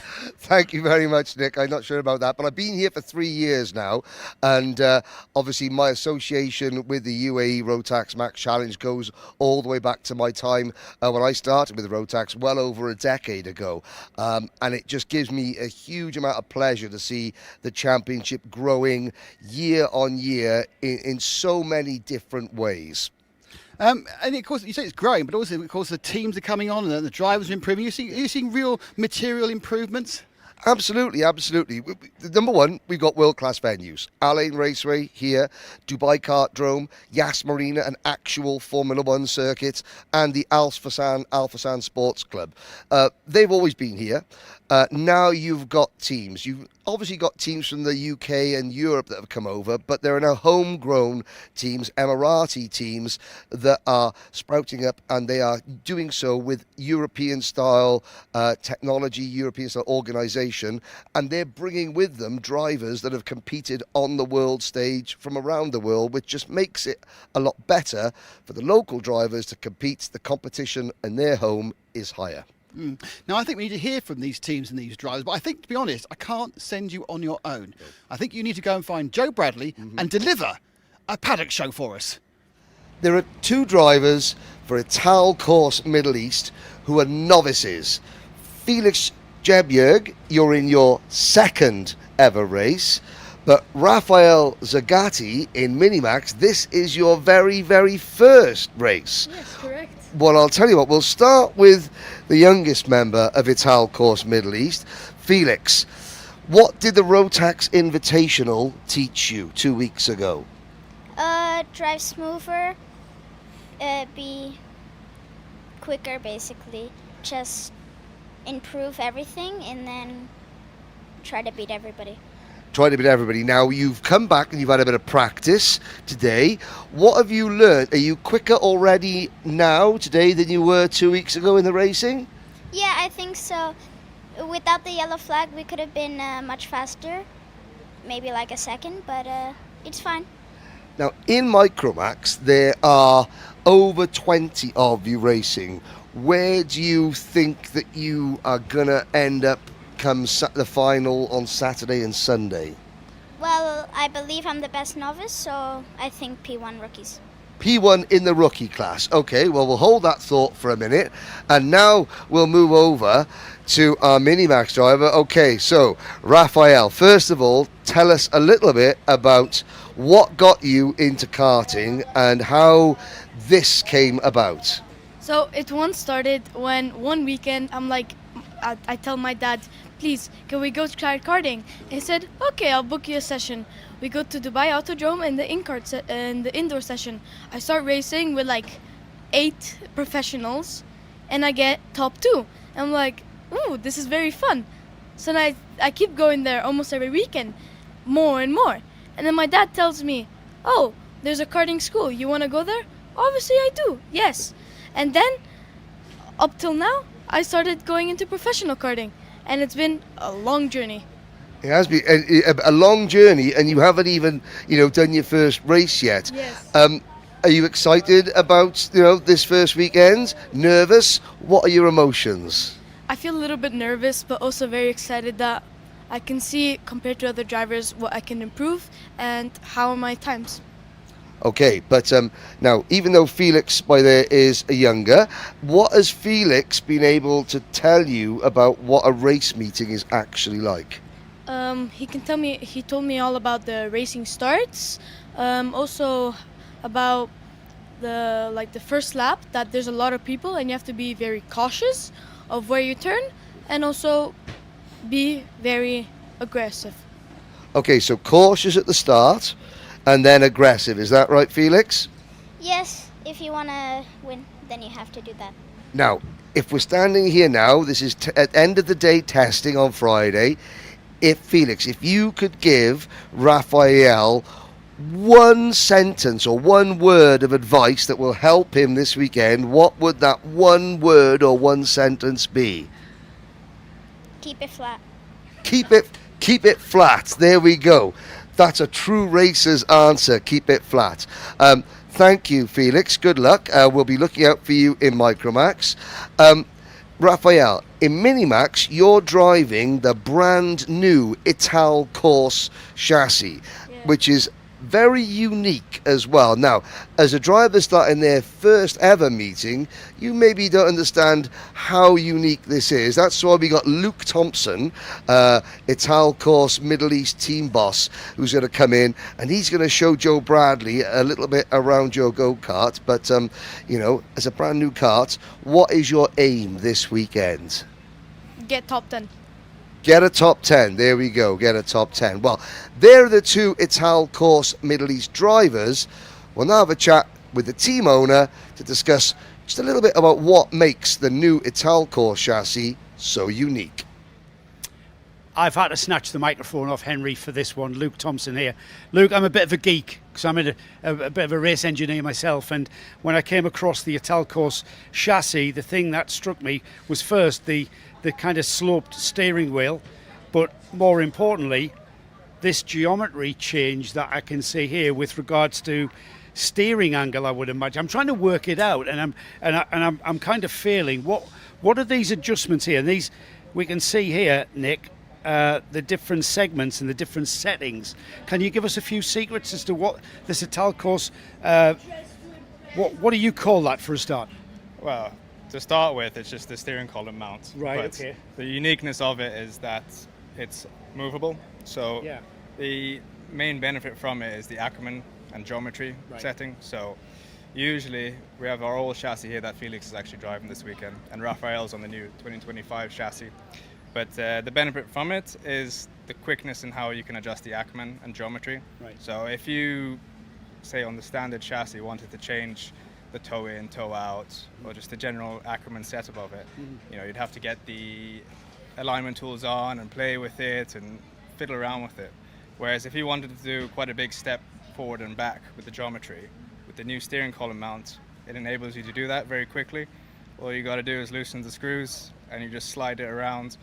I would imagine that's really going to be beneficial everywhere else but in the UAE. when it goes wet to dry, that's a very simple process. But in the dry conditions, the consistently dry conditions we're going to see out here in the UAE, is that something that you play around with regards to, you know, getting it to the driver's liking? Well, like I said, the benefit of being able to play with the setup like that, we are a new team here, and Ital courses only started in UAE this year in 2025. So, I mean, with tools like this, it makes it easier for us to find a more tuned up setup to each track, you know. And does it give you the opportunity to try things because of the speed of that setup change? You can try things perhaps where you wouldn't be able to with the longer process from the older system. Yeah, exactly. I mean, today we had, well, the boys just came from school, so they only got 2 sessions today. But between the 2 sessions, we had an hour break. Right. So, I mean, the setup change only took about 10 minutes, so we fiddled around with it a bit. And the second session, we did find a little bit of performance with Raphael. So, yeah, for sure, there's quite a big benefit in how fast you can change the geometry of it. And as we've spoken already to the drivers are pure novices, absolutely. So I would imagine their feedback is, you know, they're learning the trade.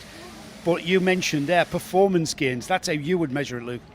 Oh, how would I measure it? Sorry. Yeah, that's how you would measure it. Performance gains, if you get your driver to go quicker. Yeah, for sure. I mean, in the first session compared to the second, Raphael found 2 seconds. Oh, wow. Okay, a little bit in driving, but he also felt a bit more comfortable in the kart as well. So, for sure, there was some performance gain as well there for him. And like you said, him being a novice, he doesn't really have all that detailed feedback just yet. Yeah. But if he can feel that there's a little bit of an improvement, it's already a proof of concept.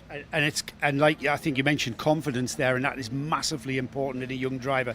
He's got to have the confidence to turn into that corner without the rear end coming round and catching him out. Exactly, yeah. And as Felix said earlier, try to keep it flat. Yeah, keep it flat, absolutely. Well, Ital Corsa is going to try and keep it flat. I wish you all the very best of luck, Luke, and best of luck to your novice drivers as well. Thank you. Very much. Last season's Minimax champion, Harry Callenberg here, has not able to retain and have a go at retaining his championship because, well, you grew up, didn't you? Yeah. And you became a junior. Yeah. Is that a good thing or a bad thing? It's a good thing. Why? Because it's faster and better. Right, it's fast. I knew he was going to say that. Right. Wider, sticky tyres on a junior Rotax, both front and back, and more importantly, much more power than that Minimax, I would imagine. Yeah. Tell me the major differences. Tell me, first time you ever got on a junior Rotax, what did it feel like? I was just feeling really short in the car. Well, could you not manage to reach the pedals hardly? Not really. Right, what did you think about the performance? Felt, I got quite tired on my first day, but I kept growing my stamina and I got better. So what do you mean about tiredness? Where was it taking your energy? What was taking your energy so quickly? My neck. Your neck, and that's because of the grip level in these things? No, because the G-force. Right. From the grip? Yeah. Much more grippier than a Minimax? Yeah. Right. What about the power? Did that blow you away? Not really. Right. Just a lot more bottom end. What is it like to race with drivers that are a bit older than you, aren't you? I mean, are you 12 now? I'm 11. Oh, so you're still only 11, right? Yeah. So you could race with people who are 15 and stuff, can't you? Yeah. Right. Is there a different attitude, different personality from the older drivers? No, they're all just numbers. And that's the way you think. That's just a driver with a helmet on. Yeah. And is there anyone that you kind of thought, when you move up to the older class, there's people have reputations, don't they? Quick drivers. Yeah. Do you consider that? Not really. So what? How do you get your head around that? What's the psychology of that? I just think that everyone's the same. Mm-hmm. Focus on hitting your braking points. Yeah. Yeah. So, have you got a chance of back-to-back titles in different classes? No, because I can't score points. Why is that? I'm too young. Right, that's what caught me out. That's why I thought you were 12. So when are you 12? Next year. Oh, so 2026, you're 12. Right, so can you score points when we go to the 2026 rounds of this championship? Yeah, I can. Right, so you're going to be on the back foot for, this one, Alpha San, and then the December round as well. You're going to lose a lot of points, aren't you? Yeah, a lot of points. So tell me, Harry, is this just a building exercise going forward to win a junior Rotax championship? Yeah, pretty much. I've got 3 junior years. This is like preparing for my next years. Right. And so, how's it going so far then? It's going all right. Better than I expected. Why is that? What did you expect? I didn't expect to be as fast. I thought I'd be more of a mid-pack runner, but I'm like top 10-ish. You must be pleased with that, though. Yeah. Yeah, and it's kind of like you belong. Kind of. Only 11 and already at the front of the junior Rotax pack. That's pretty special. GGM's obviously giving you good kit in this class, yeah? Yeah, they've been really good. When I joined them in December, they've helped me a lot until this point. And does it help when you've got a team like GGM around you that you make that transition to the faster class? Yeah, it was quite good. George helped me learn how to get better and learn how to drive the junior. So it's not like you just throw it into this cart, get on with it. You actually get coached and also I would imagine the team are helping you with understanding the dynamics of the handling and the setup, etc. Yeah. Yeah. And how much input do you as a driver give to that process? Quite a lot. Yeah. Give me an idea. Think about people out there who don't understand the technicalities like you and I do. So what exactly would you be saying to your engineer after a race about things like setup? Like, I'd tell them how the power felt where I'm losing and where I'm gaining. I'd tell them what I think about the handling of the car, like if there's too much front end or too little, and then ask them if they could change it a bit.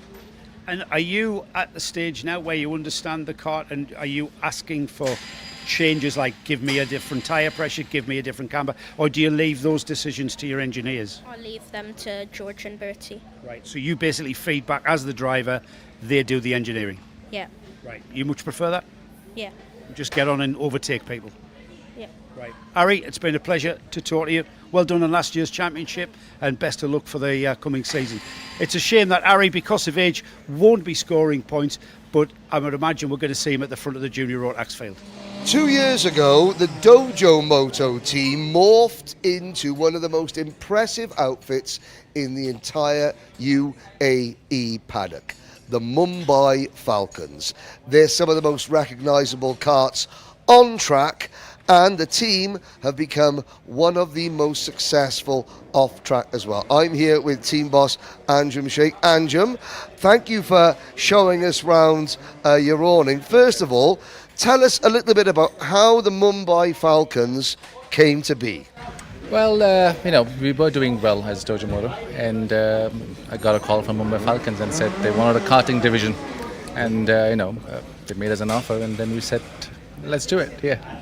And now I still handle the whole team myself. It's just a different brand, and of course, it's an arm of the F4 team. So we start from karting and then go into F4 and F3. Now, obviously, you're not India's national team, but you represent India in the karting world on a bigger scale than any other. So you're certainly India's most recognisable karting team, and now probably the only pathway for Indian drivers to go from karting into cars? Yes, yeah, I would say so, because eventually we will go into India as well and have the karting team in India, and then from there we go into F4s and everything. But at this moment we're just starting as Mumbai Falcon for the last year and this year, and then graduate the drivers into F4 and then eventually into F3s and that kind of stuff. So let's have a little look around your own, because you cater for all classes of kart. Now you've got Maurice Canyopas is coming back in DD2 Masters, a famous driver in these circles, a multiple champion before, coming back in after some time away. Currently world champion electric now. Yeah, and the reigning E20 Masters champion in Rotax. Over there, you've got your data thing. Now, Harry the Lion Hannum, a multiple champion, is here doing some driver coaching as well. Talk a little bit about the driver coaching side of it. How important is that been for you guys? Well, it's very important because we have drivers coming from everywhere, and we have our local drivers as well. So it's always better to just have the champion that you've had before coach the drivers, and there's more respect and they know what they're doing. And Harry has driven in every single track in UAE and around the world as well. So it actually makes more sense, and the drivers take him more seriously. And his knowledge is, very important for us. Okay, well let's keep having a little look around. So we've got Arhan Qureshi's kart. We've got Mitant Jain. Now Mitant was last year's runner-up in the junior championship. Nathan Kappen. Nathan was your first champion, wasn't he? He was the junior Rotax champion last year. He's now moved up to seniors. What was it like getting the Mumbai Falcons the name as a champion? Well, I think if I'm not wrong, Harry was the champion first. Harry got the O-Plate championship, and then I think a few months later Nathan got his first. So yeah, it is pretty big for us, because as a rebrand, as a complete different team, you need to have some sort of championship as well. And we were hoping for more, but at least we were happy to have two. And of course, Harry's an expat, but Nathan is an Indian driver. You can see the Indian flag next to his name. That must be something that's quite important, obviously, because India is quite an underserved nation in terms of karting. When the nation of India wakes up to the sport of karting, I've got a feeling there's going to be an awful lot of drivers wanting to join and get involved in karting, and this would be obviously their first port of call. Yeah, 100%, because it actually opens the door for them, and then they know it's an Indian team internationally, and then Indian driver winning the championship, and we have about 5 drivers from India just flown in here just to do the race, to the championship actually. So yeah, it's paving the way, and it's actually good for the whole sport in India. Okay, well, we'll keep moving down the order. Now, you had a really good Rotax Invitational, Oscar Lambert winning in seniors for you. We're going to try and find out one of your drivers as well. We'll keep going down through, again, the setup, the awning, very impressive. You know, did you take a lot of inspiration from European teams to make it look like this? I mean, you always have to look up to people and, do better. We've got in fact, it was supposed to be 4 tents. We have four less drivers. Next race, there'll be 4 more drivers coming in, so we'll have to do another tent as well. And you've got the hospitality unit by there for the mums and dads as well. That's just keeping them out of us. That's just keeping the parents out of the way. That's always a good tactic. Arav Diwan will come in. We've also got a grand final Rotax champion here, Scott Marsh, helping to do driver coaching. In fact, we'll try and peek in and see what Scott is saying there. But what are your hopes this year and beyond for the Mumbai Falcons karting team as we see one of your Micromax karts coming in behind us there as well? So really you're serving drivers from Micromax all the way up to DD2 Masters. Yes, definitely. I mean, the hopes are still win every class, but we all know racing is not that easy. And but we keep trying and we want to win everything we can, and we'll keep pushing for that.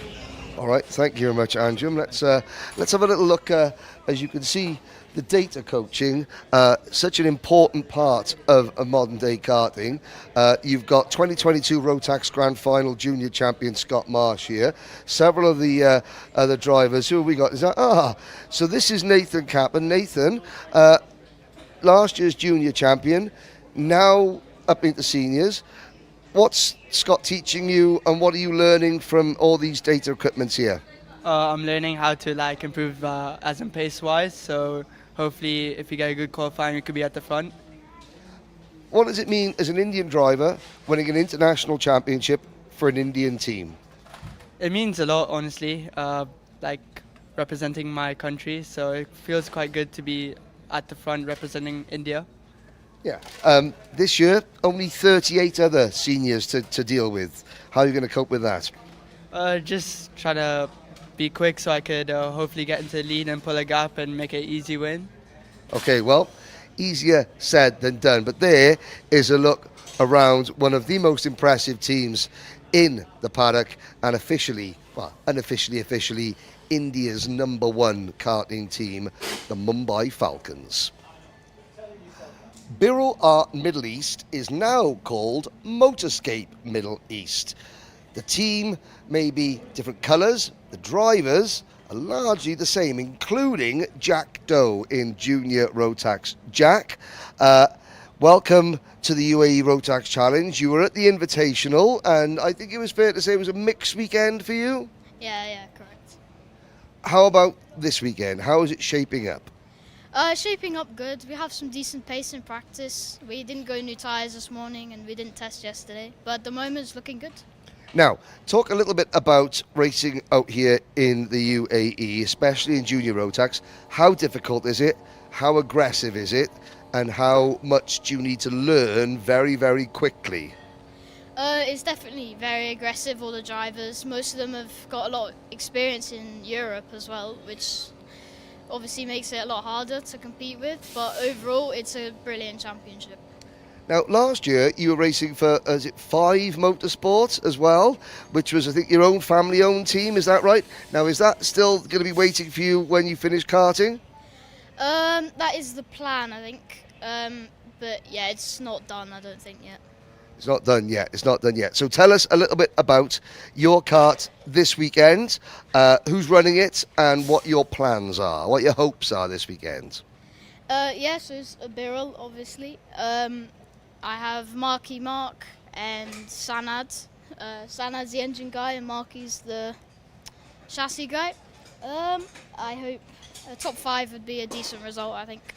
Who are your main rivals this weekend? If you had to hand-pick a couple that you're going to have to beat, based on practice times, but also based on last year's championship results? I think the goal is definitely 219 Veer, and Connor Clancy is obviously a good competitor. He's won a lot in Europe and here. But so I think there'd be good rivals. Okay, no problems at all. Well, final thoughts. So, what rounds you've got here? You've got Dubai Kartdrome, Alpha San. You've got what are the tracks that you think are going to be? And Yaz, what are the tracks that are going to favour you the most this year? I think Alpha San is going to be the best one for me. It's very physical, and I like the track a lot. And I think I'm adapted and suited as a driver to it very well. And I think that'll be a good one. You say very physical. What do you do in terms of fitness-wise to keep yourself in shape for karting? So Monday, obviously I have school. I don't train that day because I've driven all weekend. And then Tuesday, Wednesday, Thursday in the gym, and then school after, and then sim work a lot. So sim work. So it's a combination of staying in school, obviously, but then going to the gym and being on the sim when you're not actually in the seat.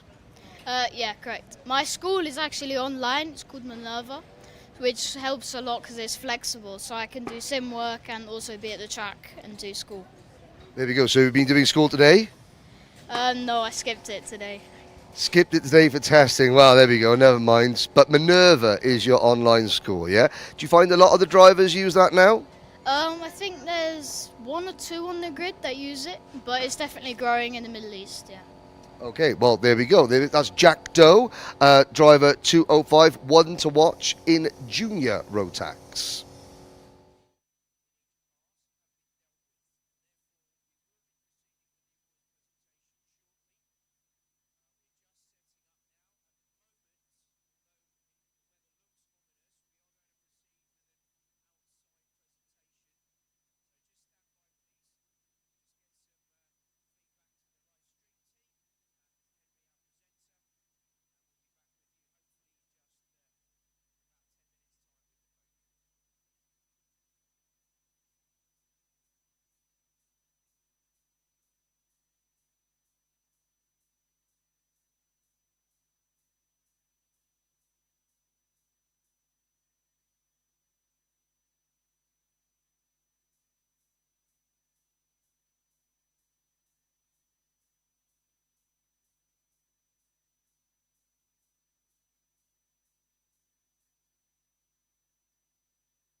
Well, hello everybody.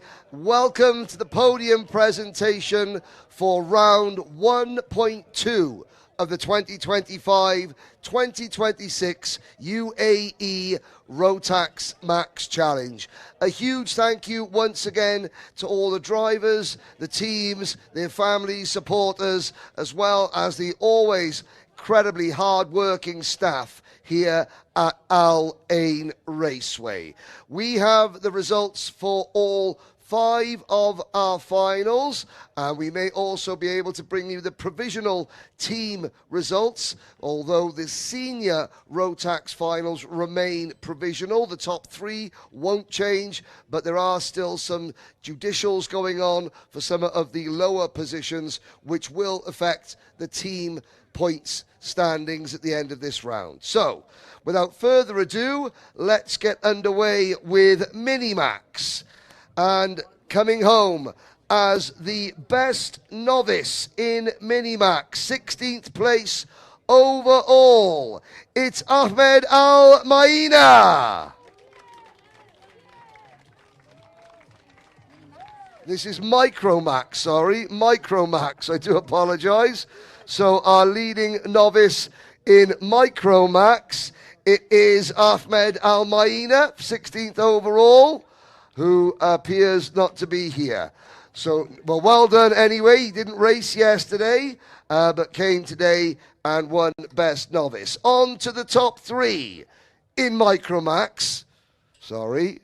In finishing in 3rd position for XL Motorsport, yesterday's winner, Adam Al-Sheikh.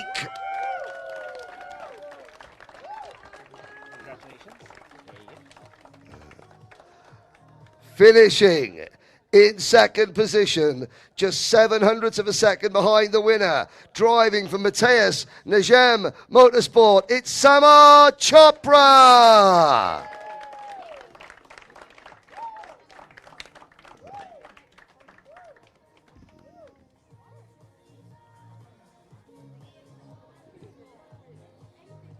But your winner, his first win in the main Rotax Max Challenge for George Gibbons Motorsport, Liam O'Hanlon.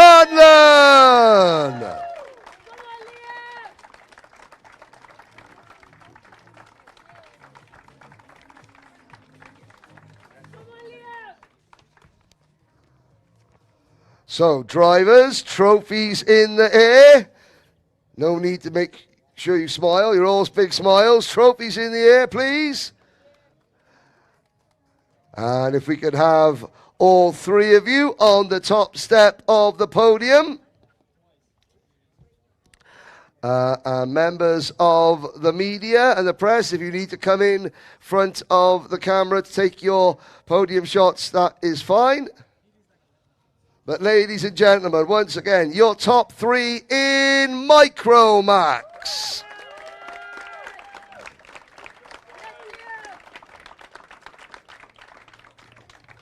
Well done, drivers. Thank you very much.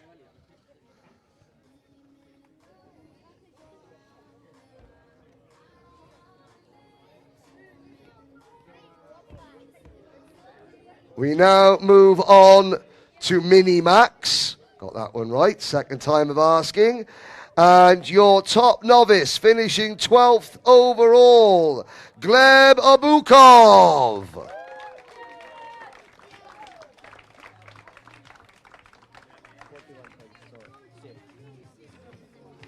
Okay, Gleb can't make it. But the top 3, again, a very exciting top 3, changing on the last lap, finishing in 3rd position for JNKD. It's Austin Gray.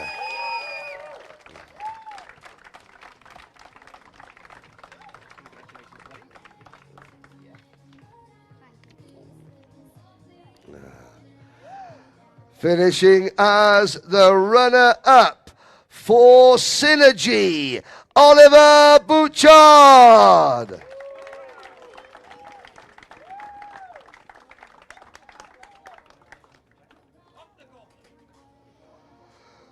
But your winner, Driving for Axel GP, it's Attica Mia.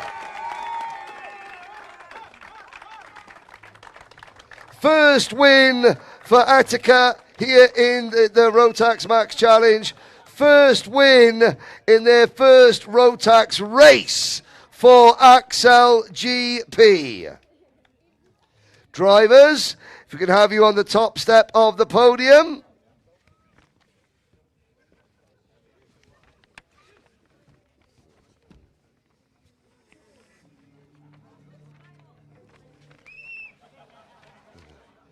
Big smile, Austin. Come on, you were smiling more than that in Parc Ferme afterwards. Trophies in the air, please. Ladies and gentlemen, your top 3 in Minimax. Thank you very much, drivers.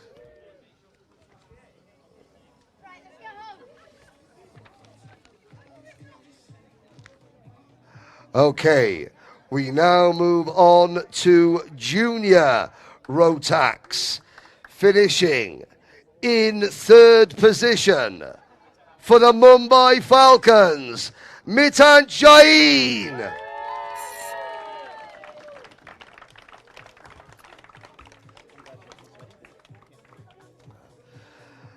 And now, a career best result for another of the Mumbai Falcons, finishing P2, Arhan Qureshi.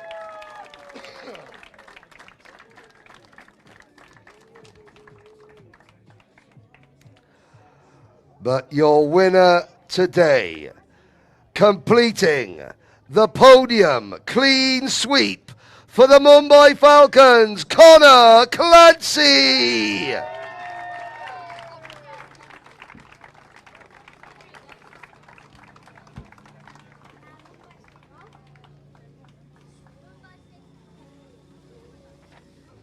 Okay, drivers, trophies in the air. And now, if you could all step on the top step of the podium.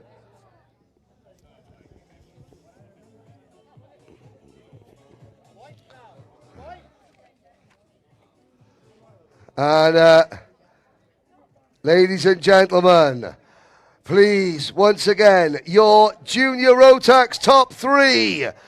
3 Mumbai Falcons, Connor Clancy, Mitan Jain and Arhan Qureshi. Congratulations, drivers.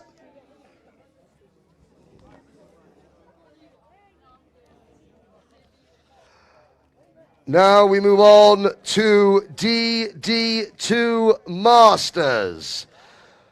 Finishing in 3rd position, Greg Watt.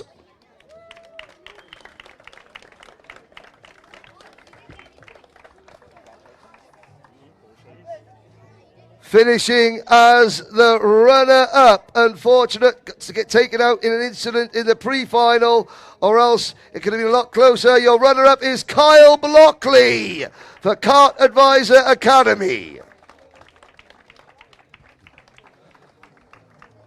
But your winner, completing the weekend double for the Mumbai Falcons, it's Maurice Knoppers.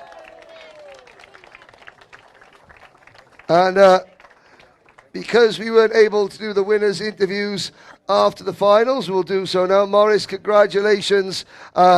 You were chasing the leaders down, but then I think settled into a comfortable win. Yeah, I settled. I thought, why take the risk? The boys were doing great, and Kyle's certainly keeping me on my toes. So we look forward to a great season, and we couldn't have wished for a better start of the season with the Mumbai Falcons. Thanks. Exactly. Congratulations. Well done, Maurice Knoppers. Your DD2 Masters podium, ladies and gentlemen. All on the top step.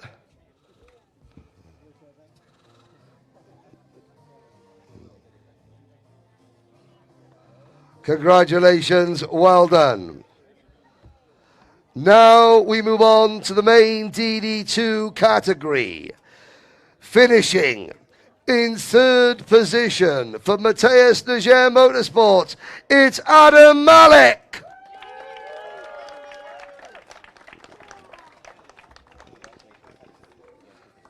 And Adam, very quickly, a great battle with your teammates. Yeah, 100%.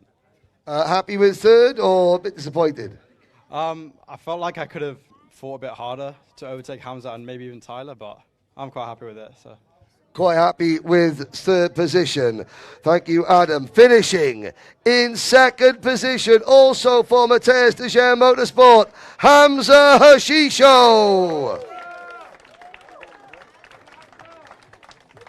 And we'll do a quick word with the top three in DD2 and seniors. Hamza, congratulations. That was a really, really strong battle with your teammate, Adam. Yeah, it was. Happy with second place?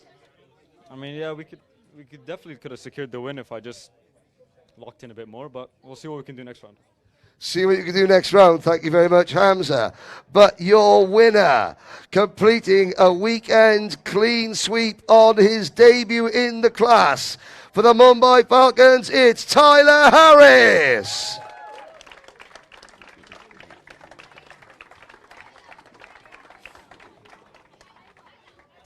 Tyler will get his winner's trophy, and we'll have a quick chat with Tyler. We weren't able to at the end of the final. Tyler, in that final, that is when the sandstorm begun.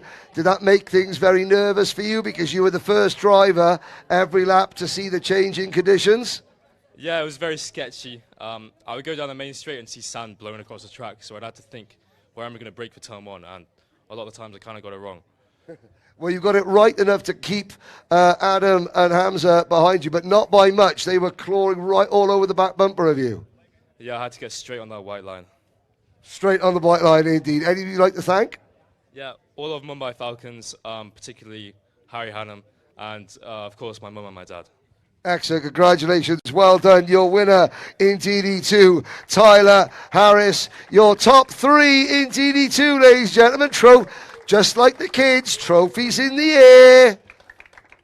Just, Tyler, stop adjusting your fringe. Trophies in the air, please. They've done me. Can you at least try and smile for the cameras? Sort of. Okay. Do you want to step on the top step together like everybody else? Oh, go on then. They'll do that for me. Well done. Ladies and gentlemen, your DD2 podium.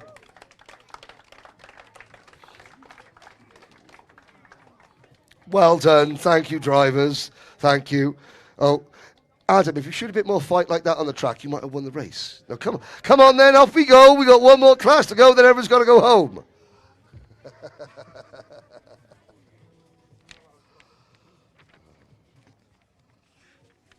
Okay, Senior Rotax. Like I said, below third place, results are still provisional, but the top three are confirmed. Finishing in third position, driving for JNKD, it's Andrea Remy.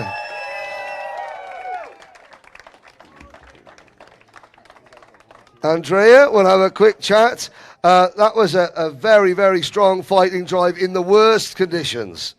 No, it was a really good race. I want to thank the team. All the credit goes to them.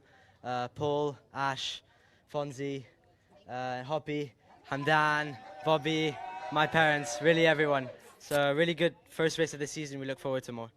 Well, thank you very much. Well done, Andrea Remy. Finishing in second position for Mateus Niger Motorsport, it's George Nassar.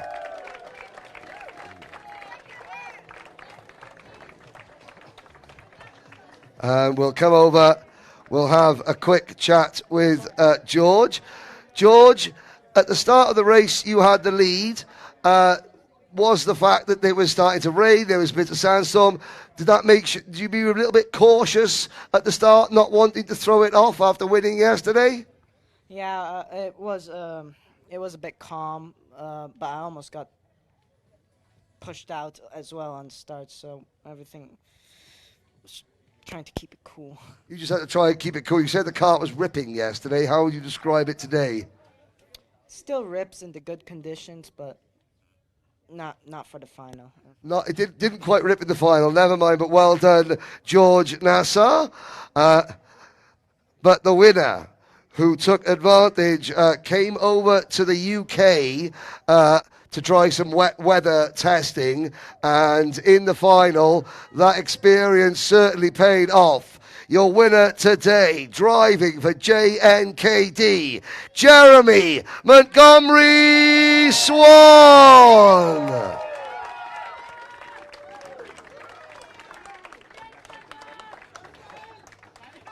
Right, well, Jeremy, okay, whereas George was a little bit cautious when the conditions were at their worst, you seem to just be able to read the track a little bit better, would you say that? Yeah, you could say. Just had to push a bit more to increase the gap, but it's not too bad. Now, while you were out there, were you at all worried? Was the track conditions changing lap after lap with a bit of rain, bit of sand? You know, what was it like to drive? Obviously, it was pretty challenging, but because I was in the UK over summer, I got a bit of practice, so it wasn't very hard. Was very hard. Anyone you'd like to thank for this, your first win for the JNKD team in Rotax? I would like to thank everyone in the team for making this possible, and my parents. And your parents, Lee, well done. Jeremy Montgomery Swan, your senior Rotax winner, everybody. Now, you guys aren't going to mess about like the DD2 lot. Are we going to have our trophies in the air? Yes, of course we are. In the air. Come on. That's better, everybody. Well done. And are we going to stand at the top step of the podium, everybody? Yes. Jeremy, where's your crash helmet? Jeremy's... Ladies and gentlemen, Jeremy Montgomery Swan, the only driver not to bring his crash helmet to the podium. We'll let him get away with it. Ladies and gentlemen, your senior Rotax top three, Jeremy Montgomery Swan, George Nassar and Andrea Remy.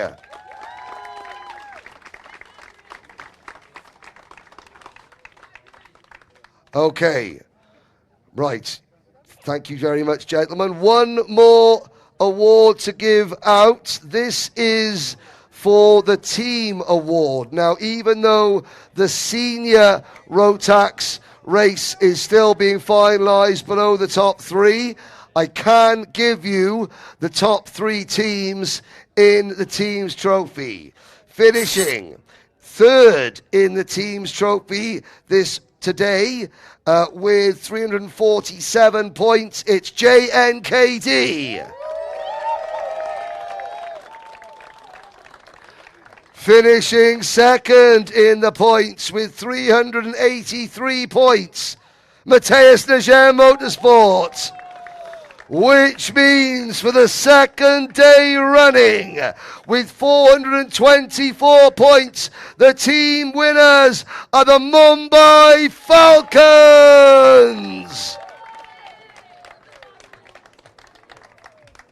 So our trio of junior podium finishers, we've got Nathan Kaplan, Ahun, we got Oscar Lambert, we got Scott Marsh, who's been here helping them out, Tyler, the Lion, Harry Hannam, Anjum Saith is there as well, Lee Murray. Ladies and gentlemen, please put your hands together one more time for your team's winner here at round 1.2 of the 2025-26 UAE Rotax Max Challenge. Well, as you look at some of the members of the most successful team we've had here at Al Ain Raceway today, can I just say, we'll let them have their photographs. So that is it, ladies and gentlemen. Thank you so much for joining us. We had viewers quite literally from all over the world join us on Karting Live TV and via the UAE Rotax Max Challenge YouTube channel. The next round of the championship is at Al Fassan in November. Please stay tuned to the Karting Live TV Facebook page, the UAE Rotax Max Challenge Facebook page for all the information about coverage for that event coming right up. Good night. Thank you for joining us.